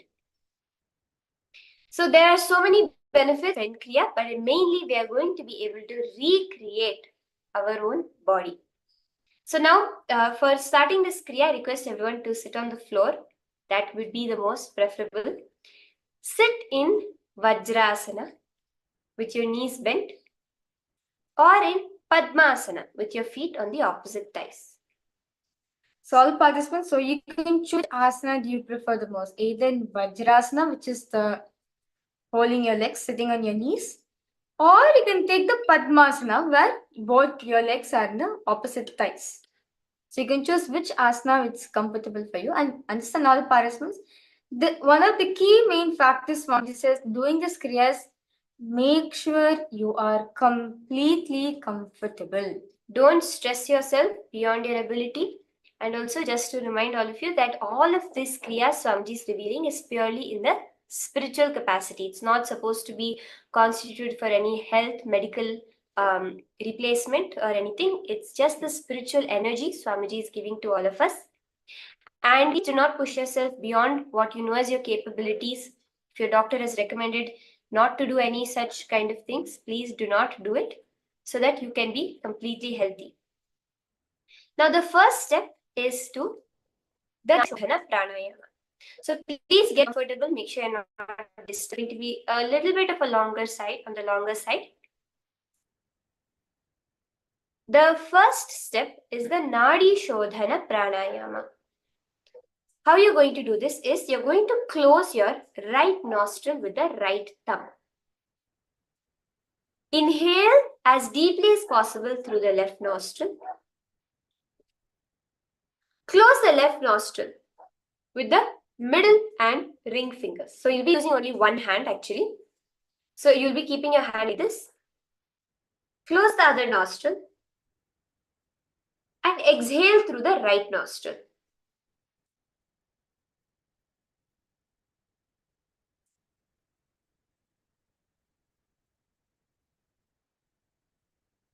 And then inhale deeply through the left nostril.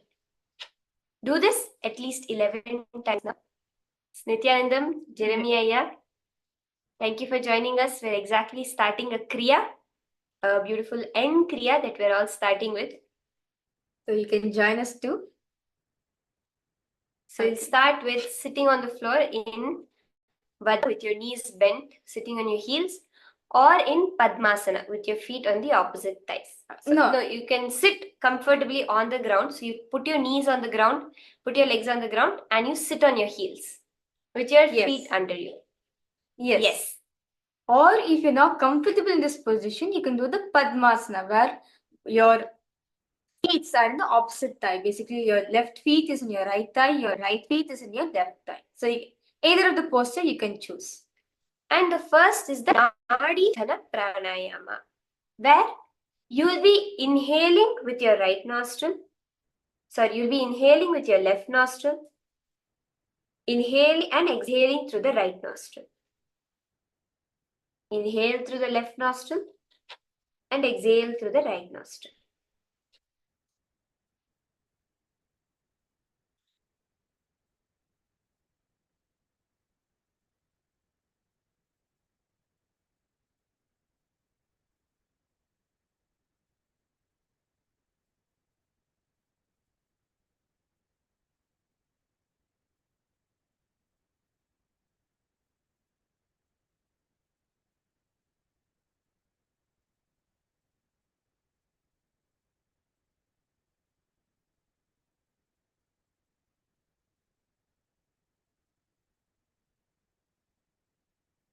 Do this 11 times.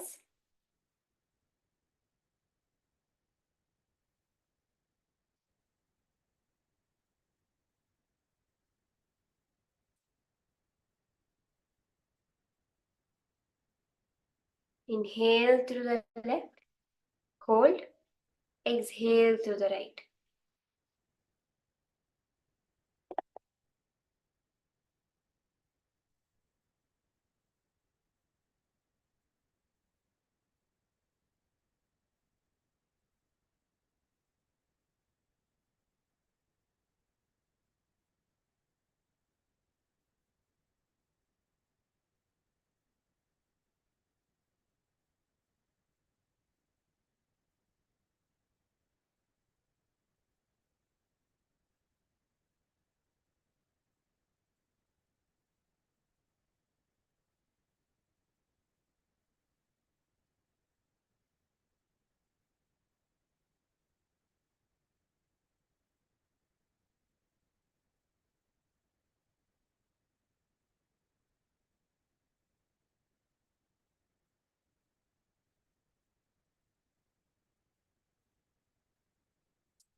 Okay, once we have completed 11 times, let's count to 11. The next step is the Bhastrika Kumbhaka, where you'll be doing like a very controlled breathing, heavy breathing, where you'll be exhaling forcefully. So you'll not be worrying about your inhalation. You'll just be exhaling forcefully like this.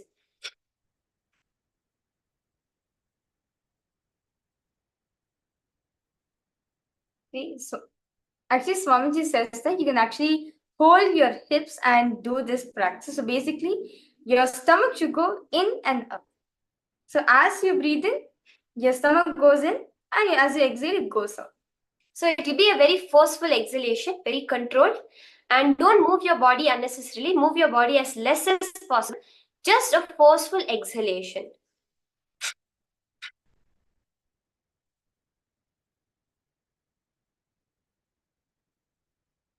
Do this 21 times. Just 21 times.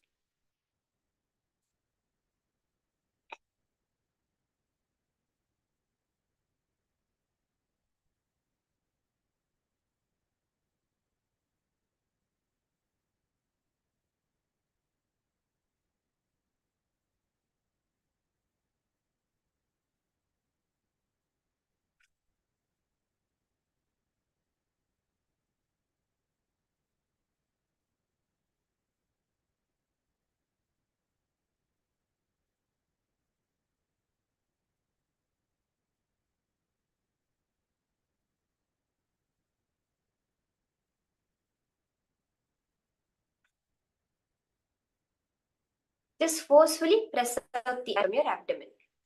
Just 21 times.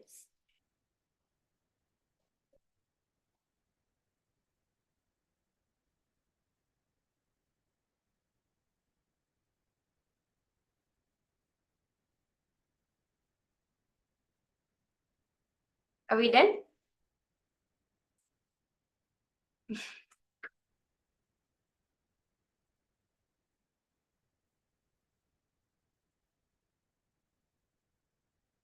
Next is the Samana Kriya. Now what in this you're going to do in this Samana Kriya? You're going to inhale as slowly as possible. Remember, every step of this has to be done as slowly as possible. Inhale as slowly as possible. Hold it for as long as possible. Exhale as slowly as possible. And keep your lungs empty. Hold that as long as possible. Again, 21 times. Let's have a few minutes to do this. Inhale slowly.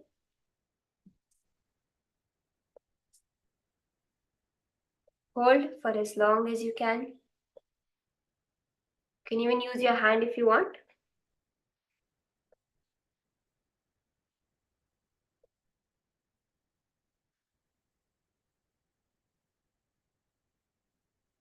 And then exhale as slowly as you can.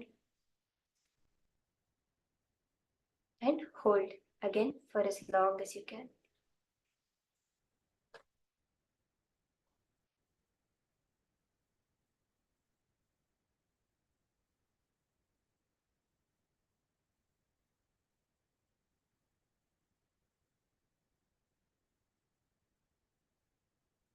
Inhale, hold,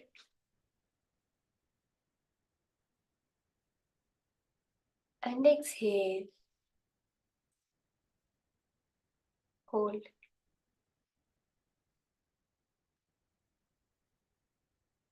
Inhale, slowly as possible.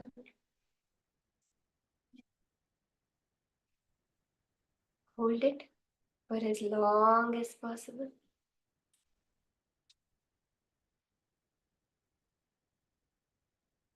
Then exhale slowly as possible. And then hold it for as long as possible. Just 21 times.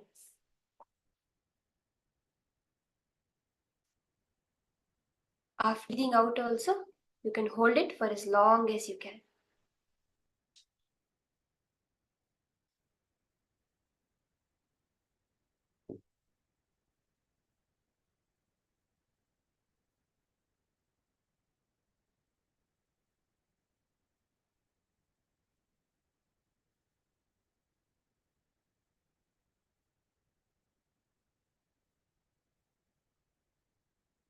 Inhale. Hold.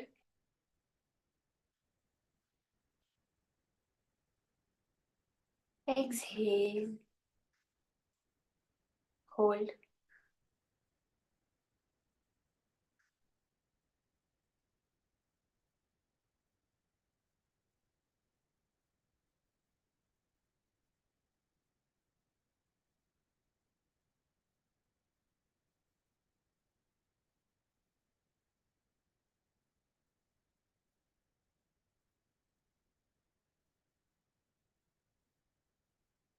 Inhale. Hold. And exhale. And hold.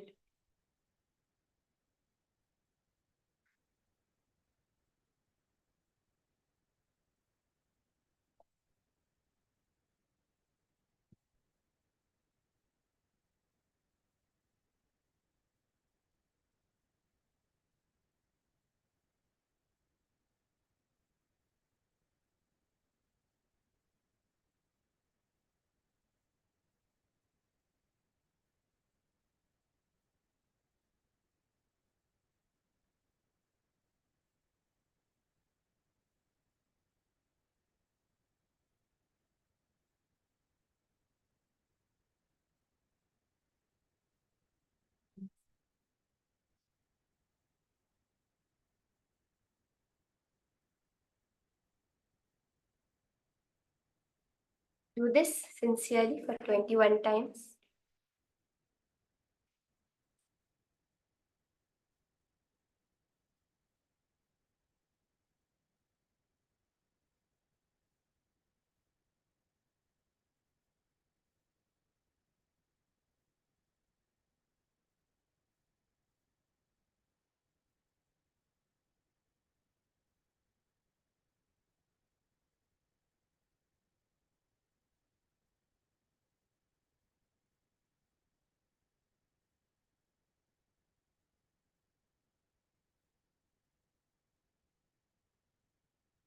Okay.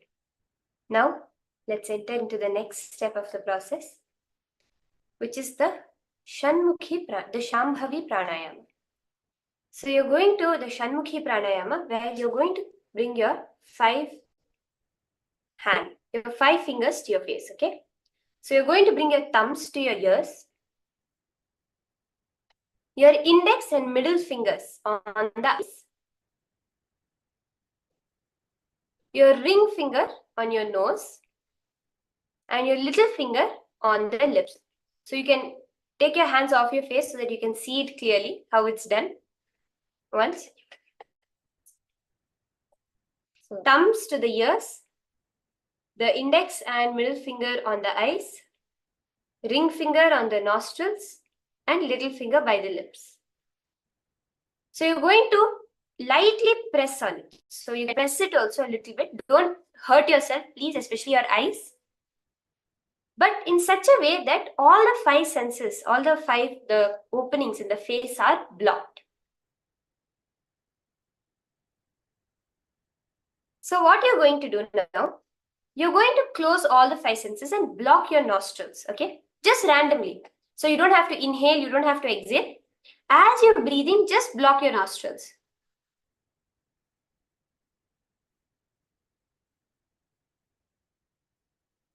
Hold it as long as possible and then release. Breathe normally. So you don't have to do it when you're inhaling, exhaling. Just block it. Hold for as long as possible and release. Yes, you have to block your ears with your thumbs, your eyes with your 2 fingers, your nostrils with your ring finger, and just place your little fingers over the mouth. So block it tightly in such a way that what you're doing in this is you're turning the energy that's going out to the world in the 5 senses back inwards. And Swamiji says, hold your breath as long as you can, like until you feel like literally you're going to black out, you can't hold it more. Until then, you should hold the breath. But again, reminding all of you to please be conscious of your health. If you have any heart problems, any blood pressure issues, please do not do this. This one again 21 times.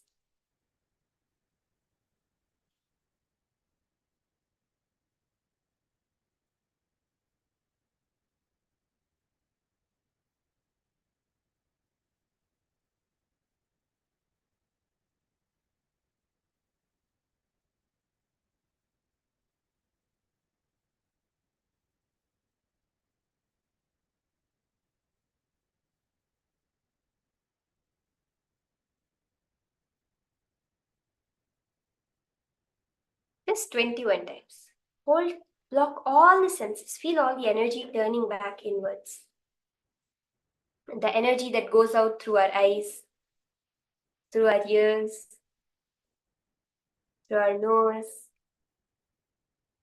And when you feel you've held it for as long as possible, you can release it.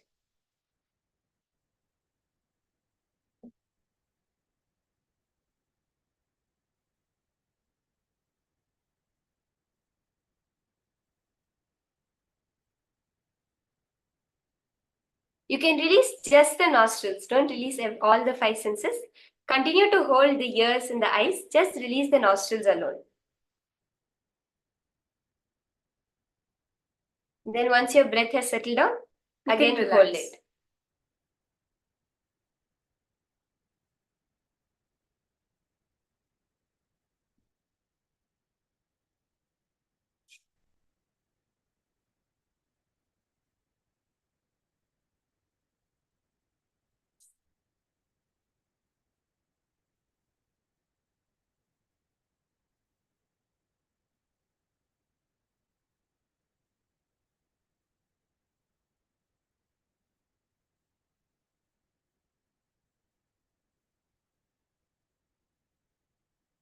Do this Shanmukhi pranayama, allowing the energy to go back inwards. You'll feel so refreshed. You'll just suddenly see how much energy is available to you. Not necessary. Jeremiah, not necessary. Just in your normal breathing process, just block it anywhere in between. So it's not necessary you have to breathe in, breathe out. As you're breathing normally, in the middle, just hold it. And then after that, again, release and continue your normal breathing. So most probably the first instinct will be to exhale. So you can exhale. Or the first instinct may be to inhale. So then you inhale. Whatever happens naturally, just allow it to continue. Then when you have caught your breath again, block. Hold for 21 minutes. Hold it for as long as you can.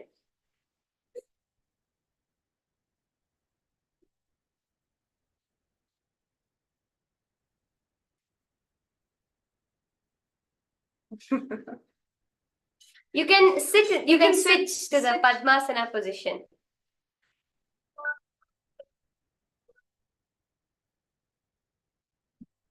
And if you know how to do the Padmasana position, like you know how to do it, Taya? No, you do not know. Basically, you sit on the sitting down. You bring your foot to the opposite thighs like this. It comes even in the morning yoga which we do, Padmasana, where you bring your one foot to the opposite thigh. So you can try doing that, or if you want to stand up for a while, go ahead, stand up, continue, and come back and sit down.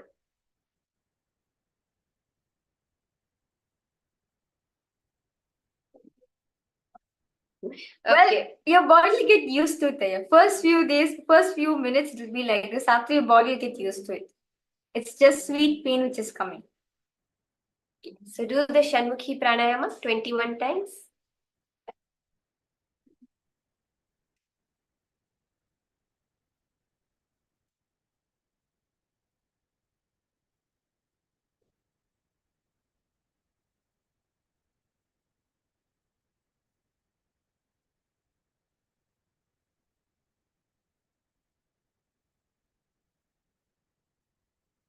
Yes. After your breath comes back normally, you do it randomly. Yes, very much it'll be randomly. Yes. Just suddenly you just catch it and then release. So you just need to do this for 21 times. Yes.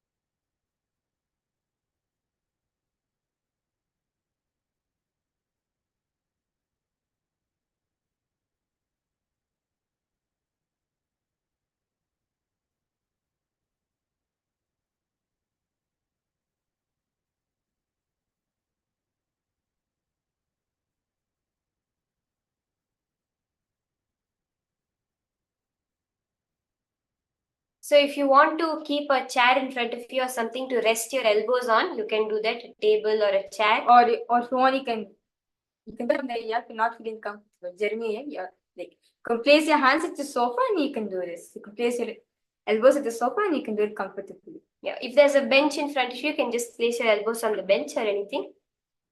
So that's also perfectly fine.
Yes, because first time you're turning all the energy inwards, inside your being.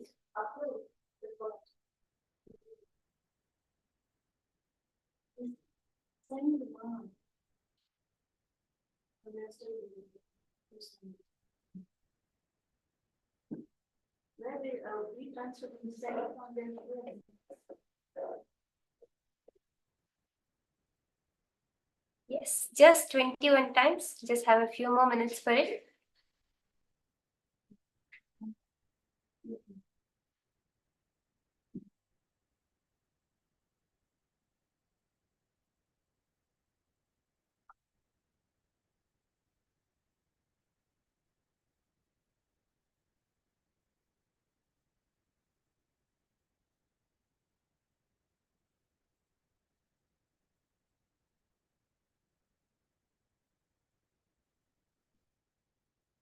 Let your breath settle down. Thomas say you can catch your breath before you do the next one.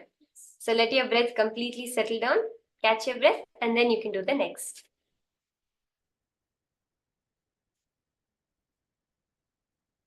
Yes, no issues, Ma. It's completely fine. But actually, you'll start feeling the more and more you do it, you will feel energized. So even right now, you may feel, okay, I need to catch my breath a little bit. Please don't yourself to the level of where you're starting to feel dizzy or faint. Just be in tune with your body, be in completion with your body as you're doing it.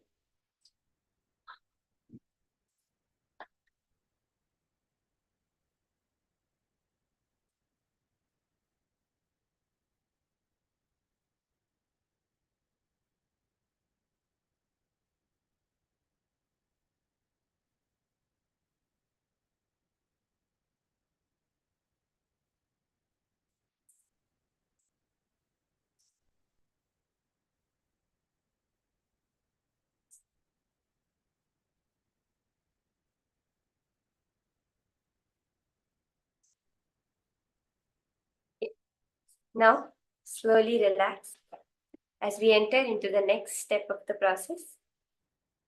This is the intense humming. So for the next 7 minutes, we will be doing intense humming.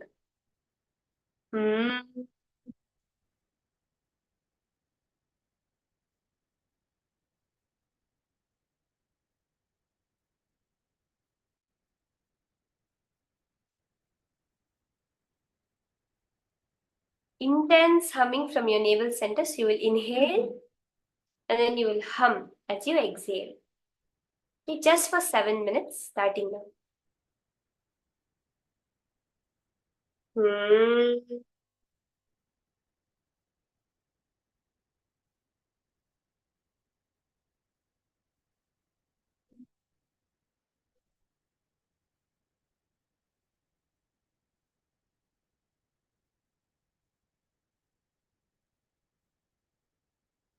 Hmm.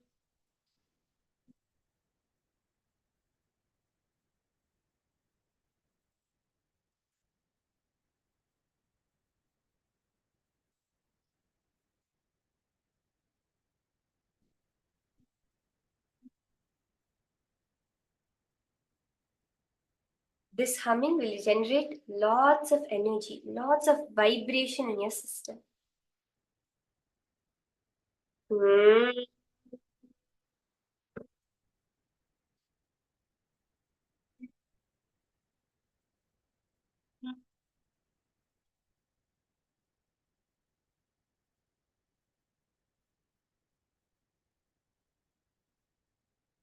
Hmm.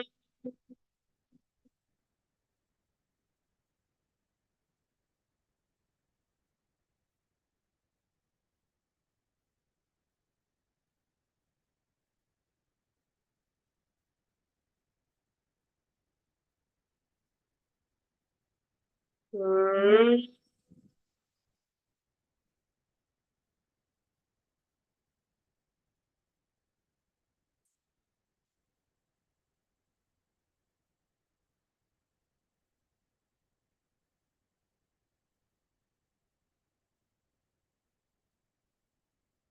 Hmm.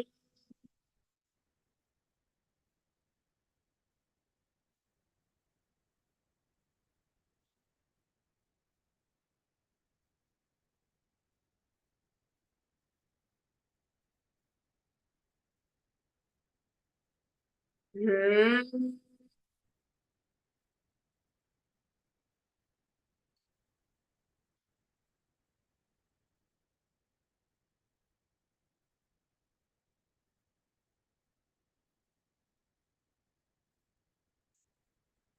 嗯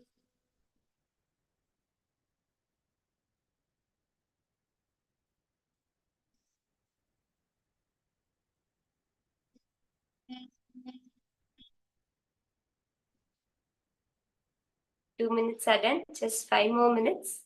Continue the intense humming. Hmm.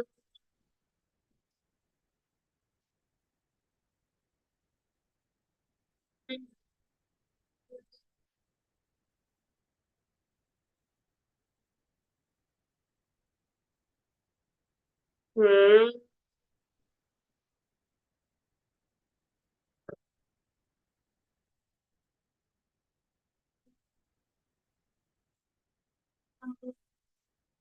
Hmm.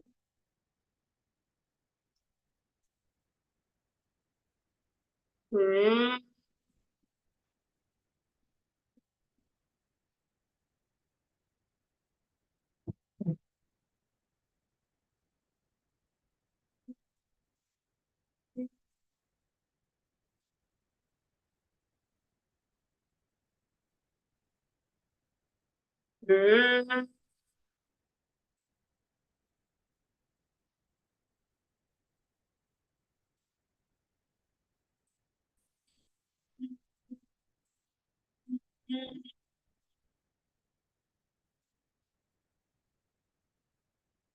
Hmm.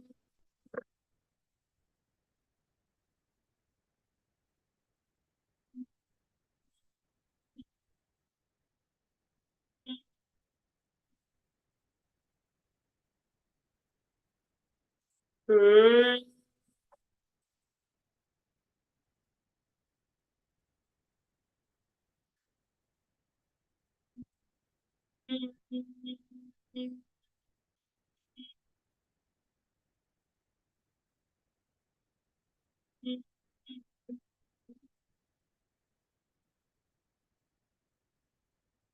Hmm.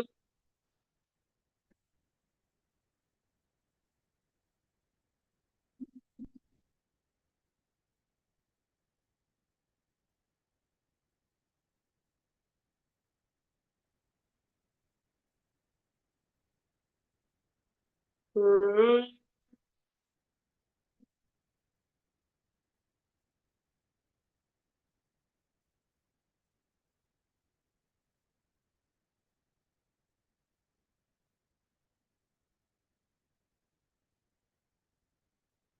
Hmm.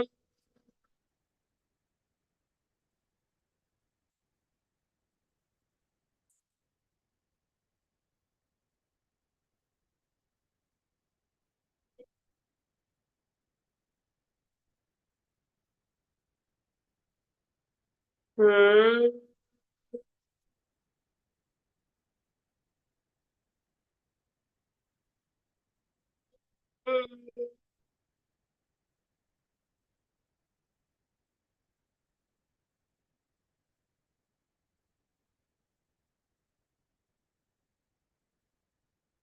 Hmm.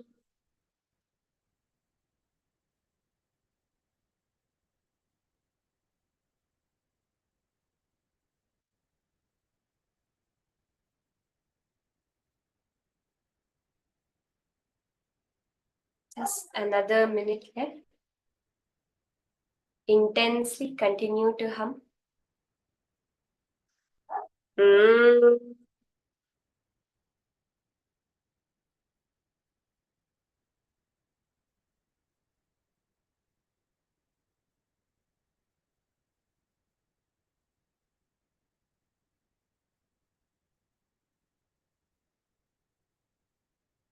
Hmm.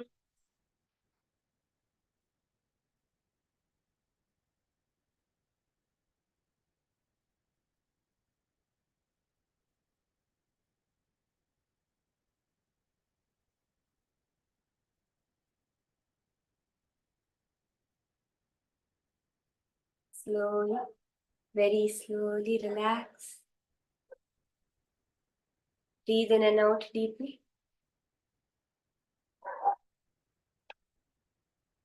The next step is the Shakti Dharana meditation. Now raise up onto your knees, standing up on your knees. Raise your hands towards the sky, high up above you. Can you even turn your face towards the sky? Connect to the sky. Connect with Swamiji.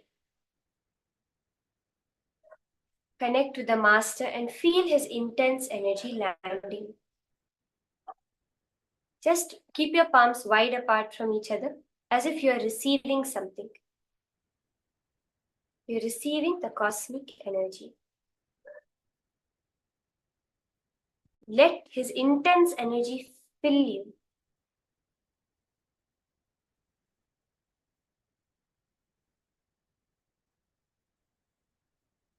When you feel full, physically you should feel full of his energy. At that time, surrender to the earth by bowing down, placing the body on the ground, and allow the energy to release it. Empty yourself. Lean forward and down. Stretch your hands out in front of you and put your forehead on the mat. Keep your knees bent. Continue to sit on your heels. Yes. And stretch your hands out with your forehead to the ground. Surrender the energy. As if we are bowing down to Swamiji. And repeat this process 7 times. When you feel completely empty, again, raise up on your knees and allow the cosmic energy to fill you. Just 7 rounds of this. Up on your knees, receiving, allowing the cosmic energy to land, fill you to the brim. And then down, your forehead to the ground. Release the cosmic energy to the earth. When you feel empty, again, raise up onto your knees.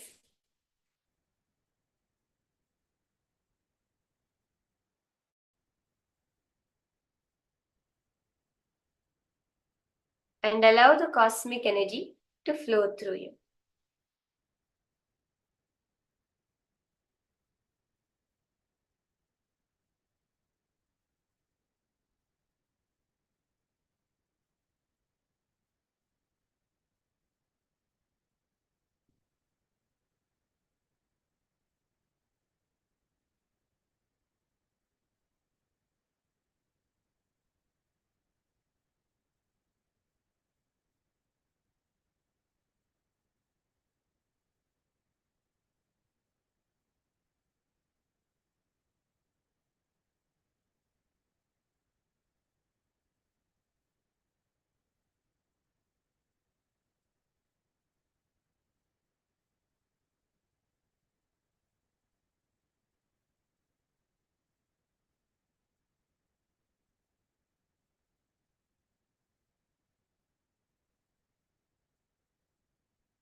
Allow the cosmic energy to fill you completely.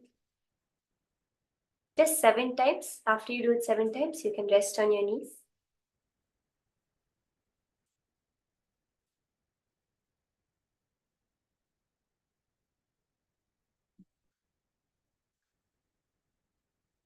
And then down, releasing the cosmic energy into the ground.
Finish it off 7 times.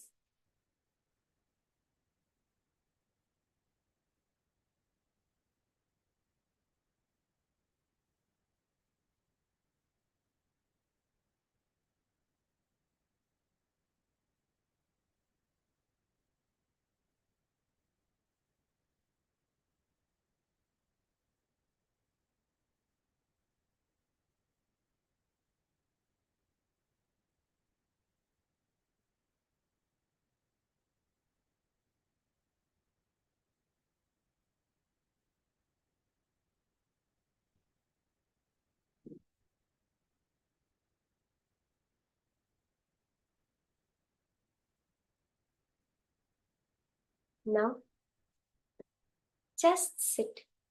Sit in a relaxed way. Have a seated position. As comfortable as possible, sit and close your eyes. Connect with Swamiji. Please remain seated with your head, neck, and spine in a straight line. And send the healing, compassionate energy to the whole world. Feel Swamiji's presence in you. Just bless the whole world. Let the positive vibrations emanate from you.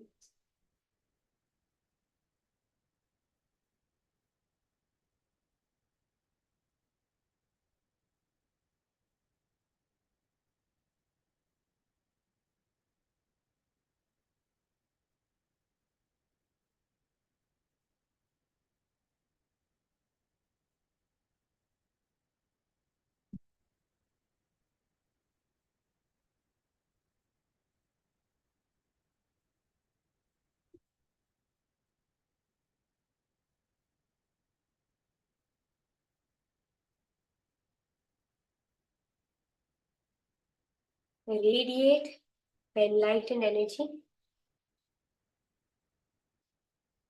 the compassion, your feeling connection with Swamiji. Let that radiate out to the whole world. Send your blessings to the whole world, to every being in the world.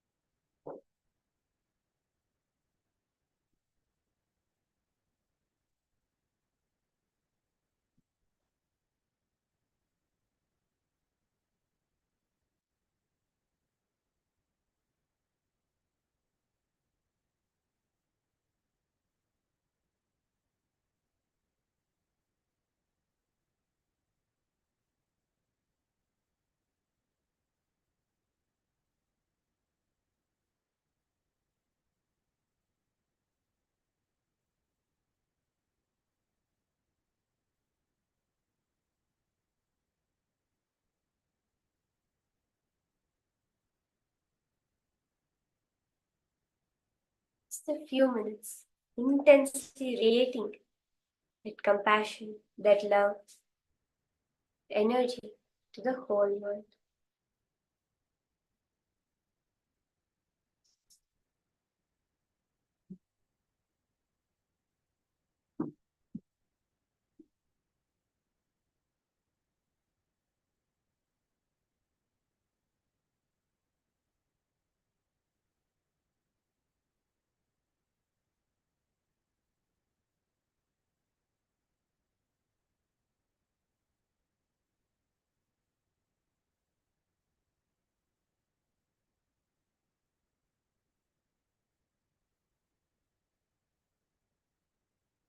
Slowly, very slowly open your eyes and relax. How was it for all of you? It was an intense Kriya. This is the N Kriya. Swamiji says it's very, very powerful. Doing one N Kriya is equivalent to doing 108 Surya Namaskars. Do you all know Surya Namaskars? The Surya Namaskars, the sun salutations, which comes as a part of yoga. Do you all know that? Yes. No. No, not really. No. It's a very, if you just Google it, you will definitely find, because it's a very sequence of yoga asanas, 12 asanas, called the sun salutation or the Surya Namaskar. It's considered like literally to give you a full body workout. And 108 Surya Namaskars is generally what practitioners we do, 108 Surya Namaskars. But one N Kriya is equivalent to doing 108 Surya Namaskars. Yes. TPS has gone down drastically, so unclenched. So Very nice, Manisha. It's so nice. That's the space in which all of a sudden during darshan time. Yes, Thomas Ayer did 108 Surya Namaskars by doing this one Kriya. The effect that it has on your body, on your mind. Okay. Yes, Jeremiah, you filled your stomach with the humming sound, so not feeling hungry anymore. Actually, Swamiji says very beautifully in satsang. When I feel hungry, angry, whenever you feel hungry, angry, sleepy, and lusty, during these 4 times, chant the Mahavakya. Fill yourself with the Mahavakya. The Swamiji says the knot that touches, that holds your consciousness to your body, to the DNA, will become the Mahavakya. Yes, Aya, if you want to get some food, you can please go ahead and get. Don't worry about that.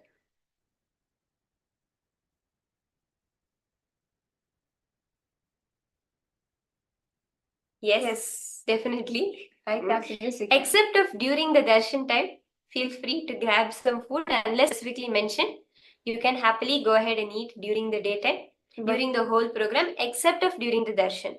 So please do during the time when Swamiji is there, just during that time alone.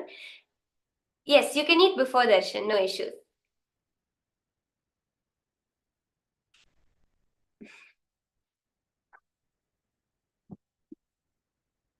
Okay.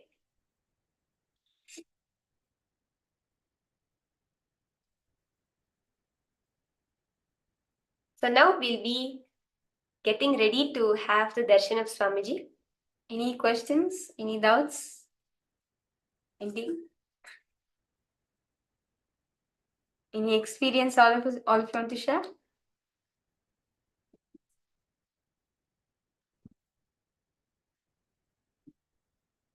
Okay, where can I find the recording of the darshan? Every day the darshan is uploaded on YouTube. So if you go to the YouTube channel SPH Nithyananda Paramashivoham, the name of the channel is SPH Nithyananda Paramashivoham. If you go to that YouTube channel, you'll be able to find the various options. There'll be lives, there'll be channel, videos, uploads. There'll be something that says live. And if you click on that live, you will be able to see the previous darshans. Jeremiah, the preparation for darshan is as important as the darshan itself, so that you can get the actual darshan. Yes, you can get up during that time. No issues. Okay. Actually, you can do this Kriya every single day. There's a lots of benefits to your system. Okay, so now we'll be getting ready to have the preparation for the darshan and getting ready for Swamiji's darshan itself. If you know anyone who would like to join, please, all your friends, family, anyone, you can call. Yes, this is a daily meditation. You can do this daily. Mata Maria, you can do this meditation daily. Okay, let's get ready now.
or whether it is the gun violence, whether it is the negativity in people, all of all of them reflect how the collective consciousness of humanity has faced decline, and how human beings at large are going, the way that they relate, the way they relate with each other, the way they relate with planet Earth, the way the consciousness of humanity is. We are going down deep in consciousness. Whether it's a global warming, the temperatures are soaring high. Every day you read the news. There's a cyclone, there's a hurricane, there's a drought, there's a flood, there's tsunami, there's earthquakes. And all of them, there was recently another news where the doomsday iceberg in Antarctica is almost about to break. And it's happening way more sooner than what scientists had originally predicted. And on the other hand, we see how the collective consciousness of humanity is. There was another recent report that was published where the increase in teens of the consumption of alcohol and drugs has increased multifold. And this report also particularly highlighted on how, especially in teenage girls, the smoking has increased twofold. This is the world we're all living on. And this situation, what we're all facing right now, is detailedly described as the first phase of Kali Yuga, the beginning when Kali Yuga is permeating all of humanity. What will happen is very detailedly described in the Brahma Vaivarta Purana and various other scriptures of Hinduism. And we can see already how it is unfolding. Absolutely. And one of the signs that actually there are 20 main, you can call them as 20 important signs that the Kali Yuga has reached its peak. One of them being how there will be an increase in consumption of alcohol and drug abuse. Actually, Kali says there are various Puranas, including the Brahma Vaivarta Purana or the Bhagavatam. Each of these Puranas clearly describe the qualities, the various qualities of Kali Yuga. And one such, and he says there are 4 main places where, as Kali, he exists. The first place he says is wherever there is alcohol consumption, wherever there is drug abuse, I exist there.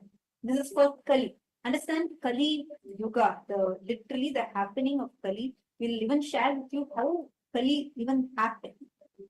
The very birth of Kali, it is with so many negative emotions, the collective negativity.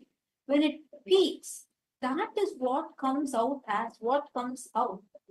The child that happens because of so many sins and so much of collective negativity that has happened, that is called as Kali.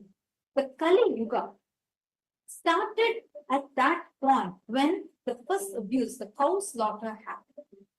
And understand, Kali exists wherever there is drug abuse, alcoholism, and so much of abuse that happens.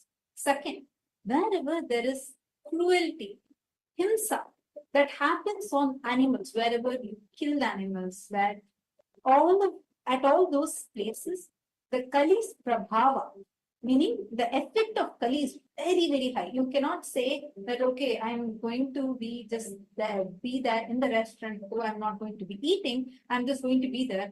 Even if you are there, it is just a matter of time before you get sucked in by Kali.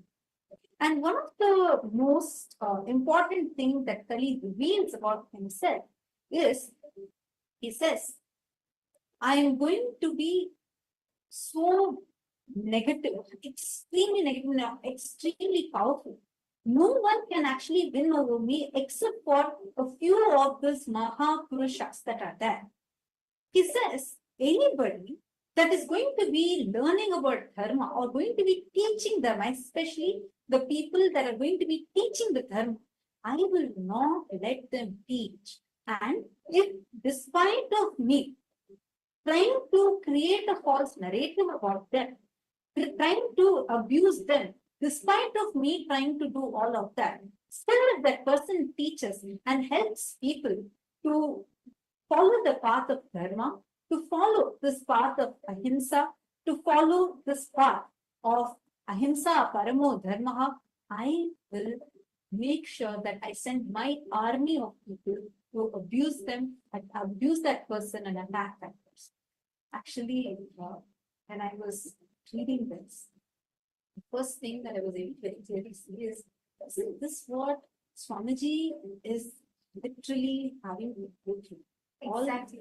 Exactly, very true. And also how the entire description of what Kali gives, like he says that how he will ensure that every Mahapurusha, anyone who tries to stand up for dharma, anyone who tries to lead people into living dharma, at those times, Kali will send his own army to ensure that that person is continuously persecuted and attacked, either using the accusations, false accusations of related to money or false accusations related to women.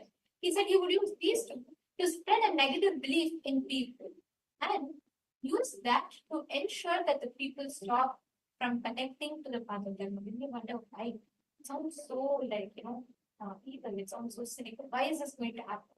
Like, why would anyone want to do it? The concept of yugas is a very beautiful phase in, it's a very beautiful science in Hinduism that, like how we have, there's a cycle, life cycle, right? Anything that is created, there is a time where it gets destroyed, and there's a time where it gets rejuvenated, and the whole Panchavidya happens. This entire phases are divided as yugas in Hinduism. It starts with Treta Yuga,